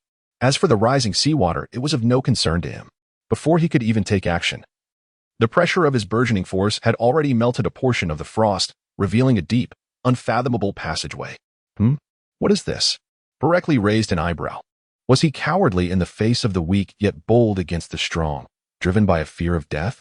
What was the true nature of this extraordinary divine water? Was it guarded by someone, or was it a rare and wondrous treasure? Given the wealth of knowledge from Huaxia, certain matters would naturally draw one's attention. According to conventional wisdom, heavenly materials and earthly treasures, unless they had attained sentience, were typically protected by various spiritual beasts. To procure them with ease was no simple task. The foul stench behind him surged once more. Berekli had no desire to hesitate. He leapt into the air. My goodness, I am either soaring upwards or plunging downwards. Engaging in bungee jumping must undoubtedly be an exhilarating experience. Berekli, lost in thought, appeared utterly unconcerned about the potential unknown dangers that might lurk in this place. Throughout the surroundings, a hazy atmosphere enveloped him, and he found himself unable to detect that foul stench any longer. What could this mean? Could it be that this area somehow shields one from the creature's perception? Berekli was acutely aware that there must be elements within himself that he did not fully comprehend, which enabled those puppets to effortlessly track him down. However, this time felt rather inexplicable. Nevertheless, he resolved to seek it out. Broly turned around, frowning as he gazed at the silently approaching Master Roshi. Broly, you've arrived. Goku and Bulma are inside waiting for you. Berekli tilted his head, gazing at him with a playful curiosity. He led the way ahead. Seizing the fleeting moment when Master Roshi turned, a brilliant light erupted, and Berekli struck decisively, vanquishing Master Roshi. To his astonishment, the old master transformed into a wisp of blue smoke. This unforeseen turn of events did not elate Borically. Instead, he lowered his voice, addressing the system. What are you doing? You did not instruct me to remind you, you fool. As Boricly's anger surged, everything before him faded into oblivion, leaving only a small pool of water. Gradually, a head, completely submerged, began to rise from the depths. Boricly, with one hand wielding an energy orb and the other a laser suspended in the palm, queried, "Is this your doing?" A deep voice resonated within the enigmatic cavern.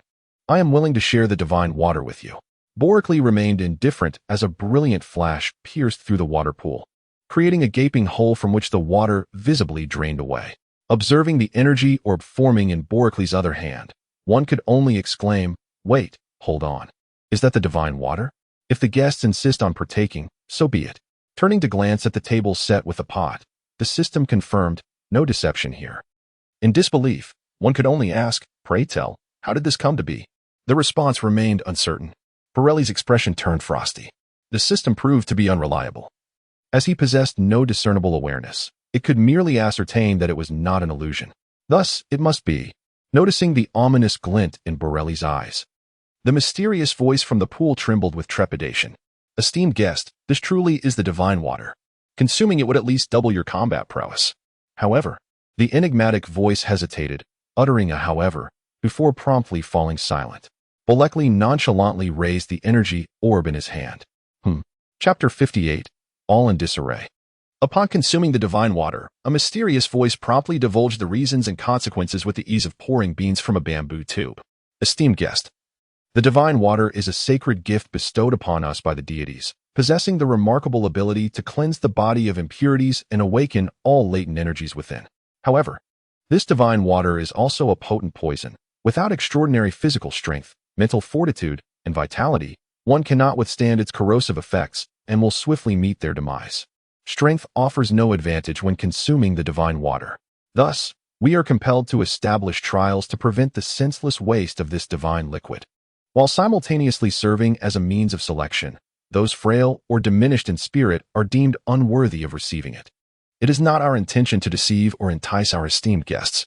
Now, you, dear guest, undoubtedly possess the strength and merit to obtain the divine water." The mysterious figure, unperturbed by such considerations, felt a pang of pain from Borelli's strike. Though their duty led to hesitation, there remained a hidden hope that Borelli would perish upon consumption.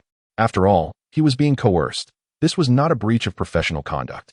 Should Borelli succumb to the divine water, it would be his own doing, entirely unrelated to this guardian spirit.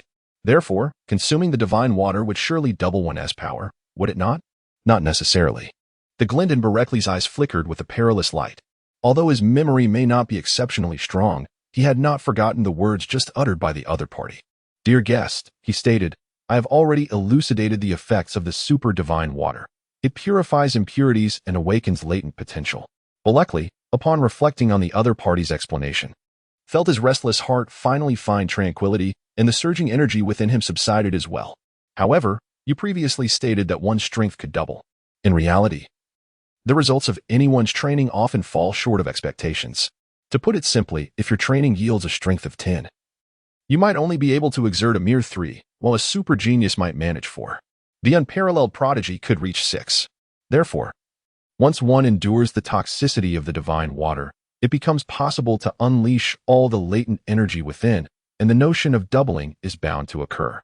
Nonetheless, there are exceptions in this world. Some anomalies do not adhere to conventional rules and can fully harness the energy acquired from their training. Thus, I cannot ascertain whether the doubling will indeed transpire. It may result in no change at all, or potentially multiply several times over. Borelli narrowed his eyes slightly. Thus, it can be inferred that the effects of the divine water can indeed be attained through rigorous training. Are there any side effects? There are none. The divine water is a gift from the gods, and aside from the trial of toxicity, it bears no adverse effects. Borelli pondered as he gazed at the kettle before him. To drink or not to drink? Should he indulge, though it seemed rather mundane, or abstain, risking the appearance of fear, as if he were placing himself upon the roasting spit? What a loss it would be! Why must he be like that inquisitive cat, burdened by curiosity, sensing something amiss yet choosing to depart without further ado? With a sigh of lamentation, he soon realized there was something amiss. Curiously, he inquired of the enigmatic guardian spirit, "How many have partaken of the divine elixir?" 14 souls. And how many have succeeded in awakening the latent energy within? Not a single one. The response was succinct, and Borkley's countenance shifted dramatically. His once fair visage, illuminated by the radiant light, now appeared as dark as the bottom of a pot. You speak with such fervor, he retorted. I have merely recounted the events. I have displayed no change in emotion. Borkley narrowed his eyes, a radiant light suddenly emanating from his hand. I apologize, esteemed guest. It seems I have erred. I should not have recounted my tale with such fervor. Borkley, satisfied, finally set down the energy orb he had been holding. He had always believed in reasoning with others. He hesitated for a moment, then hesitated again. A system? No issues there. You may partake, and it will significantly aid in enhancing your abilities. Have you analyzed the components within? Only a portion of them. By the way, some can be retained as experimental samples for data collection. Borek's already grim countenance darkened further. Akin to that of coal. Borkley cast a glance at the water pool and, clutching his water bottle, gulped it down in one swift motion. The system had proclaimed it to be beneficial, thus, he was willing to take a chance. Anyone could deceive him, but the system was unlikely to do so. If it were otherwise, he would have met his demise long before this day arrived. As the divine water coursed through him, an excruciating pain surged within. Goodness! Was it truly this agonizing? The water skull remained, observing quietly. Even Borkley, with his formidable will forged through 2 lifetimes, found himself writhing in agony. Time trickled by, both in the cavern and the icy depths. Outside, a figure cloaked in black with purple eyes, exuding a stench of decay, flitted about aimlessly like a headless fly. He had lost Borkley's scent and was utterly unable to track him. The turtle sage sensed all of this, aware that Borkley had consumed the divine water. He wore no excess expression. Such a concoction was something he would never dare to ingest. Son Wukong, as the protagonist of Heaven and Earth, could drink it without consequence. But for his esteemed teacher to do so would be an entirely different matter. He would never risk himself in such a manner. Having attained his current level of power, he had no need for such a potion. If he truly required assistance, wishing upon the dragon for instantaneous travel to Namek would be far more convenient. Cat Sage. Borkley's current strength surpasses that of Son Wukong by a considerable margin. Wouldn't you be alarmed? The turtle sage mused, a wicked smile creeping upon his lips as he imagined the initially startled cat sage. Turtle sage, what nefarious thoughts occupy your mind now? The great sea turtle, lifting his head, caught sight of the turtle sage's shameless expression and, without a second thought, retorted with sarcasm. Nonsense. Such slander is beneath me. I am a sage. How could I engage in such base conduct? The great sea turtle scoffed and settled back down. The turtle sage's notorious reputation preceded him wherever he roamed. No maidens remained. However, a troubling realization dawned upon him. Even if the demon King Piccolo were to appear now, Son Wukong would effortlessly vanquish him, leaving no opportunity for Piccolo to even make his entrance. In that scenario, wouldn't the deities face their end? Furthermore, reflecting on this, if Piccolo were defeated, Son Wukong would surely not seek out the cat sage, thus missing the chance to consume the divine water. Pondering further, Son Wukong's current prowess exceeded 300. Even Tao Bai Bai would stand no chance against him. The turtle sage's complexion turned ashen, and he exclaimed, "It's all in disarray, utterly chaotic." Chapter 59, Eliminate him. Returned to Karen Tower, the great sea turtle gazed at the turtle sage in confusion, raising his head in inquiry. Turtle sage, what troubles you? Have you lost your mind? The turtle sage paid no heed to the great sea turtle. Everything was changing too rapidly. Son Wukong had only secured the runner-up position in the World Martial Arts Tournament, and he had initially been oblivious to it. However, after the incident involving Broly, he immediately sensed something amiss. The other matters could be disregarded. But if King Piccolo were to be directly slain by either Son Wukong or Broly, the ensuing events would be quite entertaining. It was evident that with Piccolo's demise, there would be no Bu, and thus no deities. Furthermore, under Broly's devoted mentorship, Son Wukong would certainly not remain naive. The subsequent dynamics with King Kai, the Grand Kai, and the Supreme Kai would likely undergo a significant shift. It was unnecessary for the turtle sage to contemplate. The grave consequences were all too apparent. I have completely overturned the Dragon Ball universe. What shall become of it now? It is not essential to have these elements, for this world exists solely to serve that singular purpose.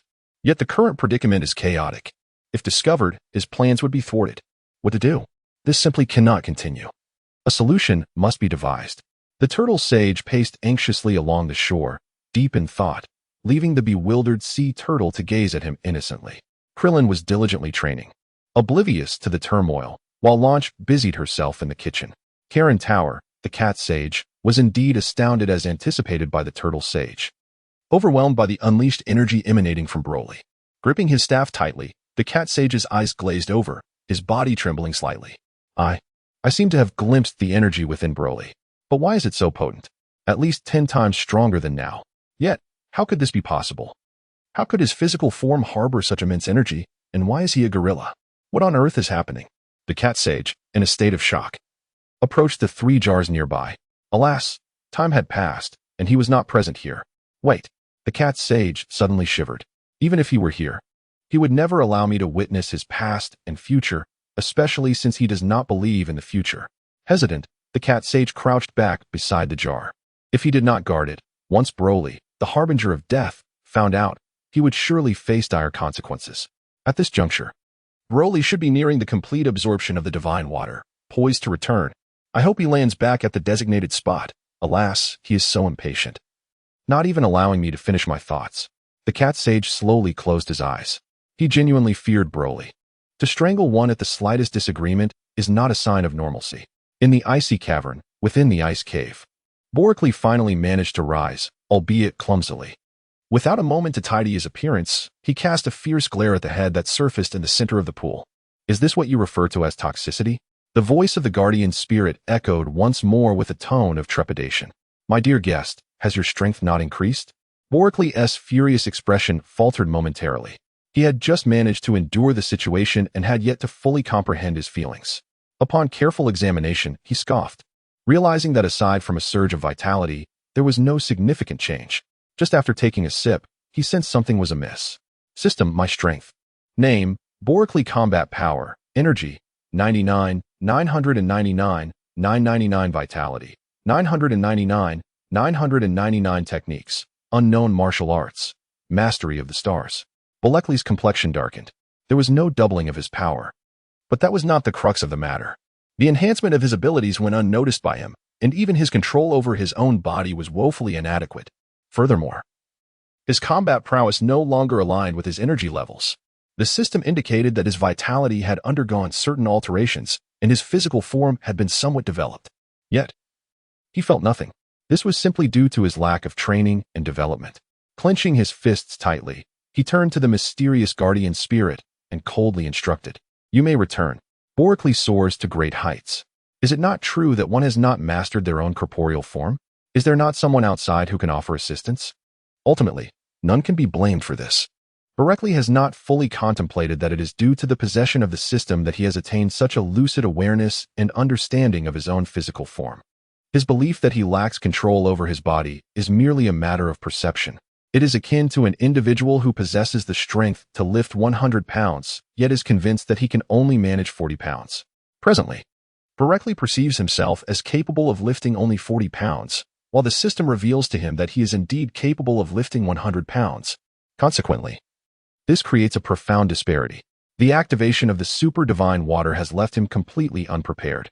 And now, as Boricly emerged from the cavern, he encountered a headless, fly-like figure clad in a black robe, its violet eyes gleaming. Indeed, it was as anticipated. However, the strength of this entity, the system's expression changed abruptly. What is happening? How did it come to this? Moreover, prior to consuming the divine water, his strength was 6,000. Does that not imply? Additionally, upon departing from Master Roshi, those pursuing him possessed a power level of 8,000. Observing the opponent charging towards him, Boricly was filled with rage. Initially, he intended to refine his thoughts through the other party, but he had utterly abandoned that notion. How infuriating. Who was the scoundrel hiding behind the scenes? Possessing such remarkable skill to create a puppet with formidable combat capabilities? Why did he not dare to confront him directly? With a thunderous roar, Boricly held nothing back, channeling all his strength into his fist. The figure clad in a black robe with purple eyes was sent flying. Bulk-like was unwilling to relent. His adversaries had been fixated on him, sending forth puppets that possessed double his own strength. Had he allowed himself to become complacent from the outset, he would undoubtedly have found himself embroiled in a bitter struggle. The frustration weighed heavily upon him. He had not wronged anyone. Yet he was subjected to such relentless and precise targeting, leaving him in a state of bewildered anger regarding the identity of those orchestrating this behind the scenes. After a few exchanges, he swiftly dispatched the puppet. I had held back, revealing only a fraction of my capabilities, merely showcasing my combat prowess. Yet, hidden in the shadows. Can you truly ascertain the full extent of my strength? Berekli's gaze was profound. He paid no heed to the lifeless puppet that lay in a heap and soared into the sky. Were he to possess an awareness of his apparent prowess, he would harbor no fear. However, should his true combat abilities be revealed, the consequences could be dire. Upon returning to the site of his descent, he lifted his head and, indeed, beheld an opening above. "Hey, cat sage," he exclaimed, suddenly invigorated, as he gazed up at the mouth of the jar. "Ah, Berekli, you actually managed to find your way back. Quickly, assist me in ascending." The cat sage, undeterred, subtly moved his staff. Watching Berekli being safely returned to Kalinta, he smiled and remarked, Chapter 60, A Temporary Farewell, Mastering the Body. "So, what do you think? I have not misled you, have I? Your strength has indeed surged." Berekli clenched his fist, aware that his ultimate combat power had soared to an impressive 20,000, and he unconsciously nodded in affirmation. Indeed, he owed a debt of gratitude to the cat sage. "Upon my descent, I shall bring you an abundance of fresh fish." "What?" The cat sage gasped in astonishment, momentarily disregarding any reservations about Berekli. Leaping forward, his eyes gleamed with excitement as he fixated on him, his pupils reflecting the vision of great fish swimming before him. "Is it truly so?" "Of course, I am a man of my word.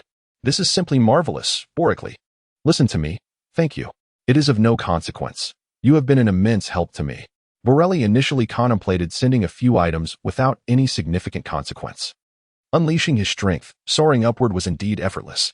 Then he recalled the celestial beans he had consumed. "Ah, the cat immortal. Could you kindly part with some of those celestial beans for me?" "No worries. Take as many as you wish. I have more than enough of those." "It's no trouble at all." "You have plenty, indeed?"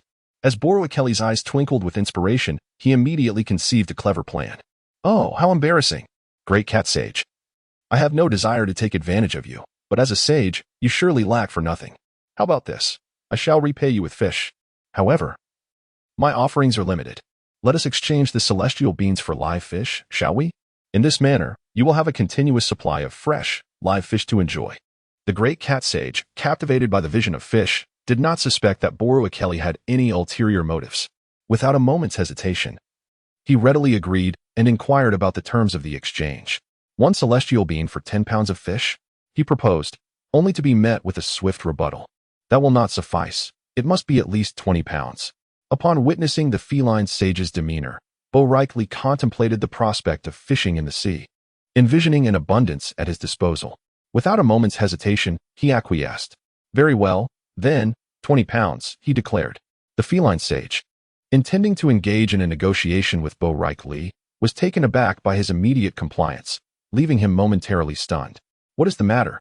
the sage inquired, resting his wooden staff upon his shoulder while his free hand tugged at his whiskers in vexation. He felt a profound sense of regret, lamenting his miscalculation. Berekli, upon witnessing the feline sage's demeanor, quickly comprehended the situation at hand.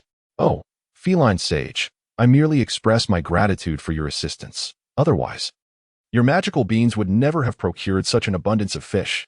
The feline sage, incensed, leapt in agitation. "Nonsense. Are my magical beans not worth more than fish?" Berekli chuckled softly. "Cat immortal, being an immortal, you should comprehend that what is worthless to me is a treasure to others. Are you able to descend?" The cat immortal was rendered speechless by the rebuke. This is the first time I have encountered such unabashed audacity. Berekli remained utterly indifferent. "Nevertheless, I must express my gratitude for the evaluation from the cat sage, considering you have encountered merely 2 individuals thus far, myself included. Well then, cat sage, I must take my leave. When I return next, I shall bring you some fresh live fish." The cat sage was taken aback, filled with disappointment. "What? Aren't you supposed to go and fetch them for me now?" With a casual wave of his hand, Berekli suppressed a chuckle. "Of course not. I shall not engage in such fruitless errands. You scoundrel." The cat sage, fuming, produced a small pouch containing divine beans. "Will this suffice?" Berekli accepted without hesitation. "All right. Wait for me. I shall return shortly." The cat sage's eyes sparkled with renewed hope, casting aside any lingering frustration. An expression of profound anticipation illuminated his features, as his hands instinctively fidgeted together. Upon descending to the ocean's surface, Berekli did not pause, He sought out a stretch of water, his hands sweeping through the air. A formidable energy enveloped the sea, and under the immense pressure differential, the fish were driven out of the water. Capturing live fish was a simple task. However, the celestial beings appeared to be exceedingly rare. Without a second thought, he divided the live fish into 2 versatile capsules. Soaring once more into the sky, Borically declared, "Cat Sage, our transaction is settled. I must take my leave." As he hovered above the lively fish, he paused. "Before I go, I have a piece of advice for you." Just as Borically prepared to depart, he halted abruptly, turning to regard the cat sage with confusion. Control yourself." "What?" The cat sage offered no reply, instead collapsing dreamily amidst the school of fish. Meow. Borically furrowed his brow. Once Borically had distanced himself. The cat sage emerged from the school of fish, shedding the earlier stupor. Now, a tapestry of complex emotions intertwined: calmness, seriousness, worry, and fear. One could not discern whether it was a blessing or a curse. What fate awaited the earth and its future? Borically bid farewell to the cat sage. Soaring freely between heaven and earth. With a resounding howl, he swiftly traversed the sky. The puppet should not catch up so quickly. I can indulge in leisure for a couple of days. As the thought of Borically arose, he could no longer contain himself. In this world, he had never truly engaged in play. Presently, nothing seemed easily attainable. Perhaps it was better to take a moment to relax. Though the cultivation of this world differed from his previous life, a balance between effort and ease should pose no issue. Resolute in his decision, Borically descended the mountain. He did not rush to seek out others, but rather meandered along a pristine, crystal-clear river.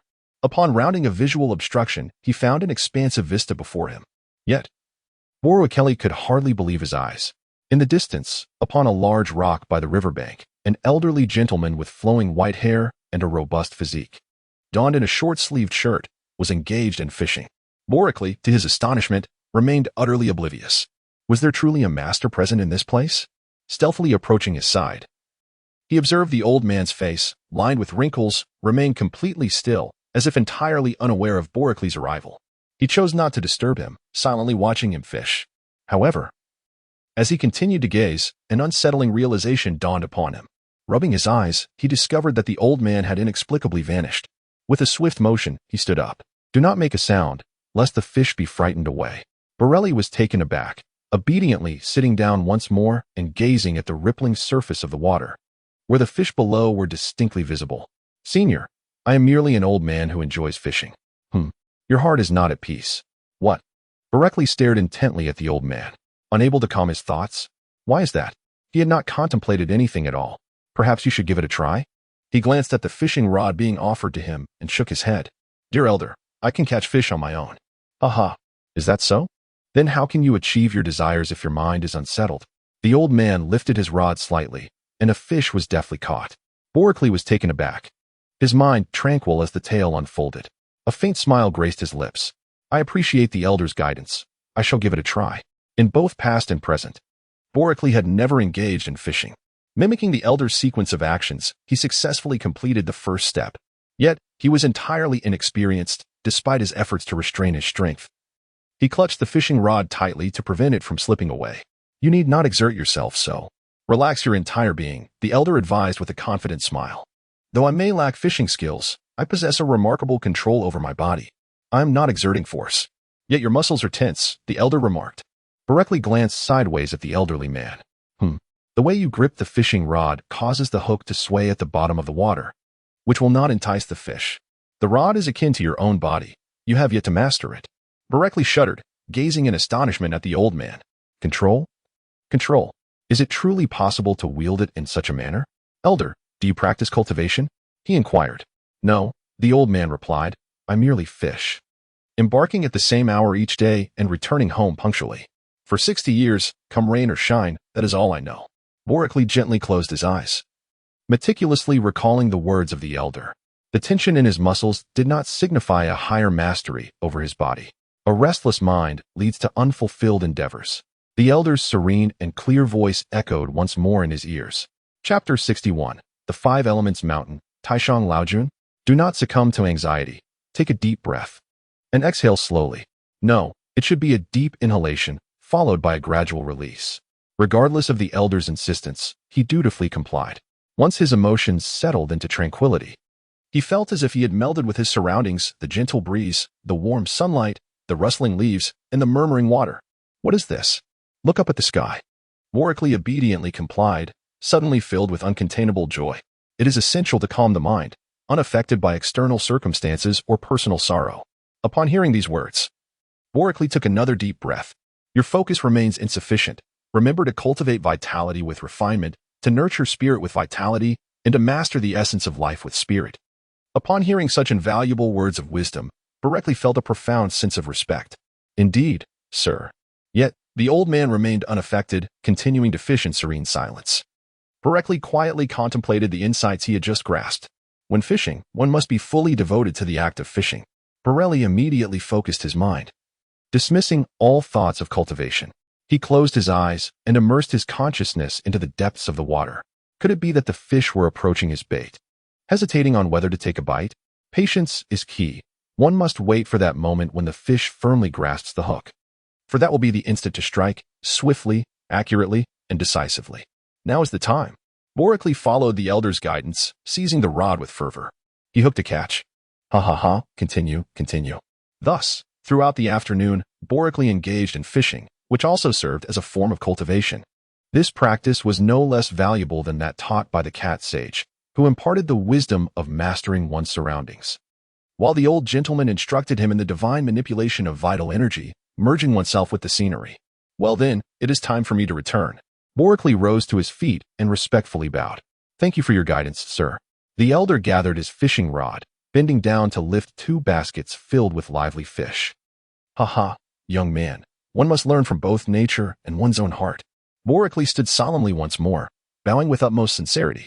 Indeed, upon arriving here, his sole intention was to seek out various reclusive masters to acquire knowledge, never once considering this method, the revered practice upheld by all ancient sages of his past life. Let us proceed. Boracly only regained his senses once the figure had completely vanished from sight, casting a glance at the old man's retreating silhouette. He then turned his attention to the river beneath his feet. With a sudden glare, a spark of divine light erupted in his eyes, causing the river to explode unexpectedly. To master one's physical form, so this is the way it unfolds. He effortlessly lifted a large boulder above his head, then firmly planted his feet upon another stone beneath him. With a powerful leap, he sprang onto the next rock. This cycle continued until he swiftly disappeared from the scene. Boracly maintained this rigorous practice until not a single muscle was visible on his entire body. Yet, whenever the need arose, the latent power within him could be unleashed in an instant.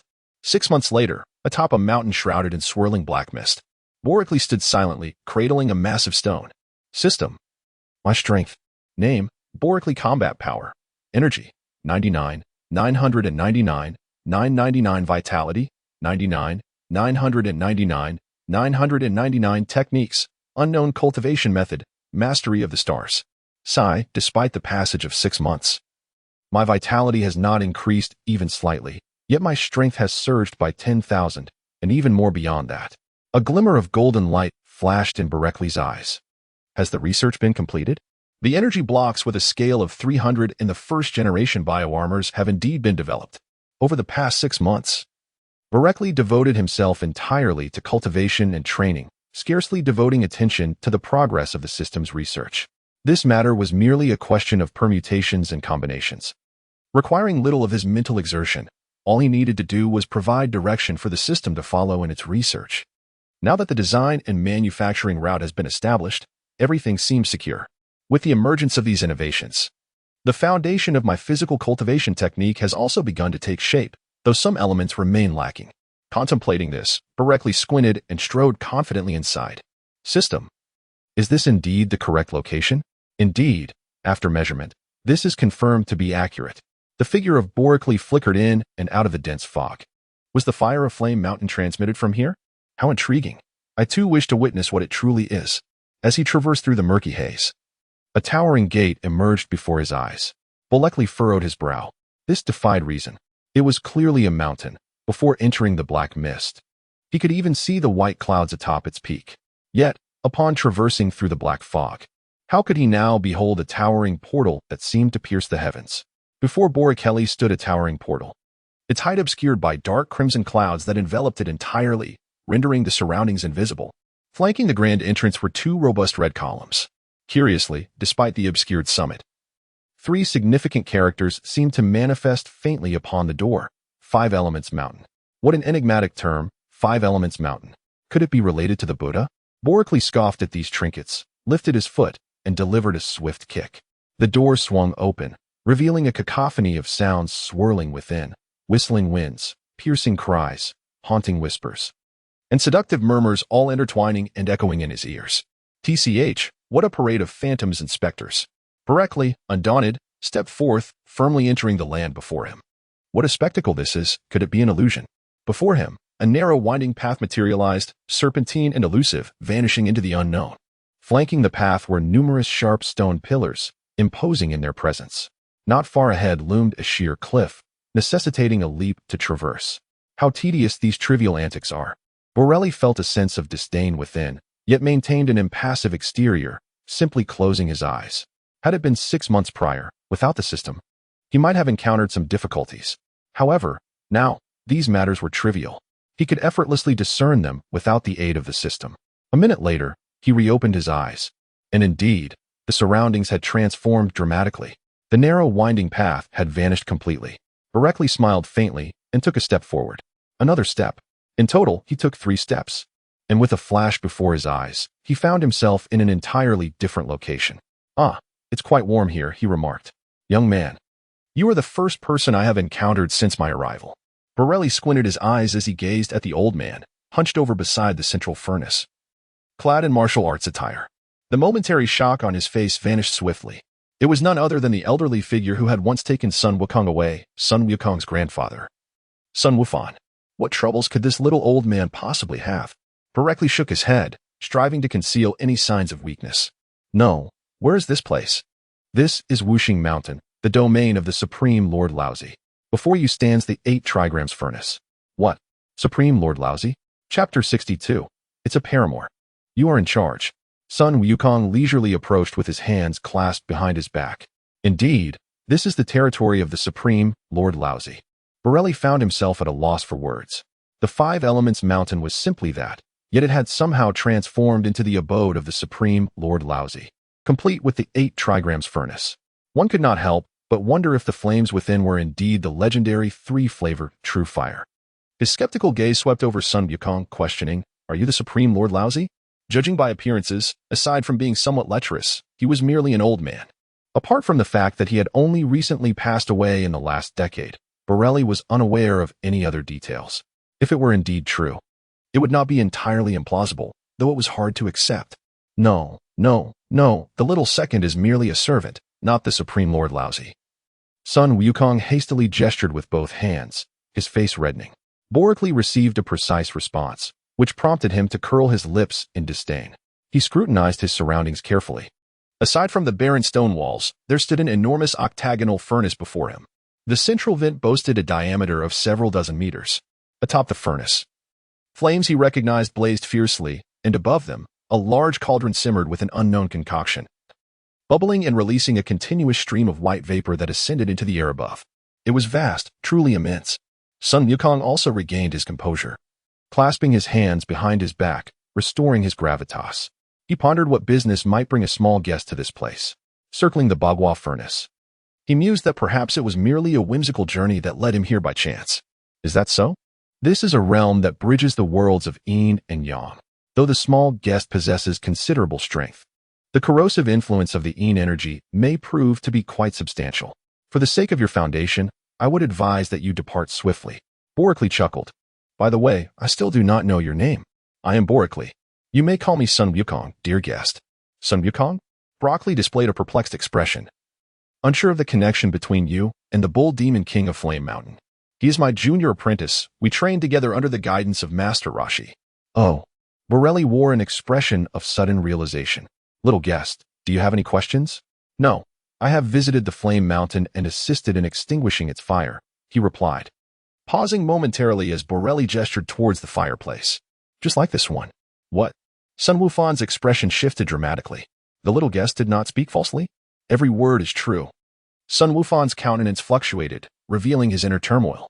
"Please wait a moment. I shall summon the Supreme Old Lord." No sooner had Sun Wufan spoken than a melodious voice echoed. Wufan, who is it? Has a guest arrived? Yes, my Lord Supreme Old Lord. Borelli, despite his usual composure, was taken aback, internally exclaiming, wait. The Supreme Old Lord is a woman? Shortly thereafter, a shadow with two long antennae emerged. At that moment, Borelli could no longer contain himself. Isn't that the appearance of Sun Wukong? In response to Borelli's audacity, Sun Wufan merely stood calmly with his hands clasped behind his back, a smile on his face. Refraining from reprimanding him. Instead, he pondered the implications of Borelli's words. Could it be that the little guest knows my grandson, Sun Wukong? Waving his hand, Borelli replied, What I said is not what you think. Sun Wufan chuckled. So, little guest, you are acquainted with me? Indeed. A gentle nod revealed the tale behind him. I am the brother of Sun Wukong. It was I who placed him beneath the tree and witnessed you carry him away. Sun Wufan offered a wry smile. No wonder. So, is your purpose here to resolve the predicament of the Bull Demon King once and for all? Borelli nodded and then shook his head. I have been traveling across the continent and merely stumbled upon this place. As for a definitive resolution, that depends on you. As the two conversed, the true form of the Supreme Old Lord was unveiled. Wufan, it seems we have a guest. Bolekli gazed upon a striking figure before him. Tall and adorned in exquisite traditional Huaxia attire, draped in a flowing cloak, crowned with flowers and two elongated, conical tails atop her head. Her complexion was flawless, radiating a rosy glow, and her voice rang sweetly, akin to a melodious chime. Boricli involuntarily twitched the corner of his mouth. Lord Anning, indeed. We have a little guest arriving. Borelli cast a peculiar glance at the rejuvenated Son Gohan. Initially, he found it strange that a mere servant, upon the arrival of his master, displayed neither deference nor fear, effortlessly engaging in the discussions around him. Now, everything became clear. This was no mere hierarchy of master and servant. Rather, it resembled a liaison of lovers. Does he have any matters to discuss? In response to Lord Anning, the young guest reported that the furnace of the 8 trigrams had once again leaked, allowing the infernal flames to seep into the mortal realm. The countenance of the Supreme Lord transformed dramatically. Is that truly the case? No wonder I have found the pasta I prepared recently lacking in flavor. It seems the fire has indeed diminished. Borelli was rendered speechless. The lofty deity, indeed, thought first of the quality of his own offerings. Fortunately, Sun Wukong still had a plan. Lord Anning, however, the dark flames have permeated into the mortal realm, reaching the fiery mountains on the other side of the earth. The Supreme Elder was taken aback. If that is the case, it is certain that the furnace's base has been breached. This poses a dilemma. If it were merely the furnace walls, I could devise a solution, but the base requires an entrance from the center. Boricli listened to their conversation. Yet his gaze was fixed upon the stove. Could it not be extinguished and then repaired later? Sun Wukong replied in a somber tone, It is not that simple. The flames of the Bagua furnace cannot be quenched. What? If the flames of the Bagua furnace were to be extinguished, chaos would undoubtedly ensue in both the underworld and the mortal realm. What? The underworld? The mortal realm? Is there also a divine realm? Indeed, there certainly is. Boricli was rendered speechless. What was initially a mere jest had unexpectedly revealed the existence of a divine realm. What manner of environment is this earth, or rather, this universe? The Grand Supreme Elder was reminded of this, displaying an air of enthusiasm. However, I find it rather intriguing. Perhaps we should explore this further. Why not give it a try? Sun Wukong, in a state of urgency, exclaimed, My lord and Ning, how can you utter such words? Should the flames be extinguished? Rekindling the fire of the Bagua furnace would require no less than 2 millennia. During these 2,000 years, chaos would reign in both the mortal and infernal realms. The king of hell would be utterly exhausted. Boricli paced back and forth with a peculiar expression. What was once mere conjecture now required undeniable evidence. A servant dared to address the Supreme Lord in such a manner. I remarked. At last, the Supreme Lord cast a glance at Boricli. Do you have something to say? He inquired. What shall we do?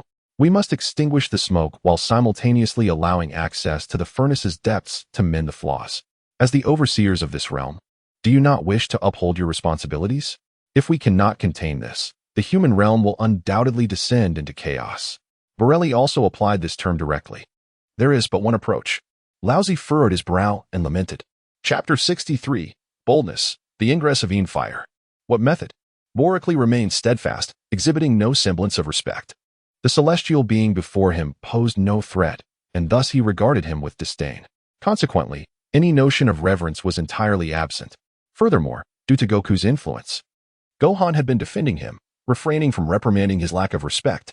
At this moment, despite his actions, no conflict had arisen. And Ning tilted her head, pursing her lips. Eureka! With the banana fan to temporarily separate the flames, and then using the fire-eating bird's octagonal shell to seal it, the problem could be resolved. Do you possess such an item? Borically smirked. What does it matter?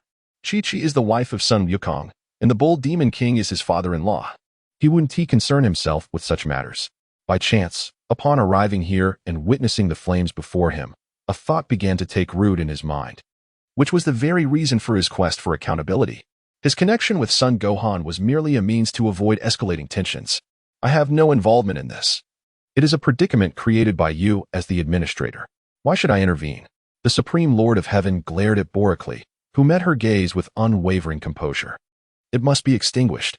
Borically ruthlessly interrupted the words that Taishang Laojun was about to utter.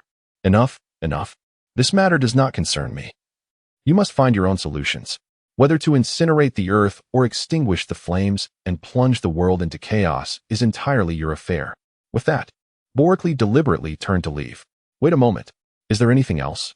Could you possibly retrieve the banana fan and the octagonal shell of the fire-eating bird? Borically shrugged, once again coldly refusing. I have already stated that this is none of my business. The destruction of the earth means your demise as well. Rest assured. By the time your dark flames consume the entire planet, I shall have long departed. Taishang Laojun exchanged glances with Son Wukong. Then what do you seek as recompense? Borically exhibited no semblance of evasion. He gestured towards the gossiping furnace and implored, grant me a modicum of your flame. However, the Supreme Old Lord, without a moment's hesitation, declined Boricly's request, firmly stating within the internal communication group, 9, 80 feet 2 inches 05, 8, 5, 6. Very well, then. Broccoli turned on his heel once more. Behind him, the voice of Son Wukong resonated. Lord Anning, very well, I shall comply. The indignant voice of the Supreme Old Lord reached Broccoli's ears. Borically, with a smile, turned around and walked back. Would it not have been better to do this earlier? You must have come here with a purpose, right? Not at all. It was truly a matter of chance.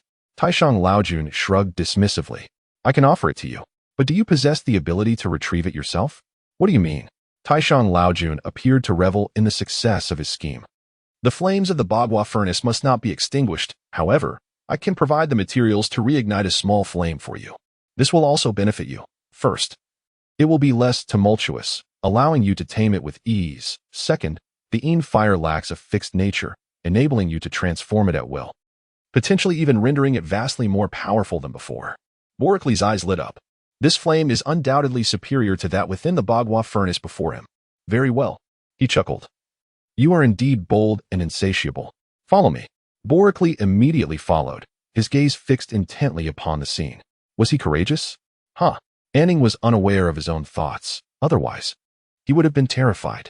Circumnavigating the Bagua furnace, he accompanied Taishang Laojun Anning to the rear, pushing aside a stone wall. Here we go. Boricly was utterly unconcerned and proceeded without hesitation. Did you not mention that reigniting the Bagua furnace would take a considerable amount of time? Indeed. Taishang Laojun replied while arranging the firewood. Then what is this? Taishang Laojun playfully remarked. I never claimed that igniting the Yin fire would be a lengthy process. Ah, I see. With a sigh, Taishang Laojun softly remarked, since you are the nephew of Wu Fan, I shall speak candidly. The Bagua furnace is unlike any ordinary stove. It requires a special flame to refine the unique herbs within, the smoke of which facilitates the passage of souls between the two realms. Other furnaces simply cannot withstand the heat. Only the shells of the fire-eating bird can endure such temperatures. However, the fire-eating bird is exceptionally heat-resistant, and once extinguished, the Bagua furnace cools immediately. To elevate the temperature once more would necessitate at least 2,000 years. This is the crux of the matter. Moreover, the Yin fire must burn incessantly for a minimum of 200 years to reach the necessary intensity for refining the Bagua furnace. The recently reignited Yin fire is simply insufficient. Boric nodded. In these matters, the other party was indeed the expert.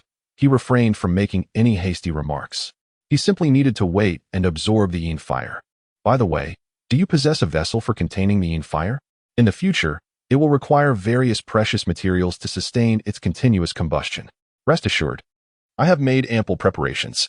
You claim to have come here without intention, but it is evident that you had ulterior motives.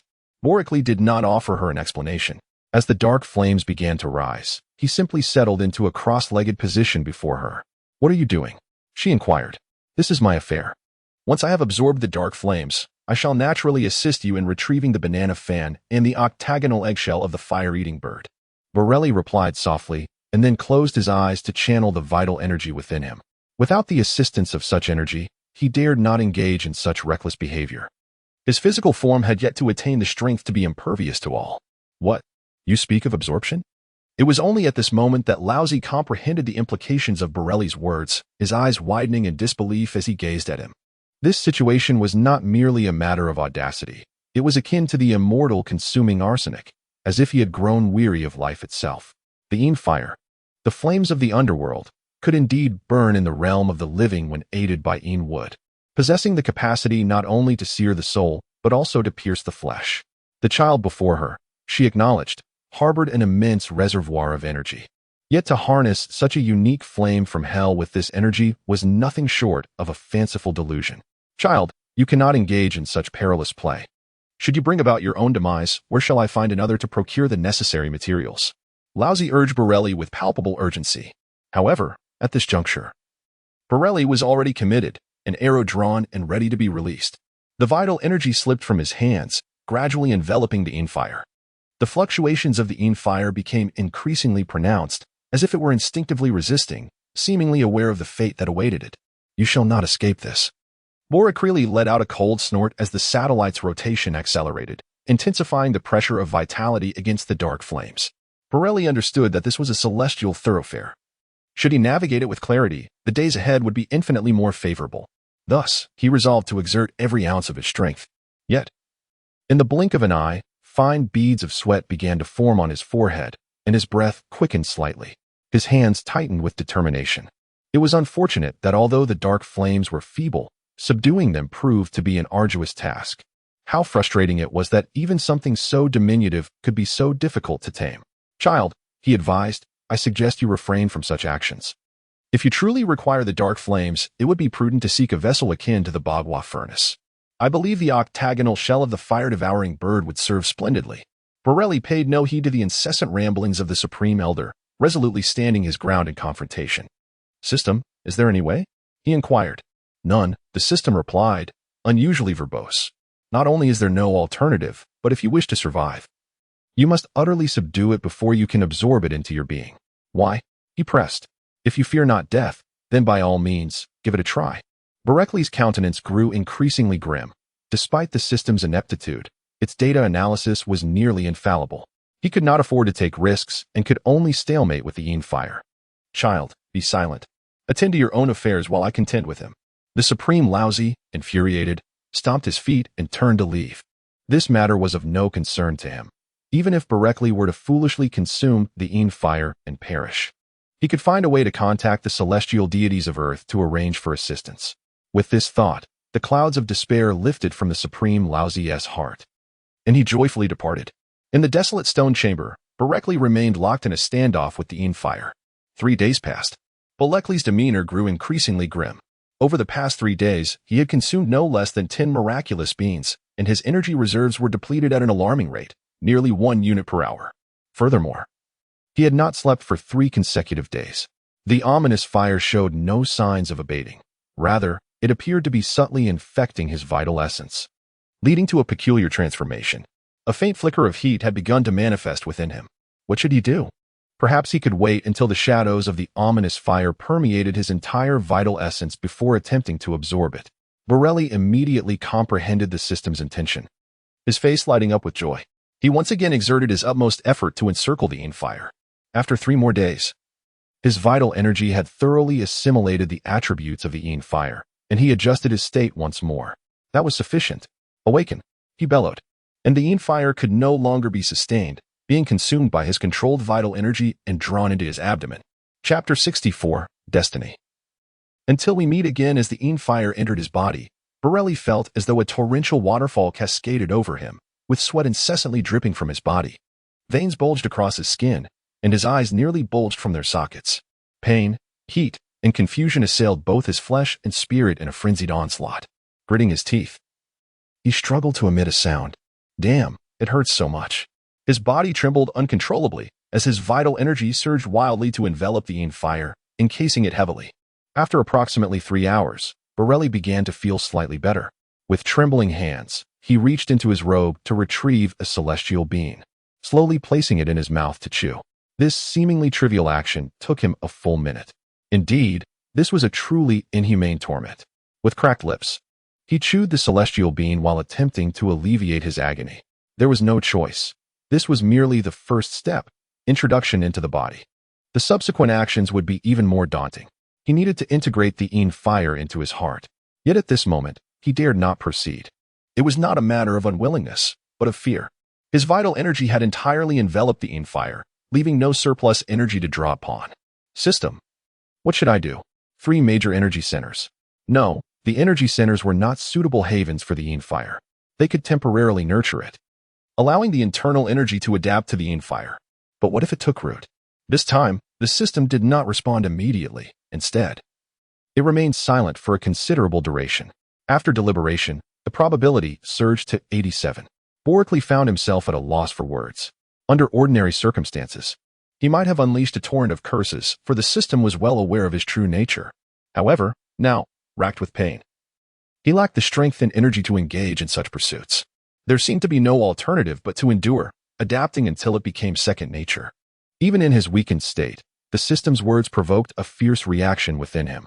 He vehemently rejected the notion, resolutely declaring that it would render him a mere shell of his former self.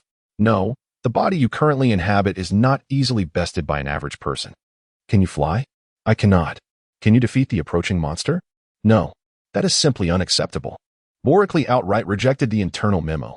What shall I do if all my energy is restrained and I step outside?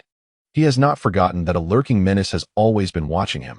If he were to exhaust his powers, stepping outside would render him as vulnerable as a fish on a chopping block, at the mercy of others.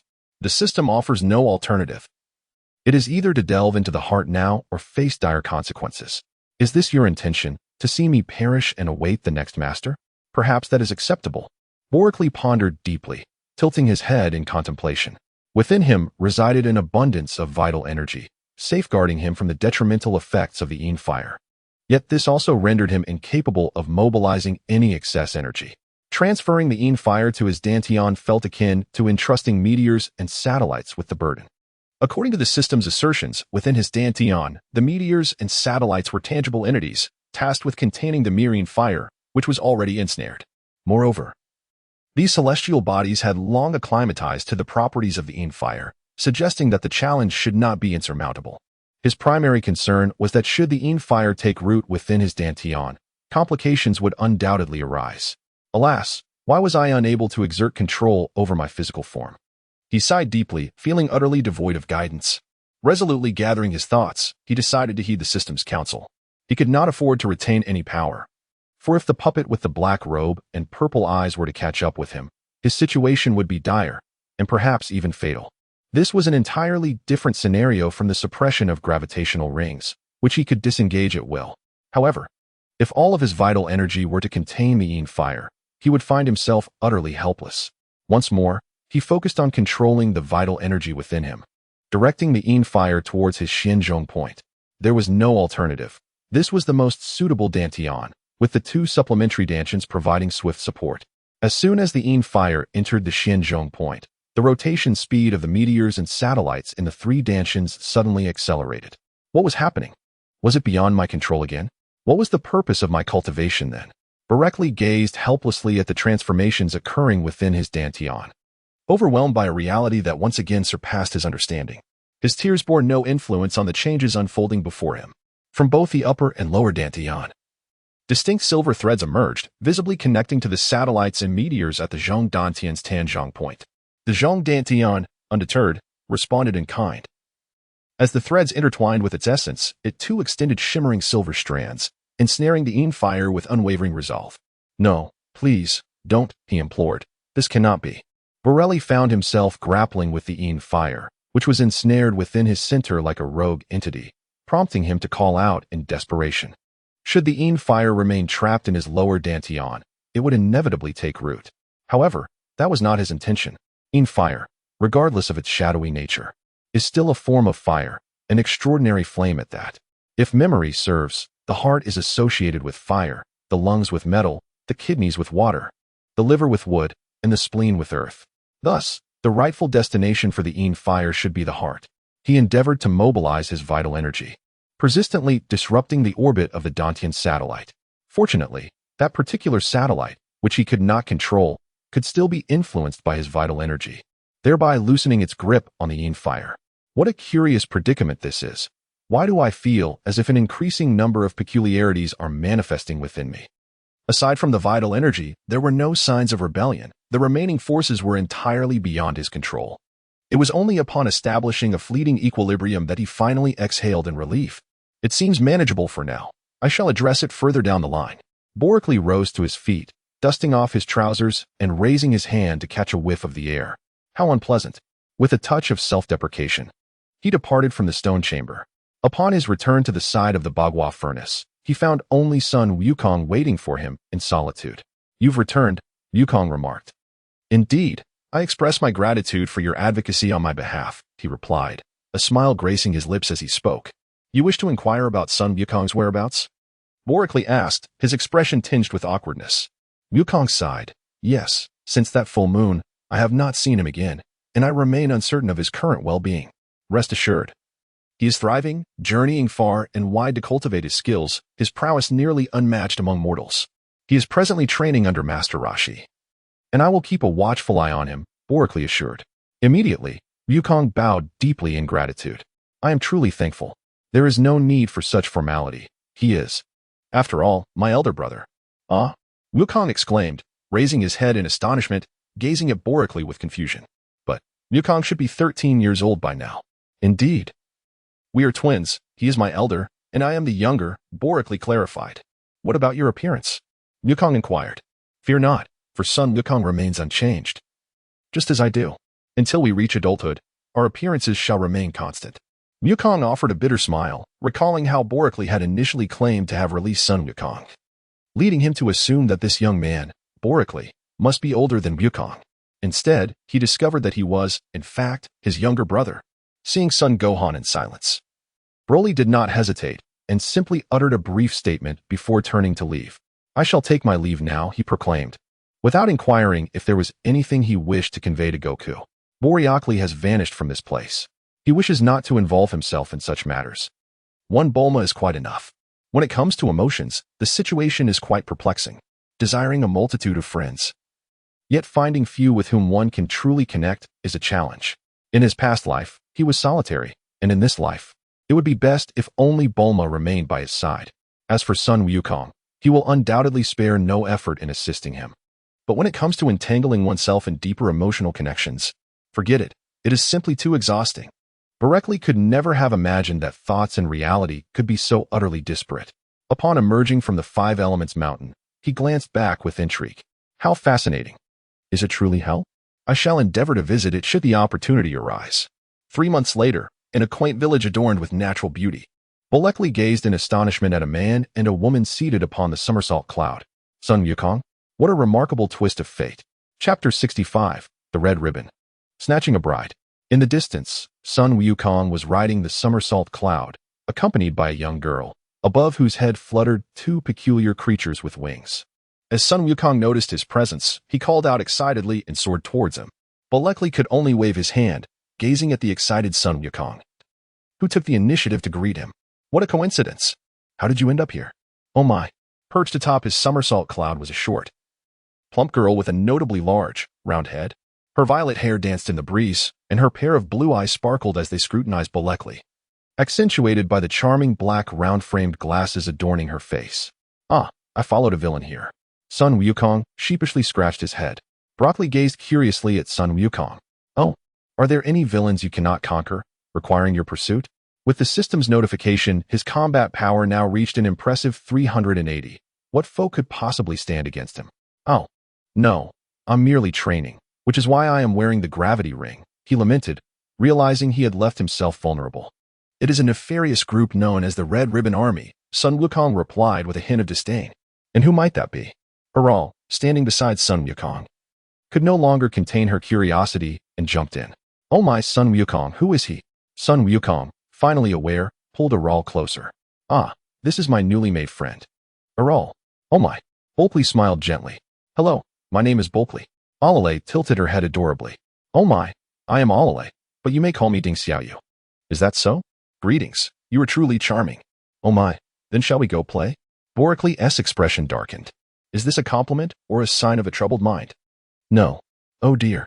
Observe the puzzled demeanor of the young girl. Borelli swiftly turned to Sun Wukong and continued to inquire, what brings you here now? Sun Wukong smacked his forehead, his gaze sharpening. Ah, that fellow. He stole my Dragon Ball. Boricle was taken aback. Stealing the Dragon Balls? Ever since that incident, he had lost interest in them. The cat sage had also remarked that brilliance could only be attained through one's own efforts. Relying on the Dragon Balls was not a commendable path. Boricle harbored doubts about the mystical power of the Dragon Balls, believing that their efficacy stemmed from the very laws of the universe. He surmised that excessive use would undoubtedly lead to dire consequences. Yet, it was perplexing that individuals dared to seize the Dragon Balls. Indeed, it reminded him of how Pilaf and his cohorts once harbored ambitions to claim them. Goku. You should hurry, he urged. Just as Goku prepared to depart, Boricle promptly intercepted him. By the way, aren't you going to remove the gravity ring? No need, he replied. They are merely cunning, they cannot overcome me, and thus, I do not require the removal of the gravity ring. Borelli suddenly realized. It made sense after all. Very well. Take care of yourself. All right. Boricle descended directly into the village without attending to Sun Wukong. After a brief sense of the surroundings, he pondered whether to send Sun Wukong to the Cat Immortal for further training. Just as this thought emerged, it became difficult to suppress. After all, he was his younger brother, and having such a feeble strength was not ideal. In the path of cultivation, compared to his younger brother, Boricle felt an inherent impurity within himself. Nonetheless, he decided to postpone this consideration and instructed him to seek the Dragon Balls instead, as he needed to return to the deserted island to resume his scientific endeavors. After descending from Karen Tower, he prepared to return to his research. This delay had nearly spanned a year. However, the outcome was favorable. Aside from the inexplicable circumstances regarding his Dantian, he had gained a preliminary mastery over his vital energy, physical form, and spirit. Without undergoing these experiences, Boricle could scarcely fathom how long it would take to reach this stage. Now that he had merely glimpsed the threshold, it could be deemed more beneficial than detrimental. Upon reaching the ground, Boricle strolled leisurely along the avenue when he soon encountered a tall man with tousled blonde hair, his bare torso exposed. Noticing the frown of his counterpart, he discerned a hint of suspicion. His tail wagged excitedly behind him. Surely, you must be aware of it as well.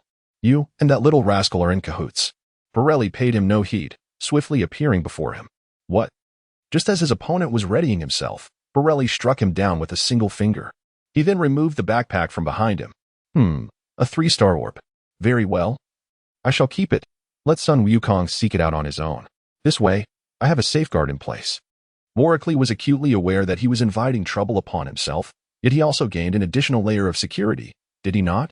Sun Wukong, after all, was rather naive, oblivious to the fact that he might be betrayed or that the Dragon Balls might be utilized without his knowledge.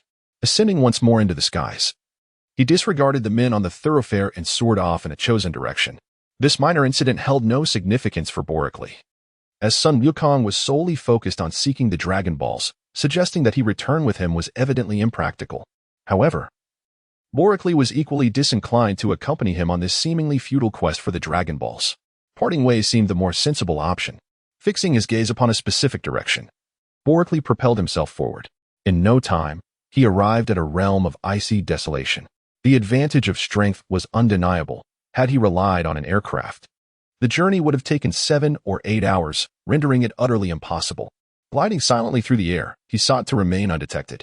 Curiously, he noted the presence of a village nearby. It was perplexing that, amidst such towering mountains, there existed a settlement teeming with people. Driven by curiosity, Boricle directed his flight toward the source of his perception, his feet leaving 2 distinct imprints in the freshly fallen snow. Boricle gazed up at the cave nestled in the mountainside. Strange, could it be that my cultivation is insufficient? Without concern for any potential disturbance, he resolutely pushed open the rocky entrance and stepped inside. Who goes there? Greetings, it brings me joy to see that someone is indeed present.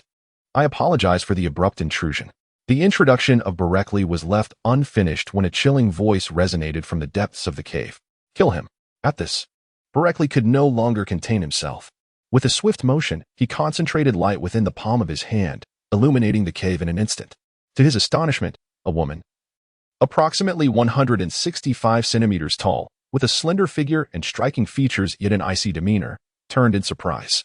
Draped in a white lab coat, her disheveled brown hair cascaded to her waist, drawing attention.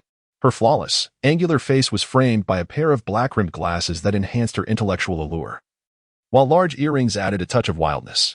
What captivated Berekli was not the woman herself, but the array of experimental apparatus filling the cave. After a brief glance, he remarked, "So, you are a biologist, a distinguished one at that?"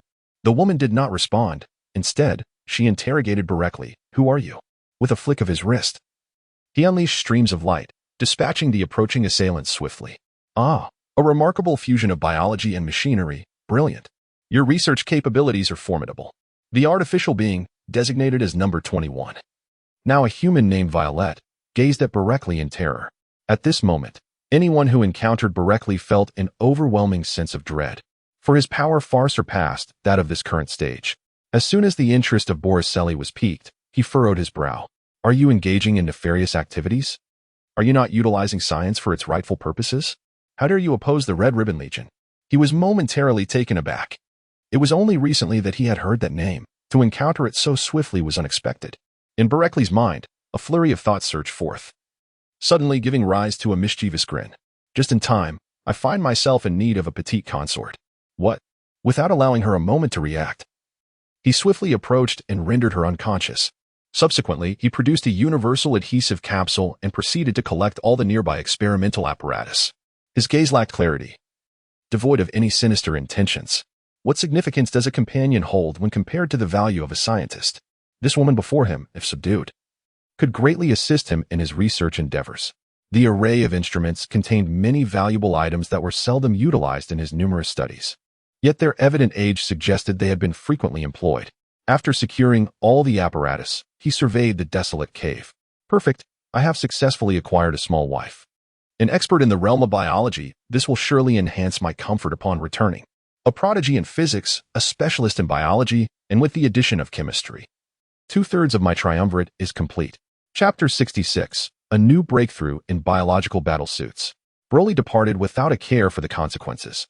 Master Roshi had been keeping a watchful eye on him and witnessed him carry away the former form of Android 21, Vomi. The turtle hermit raised his head in bewilderment. Given Master Roshi's recent eccentric behavior, he felt compelled to inquire, "What is it, Master Roshi?" The great turtle, Krillin, and Launch looked on with curiosity at Master Roshi's sudden outburst of expletives. "It's nothing, nothing at all. Continue eating. I've had my fill and suddenly feel the urge to take a breath of fresh air." With that, he paid no heed to the astonished expressions of the others and walked out of the room, his back a solitary figure. "This is utterly ridiculous. What on earth is he planning? Is he contemplating a harem?" Master Roshi's expression fluctuated between turmoil and concern. If Broly were indeed to establish a harem, it would likely lead to his downfall, thwarting his original purpose entirely. What kind of situation is this? That individual is Android 21, who has never even made an appearance. As Berekli casually wandered about, he unexpectedly encountered that individual. Contemplating deeply, the inherent nature of Master Roshi was laid bare as he stroked his chin with a lecherous grin. Nevertheless, it must be said that number 21 is indeed strikingly beautiful, even surpassing number 18 in allure. Yet, what am I thinking? The pressing question now is what actions to take. Master Roshi dared not gamble. His very existence seemed to hinge upon Berekli. Should he falter, there was a real possibility he would never escape. In that eventuality, his fate would be sealed. Quickly roused from his reverie, he pondered. Should I dispatch puppets to relentlessly pursue him? But that too was unwise. It was imperative to allow him to amass sufficient foundation. Otherwise, even if he wielded great power in the Dragon Ball realm, ascending to the higher echelons would yield little benefit. What on earth possessed you to seek out a beautiful woman? Master Roshi was filled with trepidation. What if, perchance, Berekli succumbed to the allure of feminine beauty? That would indeed spell disaster. After much contemplation without any resolution, Master Roshi resolved to probe further.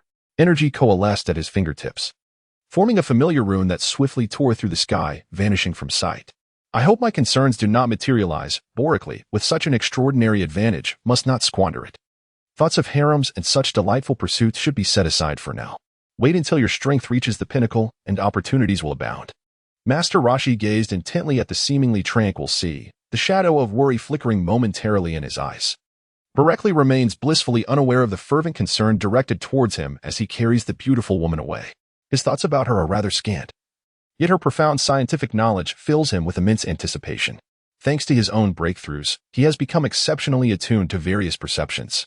The clandestine laboratory hidden within the cave has remained untouched for quite some time, and most of the intricate instruments therein have been completed by this remarkable woman. Her expertise in the realm of biology is undeniably impressive. By engaging in a thorough and meaningful dialogue with her, he is certain to acquire a wealth of valuable knowledge and insights. Have the blueprints for the biological warfare suit been finalized? There are still 3 days remaining. Borically was taken aback. Why has it taken so long? This is a biological battle suit, not a mechanical one. Borically, with a sense of indignation, acknowledged that the cultivation of biological battle suits was indeed far more challenging than that of mechanical ones. Yet, the system's lack of mercy was rather excessive. Very well. Once you have completed it, hand it directly to me. After a period of flight, a voice filled with frustration reached Boricly's ears. Who are you? Ah, you are awake. Needless to say, you. What? Viomi, who had initially attempted to struggle, suddenly froze, gripping Boricly tightly. This is, well, as you can see, I am flying. Viomi's expression flickered as she cautiously surveyed her surroundings, confirming that the presence of another was not a mere figment of her imagination. How is this possible? In order to gain her trust, Boricly held nothing back. After undergoing specialized training and absorbing energy to a certain extent, one could overcome the planet's gravitational pull and naturally take flight. If you wish to learn, I can teach you. Yet, you have yet to reveal your identity to me. Upon hearing her own explanation, Viome's tone of inquiry noticeably softened, and Boricly let out a sigh of relief. Had the other party been unwilling, he would have found himself at a loss. With the atmosphere now relaxed, it marked a significant step forward. I am Boricly, and you? The android, number 21, spoke softly. Viome. Ah, a lovely name. Why did you capture me? Do you know me? No, I do not know you, Viome replied, rendered speechless, adjusting her position slightly for comfort. She ceased her struggles. If you do not know me, then why have you brought me here? A subtle glimmer of cunning flickered in Boricly's eyes. Yet his speed of flight remained unwavering. With your beauty, it is only fitting that I claim you as my wife. Nonsense, I have a boyfriend. Then I shall eliminate him. You.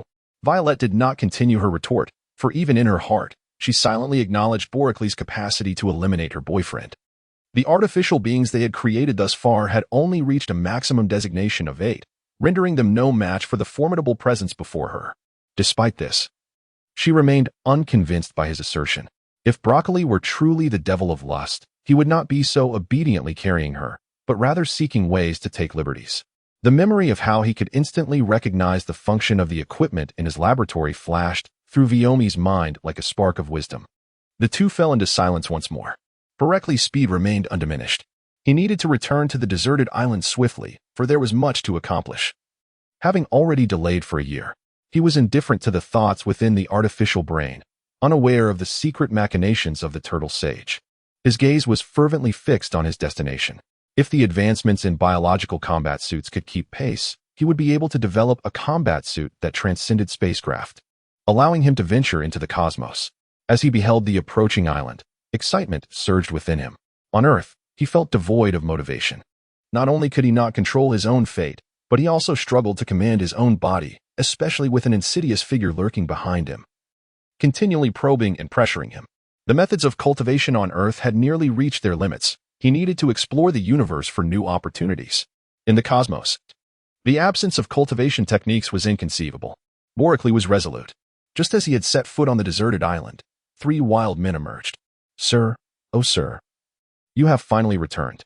Had you not come back, we would have perished here. Boricly gently placed the android number 21, known as Viomi, down and awkwardly regarded the 3 unkempt wildlings.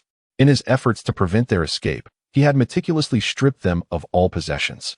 When he departed, he left behind nothing but a mere 3-scale energy block. Little did he anticipate that his absence would extend for over half a year. Well then, please partake in your meal first, and afterward tend to your personal hygiene. The trio of Pilaf immediately expressed their heartfelt gratitude as they accepted the food. Sir, may I inquire about the identity of this enchanting lady by your side? Boricles' expression darkened. Humph, there are matters that do not concern you, so refrain from inquiring further. Indeed, you are absolutely correct, my lord. Let us change our attire. This odor is quite unbearable and may tarnish your mood. As he observed Ashu darting away without a trace, Boricles could only shake his head in bemusement. Come, allow me to show you. What? The android number 21, Violet, looked at Boricles with a puzzled expression. Boricles, undeterred, made his way directly to the site where the energy-storing mobile laboratory had once been established. He retrieved a long-neglected universal capsule and opened the laboratory. Let us proceed and explore together. The android, number 21, named Viomi, hesitated but eventually followed suit. What is this? Before Boricles could respond, Viomi had already dashed forward. The opulence of this laboratory was astonishing, far surpassing her previous secret facility by immeasurable degrees. The latest DNA sequencer, the flow cytometer, and the ultra-clean workbench were simply exquisite. Boricles gazed in rapt fascination at the curvaceous figure of Viomi, eagerly leaning over various instruments and delicately caressing them. He was certain that this venture would secure his success, a solid 80% assurance. I still have 2 extraordinary projects. What are they? Viomi turned around, her eyes ablaze with fervor as she fixed her gaze upon Boricles. The energy block and the biosuit. The android, number 21, brightened with interest. Really? May I see them? He chuckled. The biosuit is a recent breakthrough of mine. I am currently organizing the manufacturing processes. The energy block has reached a remarkable capacity of 300 units. But the biosuit will require an additional 3 days. Could I perhaps take a glimpse? Boricles was struck by a sudden inspiration. He immediately instructed the system to transmit all information to him. Subsequently, he elaborately conveyed all the data to the artificial being designated as number 21. A genius. Truly a genius. Such ideas surpass even my own, though they remain imperfect. What? Boricles gazed at the fervently excited android, number 21, and furrowed his brow. Was this young lady experiencing a bout of madness? Grant me half a day, and I could create it myself. What? Chapter 67. The Physical Law, the Universe Within. Boricles gazed incredulously at the android, Viomi, number 21. Half a day? Even the most advanced systems would require 3 days to compile a complete manufacturing process. Yet Viomi claimed that she could accomplish it in just half a day. However, I must ask, did you bring the equipment I requested? There are 3 items that you do not possess. My biological laboratory should encompass all the necessary apparatus. No, those are outdated devices, although yours are more recent. There are certain operations that are better executed on the older equipment. Boricles, without a moment's hesitation, produced a universal capsule and presented it to her. This laboratory, though precious, thrived under the formidable support of Dr. Brief, whose financial backing from the Universal Capsule Corporation was substantial. Crafting another one would hardly pose a challenge. Even if Viomi were to act recklessly, she would not escape his grasp. If she could indeed fabricate a bioweapon suit within half a day with these resources, it would suggest her expertise in the biological field far surpassed his expectations. It is peculiar. With such prowess, why have I never heard of you? Without turning her head, Viomi commenced connecting the devices. Aren't you the same? Possessing strength that far exceeds the ordinary, and with profound scientific knowledge, yet I have never encountered your name either. Boricles shrugged, acknowledging the truth in the statement. It is indeed accurate that even prodigies like Bulma, despite their academic achievements, are not particularly renowned in the scientific community. Bulma's prowess lies predominantly in her creativity, yet this creativity is often limited to inventions that serve her own purposes. She dismisses everything else with indifference, showing little inclination to invest her time in matters outside her interests. Consequently, her reputation in the scientific arena is primarily as the daughter of Dr. Brief. However, in certain respects, Bulma surpasses Dr. Brief. Yet, who truly recognizes this? Are you capable of producing such a creation in merely half a day? If you do not innovate, it is feasible to produce the first generation according to your design. You are mistaken in believing that biological cultivation is an exceedingly arduous task. Is it not so? Boricles gazed curiously at the industrious Viomi, stepping forward to lend a hand by lifting the equipment to facilitate her connection to various energy sources. However, it is not the growth of living organisms that significantly correlates with time. Rather, it pertains to the efficiency of energy absorption. Boricles mused, your notion is indeed novel. Yet from a biological perspective, it is not particularly groundbreaking. Violet, however, was hardly paying attention to Boracli, who was energetically organizing the equipment. Nevertheless, he continued, "Can you enhance the efficiency of cellular energy absorption? I possess a method that can achieve such a feat, and with further refinement, it could produce energy-generating monstrosities within merely a decade." Boracli exclaimed, "Goodness, this is truly remarkable." This was no mere compliment from Boracli. The ability to enable a single cell to absorb billions of units of energy over a span of decades is nothing short of extraordinary. After dedicating 13 arduous years to his own training, Boracli had only managed to accumulate a mere 9,999 units of energy. Just contemplate the magnitude of such an increase over the course of several years, translating to a daily augmentation of at least 500,000 units of energy. In terms of human strength, that equates to the power of 500,000 individuals. How could this technology not be impressive? Indeed, it is. Violet, brimming with pride, noted, "Unfortunately, it remains in its infancy. A thorough investigation will require a significant amount of time. No worries, you can stay in my laboratory, and we shall explore it together," Boracli offered. Violet, engrossed in her work, did not respond. Boracli was indifferent. After all, the woman in question was one he had reclaimed for himself. It would not be so simple to rein in his desires so swiftly. He was not one to be easily swayed. After a while, he said, "Very well. You may attend to your own affairs. I shall begin now." Borak quietly turned and stepped outside, adhering to the principle of discretion. Emotions require gradual nurturing, once cultivated properly. Viomi would willingly comply with his wishes. He felt assured in allowing her to express herself freely as he departed. Boracli observed the three individuals, their faces etched with weariness.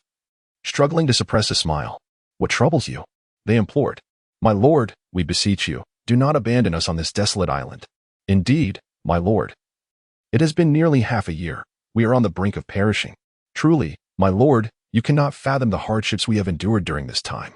My lord, we have memorized the exact locations of every anthill on this island, down to the last ant." Boracli gazed upon Pilaf, who lamented with exaggerated despair. Boracli's lips curled into a barely perceptible mischievous smile. "Oh, do tell, shall we seek out an ant nest to verify this?" Pilaf's astonishment abruptly ceased. "Ah, this, that. My lord, we have missed you dearly during your absence. You cannot fathom how we have fared these past 6 months." "Indeed, I am already aware," he replied. "What I wish to understand is your familiarity with the ants on this island. I long to verify it. Let me there." "Well, my lord, this." Boracli feigned anger, his countenance dark and foreboding. "Humph, should you dare to deceive me again, I shall assuredly flay your skins and extract your sinews." The trio trembled in fright, hastily nodding in agreement. Yes, my lord, we shall never transgress again. We merely employed a modicum of hyperbolic rhetoric." Boracli was acutely aware. Letting out a cold snort, his expression remaining impassive. Everything remained as it was. After speaking, he waved his sleeve and departed, concealed from their view. A smile crept upon his face. These three lively companions were among the scant joys he found on the desolate island. However, as soon as he stepped out, he promptly turned back to the laboratory. After fruitlessly attempting to contact Bulma, he finally resolved to focus on his cultivation. Over the past 6 months, he had forsaken his scientific research to develop a new method for refining his physical form. Unlike the traditional reliance on external energy, this innovative technique necessitated harnessing internal spiritual power, using mental energy to invigorate his blood and vital essence, infusing his meridians, and generating strength from within. The vital essence could be derived from food or external energy, but ultimately, what transformed was not mere energy. It was momentum, force, domain, and field. It represented all the innate power within oneself, untainted by external influences. No sooner had he settled into a meditative posture than Boracli eagerly inquired, "System, how is the simulation progressing? Is the cultivation of my personal universe feasible?" Chapter 68, The Monsters Are Coming. "Yes, but it will involve the lower dantian and the Guan Yuan acupoint." Boracli furrowed his brow slightly. "Why? This is the lower dantian, the center of vital energy and blood. Wouldn't it conflict with the primordial essence? It cannot be simulated." Boracli's countenance darkened. How could he be unaware that the Guan Yuan point is located in the lower dantian, governing the flow of vital energy and blood? The lower dantian, in principle, is not without its merits. For instance, the Qi high point, situated slightly above, also falls under the category of dantian, albeit it lacks the perfection found in Guan Yuan. Yet now, the focus is directly on the Guanyuan point. The meridians serve to circulate blood and vital energy, nourish the muscles and bones, and facilitate joint movement. To achieve great success, it is imperative to invigorate all acupoints. However, to confront the primordial energy head-on for dominance of its abode seems rather overbearing. Is there truly no alternative? Commencing from the tying spleen and lung meridians will lead to daily suffering, with no respite, until every acupoint within these two meridians is fully replenished with vital energy and blood. Berkeley's countenance fluctuated between light and shadow. The cultivation of the physical body diverges significantly from that of energy. In energy cultivation, as long as the methods are executed correctly, one can maintain control and cease at will. Vital energy merely sustains the normal functions of human activity and does not incite any turmoil. When the techniques are not in operation, the vital energy remains subdued, primarily coiled within the three major dantian. Conversely, blood and qi are distinct. Every movement, standing, sitting, or lying down, requires the participation of blood and qi, which cannot be restrained. Once one embarks on the path of the tying cannon, the flow from the Shaoshang acupoint in the hands to the Yunmen acupoint, as well as from the Yinbai acupoint in the feet to the Debao acupoint, becomes incessant. This results in an unrelenting ache on both sides of the body. Consequently, not only does this inflict suffering during cultivation, but it also profoundly impacts the exertion of one's strength. Slowly rising to his feet, he deemed it prudent to postpone this endeavor for a while. The continuous pain may sound trivial, yet enduring it is a trial that only the exceptional can withstand. Bolekli perceives himself as an ordinary individual, and he wishes to avoid the burdens of such sorrow if possible. He gazes towards the sea, reflecting on the melancholy of spring and autumn. In the laboratory, Viomi tidies everything up and claps her hands, ready to commence. If she can incorporate that fellow's ideas, her experiments may proceed more smoothly, at which point the worry in Glow's eyes would vanish. Just as Viomi prepares to move to the next step, the phone rings. Hello? Hello, Bolekli. Where are you? Why haven't you contacted me for so long? What are you doing? Are you all right? Viomi frowned, holding the receiver slightly away from her ear. Wait, who are you? Where's Bolekli? After a moment of chattering, Bulma finally realized something was amiss and abruptly halted her conversation, biting back her thoughts in confusion. A glimmer of cunning crossed Viomi's eyes. Oh, who am I? I am his wife. What? Impossible. Where is Bolekli? Where is he? Oh. Viomi cast a meaningful glance towards the outside of the laboratory. He is quite exhausted and is currently resting. Please do not disturb him. That's nonsense. I don't believe you. Also, how did you end up in his laboratory? Naturally, we are being honest with each other. Nonsense. Bulma's furious voice resonated from the receiver. Where are you? Humph. Why should I tell you? Bolekli and I have been having delightful conversations. I have no time for you. With that, she hung up without a second thought, a triumphant smile playing on her lips. Humph. A little wife, is it? Trying to take my place? I shall have to repay you for this. After ending the call, Viomi remained unconcerned, her spirits high as she set about creating the biological battle suit. The digestive enzymes required cultivation, and the biological base and matrix needed to be prepared. The biological source point must also be produced. This laboratory is truly magnificent. Stocked with all the necessary raw materials for biology, having wealth is indeed advantageous. Viomi busied herself with gleeful enthusiasm, while Bulma, consumed with anger, could hardly believe that Bolekli would engage in such matters. She glared at the experimental platform, her teeth clenched. It must be that little dance. Yes. There are no other women on his side. It must be so. Twisting her hands, Bulma remained restless. No, I must go and see for myself. Resolutely, she immediately rushed to the laboratory computer. The mobile energy laboratory was her creation, and locating its address posed no challenge for her. It merely depended on her willingness to act. Now, it was evident that he was indeed prepared to assist her. Shiwu, was it? You dare to jest with me while Barakli is preoccupied, thinking I wouldn't be able to find you? Just wait, your fate is sealed. Bulma furiously typed away at the computer. If she could construct a Dragon Ball radar, locating the laboratory was a trivial matter. Inside, there were some unique materials. And with the laboratory's exceptional utilization of solar energy, Bulma designed a prototype in less than half an hour. An hour later, she piloted an aircraft, soaring into the sky amidst the bewildered gazes of Mr. and Mrs. Brief. 7 hours. Wait for me. I'll be swift, she will. I will bring you back to my side. Bulma had initially been indifferent, possessing unwavering confidence in her feelings for Barakli. However, after more than half a year without any news from him, the situation had become undeniably abnormal. Guided by a woman's intuition, her worries were entirely reasonable, prompting her hasty journey to seek him out. Barakli is still stranded on the deserted island, gazing at the vast ocean. Is there truly no means for the system or the universe itself to evolve? How feeble! Barakli immediately fell silent.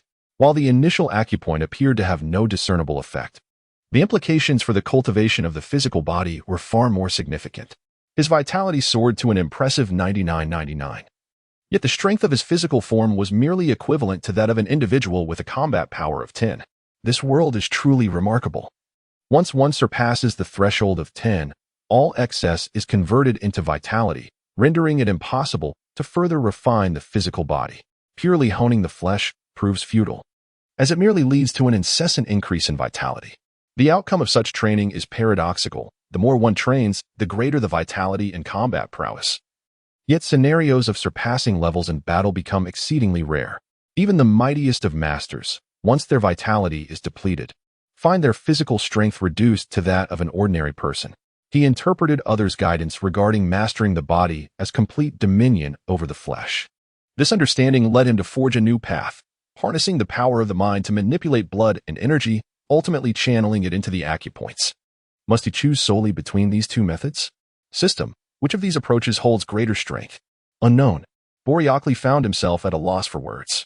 Just as he was preparing to voice his grievances, he felt an even deeper sense of helplessness. What on earth is the end of this? Where did this thing emerge from, and why does it linger incessantly? In the past, Barakli might not have detected it so swiftly, but now, he could sense it from a considerable distance. Noticing that the opponent was hastily advancing towards him, Barakli had no choice but to reluctantly step forward to confront the threat. Chapter 69. No regrets, no acceptance. Shortly thereafter, Barakli encountered a monster clad in identical attire. I inquired whether the figure behind could indeed hear. Slightly shifting to evade the adversary's energy projectile, I pondered the nature of our enmity. What grievances do we harbor against one another? As I harnessed my vital energy, my form descended directly onto the ocean's surface. Why do you persist in your pursuit of me? Can you not take a moment to rest? Perhaps our relentless confrontation had provoked the creature, or perhaps it was Barakli's incessant chattering that incited its wrath. Roar! I exclaimed, let's converse without resorting to violence, shall we? Your actions render me the antagonist. With an outstretched hand, I collided fiercely with my opponent. The ensuing shockwaves from our clash sent 10-meter-high waves crashing across the once tranquil sea. Damn it! System, what is the combat power of my foe? 25,000. Barakli's expression shifted dramatically. The figure of 25,000 indicated an increase of 5,000 over the last display of his prowess. It was evident that the opponent had been keeping a constant watch on him, consistently dispatching puppets that surpassed his capabilities. Yet, he remained oblivious to this fact. Once again, he evaded the opponent's assault. System, is there truly no surveillance in my vicinity? He inquired. The system reported no findings. But what could be the reason for this? After narrowly dodging another of the opponent's light-based attacks, Barakli exclaimed in frustration, I do not understand. The data is insufficient. Barakli's countenance was as dark as charcoal. His adversary remained concealed in the shadows, leaving him bereft of even the privilege to seek them out. Each puppet dispatched by the opponent overshadowed him significantly, indicating a clear understanding of his capabilities. The initial two adversaries were puppets endowed with a combat power of 8,000, suggesting that the lowest threshold for the adversary's creations was indeed 8,000. The situation was poised to deteriorate further, should he reveal a combat power of 30,000. What formidable monstrosity would the opponent unleash next? Moreover, he was incapable of manifesting such prowess, as the yin fire within his central dantian was currently restraining his vital energy.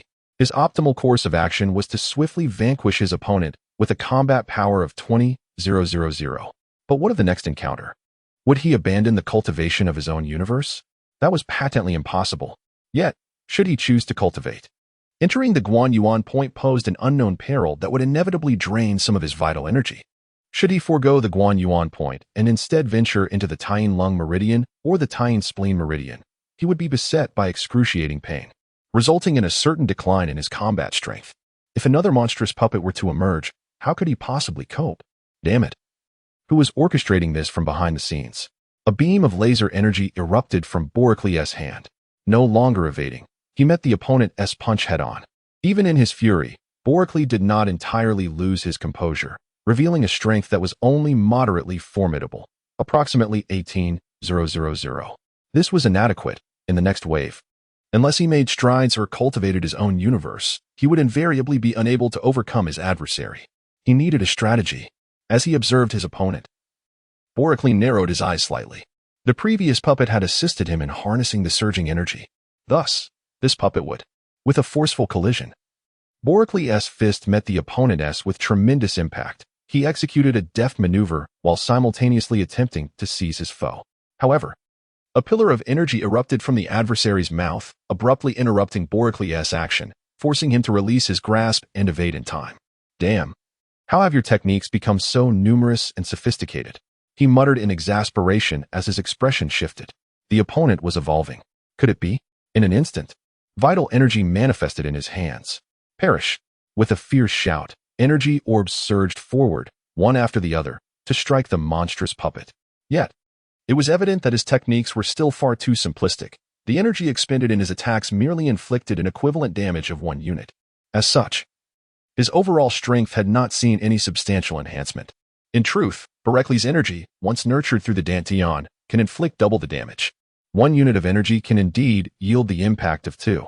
Yet, he remains unsatisfied. Engaging in battles beyond one's level becomes an addictive pursuit. If he can unleash 2-fold damage from a single unit of energy, it is only natural to aspire for 3, 5, or even 10-fold. With fire blazing in his eyes, he swiftly launches an attack on his adversary. Master Roshi reclines in his chair, eyes closed, relishing the ocean breeze. Thus, the urge to become enraged arises, prompting a breakthrough within oneself. Otherwise, what value does it hold if one's combat power reaches 10 billion or even 1 trillion?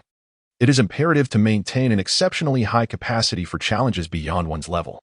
The Super Saiyan transformation is merely a burden. One must learn the essence of true combat, rather than relying on explosive power, transformations, and furious roars each time. True mastery of battle is essential, rather than charging recklessly like Son Goku.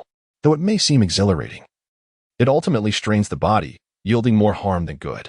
Press on, Boricles. Your progress is commendable, yet insufficient, far from it. You possess the potential to accelerate further. You must learn to harness every opportunity for your advancement. Silently contemplating, Master Roshi sighed. Initially seeking an assistant, he found himself nurturing a novice instead. Master Wulian, do you require assistance? He inquired, half-lidded. Krillin, Master Wulian, your training has become lax. Greater diligence is required. Krillin paused, then apprehensively acquiesced. No longer lingering by Master Roshi's side, he dashed to the shore to hone his skills. Observing Krillin's retreating figure, Master Roshi shook his head. In this lifetime, the bond between Son Goku and Krillin is not as inseparable as one might hope. The heights of Krillin's future achievements remain uncertain. Consequently, whether Android 18 will regard Krillin with favor is debatable. Boricles, without strength, you cannot even bring forth a partner you seek. Lacking unparalleled, transcendent power, you are merely a puppet. I now summon various puppets of strength to contend with you, solely to expedite your maturation. With this thought, the sense of guilt within Master Roshi dissipated like mist. After all, everything he did was for the sake of his well-being. He closed his eyes once more, breathing slowly and deliberately. Unbeknownst to anyone, the breath he exhaled danced gracefully in the air. On a more subtle level, every cell in his body pulsed rhythmically, as the surrounding vital energy gradually flowed into him. Upon entering, this energy did not merely linger within the cells, rather, it traversed through them, fortifying their strength. His training had long transcended superficial forms, seamlessly integrated into his every movement, whether standing, sitting, or lying down. Furthermore, even his nuanced manipulation of energy had reached an inscrutable level of profundity. Master Roshi remained at ease in his practice. Boricles found himself engulfed in sorrow. While honing one's skills is indeed a virtuous endeavor, having a worthy adversary is a notion he could begrudgingly accept. However, the incessant appearances of this lunatic, with no regard for environmental preservation, were utterly intolerable to him. Yet, he found himself powerless to alter the situation, compelled to endure it. Would it be too much to ask for a moment of respite? The two combatants exchanged blows, their combined prowess exceeding 300 moves, neither exhibiting signs of fatigue. Yet Boricles could no longer withstand the onslaught. Should the opponent pause to contemplate, even for an instant, it would afford him a chance to refine his own techniques. This was not merely an exercise in self-control, it was an opportunity to unleash an unrestrained assault. The relentless barrage of attacks from his foe was simply unbearable. Chapter 70. A Reunion. Choose me. Choose it. A strike collided fiercely with his opponent. Boric took the opportunity to soar into the distance. You truly are an electric steed. Never pausing for a moment, with both hands raised, golden light emanated from his arms. This was a technique he had just recalled, and he hoped to unleash it successfully. Suddenly, countless small energy orbs burst forth from the acupuncture points along his arms, racing madly towards the monstrous puppet. Bolekli laughed maniacally. Haha, I told you this tactic would prove effective. It is all but one's own body. Why should there be distinctions of high or low, noble or humble? You may boast with your words, but what is wrong with me striking with my arms? Boricli, struck by a sudden inspiration, mused that if certain parts of the body could unleash specific techniques, then his arms, which were replete with acupoints, could surely do the same. A mischievous grin spread across his face as he contemplated the potential of his chest, rear, back, head, and feet. The light in Boricli's eyes intensified, and he unleashed two beams of laser-like energy. With a hearty laugh, he launched a flying kick toward the monstrous puppet. As his foot approached the creature, a smirk danced upon his lips, a flicker of derision flashing in his gaze. It appeared he was no fool. With that thought, a radiant light burst forth from the sole of his foot, striking the monster's palm with tremendous force. With a fierce push, his other foot swiftly arched upward, ensnaring the creature's arm. With a powerful tug, his body, which should have retreated, was propelled forward by the assistance of one leg. Arms crossed in an X formation, he struck down upon the beast's head with ferocity. The moment was ripe. His hands glimmered with brilliance, easily landing a blow on his opponent. This strike tore through the creature's dark robe. Instead of pressing the advantage, Boricli forcefully pushed down with his hands, utilizing the rebound to launch himself away from the fray. Humph! Boricli let out a displeased snort. Although his strike had connected with the opponent, it had utterly failed to meet his expectations. How vexing, you wretched creature. A dark beam of light surged forth once more, directed at Boricli. Bolekli chose not to evade this time, his expression grave as he focused intently. Feeling the satellites within him whirl frantically, causing the dark fire within his dantian to flicker incessantly. His vital energy transformed into a resplendent glow, coalescing before him into the form of a Bagua diagram, which then radiated a dazzling brilliance. Witnessing this spectacle, Bolekli felt a surge of elation within his heart. Stabilized. However, this pride could not endure for more than 3 seconds, as his composure swiftly unraveled. Cursing under his breath, he executed a swift maneuver, propelling his body downward with the force of 1,000 pounds. The black pillars grazed the top of his head as they soared past. A close call, indeed.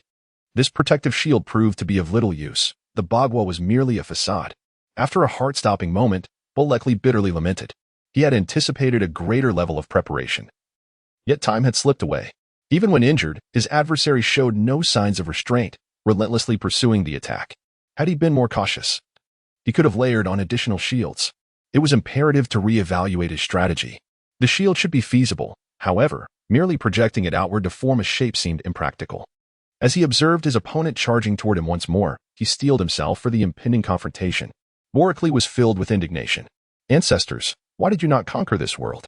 If you had, I could have utilized your possessions directly. Amidst his furious outcry, Boricli charged forward without hesitation.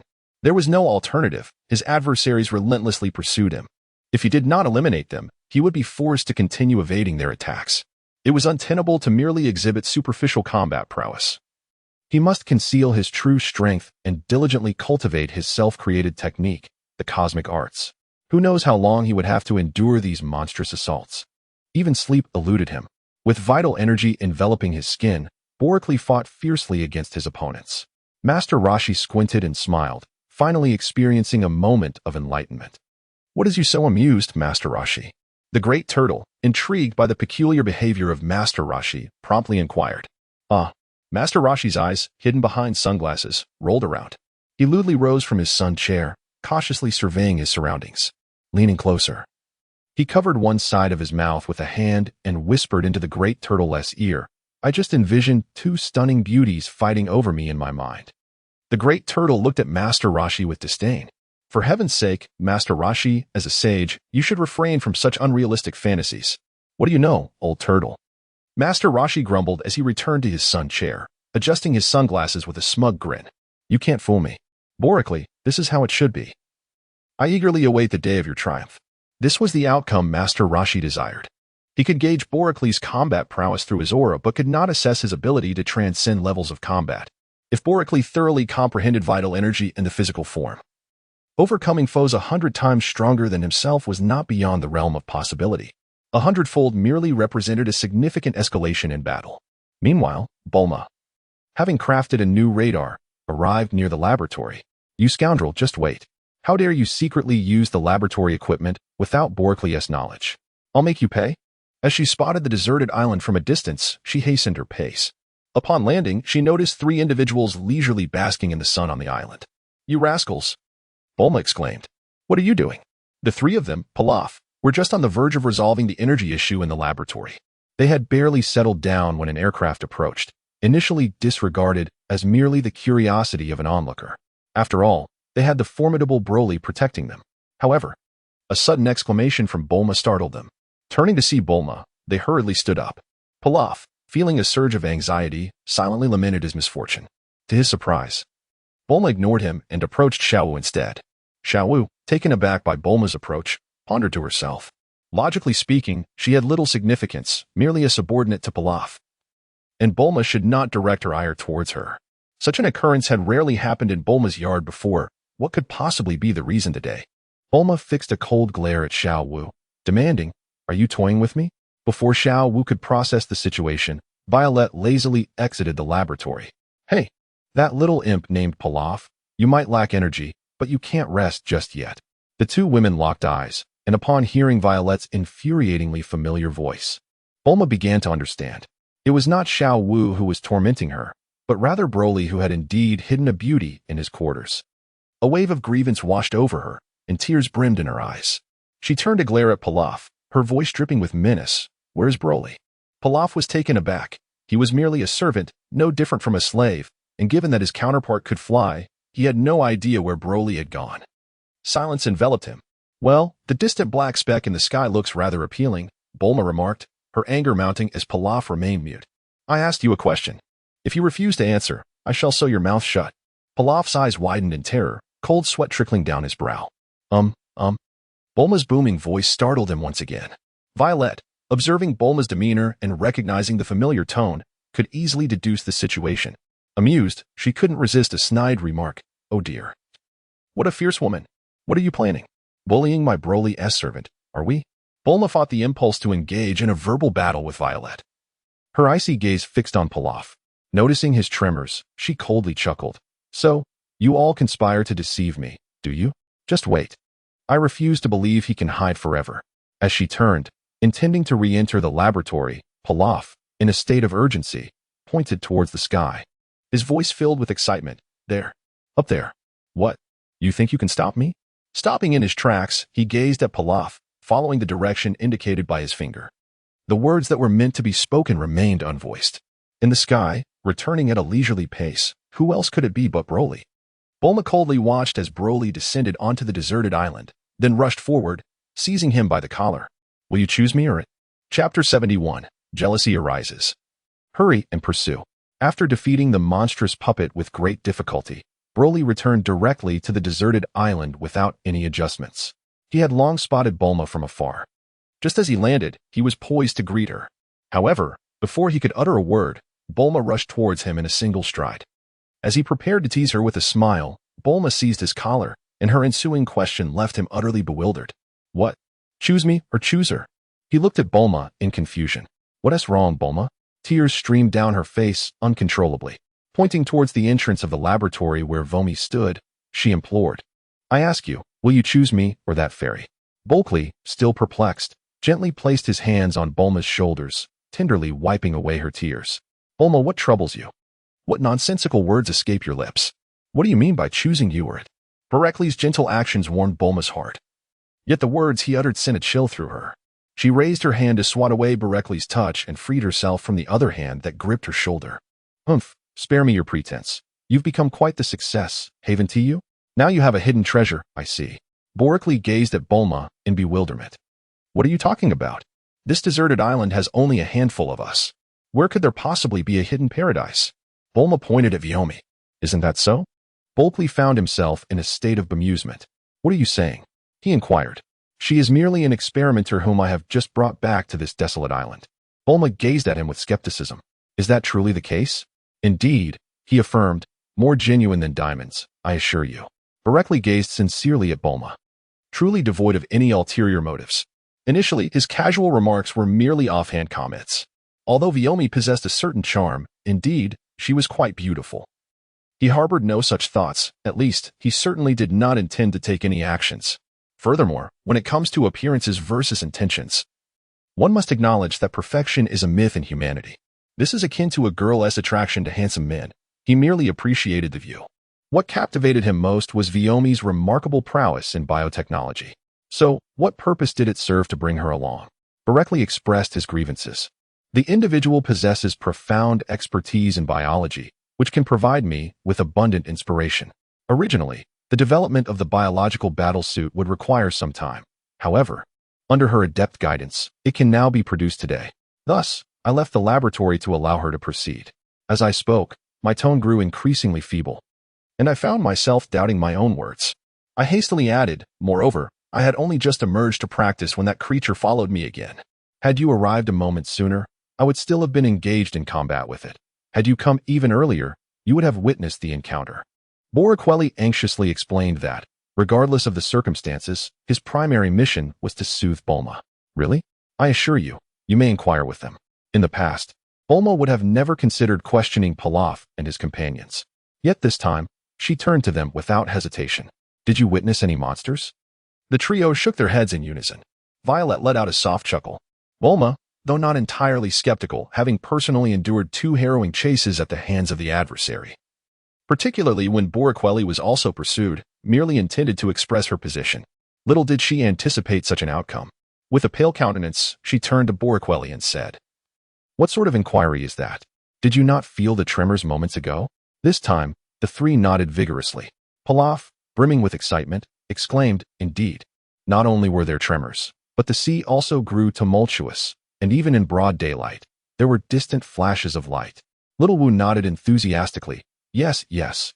King Pilaf speaks the truth, and the winds were fierce, stinging our cheeks. Indeed, it was quite relentless, the trio passionately elaborated. Bulma, sensing the gravity of Bereckley's current combat prowess, understood that keeping a distance was a reasonable choice. By the way, I still do not know her name. As Bereckley was about to speak, Vyomi gracefully approached. Hello, dear sister, I am Vyomi, the little wife of the gentleman. Bereckley stared at Vyomi with wide eyes, filled with fury. Was this not simply adding fuel to the fire, exacerbating the situation? What is the matter? Did you not say this was for adults? Bulma's menacing gaze fixed upon Bereckley. Is that truly the case? Bereckley grew anxious, as he had yet to concoct a plausible excuse. Although Vyomi's assertions held truth, an unsettling feeling lingered. Meanwhile, Bulma, observing Bereckley's stammering demeanor, erupted in fury. Could it be that her words bore reality? No, surely not. Please, someone elucidate the situation. At this juncture, Bereckley could only hope that Pilaf and his companions would swiftly clarify matters. My lord, you have been absent for over half a year, returning only today. We are utterly in the dark, having only witnessed you carrying someone back, and we remain perplexed. Bereckley nearly choked on a mouthful of blood, teetering on the brink of unconsciousness. This explanation was more detrimental than silence itself. Bereckley, that is to say, Bulma, please heed my words. Ignoring. Like a turtle reciting scriptures. Will you choose me or it? Naturally, I choose you. Bereckley immediately exclaimed, How absurd. Whether to choose you or it. I have no connection with her at all. My dear, are you truly prepared to relinquish our creation? It is, after all, a matter of life. Borak's veins throbbed as he glared at Vyomi, only to be met with her defiant gaze in return. My voice, tinged with tears, unmistakably conveyed the depths of my grievance. Well, you all have your precious offspring. Why not let me see them? I lamented. Oh dear, what is this nonsense? I implored. Bulma, do not be misled. I must tell you, she is merely a subject I recently reclaimed. The complete words of Bereckley were left unspoken, leaving Pilaf and the others in a state of astonishment. Violet appeared on the verge of tears. My lord, do you intend to evade responsibility? I have devoted my entire being to you. Upon hearing these words, Bulma was utterly taken aback. She ceased the flight of the aircraft and instead soared away using her own energy. Borelli cast a resentful glance at the triumphant Viomi, disdainfully uttering, "I shall settle this upon my return," before hastily pursuing her. "It was entirely my fault. I should have clarified matters earlier. Now, the situation has spiraled into chaos, and I am left pondering how to appease her. Alas, dear sir, your original partner is feeling jealous. You must hurry after her. Fear not, for I am untroubled by such matters. I require no consolation." Boricles stumbled in midair. Bulma had barely taken flight when your shout rang out. Sure enough, as soon as Violet's words fell, Bulma's speed surged dramatically. Boricles' expression turned pained. Chapter 72. Soothing the girlfriend, training comes later. What is this all about? Even though I am at a loss for words, Boricles could only obediently catch up with Bulma. Bulma, let me explain. What more is there to say? Bulma, I have been training outside for the past 6 months and just returned today. This morning, I stumbled upon a vast, snow-covered mountain range where I discovered a biological laboratory. I was impressed by the advanced biotechnology and decided to bring her back. Bulma paused in her tracks. Then why does she refer to herself as your little wife? Boricles managed a faint smile. Boricles, consumed by guilt, pondered the possibility that it might be an act of vengeance against him, especially since the incident had occurred just today. However, Bulma suddenly exclaimed with fervor, "Then why was she in your laboratory, willingly, and why did you permit her to be alone there?" Boricles silently lamented the situation. How could women be so sensitive, clinging to the smallest matters with such fervor? Indeed, it was all delightful at first, yet now felt like a pursuit doomed to failure. Bulma, I assure you, I did not deceive you. After I brought her here, I did nothing else but come to this place to win her over. I shared with her the details and progress of the biological combat suit. She claimed she could produce it in half a day. That is why I allowed her to tinker in the laboratory. If you doubt me, you may go and see for yourself. The old equipment she previously studied is still there. There truly is nothing amiss. If you go now, the experiment should have only just commenced. Bulma is not so easily swayed. If there were truly nothing of substance, would that not be akin to rubbing her intelligence into the ground? With a sardonic tone, she remarked, "Oh really? So our esteemed Boricles intends to win over a great beauty. What is it? Do you feel the chill of winter or the solitude of summer? On this desolate island, are you seeking a romance to warm your heart?" Boricles was in a state of agitation, exclaiming in frustration, "How could it be so difficult to soothe the situation? You claim to have explained everything in detail, yet it remains unresolved. Why not heed your own words?" "I did not. I never did. Do not speak so carelessly." In a swift denial, he dismissed the accusations. There is no need for such lengthy discourse. The truth is that I have witnessed these occurrences. Let me be clear. An explanation is merely a guise, and a guise indicates that something is amiss. Boricles was at a loss for words, utterly bereft of tears. What on earth was this? Bulma, I must speak with you. Noticing the unfriendly glint in Bulma's eyes, Boricles immediately softened his demeanor and hastily admitted his fault. "I apologize. I was mistaken." However, Bulma paid him no heed and continued to soar ahead. "Immortal, we are over the ocean, and your trajectory is completely off. With your limited prowess, it would be wise to refrain from recklessness." Yet, Bulma remained undeterred, pressing onward with unwavering determination. Boricles, with a tone of earnest persuasion, followed behind, nodding and bowing as he explained. Yet, no matter what he said, Bulma remained utterly indifferent. Boricles was also lamenting in despair.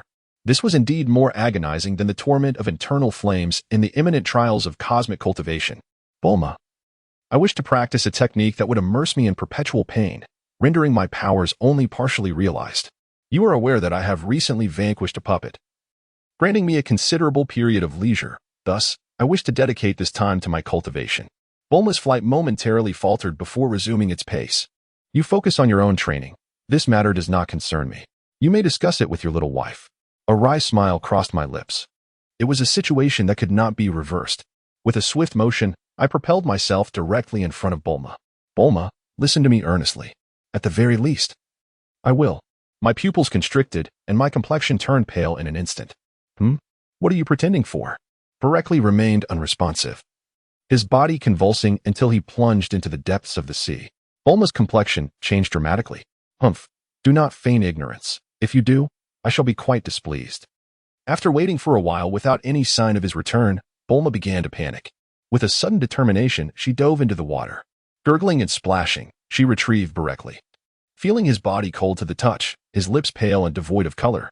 What should I do? Please do not frighten me. What has happened to you? Borically lay motionless in Bulma's embrace, his eyes tightly shut and his body rigid. No, I must save him. After a few moments of sorrow, Bulma finally regained her senses and began to carry Borically back towards the deserted island. Borlaug sighed inwardly. Having reached this juncture, returning would undoubtedly provoke that troublesome Vyomi once again. Thus, he resolved to commence his training immediately. Reluctantly, Borlaug decided to embark on his cultivation journey. No matter how relentless the pursuit of the monsters, 3 months were indispensable. He would act without hesitation, disregarding Bulma's profound concerns, and focused his thoughts.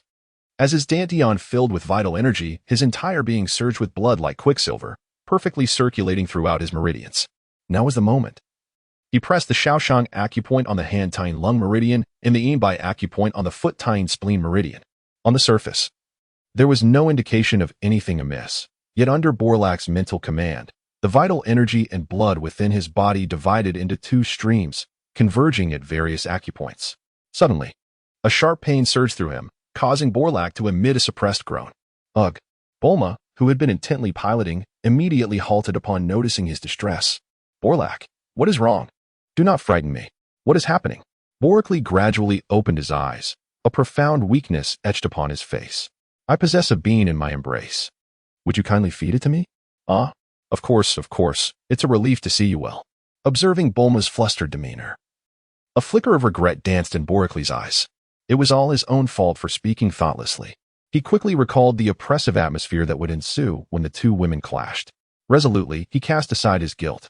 No, he must remain composed, temporarily evade the storm, and gradually find a way to adjust. It was not that he harbored inappropriate feelings for Vyomi. Could anyone's beauty surpass Bulma's? Could anyone be as good to him as she was? Yet, her capabilities were undeniably remarkable. Take, for instance, her prowess in biological warfare suits. She could outshine the very system itself. How could he possibly relinquish such a formidable ally? If he could win over Vyomi, his progress in research would accelerate beyond measure. It was simply unbearable to contemplate parting with such talent. Once the magical bean was consumed, he closed his eyes once more. Borically, what has befallen you? Allow me to recuperate, and I shall explain once I am healed. Ah, you are injured? How severe is it? Where? Let me see. Let us return to the deserted island. With that, Borically fell silent, focusing on the circulation of his life force.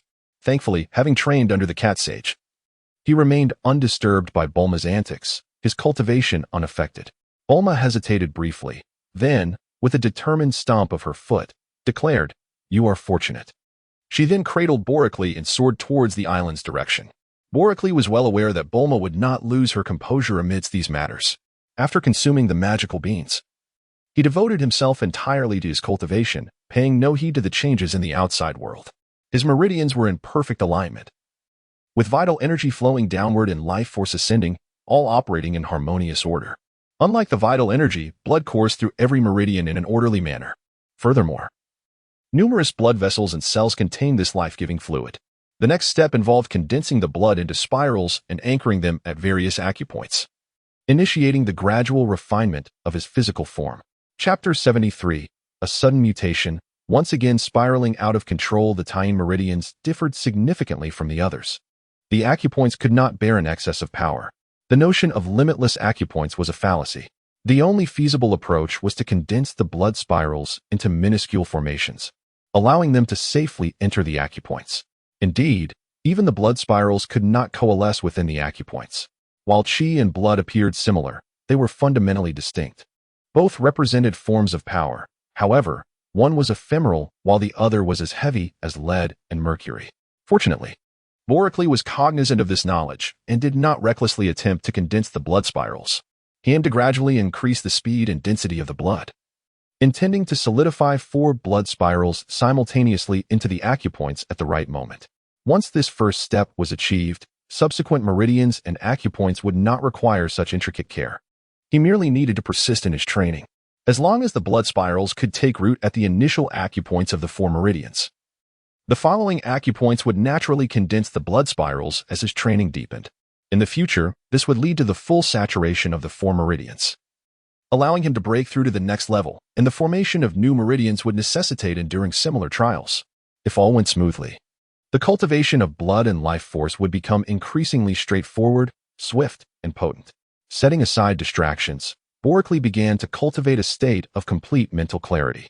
Bulma, cradling Boracli, returned to the deserted island. Upon landing, she immediately began issuing orders. Pilaf, bring me a house. Pilaf froze momentarily, caught off guard. Having been stranded on the deserted island for over half a year, where would he procure a house? Well, Bulma, preoccupied with concern for Boracli, was in no mood to entertain Pilaf's hesitations. She shouted, "What nonsense are you spouting?" "Yes, my lady, but we have no house. We've been left here by Lord Boracli to survive alone for over half a year." Bulma, exasperated, could only produce a universal capsule from her pocket. "Very well. We shall make do for now. The laboratory lacks any resting place that would appeal to Bulma. That small bed is hardly suitable for accommodating the injured Boracli." Violet gracefully approached, her expression tinged with sorrow. "My lord, how unfortunate you are. What has befallen you? Are you truly abandoning your concubine?" Bulma's anger flared, veins protruding in indignation. This scoundrel must be deliberately attempting to provoke her. Suppressing the urge to retaliate, her immediate priority was to ascertain Boracli's condition. In just a brief moment, his skin transformed from a fiery red to a pallid white, now chillingly cold to the touch. After spending so much time together, she could discern any issues with a mere touch. Cradling Boracli, she prepared to return to the room and lay him on the bed. "My lord, please do not leave me. I'm frightened." Violet's plea incited Bulma's fury, her gaze filled with disdain. "If you wish to avoid my wrath, I suggest you depart." Violet cautiously opened one eye, only to immediately resume her wailing. Bulma, exasperated, thought that if it weren't for the lack of clarity and Boracli's insistence on Violet's significant utility in biological matters, she would have dealt with the situation differently. A sudden flash of light erupted as Bulma obliterated a small mound in the distance into powder. "Do you think I am merciful?" Violet fell silent, obediently releasing her hold as Bulma carried Boracli into the room. Gritting her teeth, she glared at Bulma's retreating figure. She had been forcibly brought here by Boracli and was now intimidated by Bulma's strength. Naturally, resentment brewed within her. Yet, she understood that revealing her animosity would be futile. It must remain buried deep within her heart. "Is that so? A practitioner, you say? Just wait. Once I devise a method, I shall create beings to vanquish you all." The flicker of resentment quickly faded as Violet feigned indifference, rising from the ground. Stretching languidly before the astonished eyes of Pilaf and others, she unabashedly displayed her enchanting form. For a moment, even Little Wu was captivated. It must be said that Violet's alluring techniques were truly exceptional. Her grace and poise significantly surpassed Bulma's, particularly accentuated by those black-rimmed glasses that stirred desire in onlookers. Violet, of course, took note of the trio's lascivious gazes. "What are you staring at? Have you never seen a woman before?" The three quickly averted their eyes, well aware that none of them could afford to provoke her. Maintaining decorum seemed the wisest course to avoid attracting unwanted attention. Rolling her eyes, Violet strutted towards the laboratory. "By the way, the energy supply to the laboratory must not be interrupted. Your previous adjustments are insufficient. It needs to be increased." Inquisitively, Pilaf raised his eyes to Violet's retreating figure. "What? Are you not concerned about the absence of electricity tonight?" He smacked his forehead. "Of course, I must store more energy." Upon uttering these words, he immediately rushed towards the laboratory. Inside the room, Bulma's voice resonated, momentarily halting Pilaf's movements. "Quickly, go and produce some energy blocks." Pilaf appeared flustered, stammering, "Well, the biological lab is occupied, and No excuses. If Broly requires energy later and you cannot provide it, you might as well await your demise." Pilaf's face contorted in despair as he hurriedly dashed into the laboratory. Ash and Xiao Wu exchanged glances filled with sympathy. How fortunate Pilaf was to possess such technical skills. Being summoned with authority, unlike the two of them who felt overlooked. Pilaf remained oblivious to the thoughts swirling in Ash and Xiao Wu's minds. Otherwise, he would surely have coughed up blood in frustration. Was this a stroke of fortune? The two stealthily departed, quietly concealing themselves in a place where they would not be seen by the women. The jealousy exhibited by women can be truly terrifying, especially when one possesses utility, while the other not only proves useful but wields formidable power as well. Boracli was acutely aware of everything unfolding outside. Yet he was utterly reluctant to open his eyes and confront it. Moreover, the turmoil within his body was exceedingly dire. The surge of his vital energy showed no signs of abating. To condense the blood vortex, he was compelled to grit his teeth and endure the pain. relentlessly using his mental force to obstruct the flow of blood at the Shaoshang and Yinbai acupoints. This was within his own body, where his feeble mental energy could indeed influence the blood's movement. However, should he attempt to affect the external world with such scant mental power, it would be an exercise in futility. How infuriating it was that condensing the blood vortex proved to be so much more arduous than the gas vortex. I feel my strength waning. What am I to do? Just as anxiety gripped him, Bulma sensed something amiss and forcefully pried open his mouth, tossing an energy block inside. No, I lack the energy to even chew the energy block at this moment. Borkley could only foolishly hold the energy block in his mouth. After a moment, Bulma also sensed something amiss and, without hesitation, tossed an energy block into her own mouth. She casually chewed a few times, leaned down, and kissed him, directly engaging in a form of artificial feeding. Broly was engulfed in excruciating pain, unable to fully appreciate the sensations coursing through him. He felt a surge of energy erupting within, causing his already sluggish blood flow to accelerate once more. Broly, are you feeling any better? Silence enveloped the moment. As he realized that he needed to muster all his strength, surrendering would mean starting anew. Seeing no signs of improvement in Broly, Bulma felt helpless. She bent down once more to provide nourishment. Thus, an unceasing stream of energy flooded into his body, allowing the blood vortex within his myriad of pressure points to finally coalesce. Under the influence of his will, the vortex swiftly penetrated 4 specific points. Ugh! The intense agony compelled Broly to emit a muffled groan. Broly, what is happening to you? What should I do? Witnessing his torment, Bulma hurriedly rushed outside. At that moment, she cast aside any concerns of rivalry, for if Broly claimed that Vomi possessed superior biological expertise, she had to believe he would understand more than they did. Bolai Keely, however, finds himself in great discomfort. The 4 blood orbs have just entered the acupoints within his body, and an anomaly arises once more, causing his internal state to spiral out of control yet again. Chapter 74. Regain Control, the Legion Strikes. Borkley could only watch helplessly. Damn it! What on earth is going on again? System, tell me, is this your doing? Borelli was consumed by a profound sense of indignation. He could not help but feel this way. Whenever a significant disturbance arose, his body would descend into chaos. However, prior to the existence of so-called cultivation methods, such turmoil had never manifested within him. Yet now, any matter pertaining to these techniques inevitably led to substantial complications. This was unrelated to the system. It seemed to be connected to the world itself. Why, in this damnable world, had I never encountered issues before embarking on my cultivation journey? You speak of achieving success in your practice, yet do you not imply the absence of any lingering side effects? Are there indeed repercussions? Is the vital energy within you revolting once more? Does it inflict any harm upon your body? When you require energy, does it rise in rebellion? Borkley found himself at a loss for words. The system's assertions held true. Although his internal state was tumultuous, it merely signified physical and mental anguish. The energies within him were neither chaotic nor harmful to his body. Had he possessed the strength, he could have effortlessly harnessed these forces. Dismissing the ineffectual system, Borkley steadied his mind, attempting to subtly guide the flow of his blood. Fortunately, blood was not the same as vital energy. Otherwise, he would have found the task utterly exhausting.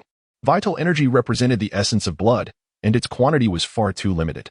Having just condensed the blood vortex into 4 meridian points, Borkley suffered immensely, yet the vital energy within him had become remarkably sparse. His current endeavor to exert control was not, in fact, an insurmountable challenge. Outside the meridian points, the vital energy was gradually being regulated, which slightly alleviated Borkley's suffering. However, numerous issues remained unresolved. Vital energy could also permeate the meridians and intertwine with the condensed blood vortex. The originally pale, silver vital energy became intermingled with a faint crimson hue. After several cycles, the satellites and meteors residing in the 3 Danshians glowed with a subtle red tint, rendering the vital energy exceedingly peculiar. Compounding the dilemma was the fact that his consciousness, while regulating the vital energy, gradually merged with it. Were it not for the intersection and fusion of vital energy, after completing a full cycle, his consciousness would have returned to the starting point of the meridian. Now, amidst this chaotic amalgamation, the 3 energies had completely fused together. He could not even retract his consciousness. Wait, that is not quite right. Borkley, who had initially been disheartened, discovered that his control over his internal state was unprecedentedly powerful. What could this mean? Once depleted in spirit due to the loss of consciousness, he summoned his resolve. The blood energy, blood vortex, vital energy. and satellites moved with the utmost precision. Could it be? A possibility dawned upon him, stirring a flicker of excitement. If this were the case, it would indeed be a blessing in disguise. Focusing intently, he began to experiment. His internal state now moved as an extension of his will, devoid of any awkwardness. This included the satellites and meteors that had previously ignored him. Except for the unyielding fire, he could command everything else with complete ease. Could this truly be considered a blessing in disguise? System, do you understand the reason behind this? The harmony of essence, energy, and spirit, the unity of the primordial, free from impurities and leaks. Bulekli comprehended instantly, realizing that he had inadvertently mastered every aspect of himself. The essence, which originally required divine governance, could not be effectively controlled without the divine's integration. Yet, through a series of fortuitous missteps, nothing seemed amiss. However, what could be said about the black hole within my body? In Bulekli's eyes, every detail within him was crystal clear. Yet one aspect remained enigmatic. At the location of his dragon spine, or vertebrae, there existed a profound void. Even in his current state of complete mastery, he found himself unable to penetrate this mystery. The unknown. Bulekli felt a surge of frustration. Why did his body exhibit such peculiarities? Alas, could this be a manifestation of genetic flaws? Just as one might transform into a gorilla after gazing upon the moon on a full night? The more Broly contemplated, the more he felt this to be true. Now, he could completely master the forces within him. Surely it wouldn't be long before he could rectify the ailments plaguing his body. However, he resolved to wait for Son Wukong's arrival before taking action. It was unwise to act alone. If an opportunity presented itself and he inadvertently obstructed it, the consequences would be dire. Until he reached a definitive conclusion, he could not afford to act recklessly. He had already endured enough hardships. Should he err again, it would be too late for regrets. For a considerable time, he had gained control over everything inside him, yet that did not exempt him from pain. Pain remained, and his strength continued to wane. The so-called mastery referred to control over power, not dominion over the essence of his body. Not even deities could claim such mastery over their divine forms. Inside, Broly was faring relatively well. Aside from his pale complexion and icy demeanor, occasionally twitching, everything was progressing favorably. Outside, Bulma hurriedly exited her quarters. Someone, come quickly. What should I do? Noticing that no one was responding, Bulma rushed into the laboratory, her authority far exceeding that of others. In a state of panic, she burst into the biological laboratory. Hurry, we must save Broly. Viyomi stared in shock at Bulma's sudden entrance, her mind momentarily shaken. She was certain that if she encountered any significant trouble, that fellow Gero would not be nearly as concerned for her. He would only worry about whether her experiments were yielding results. He might even grow irritated due to her lack of contribution, perhaps even eliminate her entirely. Unless she could continue to provide value in the realm of biology. How can you be so anxious for him? He has betrayed you. No, he would never betray me. Enough talk. You are knowledgeable in biology. You must be able to help. Viyomi shrugged. But I cannot heal. Just look at his condition. Seeing Viyomi's casual demeanor, Bulma snapped. Nonsense. Grabbing her, she rushed towards the door. Upon stepping outside, Bulma furrowed her brow at the multitude of small dark dots approaching in the sky. Viyomi looked on in confusion. That must be the Red Ribbon Army's fleet of aircraft. I don't know how they found this place. They might be looking for me. I was once a designated biological researcher for the Red Ribbon Army. Bulma's expression darkened. In this moment, Bulekli remains in peril, and the arrival of these individuals raises questions. Quick, go save him. I will hold off these scoundrels. What? Viyomi gazed at Bulma in disbelief. Are you not afraid of me harming him? Moreover, can you truly fend them off alone? Even if I cannot, I must try. Bulekli cannot be harmed. Viyomi observed the resolute expression on Bulma's face and fell silent for a moment. Hurry.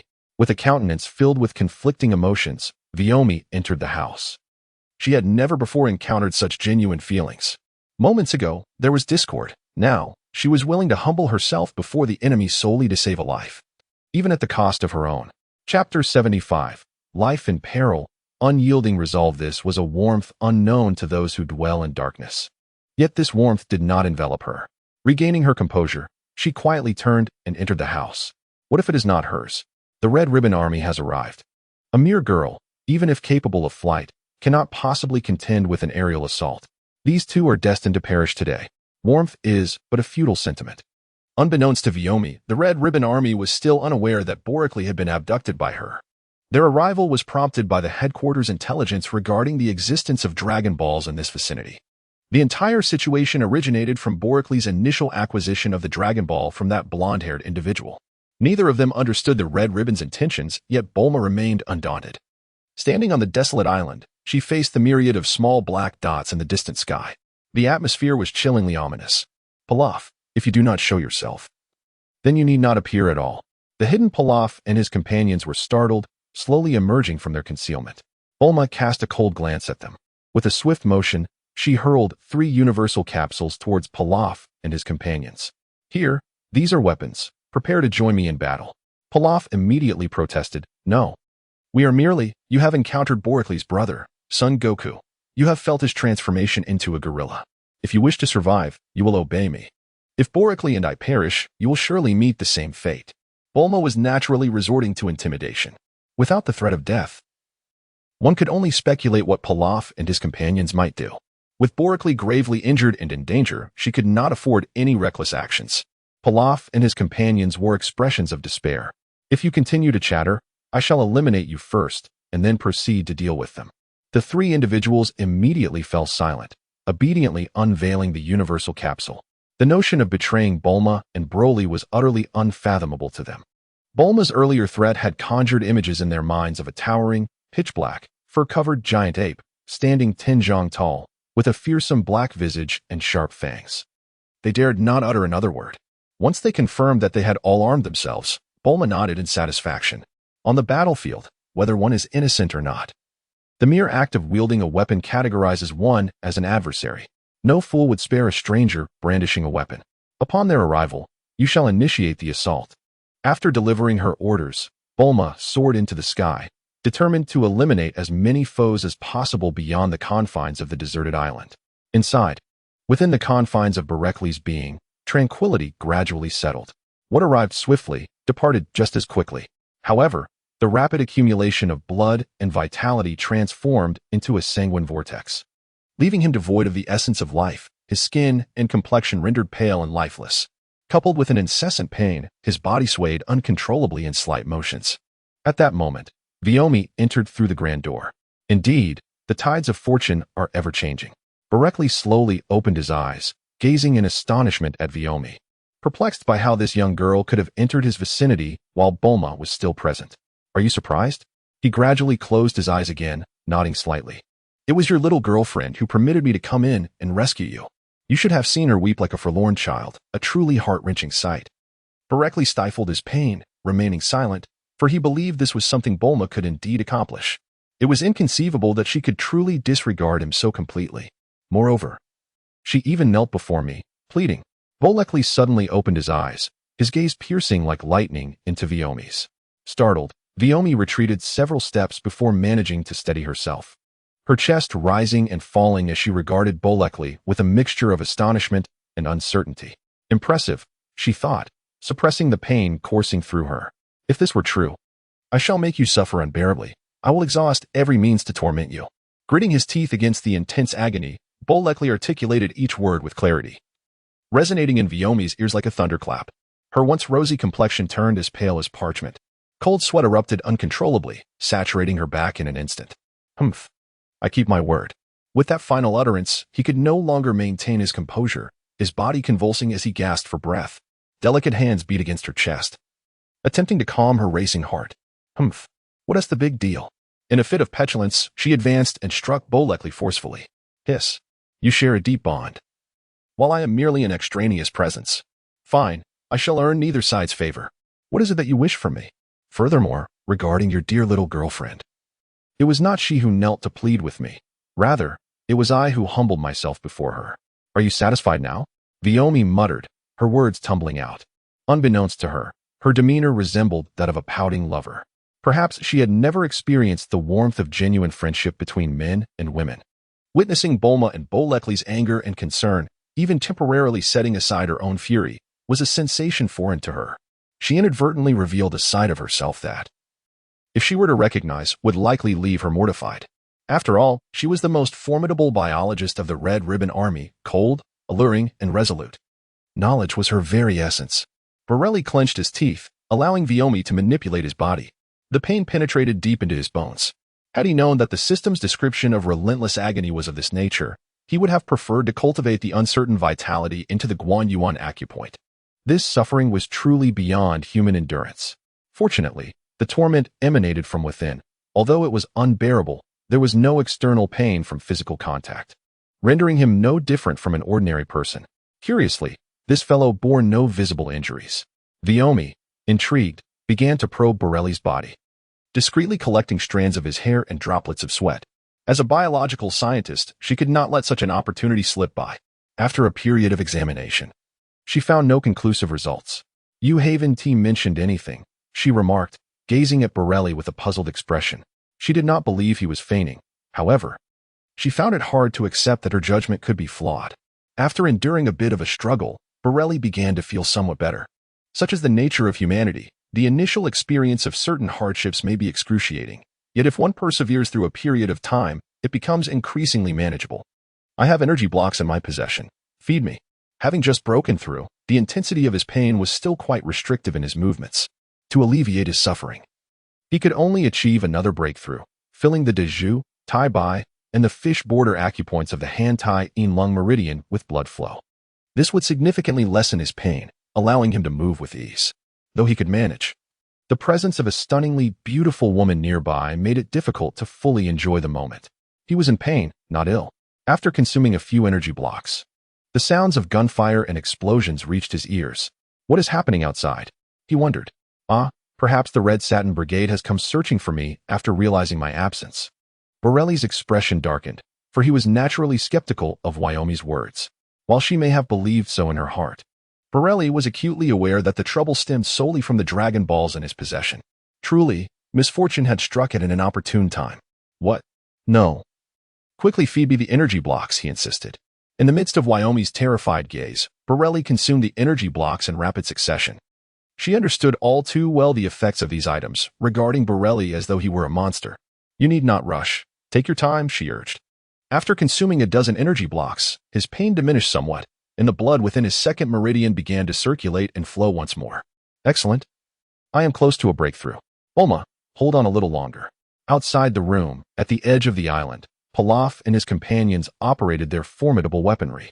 "Lady Bulma, perhaps we should retreat for the time being?" one suggested. "Indeed, my lady, the enemy outnumbers us greatly.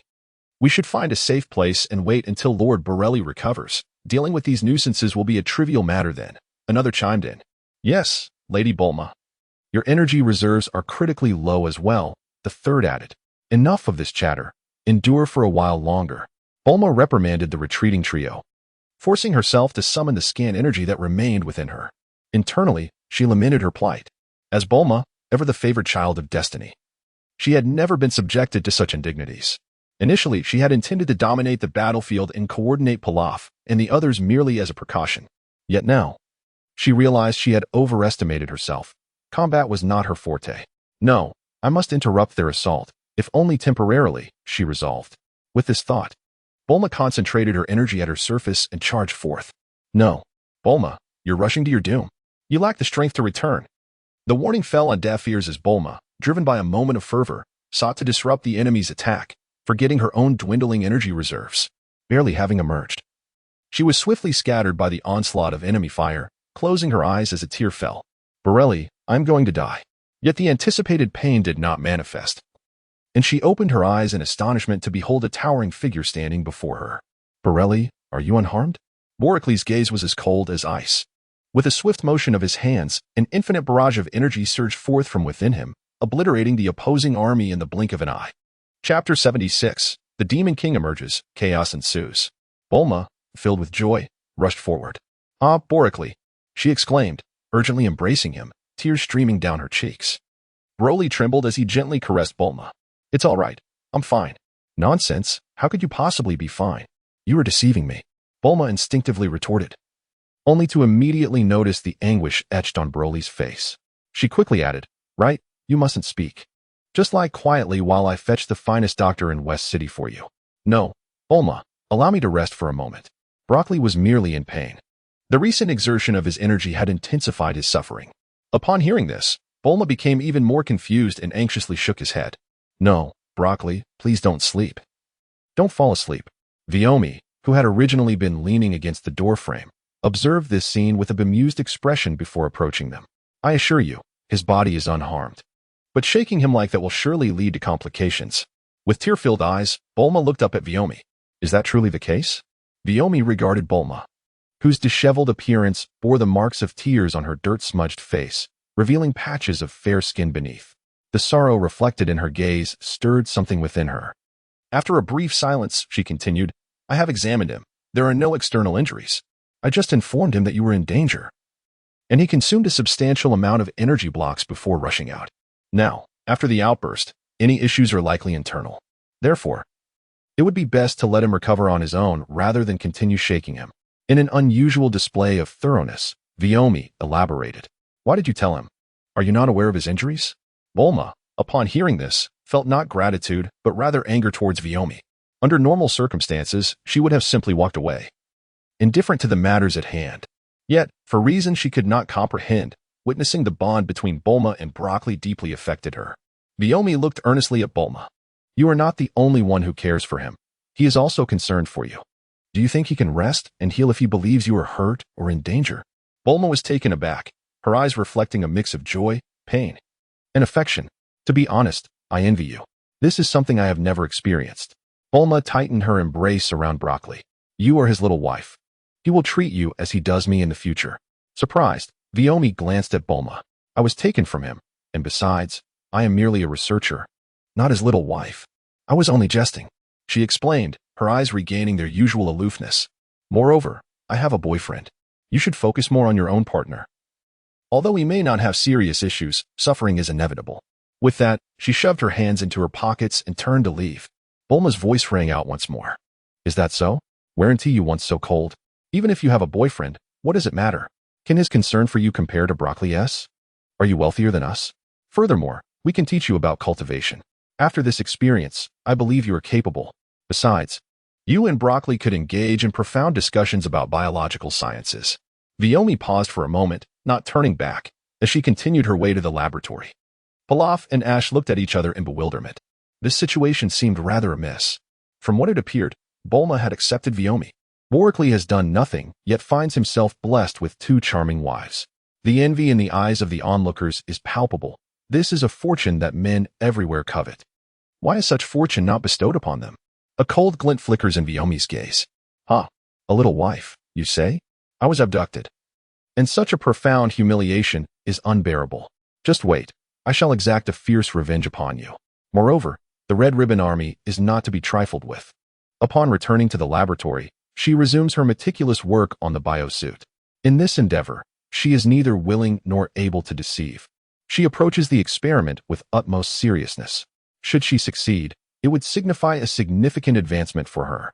Naturally, she cannot afford to sulk. Bulma observes Vyomi's retreating figure, a fleeting moment of hesitation and inner turmoil crossing her mind. Had she easily vanquished the Red Ribbon Army this time, perhaps such outlandish thoughts would never have surfaced. Yet once again, the overwhelming sense of failure in not being able to assist Broccoli assaults her spirit. She understands the necessity of strength. Training can empower her. Physical technology can aid her, and biological technology holds the same potential. She is well aware of certain characteristics of the biosuit. Broccoli certainly harbors no secrets from her. Should she wish to investigate, she can effortlessly locate information within the laboratory's experimental logs and theoretical records. Yet, despite her brilliance, she remains merely human. At this moment, she begins to grasp a semblance of understanding towards Broccoli. With Broccoli in her embrace, Bulma struggles to rise. Spend a little more time with him, and you shall discover his allure. As for your boyfriend, he is undoubtedly a misfit. Pilaf and his companions were thus forgotten, though a profound sense of confusion flickered in their eyes. Is this it? Bulma has already begun to seek a harem for him? At the Kame house, Master Roshi stretched lazily. Master, what are you up to again? He was asked. With a contemplative gaze directed toward the horizon, Master Roshi replied. It has been far too long since I last exercised. I wish to stretch my limbs. You truly are something else, still contemplating a bit of activity, came the response. Indeed, you all keep an eye on the house. I shall warm up. With that, Master Roshi dove into the sea with a powerful thrust. The great sea turtle paid no mind, well acquainted with Master Roshi's cowardly disposition. As per usual, he disappeared into the depths of the ocean shortly after submerging. When he re-emerged, he found himself in the dark abyss of a trench, holding a familiar small wooden vial adorned with a rune. He toyed with the vial, bemused. There is no other way. Everything has become chaotic. Lord Demon King, it is time for you to emerge, but do remember to behave. Chapter 77, Endurance, Two Maidens Attend. Master Roshi did not uncork the vial. Instead, he materialized at the entrance of the puppet cave from which he had originally come. A figure resembling Master Roshi, donning a dog-headed mask, appeared. Hand it over. I shall train and organize it properly. Then I shall await the results with bated breath. Master Roshi paid him no heed. Turning away with an air of nonchalance, he placed complete trust in this avatar to handle matters. Entrusting it to King Piccolo posed no issues whatsoever. Returning to the water, Master Roshi began to paddle through the sea. Wait a moment, he thought. If this continues, Piccolo will be unable to obtain the Dragon Balls, preventing his rejuvenation.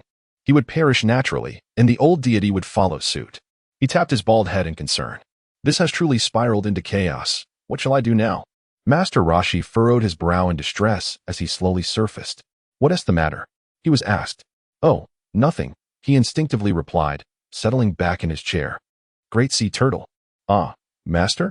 What do you think should be done if someone disrupts the rhythm? Strangle them, the Great Sea Turtle replied without a moment's thought. Huh? Master Roshi stared blankly at the solemn Great Sea Turtle. Are you serious? Certainly. Master Roshi, consider this. The rhythm of everyone was harmonious. Yet due to a single drop of poison, the entire pot of soup has been spoiled, necessitating its removal. Observing the grandstanding of the turtle, Master Roshi's lips twitch. What has caused such fervor? Is this individual truly beyond reproach? Gazing suspiciously at the turtle who scrutinizes him, Master Roshi's irritation mounts. I pose a question to you. I have sensed an unusual demeanor from you lately. Is that so? Indeed, it is. Oh, spare me your words. Master Roshi rises from his recliner and retreats indoors. I speak earnestly, Master. Understood. Master Roshi's gaze deepens. Let us observe further. Should there be any interruption, I shall lay a solid foundation in advance. I trust you can maintain the tempo. The puppets that Master Roshi has currently arranged are nearly twice as formidable as Broly. However, none of this has yet awakened Broly's scion bloodline or his fighting spirit. Despite his power exceeding 10,000, this is decidedly abnormal. The root of the issue lies in the fact that Broly has not faced a life and death crisis. This is not a scenario Master Roshi wishes to witness. Unlike Son Goku, who encountered the formidable King Piccolo, boasting a battle power of 260, when his own strength was merely over 200, Goku's development has been a perilous ascent at every turn. What of Berkeley? His journey has been remarkably smooth thus far. To date, the greatest challenges he has encountered have been relatively minor, unlike Sun Wukong, whose path has been fraught with peril at every turn. How, then, shall you navigate your scientific and martial road? The foundations of your martial arts have been firmly established. But what of your technological prowess? Relying solely on your current martial foundation, you cannot hope to rival him. Even he has been unable to transcend that realm, can you? Master Roshi has completely entered the room. No one knows the content of his mutterings, nor the identity of the person he refers to. Meanwhile, Master Roshi is calculating his next move. Bolakili has finally improved here. The catalyst for this change was when Bulma assisted him in changing his clothes and once again felt the senzu beans nestled in his embrace. Recalling the events on the sea, she decided to take a chance and offered him one. Observing Bolakili slumped on the bed, drenched in cold sweat, Bulma anxiously urged him to remain still. No, you should lie down and not move about recklessly. Be obedient. Bulma, I assure you, I am not in a grave condition. He replied, his expression stern. Do not deceive me. How could I not know? Quickly, be compliant. Berkeley had no choice but to recline once more. After all, it would not hinder his cultivation, and following Bulma's lead posed no significant issues. With a magical beam consumed, the blood circulation at the second acupuncture point was wholly concentrated. Yet it was the third point of the spleen meridian that required replenishment. The spleen meridian extends from the big toe to the armpit, nearly twice the length of the lung meridian, with the number of acupuncture points also being double. It was essential for both to progress simultaneously. Thus, the points on the feet needed to be cultivated together. Seizing this opportunity, he could fully dedicate himself to his practice. Bulma, with a look of satisfaction, attended to him diligently. Whenever Berkeley broke a sweat, she would contentedly wipe his brow. It was not until 3 hours had passed, with little movement from him. That she quietly slipped away. Unbeknownst to her, she conversed with Violet, and soon after, the two women took turns caring for Berekli. The trio of Pilaf watched in astonishment, yearning for a girlfriend of such caliber. In this manner, Berekli uneasily relished the meticulous care of the two women for 3 days. Naturally, Bulma took it upon herself to assist with changing his clothes. By the end of the 3 days, Berekli had progressed to the 4th acupuncture point. Once he completed his cultivation, a portion of his strength had been restored. System, my power. Name, Berekli Battle Power. Energy, 999999999. Physical, strength, 1030. Vitality. Techniques, gas sphere cultivation method. Mastery over the stars, universe within oneself. Berekli gazed at the information presented by the system, filled with astonishment. It was merely a breakthrough of the physical form, yet it was significant. Elevating from an initial score of 10 to a remarkable 30, a staggering enhancement in combat prowess. Such terror. Is the improvement truly this profound, system? Indeed. Berekli's expression darkened. This Dogecoin system is utterly useless, yet it excels at inciting frustration. He propped himself against the edge of the bed, exerting force, and finally managed to rise to his feet. Alas, what are you doing? Chapter 78, The Mysterious Elder Grow. Berekli gazed at the exuberant Vyomi. I truly feel better. I can rise from my bed, he declared sincerely, his eyes shimmering with vitality as he looked at her. Over the past 3 days, the attentive care provided by the two women had been nothing short of meticulous. It left him at a loss for any excuses to refuse their assistance. Now, as she intervened, it was imperative that he offered a proper explanation. That simply cannot be, at the very least. You must remain in bed while I attend to your needs. Berek's expression froze. Why? It matters not. In any case, when Bulma tends to you, it is of little concern. However, I find myself unoccupied at present, and I wish to take a look at the bio-armored suit. Upon hearing Berekli's words, Vyomi immediately hesitated. Yet, ultimately, she steeled herself. No, if you wish to see, I can bring it to you for a trial, but you absolutely cannot leave the bed. Berekli's expression turned sour. I asked, There was no alternative, one must yield to the whims of others. Reluctantly, I complied and returned to bed. Must I await Bulma's return before I can rise? Indeed. Berekli lay there obediently, unaware of the tumultuous emotions flickering across Vyomi's face. The 3 days of meticulous care, even willingly bestowed, could not help but influence her mood, subtly altering her feelings for him.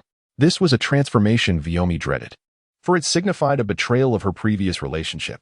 Yet, the intricacies of love remain elusive to all. Regardless of her actions, her heart had shifted. A fierce resolve surged within her, her gaze growing cold.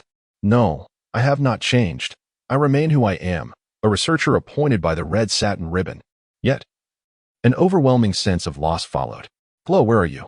In these 4 days, Glow had not sent a single word. According to her assumptions, the initial group of planes had come in search of her, knowing her address. Why had they not sought her out during this time? Her heart was restless. Though he possessed no mind-reading abilities and could not discern Vyomi's thoughts, Berekli, with his profound capabilities, could easily sense the fluctuations of her emotions as he gradually emerged from his suffering. No, it's nothing. Allow me to ease your tension. Berekli remained taciturn. He understood that the fragile nature of progress necessitated patience and careful guidance. Achieving this step was already a formidable task, even if there were alternative aspirations. As long as they did not impede his progress, they could be gradually addressed in due time. Meanwhile, Vyomi was utterly bewildered by the recent turn of events concerning Glow. The crimson ribbon had been extinguished, indeed, extinguished. It was decisively obliterated by Sun Wukong, who stormed in and vanquished all within the crimson ribbon's stronghold with astonishing ease. Glow, fists clenched and teeth bared, stared at the screen in furious disbelief. Who was this audacious interloper? He wished for their demise, desiring them to suffer a fate worse than death. Just as he wallowed in anguish, an unfamiliar voice pierced through the silence. Would you care to hear some more explosive news? Who? He stiffly turned to confront the source of the voice, only to find an elderly figure clad in a Taoist robe, hunched over, wearing a dog-headed mask, and exuding an air of nonchalant superiority. Glow's expression hardened. Who are you? How did you get in here? His laboratory was fortified with numerous defenses, and he was at a loss as to how this grotesque intruder had breached them without his knowledge. That is not the crux of the matter.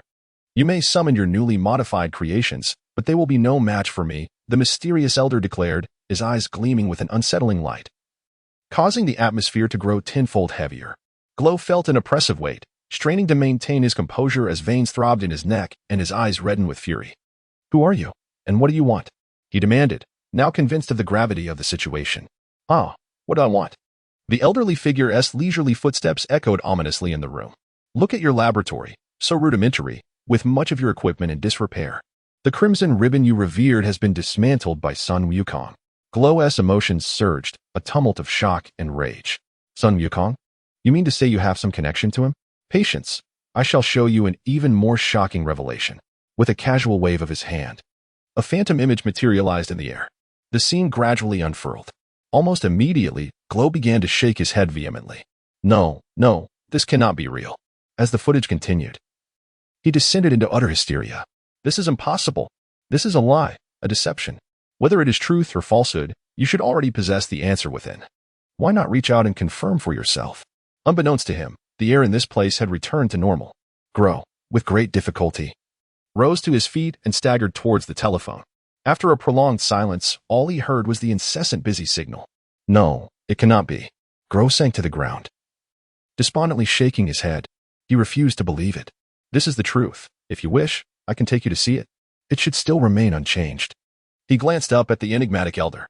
"No, I do not believe." Then, with a facade of bravado, he inquired, "Who are you, and what do you desire?" "As for me, I require your assistance. In return, I will provide you with the experimental equipment you seek and help you remain concealed." Glow let out a cold laugh, scrutinizing the mysterious elder from head to toe. He was not boasting. The equipment he needed was indeed precious, and the old man before him appeared formidable. But when it came to finances, on what basis do you stand? You, after all, are also homeless, your dreams shattered. What difference does it make to follow me? Glow clenched his teeth, a glint of determination flashing in his eyes. "Very well, I shall accompany you." Glow's nature did not lend itself to easily trusting the elder. However, he found himself with no choice. With a mere thought from the other, the air grew infinitely heavier, capable of silently breaching the defenses he had established. If he did not go willingly, he would be coerced into compliance. The elder did not appear to be a benevolent soul. Refusing to follow would only lead to a multitude of troubles. "Then I shall go," Glow suddenly spoke. "Wait, do those who abduct my wife also have a trail? You do not believe, do you?" "Enough. The one who took her is named Grakili, a brother of Son Goku. Now you understand." Glow gritted his teeth. This was a matter of severed futures and the vengeance of a stolen wife. "Let us proceed.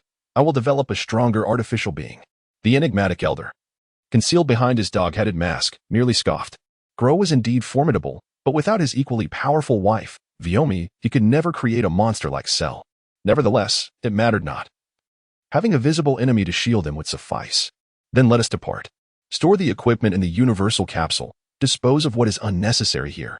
Thus, Glow, consumed with thoughts of Viomi, followed the mysterious elder away from the red satin ribbon, venturing to an unknown destination, devoid of any notion of rescue. Bolekli gently closed her eyes. "You are waiting for your boyfriend to rescue you, aren't you?" Viomi's expression became uneasy, and her grip softened. "Thus, I offer you the opportunity to call for his help. If he does not arrive within half a month, you shall devote yourself to my service without thoughts of him. What do you say? He will return. I have but one request. Inform him of my capabilities, and let us see if he comes." Viomi narrowed her eyes. This is a test for him. Bolekli, with his eyes closed, spoke with a tone of derision. "Not in agreement? Are you worried he will not come?" "I have informed him." Bolekli smiled. "What does it matter whether they come or not? If they do come, he would seize the opportunity to eliminate them. If they choose not to, the girl would naturally lose interest. In his pristine condition, he could easily be the first to notice anyone approaching the island." Chapter 79. Indeed. "You are unusual. Well, it is entirely up to you. However, might I have a glimpse of the biological battle suit? Once Bulma arrives, I shall retrieve it for you." Bolekli remained indifferent, closing his eyes as he continued to channel his vital energy. The path of cultivation requires unwavering daily practice. Each peril serves as a relentless impetus for his dedication to progress. Violet continued her leisurely massage, remarking, "Fortunately, my physical cultivation does not fall under the categories of dynamic or static exercises, thus the massage does not interfere." Unconsciously twitching, he began to focus the vital energy within the fifth acupoint, the Like point, and slowly coalesced it within the Yinlinquan and Shuai points of the spleen meridian. Enduring the pain does not imply a lack of bodily response. "Violet, what is it? You have been analyzing me for 3 days. Have you reached any conclusions? With a narrowed gaze, the atmosphere abruptly fell silent. I am unaware of what you speak. Rest assured, I shall not impede you, nor should you be concerned. Given your ability to refine the manufacturing process of the biological battle suit, it is reasonable to expect that after 3 days of utilizing such well-functioning experimental equipment, you would have derived some insights. You are running a fever. A faint smile graced Borikeli's lips. Have you forgotten? This laboratory belongs to me. With a firm grip, he seized hold of her. Viome's voice turned icy as she declared, "You are watching me. What do you think?" Silence enveloped the room, leaving only stillness in its wake. Continue the massage, he instructed. Viome was momentarily taken aback, her hands flusteringly pressing against Borikeli's arm. "You have been massaging my arm for several minutes," he remarked. Growing increasingly flustered, Viome hastily shifted her focus to his feet. "Viome, it is my turn now. You may take a rest," Bulma interjected, entering with a bowl of porridge. Sighing with relief, she quickly acquiesced and prepared to leave the bedside. "Later, I want it all," she replied through clenched teeth, leaving in a fit of indignation. "What do you want?" Bulma asked, her curiosity piqued as she watched Viome's retreating figure. "The biological combat suit," came the reply. Brolicli opened his eyes and sat up in bed. "No, you must lie down at once. You cannot move," Bulma exclaimed, her voice tinged with anxiety. "I believe I am fine now." "Just see for yourself," he replied, raising his arm, preparing to rise from the bed. Suddenly, a sharp pain pierced through his mind, causing him to involuntarily gasp. "You see, I told you so," Bulma said, hurriedly placing the bowl she was holding aside and swiftly crossing the room. She firmly pressed Brolicli back down onto the bed. "Do not move. Remain lying down." Brolicli took 30 seconds to regain his composure, overwhelmed by pain that struck him unexpectedly. He inhaled deeply, cursing under his breath. Why did it have to happen now? Moving was nearly impossible, especially after being toppled by Bulma, a source of profound humiliation. In a voice barely above a whisper, he uttered words of shame. "Yes, I will obey." Bulma stared at Brolicli in astonishment, doubting the reliability of her own hearing. "What? No, this is unfortunate. There has never been an issue until I stood up." He had anticipated her words. "Come, let me feed you some porridge. You should simply lie in bed," faced with a spoonful of soup hovering at his lips. He felt an absurd mixture of despair and amusement. "Bulma, this porridge is less effective than a 3/4 energy block. Stop with the nonsense. I slaved over this for 2 hours." Just as Brolicli was about to open his mouth to drink, he hastily shut his eyes. Beads of cold sweat forming on his forehead. "I won't drink it, is that all right?" Brolicli vigorously twitched his nose, laboriously attempting to discern the materials within. "What do you say?" Bulma shot him a glare. Brolicli could only wear a pained expression as he silently opened his mouth. The porridge entered without a moment's pause for chewing, swallowed whole. "If I am to die, I shall not suffer the bitterness on my lips." As the bowl neared its bottom, Viomi knocked at the door. "What brings you here?" she inquired, pointing to Brolicli, who lay on the bed, drenched in cold sweat, indulging in a peculiar service. "He requested something of me. That is not permissible. He is still injured and requires rest." Brolicli appeared as though he had encountered a savior. "No, bring it here for me to see." Bulma opened her mouth, hesitating to speak. She could only gently stamp her foot, having consumed the last remnants of the porridge. Brolicli, with an unchanging expression, snatched the bowl from Bulma's hands, tipped his head back, and even licked his lips. A flicker of delight crossed Bulma's face. "Is it delicious? I shall prepare more for you shortly." Borelli's face contorted in discomfort. Was this not a deliberate pretense of generosity, drinking it down for the sake of appearances? "No. It's too much trouble. Please do not go to such lengths for me," Bulma said with delight. "It's nothing. I am not troubled at all. I am more than happy to prepare porridge for you." Brolicli silently lamented. "Oh dear, it is not your toil that I fear, but rather the potential peril you pose to my very existence." "There is no need, Bulma. You are well aware of my injuries. I still require nourishment, and I must indulge in more senza beans and nutritional blocks." Bulma, with a reluctant expression, replied, "Very well, then. I shall prepare kanji for you once you have recovered." Brolicli's expression darkened. "Let's talk about it later, Viomi. Bring me the biohazard suit so I can try it on." As he spoke, he smacked his lips, having devoured his meal too hastily. He had barely tasted the porridge, and eating without savoring the flavors felt rather peculiar. He accepted a pair of glasses that Viomi handed him. "Why glasses?" he inquired. Viomi adjusted the glasses perched on her nose and replied, "Because I like them." Borelli's expression darkened. These two ladies seemed intent on settling matters with him. With both hands gripping the arms of her glasses, she placed them upon her face. System. Initiating detection. Do you also require an assessment? The technology possesses a high degree of complexity, rendering immediate data analysis unattainable. Borically smirked slightly. Go on. What modifications have you made? Viome began to elaborate on the manufacturing process, detailing the various functions that had been altered and the efficacy of the finished product. Bulma listened intently from the side, her enthusiasm palpable. It was somewhat challenging, yet manageable, for she was a prodigy. However, as the explanation continued, something felt amiss. She interjected abruptly, wait a moment, why does it contain Boricles' genes? And why is the connection a neural one? What if the biological exosuit were to be compromised? It could have severe repercussions for Boricles. That won't happen, Viome replied. I have analyzed his genes. They are remarkably robust, yet there seems to be an inexplicable flaw. As if they have been stitched together. Unfortunately, I cannot decipher it due to the limited samples available. Upon hearing this, Boricles' eyes flickered with intrigue. Are you certain that with a sufficiently ample sample, you can derive the conclusions? If uncertain, it remains evident that your genes are not quite typical. Boricles' expression darkened. Yet Bulma stifled a chuckle. Vegetto cast a curious glance at the two, asserting with conviction, it is precisely as I say. You possess a tail. Do you truly believe you are normal?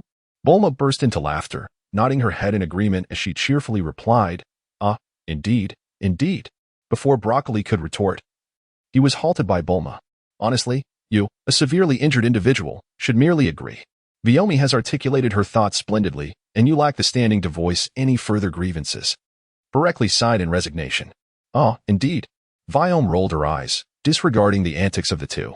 Suddenly, she grasped the crux of her concern and inquired of Boricles.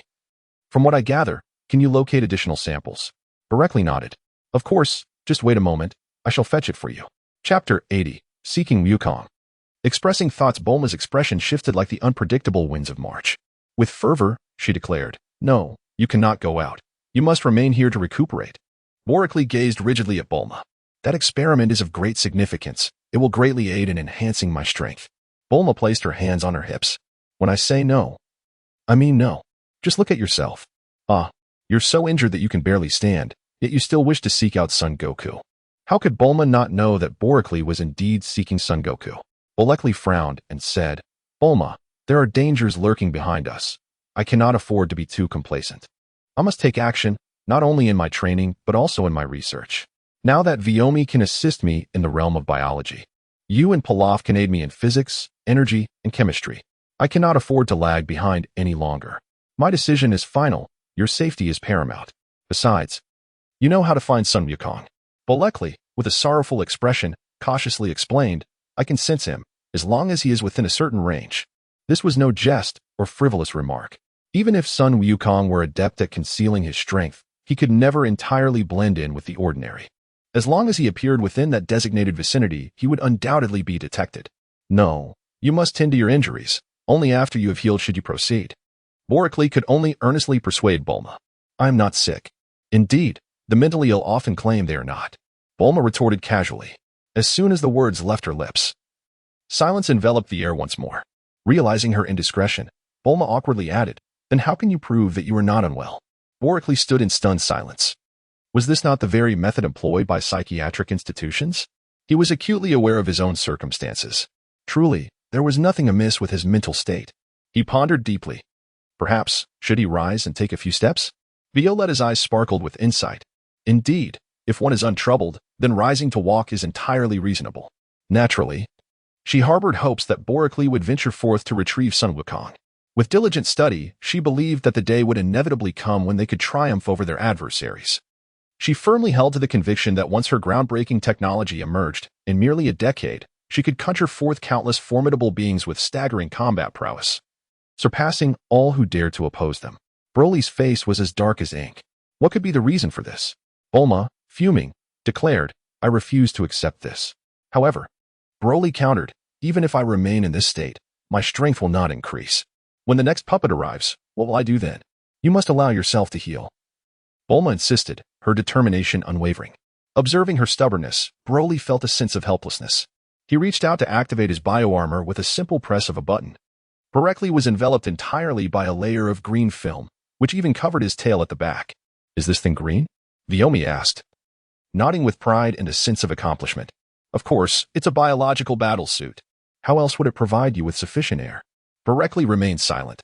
However, in order to exit smoothly, it refrained from uttering a word. It possesses the capability to effortlessly manipulate my body. Yet, it is not fully operational at present. Being a biological combat suit, it contains your genetic information but has yet to acclimate to the traits and habits you have developed over time. By the way, all the information you require is contained within the biological combat suit, so there is no need for further elaboration on my part. Barekli nodded, his tail swishing back and forth behind him. All right, let's proceed. It was only after he spoke that he noticed Bulma, who appeared to be on the verge of tears beside him. After a moment's hesitation, he suggested, Bulma, why not accompany me? She eagerly agreed, her earlier excitement palpable, only to realize that Vyomi was watching the entire scene with a smile. Barekli pouted slightly. Forget it. People grow up and become disobedient. Do as you wish. But should the illness recur, you will have to face the consequences. Barekli was pleasantly surprised. Initially, he anticipated a considerable effort, but to his astonishment, Bulma readily acquiesced after utilizing the biological battle suit. Very well, you shall remain here while I venture to retrieve Goku, she declared, stepping forward and producing a universal capsule from her pocket. Inside, you will find the instructions. Please exercise caution. Barekli received the item and was about to contemplate how to unlock a certain mechanism when the battle suit conveniently revealed a slot at its chest. He casually placed it inside. Well, I shall take a moment to peruse it. I must be on my way now. With that, he lingered no longer and ascended into the air, propelled by the biosuit. Exiting the building, he soared across the sky. Vyomi, with a hint of a smile, remarked, I thought you would torment him a little longer. Humph, do not presume that your biosuit surpasses the technology one have developed, she retorted, shrugging her shoulders. Is that so? We shall see how frequently he utilizes it, Bulma interjected, watching Vyomi depart with graceful strides, shaking her fist in determination. I am indeed a genius. A mysterious smile graced Vyomi's lips, but as she approached the door, she composed herself, regaining her intellectual demeanor. She was, after all, the researcher Vyomi. Bulma followed suit. Emerging from the building, Barekli, I shall not hold you back. Do take care. Barekli experimented with the biological battle suit but soon lost interest. The current iteration of the suit offers merely a modest enhancement in combat prowess, rendering it of little practical benefit to him. While it boasts a comprehensive array of features, such as flight, healing, environmental enhancement, energy absorption, offensive capabilities, basic protection, and mind control, it remains woefully inadequate. Only when it can facilitate his exploration of the cosmos will the true potential of the biological battle suit be realized. After dedicating 5 days to his search, Barekli finally located Son Goku beneath Kalinta. What are you doing here? He exclaimed. Ah, Barekli, what brings you to this place? How curious that you are clad in green. Barekli, in a fit of exasperation, exclaimed, Son Wukong, if you cannot articulate, it would be prudent to remain silent. Son Wukong stepped forward and tugged at Barekli's bioarmor with considerable force. What nonsense! I'm speaking the truth. Is this not green? You impertinent fool, release me, or you shall ruin it. What a disappointment. If this is all it can do, it pales in comparison to my own attire. Enough, enough. Accompany me. I assure you, I possess methods to enhance your prowess. Moreover, I have certain matters that require your assistance. Barekli spoke without hesitation, ready to pull Son Wukong away. He was resolute in his decision. The monstrous entity pursuing them was relentless. It had already reached a terrifying count of 20,000. Who could predict how many it would be next time? 30,000, 40,000. His strength had diminished significantly due to his focus on cultivating his own universe. And if he did not recover swiftly, he lacked the confidence to withstand the next adversary. Just as he prepared to depart, a sound nearby captured Son Wukong's attention. Chapter 81. The Great Deceiver. A breakthrough once more, father. Isn't that the one who climbed the Korin Tower? Son Wukong halted immediately. Caught off guard, Barekli stumbled slightly. Although his battle power appeared to exceed 10,000, the persistent pain radiating from his body consumed most of his energy. His combat prowess was nowhere near that of Son Wukong. Son Wukong was aware of Barekli's capabilities, but was oblivious to his inability to fully exert them. Thus he fought with all his might. What has happened to you, Barekli? Nothing, he gritted his teeth, forcing out a word despite the agony. This old trickster always shows up at critical moments. Strange. Then what is wrong? Why are you sweating? It's nothing. Let us go, Son Wukong. Wait a moment. What did Yuba say about climbing the Karin Tower? Bolekli cast a glance at Kalinta, reluctant to allow Son Wukong to ascend the tower as well. Such an endeavor would inevitably take several days, making completion utterly impossible within a short span. With this time, he could have returned long ago. What does it matter? Let us return first. My matters are rather pressing. This is Kalinta, where it is said that an immortal resides atop the tower. Ascending and partaking of the divine water he bestows would significantly enhance one's power. Your friend once scaled the tower. The voices of Berekli and Yuba resonated in harmony. And after his words were spoken, Yuba continued to elucidate matters to Son Wukong, seemingly lost in his own thoughts. Berekli's expression darkened. He had no desire to stir up trouble, yet you described it in such a manner. You even claimed it could multiply several times. Is that truly the case? How impressive. Just as he finished speaking, Son Wukong became eager to try. Son Wukong, your current strength is feeble. Whether you can ascend is one matter. And even if you manage to do so, the multiplication effect would be negligible. However, once your strength increases further, just imagine, if you were to multiply several times then, you would truly reap immense rewards. A look of bewilderment washed over Son Wukong's face. Why? Observing that Son Wukong seemed incapable of grasping the concept, Berekli felt a sense of helplessness. I asked, do you not believe me? It's not that, but I genuinely wish to ascend the tower and greatly enhance my strength. Then, wouldn't it be wiser to wait until your strength is greater before attempting? Noting that Son Wukong was undeterred in his aspirations, Berekli pointed to Bra. Inquire of them. They have dwelled here for generations, and since ancient times, countless individuals have attempted to scale the tower. How many have succeeded? Just one, according to legend. Only one has ever succeeded. By the way, have you succeeded? Yuba, disregarding his father Bra's admonitions, spoke candidly. After explaining, he turned to Berekli with a question. I succeeded. But I did not multiply several times, it was only a modest increase. Son Wukong's eyes instantly lit up. How remarkable, Berekli. Please tell me, are there immortals above? Can I ascend to meet them? It will take you several days to climb. Are you not hungry? Upon this reminder from Berekli, a tremendous rumble emanated from Son Wukong's belly. His gaze instantly became dazed and ethereal, and his steps grew unsteady. With both hands resting upon his abdomen, he lamented, indeed. I have not eaten for an entire day. I am so hungry. My head is spinning. Berekli curled his lips and produced an energy block. Here, consume this. Upon ingesting the energy block, Son Wukong immediately felt invigorated. Ah, what is this? This is the latest manufactured energy block, with an energy scale reaching 300. It should satiate you for 8 layers. So, what do you say? Will you accompany me back? I cannot afford any delays. If you are unwilling to assist me, then I shall have to return alone. Berekli, with his gentle guidance, sparked a glimmer of understanding in Son Wukong's eyes, extinguishing any further curiosity. Very well. I shall accompany you back. Berekli revealed a satisfied smile this time. Indeed, I can impart my knowledge to you as well. Let us proceed. After Son Goku bid a polite farewell, the two soared through the air, creating a sonic boom. The cat sage gazed at Berekli's middle finger raised behind him, his body trembling with indignation. This scoundrel, this rascal, after all the effort I put into teaching you, this is how you repay me? It infuriates me, this wretched boy. Yet, soon a smile appeared. This lad. Berekli and Son Wukong soared together towards a deserted island. Son Wukong, are you not capable of flight? Why do you still rely on the somersault cloud? It's a matter of habit, and besides, traveling on the somersault cloud is far less exhausting. Berekli spoke with profound significance. One must never slacken in their practice. Come, obey, and let us soar. Is this truly cultivation? Son Wukong did not dismiss the internal message but stood upon his cloud, curiously brandishing his Rui Jingu Bang. Naturally, during the flight, one must learn to control the vital energy within. Mastering the delicate and sustained regulation of this energy is crucial for enduring battles. Son Wukong furrowed his brow, contemplating the feasibility of Berekli's words. What must I do? For instance, if you aspire to ascend to a height of 100 meters, how do you regulate your internal energy precisely, without excess? That would indicate you've grasped the basics. It seems quite challenging, Son Wukong replied, troubled. Why not give it a try? By the way, Berekli, you haven't explained why your head is entirely green. Son Wukong observed the top of Berekli's head from his elevated position. Bah, my entire being is green. Ah, this is simply my natural hue. Yet, that still feels off, Berekli retorted, agitated. Why do you concern yourself with such matters? Hurry and commence your practice. Obediently. Son Wukong dismissed his cloud and began to flail about in the air. This is exceedingly difficult.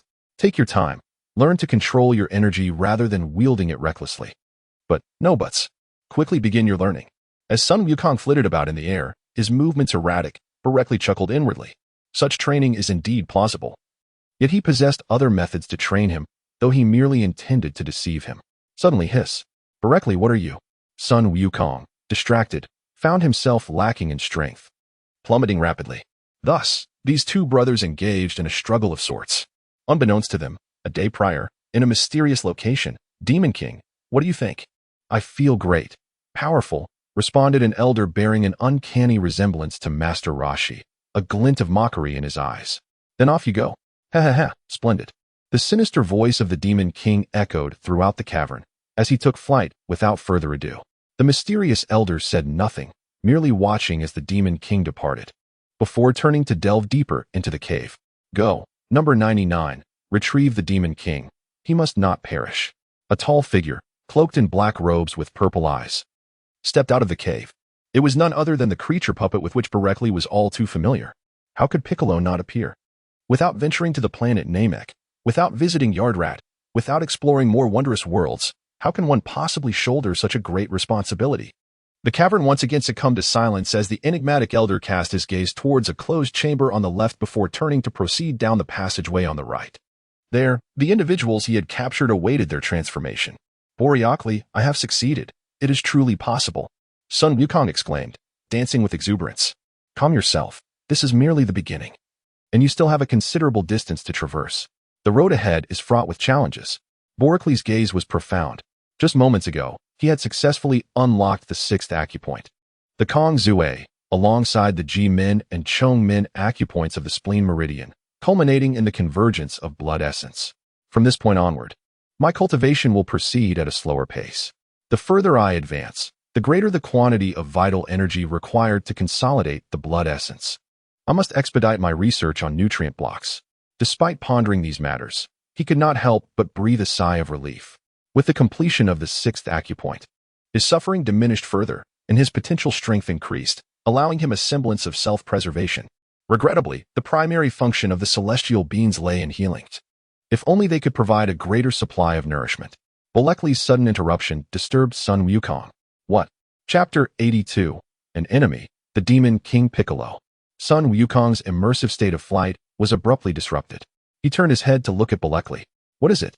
You see, even the slightest fluctuation in the external environment affects you, diminishing your control over the energy within. Son Wukong straightened up, immediately focusing his mind. Intent on mastering the energy coursing through him. One must remain unaffected by external joys or sorrows, unyielding even before the collapse of Mount Tai. Indeed, having startled Son Wukong, Barekli resumed his contemplation.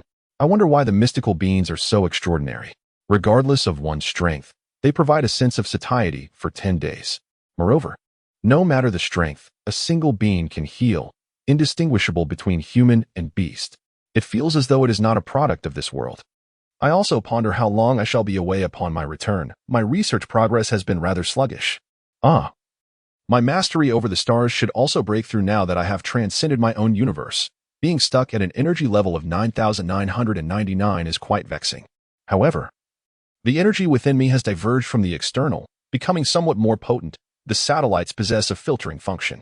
Each strand of energy, once it passes through the satellite, undergoes automatic filtration, becoming significantly more powerful. Had I been able to fully master it before, perhaps I could have learned. Now, it is merely a semblance of understanding, devoid of comprehension of the principles involved. Alas, since descending from the cat sage, his energy has seen almost no growth. Just as he was about to continue his cultivation, Bulma arrived to inspect him. To evade this predicament, he had dared to practice within his own universe. This back and forth has already consumed a year, during which his internal energy has not seen any increase. Previously, there were aspects not fully controlled by his Dantian. Now, however, it is entirely under its dominion, with not a trace remaining within his muscles. His current combat strength is uncertain, even to himself. The system's assessment of his combat power is merely an estimation. Initially, it was judged solely based on the energy within him, later incorporating various factors. Now, having never encountered anyone as exceptional as Barekli, and lacking any comparative data or specific analytical metrics, he is at a loss to gauge his own strength. He only knows that the power he can reliably exert is not particularly formidable. Bolekli. Yes? I have yet to inquire why it is only we who possess tails. Boracli gazed perplexedly at the cautiously poised Son Wukong. Why did he suddenly pose this question? I have trained for a considerable time and encountered numerous individuals. Yet I have not come across anyone, like us, who possesses a tail. Boracli hesitated, uncertain whether to disclose the truth. What's wrong? Can't you speak? Upon being questioned by Son Wukong, Boracli ultimately resolved to speak candidly. Because we are not Earthlings. What is an Earthling? Boracli's expression darkened with confusion. What do you even know? Why ask such questions? I'm merely curious, Son Wukong replied, displaying an endearing grin. We have traveled from beyond the cosmos to this planet. But Boracli, you have yet to enlighten me on what Earth truly is. Moreover, what defines the universe, and why have we journeyed from such a place? Broly's veins bulged as he spoke. Be silent. If you wish to know, simply listen to my words. Oh. Goku, adorable yet silent, gazed eagerly at Broly. We originally resided on a planet known as Vegeta, where we are the indigenous inhabitants. Vegeta? What an odd name, Goku replied. He quickly covered his mouth once more. For reasons difficult to articulate, we were collectively sent to this planet called Earth. Our race is born with tails, which is entirely normal for us. After speaking, he silently mourned for Goku. In his heart, he believed Goku was sent here because he might be the son of the neighboring figure, King Vegeta, and thus was inadvertently drawn into this fate alongside his father. Confusion flickered in Goku's eyes, yet he remained speechless, pacing thoughtfully. We were once brothers. Upon hearing this revelation, Goku could no longer contain himself, staring at Broly in astonishment. Is that true? Indeed. Oracle nodded. When I first descended to Earth, I was fully aware. As for you, how could it be? Son Wukong displayed an expression of anticipation. Did you not mention that you suffered a head injury from a rock in your childhood, resulting in amnesia? Indeed. Haha. It is entirely understandable that you cannot recall past events. I would not expect you to believe me. One day, if the opportunity arises, I shall take you to witness it firsthand. Curious? How can one perceive records of the past? Haha. Son Wukong. Just wait patiently. Refrain from asking questions. And remember that we are true brothers. I would never harm you. Son Wukong nodded with excitement, completely oblivious to the days when Boracle had drawn his blood. Bolekli gazed at Son Wukong's hair, reflecting on his own pompadour. He silently mused. At the very least, we share the same mother, which makes us brothers. As for whether we share the same father, you shall have to inquire with our dear mother herself. It is said that in a mere 6 minutes, one could encounter such a situation. My mother certainly indulged in her fair share of frivolity. Broly was unaware of the events that transpired behind planet Vegeta. He had always believed that his negligent parents and planet Vegeta remained intact. The reason for his being sent to Earth was one shrouded in unutterable shame. So, Broly, does this mean we are true brothers? Indeed, otherwise, who else do you see possessing a tail? I see none, you are correct. Son Wukong exclaimed, nodding with excitement. Who would have thought that we are indeed brothers? But tell me, who stands as the elder and who is the younger? Broly, with a sullen expression, retorted. You are the elder brother, and I am the younger sibling. In this regard, he truly felt no need to deceive. Ah, really? Son Wukong said, his excitement mounting. Do you still remember what our parents looked like? What is the universe? What does planet Vegeta look like? What does Earth have? By the way, why were we separated? And why do you possess so much greater strength than I do, despite being brothers? As Son Wukong continued to grow more animated, Broly could no longer contain himself. Be quiet. If you keep talking, I will render you speechless. Son Wukong adorably covered his mouth again, murmuring softly, no more talking. I simply won't say anything. Honestly, I am still the elder brother. Broly remained silent, choosing not to engage. He slowly closed his eyes. Ah, Broly, if you close your eyes, how are we to fly back? I understand, and so does my biological battle suit. Simply control your energy and follow my lead without concern. Huh. Son Wukong gazed at Broly with a naive expression. Then, with a spark of excitement, he mused. But just imagine if enemies were to arrive. We, as brothers, would teach them a lesson together.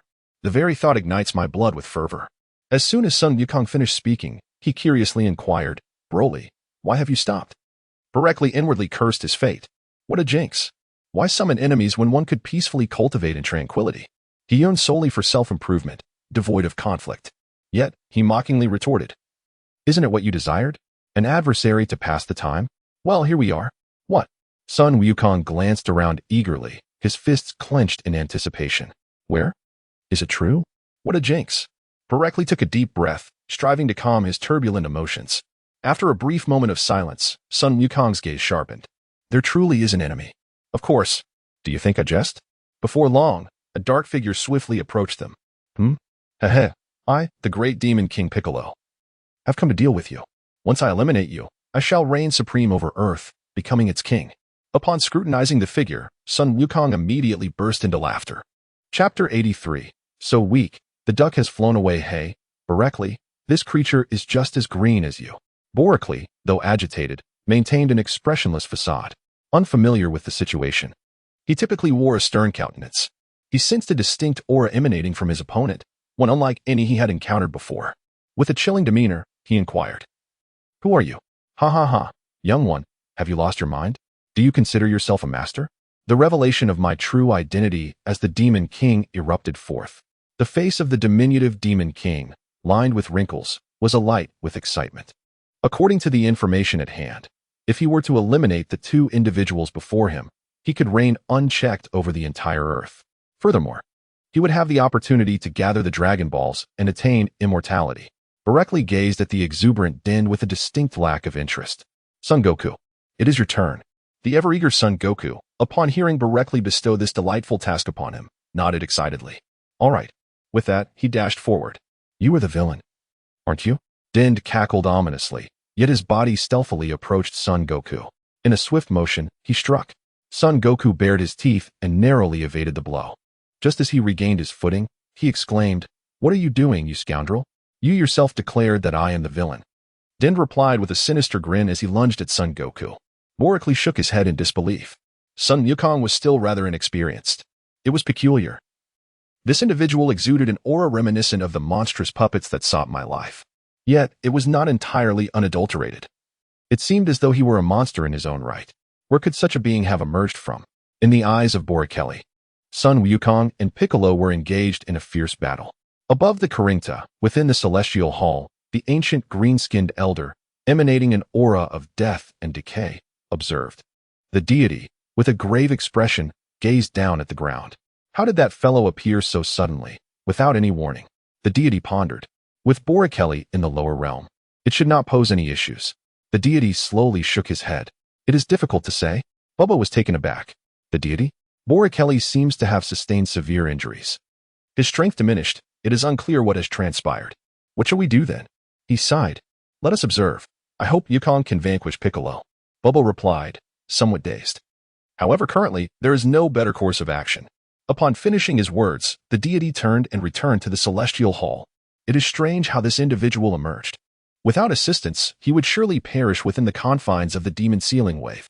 What other hidden monstrosities might be lurking in the lower realm? Bubba gazed at the deity, hesitating to speak. He remained merely a divine attendant, quietly lamenting within. Master Roshi, your demon sealing wave should be employed to seal Piccolo. Should Piccolo meet his demise, the deity shall also fall, and thus the earth would be devoid of divinity. Bubba obediently settled onto the ground in the central square. On the island, Master Roshi beamed with delight at the unfolding events. Indeed, transformation is essential. Otherwise, Piccolo's previous incarnation would never have been a match for Son Wukong. A battle power of 400, such rapid growth. Master Roshi, why do you smile so lecherously? What do you, an old sea turtle, know? Something exceedingly joyful is occurring. What is it? What use is your knowledge? Master Roshi disregarded the old turtle, engrossed in his own thoughts. Berekli, this fellow is truly formidable. Berekli's expression darkened. What makes you think that impressive? Son Wukong, have you forgotten what I said? However, I am not yet capable of such combat. Humph.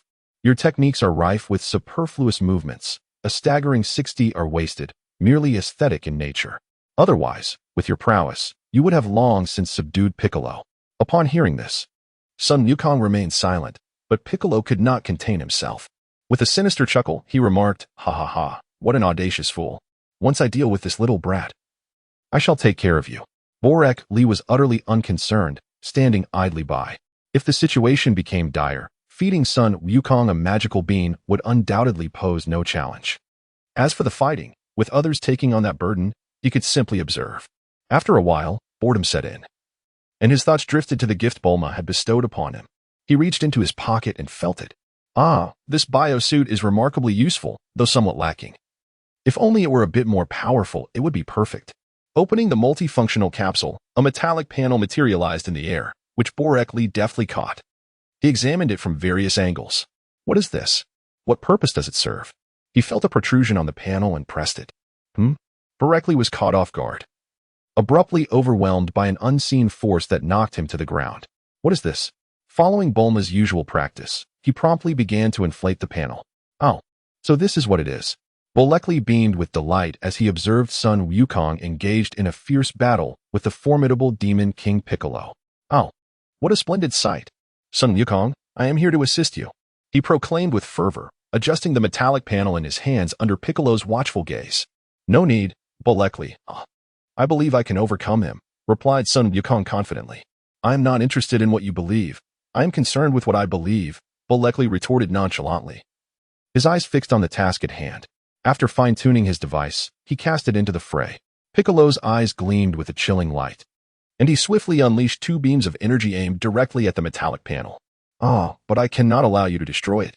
With a casual wave, Borek unleashed an invisible force that directly halted Piccolo's advance. Piccolo's expression shifted, casting a wary glance at Borek before launching an even more ferocious assault on Son Wukong. Son Wukong could not help but exclaim in admiration, how impressive. Yet, he reminded himself, Son Wukong, you must focus on defeating Piccolo. Borek chuckled lightly. Is it really that easy? The opponent is formidable. Son Wukong observed with vigilance as Den struggled. What is the matter? What are you doing? Den gritted his teeth, feeling the immense pressure weighing down upon him, veins bulging. Without a moment's hesitation, Son Wukong charged forward, moving with seamless grace, devoid of any hint of delay. With a single punch, Den fell unconscious. How could he be so weak? Borek shook his head in bemusement. Just as he was about to step forward to examine Bick, his expression suddenly became sharp. Son Wukong, please take a step back. Son Wukong, looking bewildered, took a small step back. Borek gazed solemnly as a foul and putrid stench assailed his senses. Indeed, it was orchestrated by those lurking in the shadows. Soon, the adversary would arrive, clad in identical attire. From whence did you all emerge? Borek spoke in a chilling voice. Even Son Wukong, not far behind, seemed eager to engage. The situation appeared rather precarious. The opponent, without uttering a word, charged forward. Just as one was about to strike, a gust of wind swept through, and the short flute vanished from sight, while the creature sped away in another direction, clutching the unconscious flute in its grasp. It has been captured. It has indeed been taken away. Borek furrowed his brow, realizing that the opportunity had slipped away. Chapter 84, The Great Deceiver. Wukong receives a shot. Son Wukong rushed over, shouting in a flurry. Just as he was about to inquire, he heard Borek's profound words. Borek, what do you mean by the opportunity slipping away? Borek's expression darkened as he pondered the implications. Irritated, he replied, no need to dwell on it. There is nothing we can do for now. We should return first. Ultimately, our own strength is of utmost importance. I am uncertain of the underlying schemes at play, but our immediate priority must be to enhance our abilities. With that, he approached the metallic panel, bent down to retrieve it, and carefully placed it back into his pocket. Let us go. Son Wukong could only follow Borek in a daze. Why? The enemy is formidable, and we are currently unable to contend with them. We must first strengthen ourselves. Your abilities are too feeble, and it seems I must train you diligently. Initially filled with confusion, Son Wukong's spirits lifted upon hearing Borek's words. What? Is that true? Indeed. We cannot afford to delay. I sense that something ominous is about to unfold. Borek furrowed his brow, expressing his concerns. If all his concealed methods were to be discovered by the hidden adversaries, he would find himself severely constrained. Yet, he had always been solitary, lacking even a single ally. The notion of seeking companions now seemed patently unrealistic. Behind him, Wukong could potentially assist, but he too stood alone, and furthermore, training Wukong to a level where they could fight alongside each other would require an immense amount of time. Wukong tilted his head, believing that as long as he could cultivate and grow stronger, that was all that mattered. The emergence of significant troubles held little importance in his mind. As long as his strength was sufficient, any trouble could be vanquished with a single strike. Borek's flight had evidently accelerated compared to before. Yet Sun Wukong found himself unable to maintain the precise energy required for flight. A day later, within a cave, the mysterious elder gazed upon the short flute. As the plaintive whisper of the flute reached his ears, "Save me, save me." Leaning down gently, he drew close to its ear. "There is no option left for you. The opportunity was yours, yet you proved inadequate." Observing the flute's unwillingness to relent, still striving to muster its strength, the elder smiled faintly. "Get rid of it. Eliminate it." Outside the cave, in a moment of desperation, the flute expelled a massive egg from its mouth. "You all shall perish. I, the short flute, am immortal." The creature in the black robe with violet eyes confirmed the completion of its task, raising a hand to decisively pierce the flute through the head. I have not finished speaking. You." The flute fell silent. The creature, indifferent, dragged the lifeless flute back into the cave. It had received orders to deliver the green-skinned creature to Dr. Glow. 3 days later, Berekli, accompanied by Sun Wukong, finally arrived at the desolate island. "Is this where you are, Berekli?" After 3 days of flight, his personal universe ascended to new heights, with the 7th acupoint now coalescing into a blood vortex. This revelation left Berekli in a state of prolonged astonishment. Contrary to the expected gradual pace of cultivation, the progress of the acupoint had unexpectedly accelerated, leading to resounding success. Moreover, the increase in the blood vortex brought with it a significant reduction in suffering. At the very least, he would no longer experience sudden gasps of cold air. Even when pain did manifest, it remained well within his capacity to endure. "Shall we commence our cultivation then?" Berekli gazed at the nearby deserted island, nodding involuntarily. However, before that moment, Sun Wukong looked at Berekli with a puzzled expression. What is the matter?" Observing Sun Wukong's evident trepidation towards the matter at hand, Berekli couldn't help but smirk. "It is indeed a fortunate occurrence that you are accompanying me." "What is it?" "Why, it is dinner." In an instant, Sun Wukong's eyes sparkled with excitement. "Really? Is it delicious?" "That sounds marvelous. It has been ages since I savored something delightful." "Berekli, you are truly kind." "Indeed. It is for your own good." Sun Wukong's sparkling eyes blinked, his tongue flicking playfully. "Then I shall not hold back. No need for such formality." With that, Berekli led Sun Wukong towards the laboratory, disregarding the hurried arrival of Ash and Xiaowu. However, Sun Wukong paused outside the door. "What is the matter?" "Berekli, is it not permissible to dine outside?" A voice filled with perplexity emanated from Berekli. "Why? Of course, it is conditional upon dining indoors. It is not as though we are having a barbecue." Sun Wukong trembled slightly, eliciting an inexplicable amusement from Ashu and Xiaowu. But I am afraid." Sun Wukong's voice quivered with palpable trepidation. He indeed harbored a shadow of fear regarding the laboratory. "What is there to fear? There is also the gravity chamber. Do you not wish to enter as well?" Berekli presented the food from the laboratory. "Here, eat up. A full stomach will prepare you for the journey ahead." Sun Wukong's eyes sparkled, completely disregarding Berekli's words. A full stomach for the journey? Nonsense. He could not fathom the meaning. Could his own brother truly wish him harm? Sun Wukong's focus was solely on the food, devouring it voraciously. As Berekli beheld Sun Wukong in such a state, his smile grew increasingly sinister. Ashu and Xiaowu, initially intending to linger a while longer, were overwhelmed by an unsettling chill as they observed Berekli's demeanor, prompting them to cautiously retreat. "Xiaowu, do you not feel that the adult seems rather peculiar?" Ashu inquired. "Indeed, I sense he appears as though he might devour that little rascal," she replied. "But do they not both possess tails? Why would the adult wish to consume that young one? Furthermore, is the adult not also a little rascal?" Ashu gestured expressively, looking at Xiaowu with confusion. "That's irrelevant. If you ask me, who shall I turn to for answers? Let us hasten away." After approximately 30 minutes, a heart-wrenching scream emanated from the laboratory door. No, I can't take it." Ashu and Xiaowu exchanged knowing glances, and then embraced each other tightly. Berekli firmly grasped Sun Wukong, while Viomi, with an expression of exhilaration, clutched the syringe. Enough, enough, she rolled her eyes. "What are you afraid of? A little more will facilitate our research. No, we can do this another time. Blood that has been stored for over 30 days is not ideal. Drawing so much is unnecessary. You won't be able to utilize it all." Help? How absurd. Berekli was visibly distressed. Was a mere injection truly worth such a fright? It was rather amusing, for this brother of his was unafraid of the heavens or the earth, yet terrified of needles. The mere sight of a syringe rendered him weak and trembling.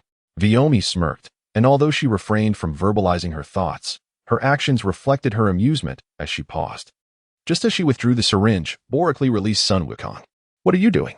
Son Wukong, without adjusting his trousers, turned around with tears welling in his eyes, displaying a pitiful and heart-wrenching expression. "All right, let us commence our training," he declared, hastily lifting his trousers. He shook his head vigorously, like a rattle, insisting, "No way. No way. I would rather perish than go." Bulkley gazed at Son Wukong with an expression of unwavering resolve. He could only acquiesce to him. "Very well then. Let us engage in a sparring match with the gravity ring." In an instant, the pain faded from his mind, and his vision brightened. "Agreed. But you too must don the gravity ring." Borically extended both hands, shaking them in front of Son Wukong. "Good. You see?" Son Wukong grasped his hand and dashed outside. His dedication and purity towards cultivation were unparalleled. Chapter 85, The Realm of the Moon, Physical Strength. Time flew by, and after 2 months of this, Son Wukong, panting heavily, asked, "Borically, how is it possible that you can control energy and exhibit such immense power solely through your physical form?" Borically shook his head. "How many times must I tell you? You must learn to comprehend." Son Wukong stood up and scratched his head. "But understanding is so difficult." Borelli gazed at Son Wukong, whose innocent expression only deepened his sense of helplessness. This young lad, whenever it came to diligent training or engaging in combat, exhibited an impressive surge in strength. However, the moment the subject turned to learning or comprehension, the results were truly disheartening. Borelli had contemplated entrusting the mastery of the stars and the universe to Son Wukong. Yet the latter was incapable of grasping even a single concept. Not only was he unable to understand or practice, but even the mere explanation of terms left Borelli utterly exasperated. He had even attempted to guide his own vital energy through Son Wukong's body, instructing him on the proper course of action. Yet, despite Son Wukong's already refined control over energy, he remained unable to learn. His sole approach was to charge forward with sheer force. Time and again, Borelli had surrendered any hope of teaching Son Wukong. Ironically, it was the physical techniques that Son Wukong had managed to pilfer, leaving him with a substantial portion of Borelli's skills. However, mere technique was insufficient to surpass Borelli. Thus, each day bore the same question: why did our disparity continue to widen? Borically twitched at the corners of his mouth, sensing the widening chasm of disparity. Son Wukong's combat prowess has now reached an astounding level of 2,000, yet under the influence of the gravity ring, it has persistently stabilized at a mere 50. Borically, on the other hand, remains entirely different. His energy remains stagnant at 99.99, showing no signs of breakthrough. However, his physical strength has made considerable progress. The 10th acupoint of the Han-Tien Lung Meridian, known as the Yunmen Point, has been reached. Only the 11th acupoint, the Zhongfu Point, on his arm remains without the convergence of blood rotation. Similarly, the Foot-Tien Spleen Meridian has but one final acupoint, the Daba Point, yet to be activated. Once the blood rotation at these 2 points is consolidated, Borically will have successfully completed the first layer of his personal universe cultivation. His physical strength could potentially reach 100. According to the system's calculations, this figure would still not suffice to enable flight. Nevertheless, by leveraging external forces, his combat prowess could surge to approximately 80,000. This breakthrough in his personal universe would empower him to defeat adversaries 8 times his strength. The martial arts he has cobbled together are astonishingly formidable. Yet, Son Wukong is equally extraordinary. He is indeed an anomaly. In merely 2 months, he has skyrocketed by over 1,500 in combat power, a truly daunting achievement. Furthermore, his innate talent for combat far surpasses that of Borically. Suddenly, with a crash, Bulma stormed in, visibly agitated. "Bulma, what is the matter? You too. How long has it been since you last gazed upon the sky? Every day is nothing but fighting." Borically remained silent. If one were to speak candidly, the most affected individual would undoubtedly be Bulma. A prominent luminary in the scientific community, a singular genius, not only had she been surpassed by Borically in her training, but she was also subsequently eclipsed by Son Wukong, who outshone her even more significantly. This has been a frequent source of her ire. "What are we to do then?" Son Wukong inquired, casting a bewildered gaze at Bulma. "I have no concern for your actions. After all, you have monopolized Borically for a full 2 months. It is high time you allowed him some respite." "Yet, I am still incapable of defeating Borically," Son Wukong replied, his expression troubled as he regarded Bulma. He was reluctant to relent. Rest? What does that entail? He was determined to train continuously until either he or Borically succumbed. "That is of no concern to me." Bulma's voice suddenly escalated, startling Son Wukong significantly. Bulma, please, do not be so loud. You nearly frightened me to death. Bulma. Borically spoke gently. He dared not provoke the irate Bulma. Bulma gazed at Borically with a lingering sorrow, her voice tinged with melancholy. You were the one who said that one must find a balance between work and relaxation, were you not? Furthermore, I have been here for 3 months, and you have yet to truly spend time with me. It has been over a year. Borically fell silent for a moment, then broke into a smile. Very well. Let us venture out for some amusement. Son Wukong, feeling anxious, interjected, What about me? Borically gazed at Son Wukong with disdain. Do you have a girlfriend? A girlfriend? What is that? Can it be eaten? Bulma stared incredulously at Son Wukong. My goodness, what on earth is going on in your head? Son Wukong remained blissfully ignorant. A look of bewilderment on his face. Borically shrugged. Son Wukong, you have made considerable progress over the past 2 months. Now is the perfect opportunity to solidify your gains. Son Wukong, filled with joy, clenched his fist. I don't think that's necessary, Borically. Let's continue fighting. There's no need to waste time. Bulma stepped forward and delivered a sharp slap to Son Wukong's head. Without hesitation, she firmly grasped his ear. What nonsense are you spouting? Ouch, ouch, ouch, that hurts. Bulma was a fierce, motherly figure, far more formidable than the she-dinosaurs of our mountains. Borically covered his face. This is truly reckless. As expected, Bulma's expression darkened like ink. Is that so? A fierce tigress, is she?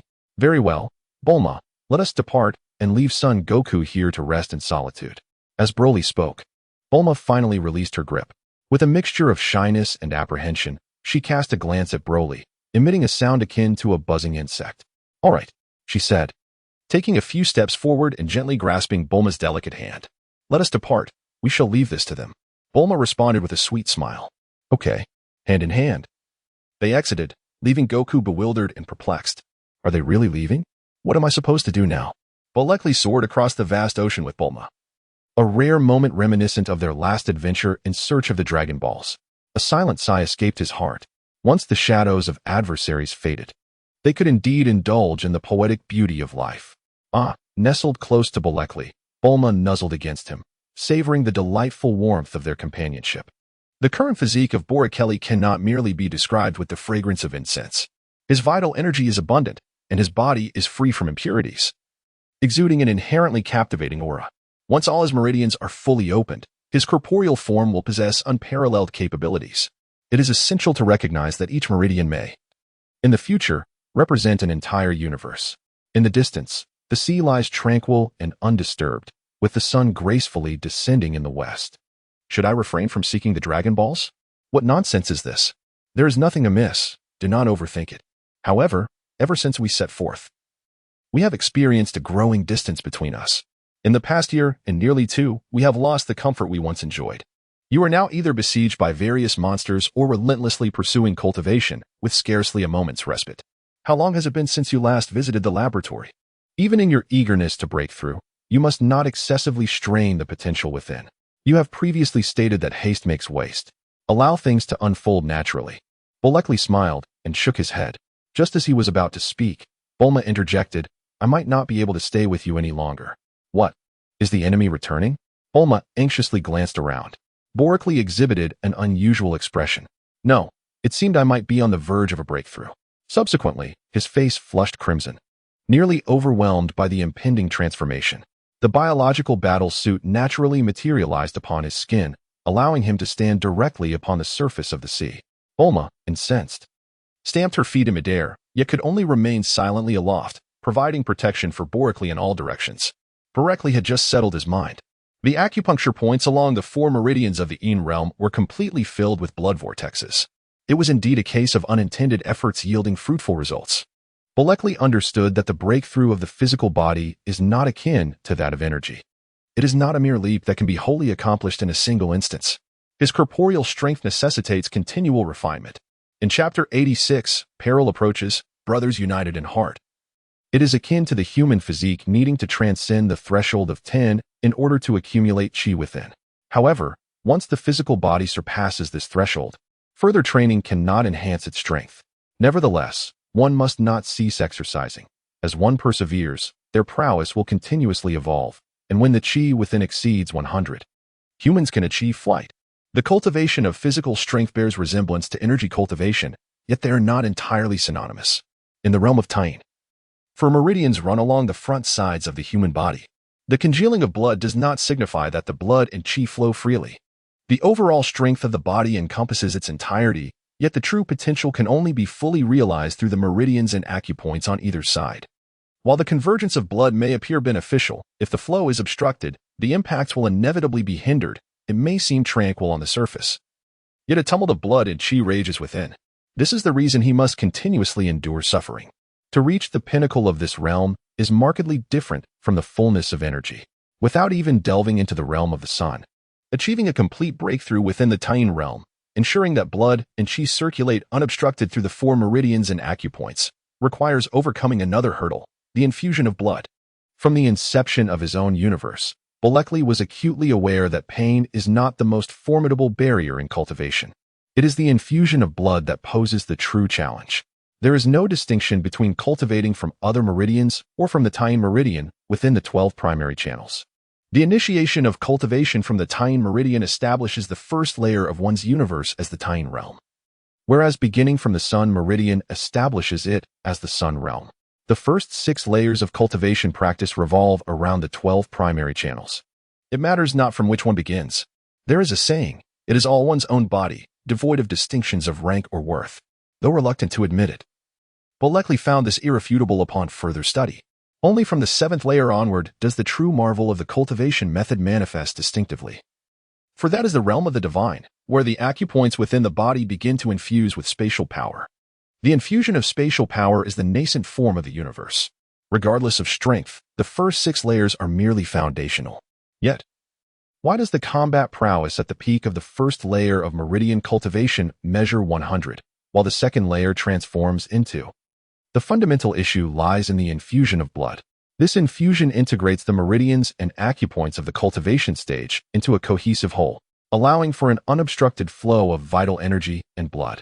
More crucially, upon the completion of blood infusion, the cultivation of the 2 subsequent meridians will occur passively.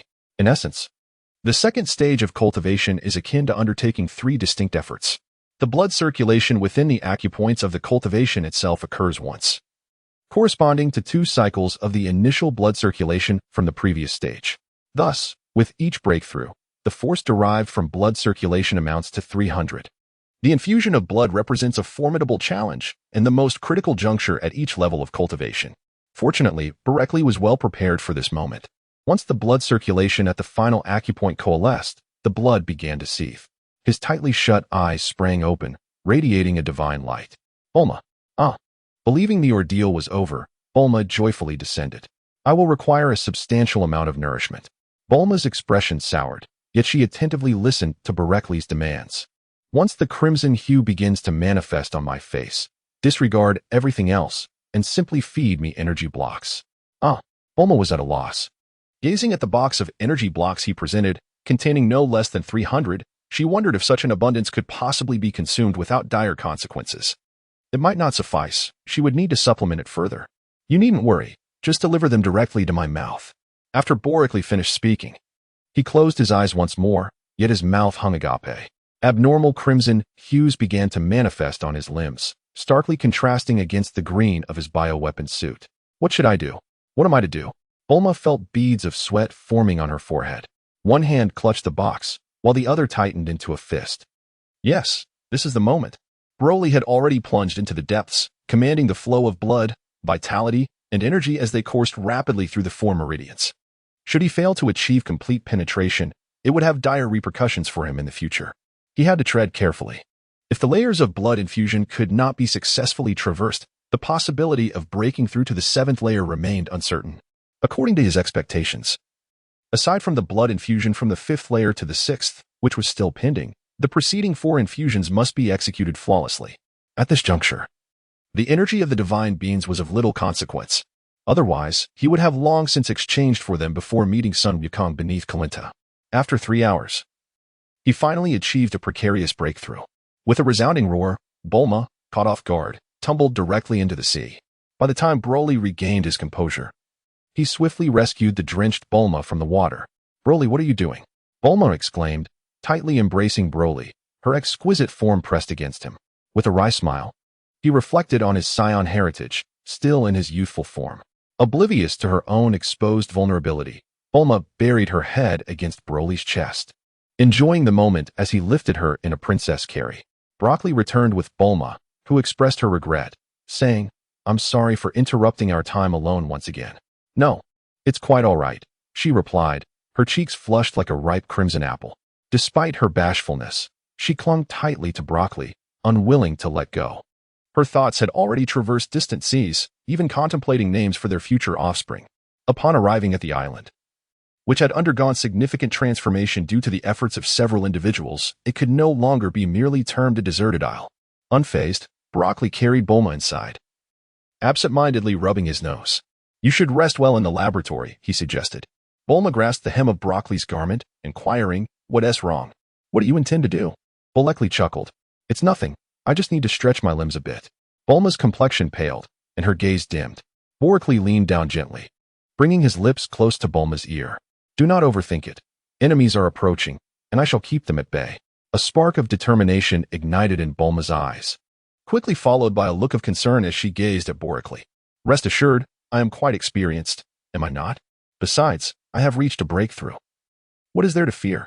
Indeed, Broccoli had surpassed his limits, his combat prowess now soaring to a remarkable 80,000. "Just be careful," she urged. "Understood." Broccoli calmly emerged from the laboratory, re-entering the combat arena specially designed for them. "Son Goku, Broccoli, you have returned. Has it been so long?" Bolek's expression darkened. "What does it mean to take so long?" This back and forth hardly exceeded 6 hours. Initially, the interruption had already disrupted the couple's intimacy, and now, upon returning, they found an adversary encroaching. To make matters worse, Son Wukong spoke in such a manner. It is indeed surprising that Broccoli could be in good spirits. Without further ado, enemies are approaching, and it is time for us brothers to unite and confront them. Upon hearing this, Son Wukong's eyes sparkled with renewed vigor. "What? Enemies are coming? How many are there? Are they formidable? This could be perilous." Broccoli pondered for a moment before speaking slowly. Chapter 87, Reckless and Unsettled. Son Wukong immediately retracted his playful demeanor, his gaze sharp as a blade. "Danger?" He nodded slightly. "Indeed, this is precisely why I require your assistance. Let us proceed." With that, Broccoli soared into the air, leading the way. Without hesitation, Son Wukong adjusted the gravity ring to reduce the gravitational force. "You had better cancel it entirely. Your strength is merely 2,000. Even at full capacity, you may not be able to inflict any harm upon the opponent." Upon hearing this, Son Wukong promptly set the gravity ring on his wrist to 0. "Rest assured, I shall not hinder your progress." As he spoke, he flew, bending down to eliminate the gravitational force from the ring on his ankle as well. "Who exactly is Broccoli bringing?" "The one who rescued Piccolo, do you remember?" Son Wukong's expression darkened. If it were that individual, he held no confidence whatsoever, even with his current power enhancement. The mere thought of that spectral speed sent shivers down his spine. Though he could not articulate it, he couldn't help but exclaim in awe at the formidable strength of the other. "Is it that person? What are you thinking? If that individual comes, we would have no room to even struggle." Broccoli maintained a tranquil demeanor. Initially, the system had indeed established a record. Strength, unknown. Upon realizing the situation, Broccoli's sense of urgency underwent a transformation. His thoughts were astute. Those puppets pursuing him were likely not his enemies. With this revelation, everything became clear. Regardless of their true nature, since they were mass-produced, their elimination posed no moral dilemma. Accompanied by Son Wukong, he hastened towards the interior. This time, the monsters emerged from the inland, and he needed to intercept them promptly. There were 2 adversaries, one weak and the other formidable, which warranted Son Wukong's presence. It became evident that the orchestrators behind this scheme were not only meticulously monitoring his every move, but were also deeply invested in his affairs, leaving no stone unturned. Even regarding his combat companions, Broccoli soared silently through the skies when a sudden thought struck him. An overwhelming aura erupted from his being. Son Wukong, suppressed, plunged into the depths of the ocean, baring his teeth and bubbling in frustration. Broccoli immediately released his imposing aura. Son Wukong emerged with a look of uncertainty, glancing around anxiously. "What is happening? What is going on?" "Broccoli, has the enemy arrived?" Broly clenched and released his fist repeatedly. "What is the matter, Broly?" "It's nothing. Let us depart." Son Wukong stared in astonishment at Broly's retreating figure. Thus, am I the victim of an unforeseen calamity? He patted his rear and followed suit. Just moments ago, caught off guard, he had landed squarely on his backside. Falling to the ocean floor was devoid of pain. Yet the impact of crashing onto the water's surface was unforgiving. What a predicament this is. With grievances unvoiced, he could only mutter under his breath. Borelli was also filled with disdain. A possibility crossed his mind. The unseen individuals could meticulously monitor his every move and possess a profound understanding of his capabilities. Thus, the monstrous puppets dispatched to assail him were merely a means to provoke him, incapable of inflicting any substantial harm. As he pondered this enigma, he found himself at a loss, unable to identify the mastermind behind it all on Earth. Consequently, his thoughts naturally drifted beyond the confines of the planet. The most likely culprits behind such an orchestration would be his and Son Wukong's dubious progenitors. Of course, the Scion race could also be implicated. He had witnessed firsthand the multitude of Scion ships surrounding planet Vegeta. He held no doubts regarding their technological prowess, regardless of the true identity of the orchestrators. It was clear that the suspicion surrounding the Scions was paramount. It was precisely this realization that had caused him to momentarily lose control and unleash the full extent of his energy. The current battle power of Broly has soared to an astonishing 80,000, a level that even Son Wukong cannot withstand, consequently leading him to suffer an unforeseen calamity. The more Broccoli contemplated, the more his anger surged, causing his flight speed to escalate dramatically. Even Son Wukong could barely keep pace behind him. He hoped it was not them. Otherwise, regardless of their formidable strength, he would pursue them relentlessly. If they discarded him, that would be one matter. But should they dare to torment him further, he would not let it rest. Burly and furious, Broly was unaware that Master Roshi, who was observing him from the shadows, was equally perplexed. He muttered softly to himself, "Who is this fellow thinking about? At least vocalize it so I can be enlightened." Master Roshi's interest was piqued. It was evident that Broly was contemplating a scapegoat. How could he not be displeased? TSK, it was merely a matter of time before the secret was unveiled. To ascertain this, one need only to discover in advance where the mysterious creature would appear, and then follow the trail to uncover the mastermind. However, Broly currently lacked the requisite strength. The emergence of the monster bore no signs and followed no predictable path. It appeared that I must create further complications for them. Though I ponder whether that may be excessive. Observing Broly's confident demeanor, Master Roshi stroked his chin in contemplation. Never mind, I shall focus on nurturing Piccolo, and subsequently develop another individual who could match Broly's prowess. Continuously operating from the shadows would not bode well for Broly's mindset. Resolutely, Master Roshi concentrated, channeling energy into a rune with a finger hidden beneath the sun chair, which then sliced through the fabric of space and vanished. Meanwhile, Broly and Son Wukong found themselves intercepting a puppet monster above a quaint town. Upon first sight, Son Wukong's eyes widened in astonishment as he exclaimed, "It's them, or rather, two of them." "Calm down, Son Wukong. Their strength is not formidable." "Oh, but..." Borically calmly confronted one of the monsters. Son Wukong was caught off guard and let out a cry of distress. "Son Wukong, we must swiftly change our position." As Borically spoke, an energy blast surged forth, gradually pushing his adversary into a secluded area. After a brief skirmish, Borically sensed something amiss. His opponent was exceedingly weak, an abnormal level of frailty. Yet, the system still indicated a combat power of 30,000. Why was this so? It remained unclear. Could it be that the assessment of my strength was underestimated? Unlikely. This is indeed your true combat capability. So, what could be the explanation? It eluded comprehension. Borelli remained speechless, effortlessly parrying the opponent's strike. Borelli appeared utterly disinterested. This is profoundly illogical, yet remains entirely inexplicable. Borelli found himself utterly perplexed, compelled to fend off the onslaught while diverting his attention towards Son Wukong. His adversary, a truly formidable foe, possessed a battle prowess of 8,000. Had it not been for the peculiarities of his opponent, Son Wukong would have succumbed long ago. Even now, after a prolonged exchange, Son Wukong bore the marks of battle, his body battered and bruised, and the ground beneath them pockmarked with deep craters. I surmised that the opponent's strength barely reached 3,000, and coupled with the characteristics of the monstrous puppet, it perfectly countered Son Wukong's abilities. As these thoughts swirled in his mind, Borelli sensed an unsettling discrepancy. Son Wukong's fighting style was characterized by sheer audacity, relentlessly charging forward, unyielding in his assault. The puppet's defining traits? Fearlessness in the face of death, pain, and exhaustion. The two were perfectly matched in their confrontation, engaging in a fervent clash. Each strike resonated with palpable intensity, their fists colliding with fervor. Yet, Son Wukong, being merely flesh and blood, was no match for the monstrous entity before him. In no time at all, he found himself grievously injured from a mere exchange of blows. Directly did not hasten to assist Son Wukong. Such a splendid opportunity, if missed, would indeed be regrettable. Since the adversary appeared unorthodox, was it not an opportune moment to refine Son Wukong's skills? Borically subtly devised a plan akin to that of Master Rashi. Borically sensed an unsettling atmosphere, and indeed, something was amiss within the enigmatic cave. Chapter 88, On the Brink of Death, Doubling Energy. The energy of these puppets remained unaffected, yet the locus of their control underwent significant alterations, resulting in a diminished combat capability.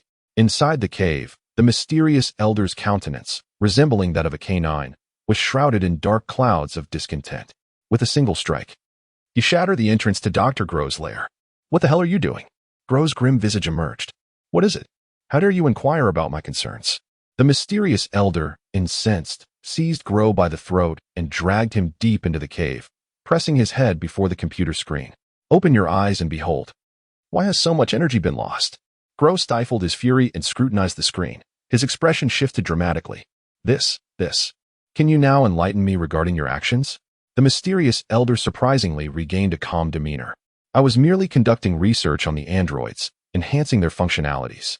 The elder, an incarnation of the turtle sage, astutely discerned the crux of Gro's statement. "They? Yes, numbers 9 and 10. Nonsense.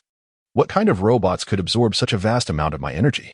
To Gro's astonishment, he began to struggle and vehemently protested. "They're androids, not robots. I am not speaking in jest. It is the truth. If you do not believe me, come and see." A fleeting glimmer of treachery flickered in Gro's eyes. Indeed, these two were the androids he had created to absorb energy, but that was not the entirety of it. "I did not deceive you." Humph. The incarnation of the turtle sage hurled Dr. Gro to the ground. "Behave yourself. I can save you, but I can also end your life. From now on, any absorption of such energy must be reported in advance." Dr. Gro, seated on the ground, nodded with trepidation. "Yes, my lord." The turtle sage's incarnation said nothing further and departed.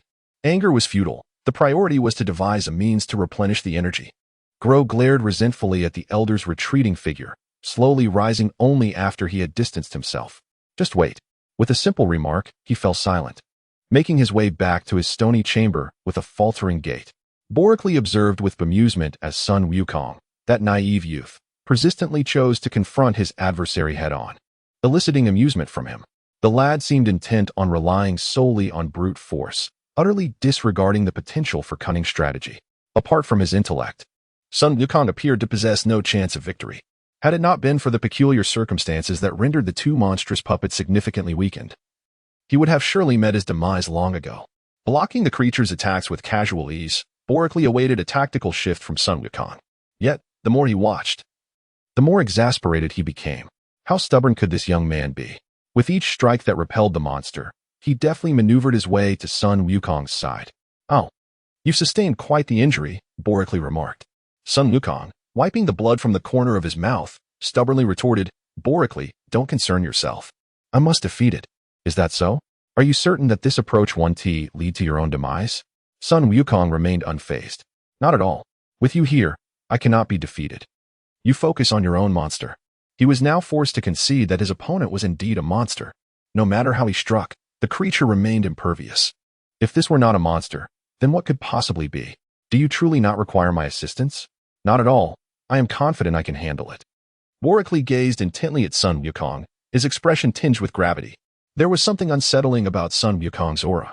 After scrutinizing him for a moment, Borically raised his hand and launched an energy orb behind him. With a resounding boom, a burst of sparks erupted in the air. Borically turned and charged towards the monster, his hands radiating energy that scorched the air and created rippling waves. He struck with tremendous force, sending the creature hurtling backwards, crashing into the ground. With a chilling sound, an endless barrage of energy orbs was unleashed from Boricly's outstretched hands, cascading downwards in an impenetrable torrent. As the dust settled, Borically let out a soft sigh. This technique was effective against weaker foes, But against these formidable adversaries, perhaps it was time to devise a weapon. In Boricles' view, wielding a weapon was not inherently negative. Any means to vanquish an enemy was justified. If he were not averse to poison, he would not hesitate to employ it. Gathering strength in his fists, he dove from the sky. Die. With a swift motion, he sliced through the air, followed by the dull thud of his fist piercing the monster's chest. Retracting his hand, he formed a claw with his fingers, conjuring a sphere of energy that he forcefully pressed down upon the creature. With a resounding boom, the monster was obliterated, its remains reduced to nothingness. Energy coursed through Boricles, cleansing him of all impurities. Hovering silently in the air, he observed Son Wukong's various reckless antics. I must cultivate new techniques. My current methods are far too primitive. Yet he was acutely aware of his limited knowledge. Without extensive experience, the pursuit of new skills was nothing short of a fool's errand. It seemed that participating in the so-called world's greatest martial arts tournament was essential. Thus, the enhancement of weapons, biosuits, energy cores, and Bulma's force field device, alongside the martial arts tournament, became his forthcoming objectives. Moreover, he clenched his fist, contemplating his own universe. At this thought, Boricles' face twitched uncomfortably. Pain, and endless agony, instinctively urged him to retreat. Enduring hardship. The sound of Son Wukong crashing to the ground jolted Boricles from his reverie. Oh, what a pitiful sight. His face was bruised and battered, rendering any description of Son Wukong inadequate. Boricles remained indifferent, offering no assistance. Since Son Wukong was determined to conquer his adversary alone, he might as well strive for victory on his own. After all, he could resurrect Son Wukong at will.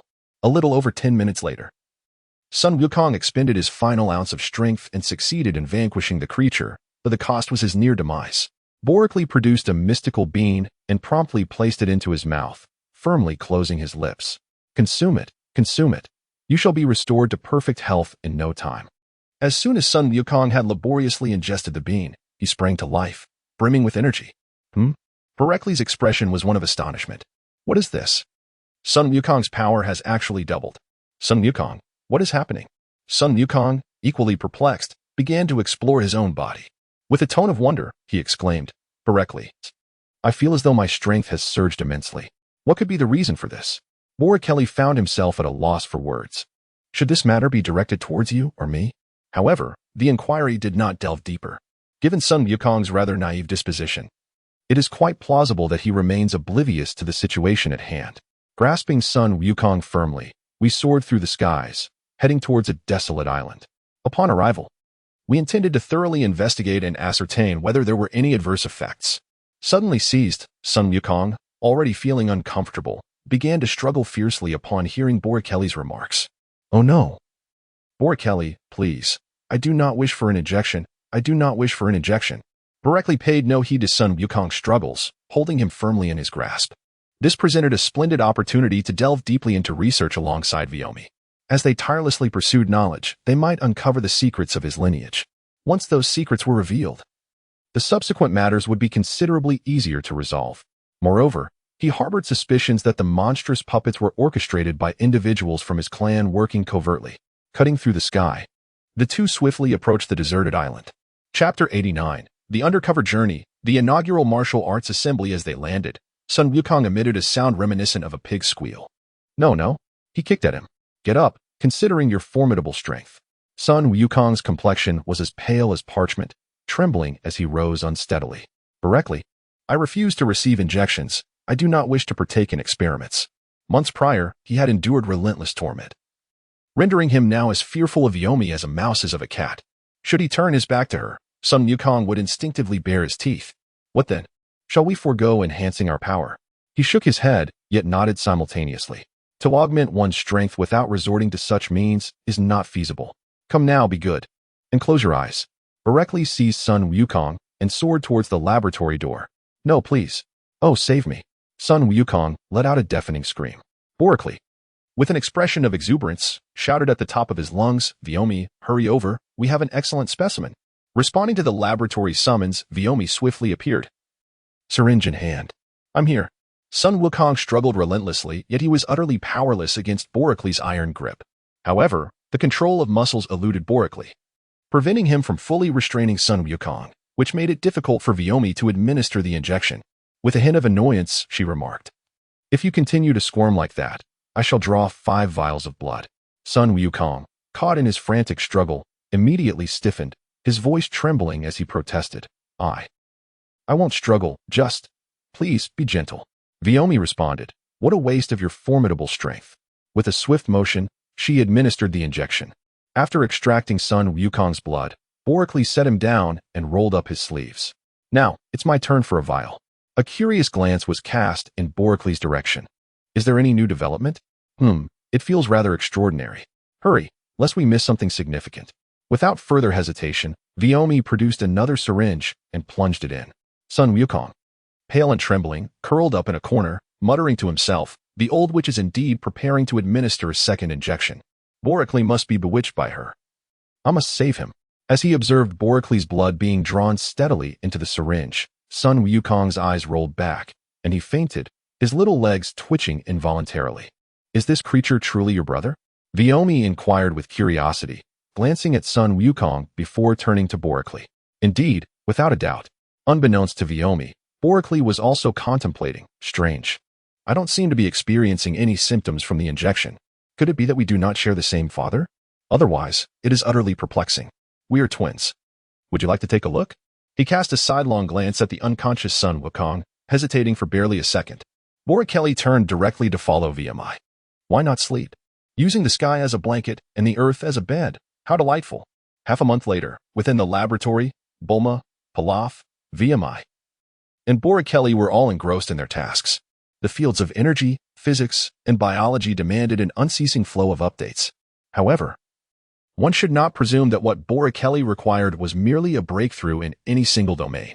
This laboratory could be considered the most advanced on Earth, housing technologies that transcended earthly advancements by at least 50 years.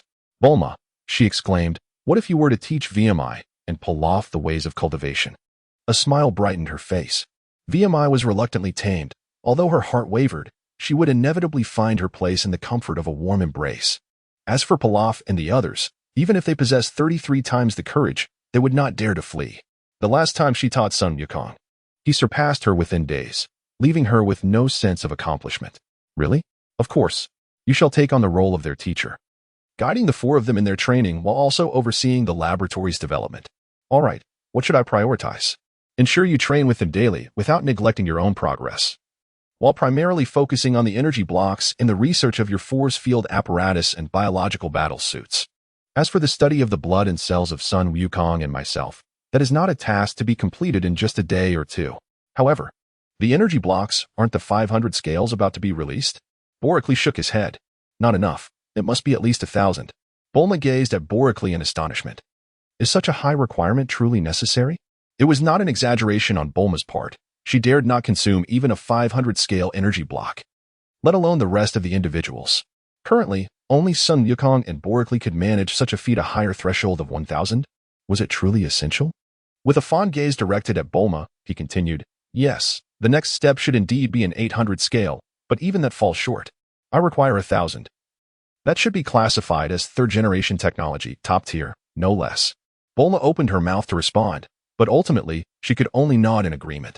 Boracli did not provide a detailed explanation. On that occasion, upon returning with Son Wukong, they examined his blood and discovered that the concentration of S cells per unit volume in his body had astonishingly doubled, nearly reaching 0.5. After conferring with Viomi, they arrived at a terrifying conclusion. Their lineage, when on the brink of death and subsequently revived, would experience a doubling of strength. The source of this power lay within the dark vortex of blood vessels located in the spine. This area remained beyond the reach of scientific inquiry, only comprehensible to Son Wukong through his mastery of self and introspection. Nonetheless, this did not hinder their conjecture. Under Boracli's gaze, Bulma's face flushed a deep red, her voice barely above a whisper. Very well, I shall do as you say.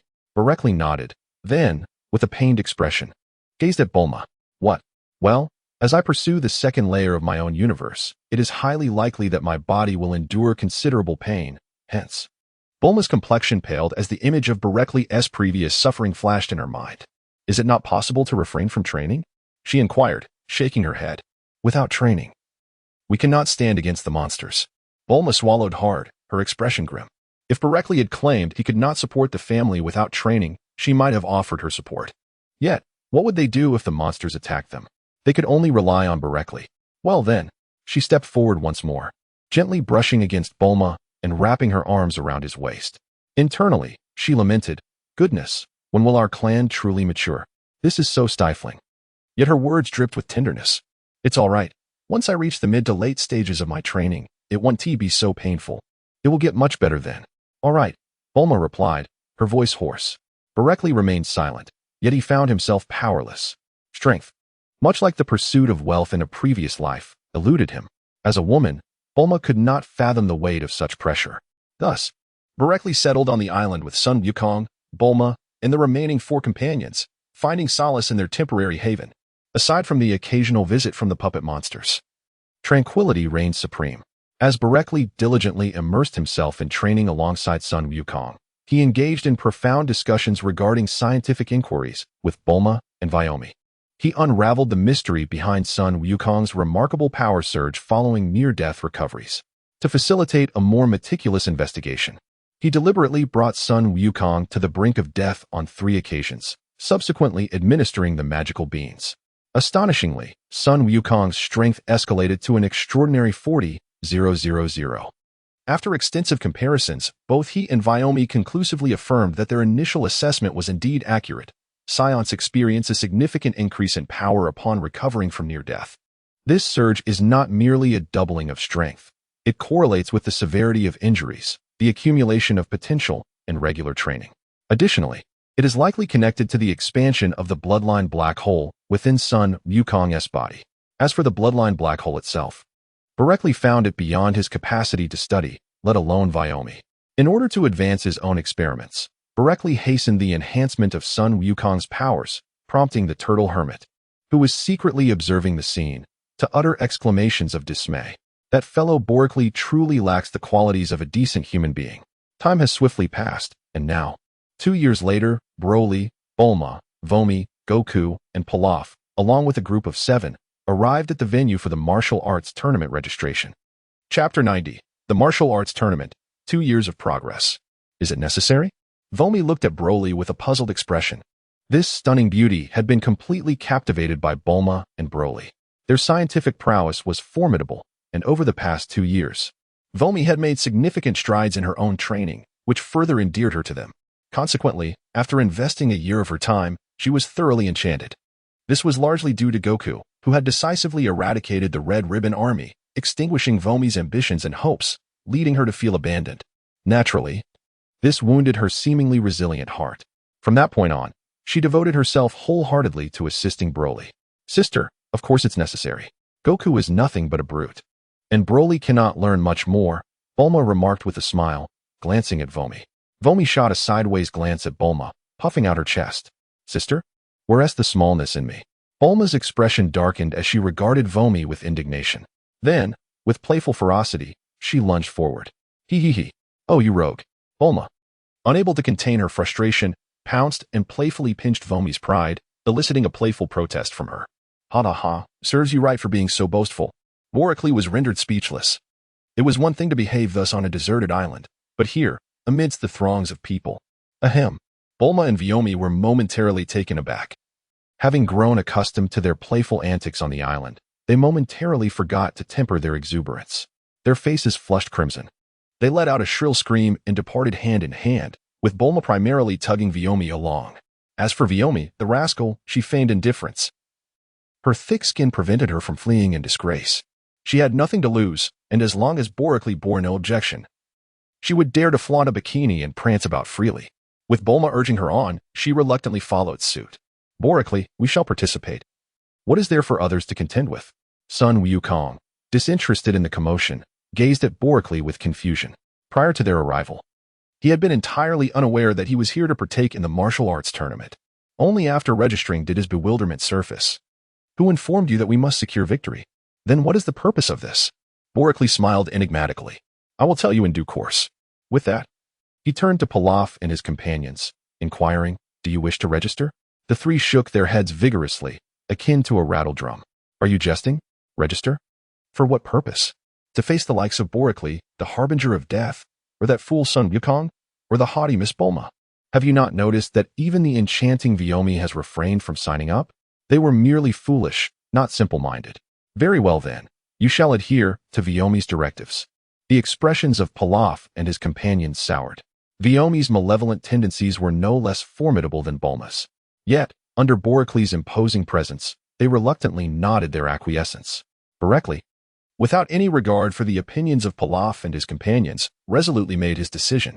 Let us return to our lodgings. I shall inform you later, Wukong. Son Wukong, perplexed, scratched his head in confusion, remaining silent as he obediently followed in Baracle's wake. Sir, what about Bulma and Miss Vyomi?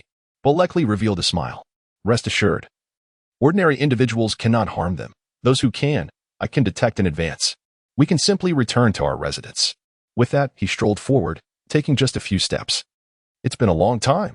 Before Broly could utter a word, Son Wukong erupted in exuberance. Ah, Grandpa. The face of Master Roshi quivered with a smile. Haha. It's been a long time, little Wukong.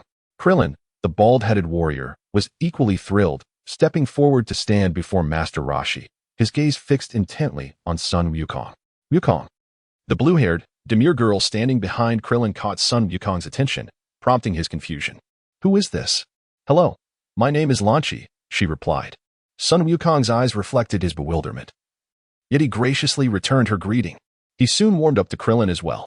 Observing this scene, Master Roshi felt a twinge of introspection. What's the matter? It seems Master Roshi isn't particularly pleased with the camaraderie developing between these brothers. Haha, how could that be? I was merely reflecting. However, you. Me? Indeed. Your strength has escalated at an astonishing pace. Is that so?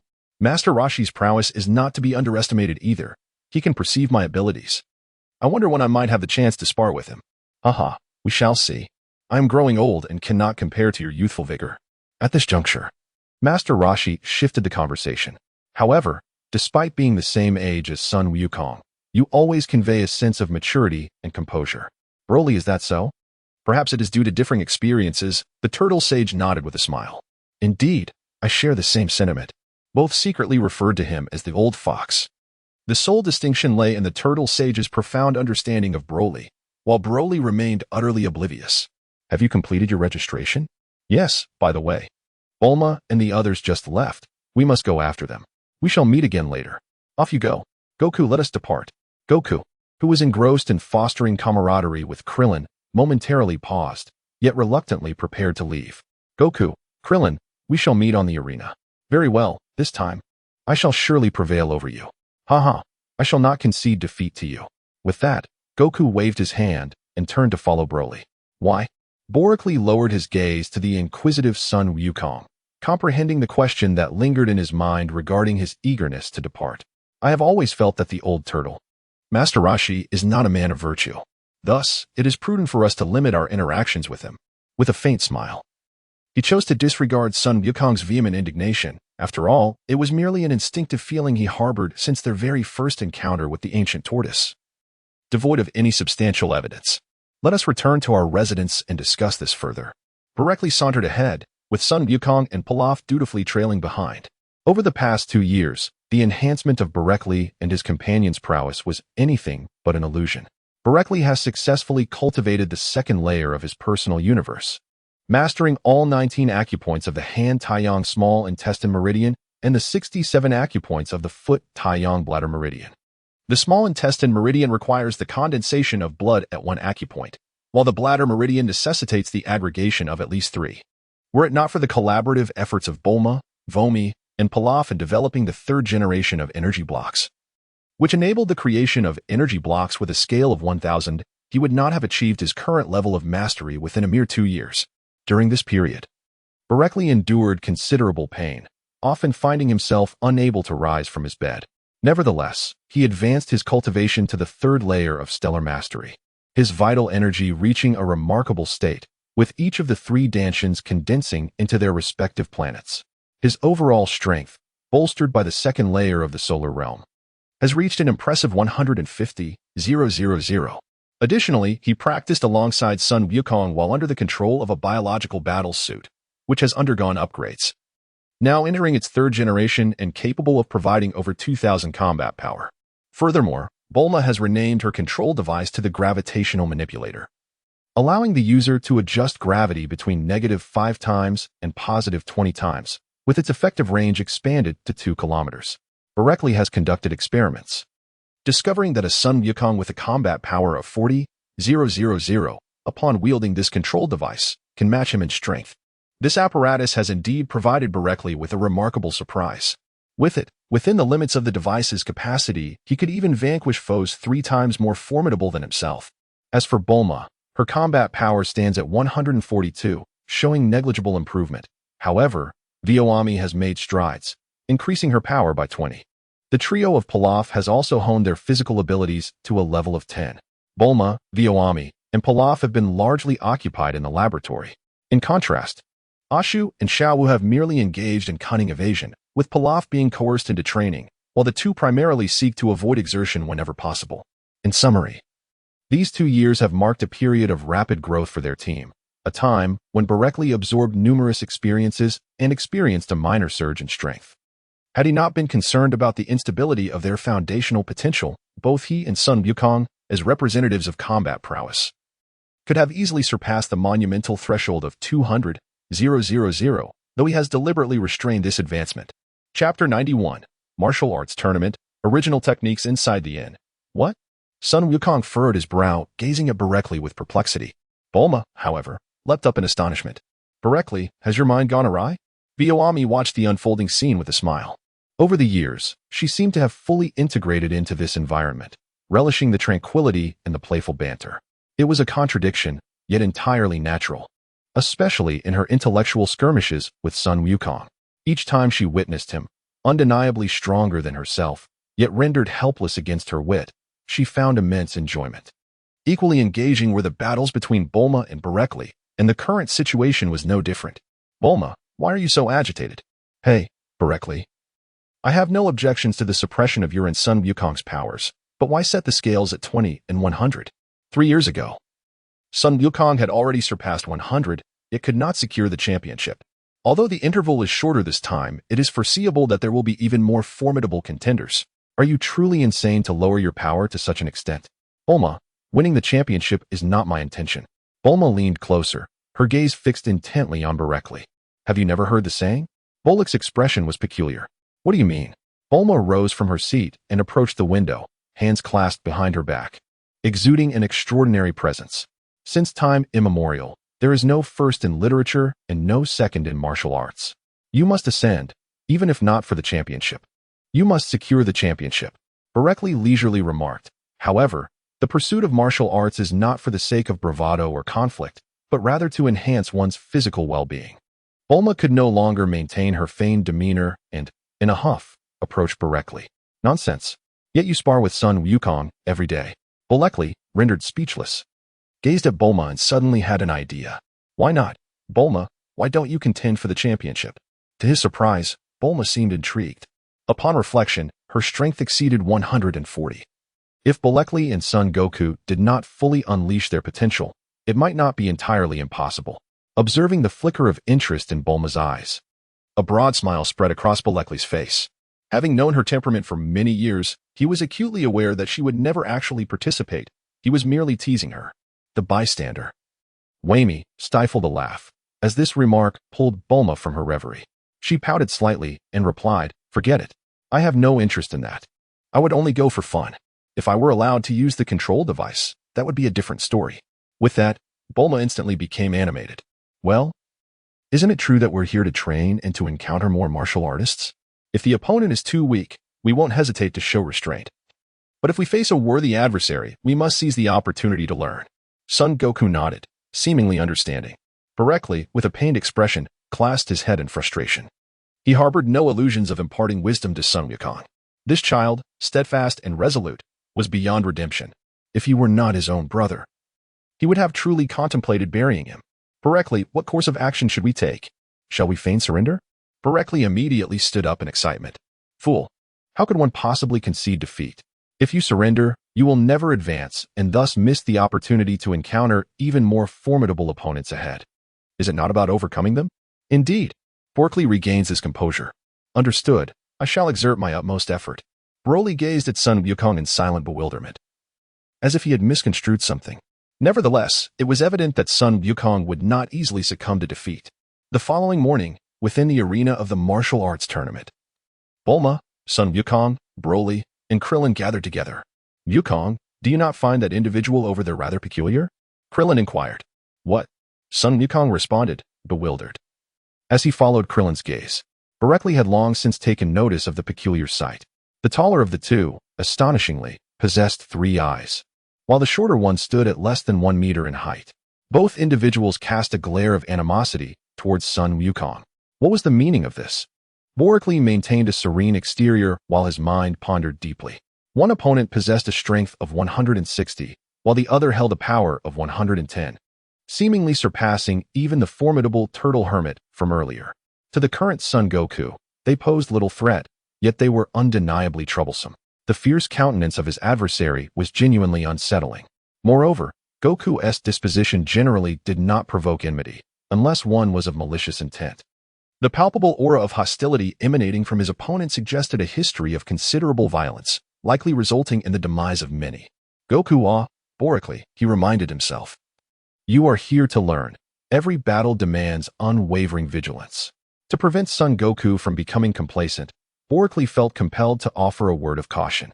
As for his own safety, he harbored no concerns.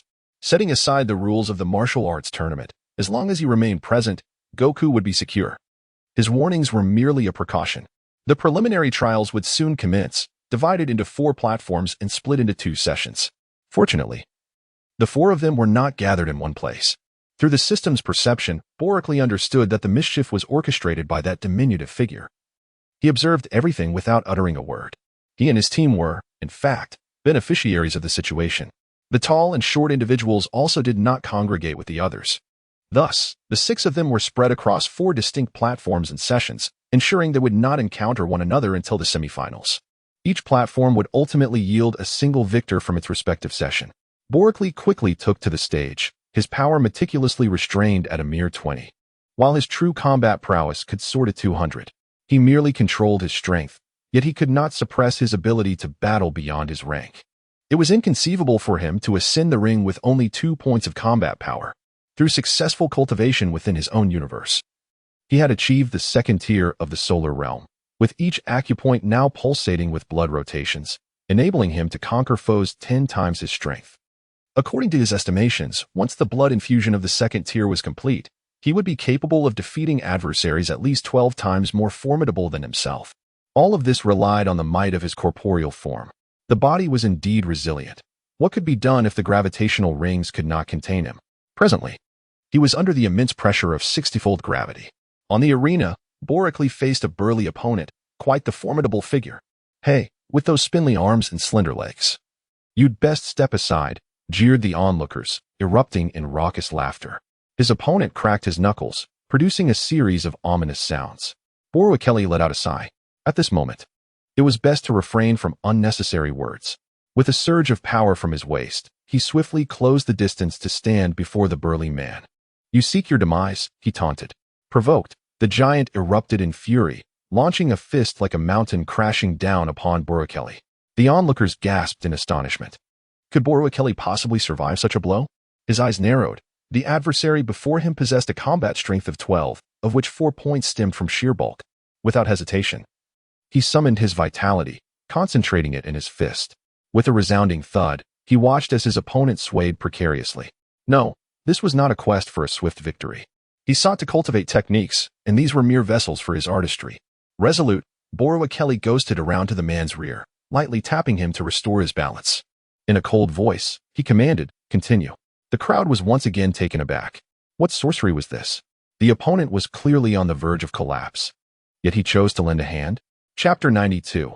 Epiphany and the creation of techniques. Do not presume I will be grateful, the giant warned. I shall simply push you out of the arena. Berkeley paid no heed to the boorish giant who hurled insults at him. A fleeting thought had just crossed his mind, and he began to ponder it deeply. Although his research into energy lacked clarity, he found that he had a burgeoning idea regarding his blood essence. Without hesitation, Berkeley seized complete control of his internal energy, commanding the blood circulation within his 8 meridians. In an instant, his blood essence surged throughout his entire being. The arena erupted into a cacophony, drawing the attention of all present. Upon witnessing the spectacle, they were left utterly astonished. Berkeley was enveloped in a crimson mist. as if he had been struck and bled profusely. Such an exaggeration. It seems he shall be the champion of the first half of the third arena. That poor fellow. Indeed, one wonders how that hulking brute could ever bring himself to strike. Wait a moment, he should be alive. If he were dead, that oaf would have lost his chance to advance. You make a valid point. Ah, but hold on. Everyone look closely. On the arena, the blood mist surrounding Belekli was under his control. From an initial diffusion to a final concentration, Belekli executed this transformation with remarkable speed. What should I do now? This maneuver seems more suited for defense. He pondered, knowing his opponent would not grant him the luxury of time. With fists raised, the behemoth charged at him with fierce determination. Furrowing his brow, Belekli anticipated his adversary's landing, swiftly concentrating the blood mist in that precise location. A soft sound pierced the air. The imposing figure withdrew his hand in panic. His palms were now pockmarked, as if corroded, observing the terror etched upon his face. Belekli comprehended a portion of the blood mist's characteristics. This was not mere blood. It was his vital essence, condensed from various energies, refined into a blood vortex, which then released the blood mist. It was anything but ordinary. Furthermore, the force exerted by his opponent was negligible. Belekli's assertion does not stem from his formidable prowess, but rather from the diminished force caused by the blood mist. With the embryonic form of a technique now established, it may be considered a defensive maneuver. Belekli remained elated, striding confidently towards his opponent. To his surprise, the adversary repeatedly gestured for him to halt. No, do not come any closer. Belekli resembled a great wolf. Fear not, for I am gentle, he assured. The onlookers gazed in confusion. How could the tides of battle shift so swiftly? Was it not just moments ago that the young boy had been struck fiercely, drawing blood at the hands of a hulking adversary? Why then did he now appear so utterly terrified? Their bewilderment only deepened as yet another astonishing event unfolded. No, do not approach. Referee, I concede. Help me, I surrender. I shall perish. Belekli stood with a sullen expression. Is this how one counts defeat? Bound by the rules, he quietly remained in place, refraining from making any further moves. Very well, if conceding is the only option, then so be it. There will always be another opportunity. Thus, time and again, he earned the notorious title of Blood Demon, as his opponents would immediately forfeit upon his arrival. Belekli paid them no heed. An idea took root in his mind. He had come to participate in the tournament. Yet his true intention was to forge his own techniques. The outcome of victory or defeat held no significance for him. Now inspired, he welcomed the prospect of his opponents conceding. Curiously, when I faced off against Son Goku, why did such a brilliant technique not occur to me then? Smacking his forehead, he realized it must be because Son Goku was a brash warrior, thus influencing his own approach. Are you daft?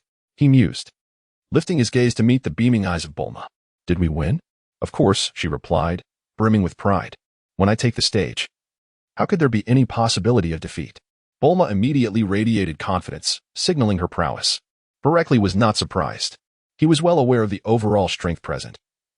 Very few surpassed a rating of 10, let alone Bulma's astonishing combat power of 140. If he were to face that three-eyed foe, he might struggle, yet the other outsiders, including Krillin, should be easily vanquished. Have you come to this conclusion? Belekli rose tall and imposing. No, it was merely a nascent form, a semblance of inspiration. The sanguine essence flowed vividly, yet he smiled indifferently. Such is the nature of the creative phase. When my cultivation matures, I shall not appear in this manner. He nodded, half comprehending. If you do not wish to study now, shall we observe Son Goku's battle? Very well. Bulma remained unaware that, although Belekli outwardly seemed idle, within him, his vital energy was fervently coalescing. Pavilions and towers, bells and lanterns, varied forms beyond enumeration. He needed to experiment with shapes that suited him best, continually refining them. This was not a matter of simple selection. Within him, the 64 acupoints of the Yin realm combined with the 172 acupoints of the Yang realm, totaling 236 acupoints simultaneously coalescing into diverse weapon forms.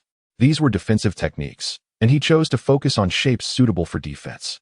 Discovering a form that harmonized with his vital energy was not an endeavor to be completed in haste. With an impassive expression, he quietly accompanied Bulma as they watched Son Goku's match. His ears twitched slightly. Xixiang, Dumpling. That fellow seems quite formidable. Not just formidable, but exceedingly powerful. Dumpling. If you encounter him, simply concede. Huh, Dumpling. But, Xixiang, isn't it against the rules to kill in the arena? Killing merely results in disqualification. Even if such a powerful individual were handed over to the authorities, what impact would that have? Even what could the police do to us? Indeed, Shi Xiang speaks wisely. Thus, it is best to concede upon encountering him. However, Dumpling, that individual harbors a murderous intent, albeit restrained, while others may not perceive it. I can. Yes. Tianjin Fan. Bereckley's ears twitched slightly, and a smile graced his lips. So, you were referred to as Tianjin Fan and Dumplings. How amusing, given the palpable atmosphere of hostility. Bereckley observed the commendable display of Sun Wukong, which indeed brought a smile to his face. Bulma's voice abruptly roused Bereckley from his reverie. What? Were you not laughing at Sun Wukong's combat prowess? Of course, he replied. Isn't that precisely the case? How peculiar. Observing Bulma's mumbling demeanor left Bereckley momentarily speechless. Never mind. I shall return to my study of blood energy defenses. One more thing. Blood energy is self-consolidated. When confronted by formidable foes capable of breaching defenses or inflicting substantial harm, it must not be allowed to affect the body internally. Thus, during the release of blood energy, one must sever the connection between the blood energy and oneself. Bereckley, with a focused mind, immediately contemplated this more pressing issue, his brow slightly furrowing. The matter was both straightforward and intricate. It appeared that it must be prioritized. Only those acupoints served as the ultimate reservoir for unleashing this formidable technique. Moreover, the essence and energy of those acupoints could not be condensed using ordinary vital energy. Resolute in his decision, Bereckley cast his gaze toward the arena. Chapter 93. The Semifinals, the Great Defensive Bell. Bereckley resolved to regain his focus and directed his attention towards the arena where Sun Wukong stood. Just then, Sun Wukong emerged victorious, exuberantly jumping down from the stage. So, Bereckley, what do you think? Not bad, right? He exclaimed with a grin. Sun Wukong instantly raised his arms in celebration, his joy radiating. Bulma gazed at him with a cheerful smile, teasing, Wukong, your victory came at a rather leisurely pace compared to ours. Oh, come on, Bulma. Sun Wukong is merely fine-tuning his technique. What are you doing? Bereckley interjected. Bulma pouted slightly, for as a scientist, she was not particularly skilled in martial arts. Leaving her little energy to contemplate the intricacies of combat, I have made progress on my energy concentrator. Once I complete it and harness a substantial amount of energy, I shall catch up with you all.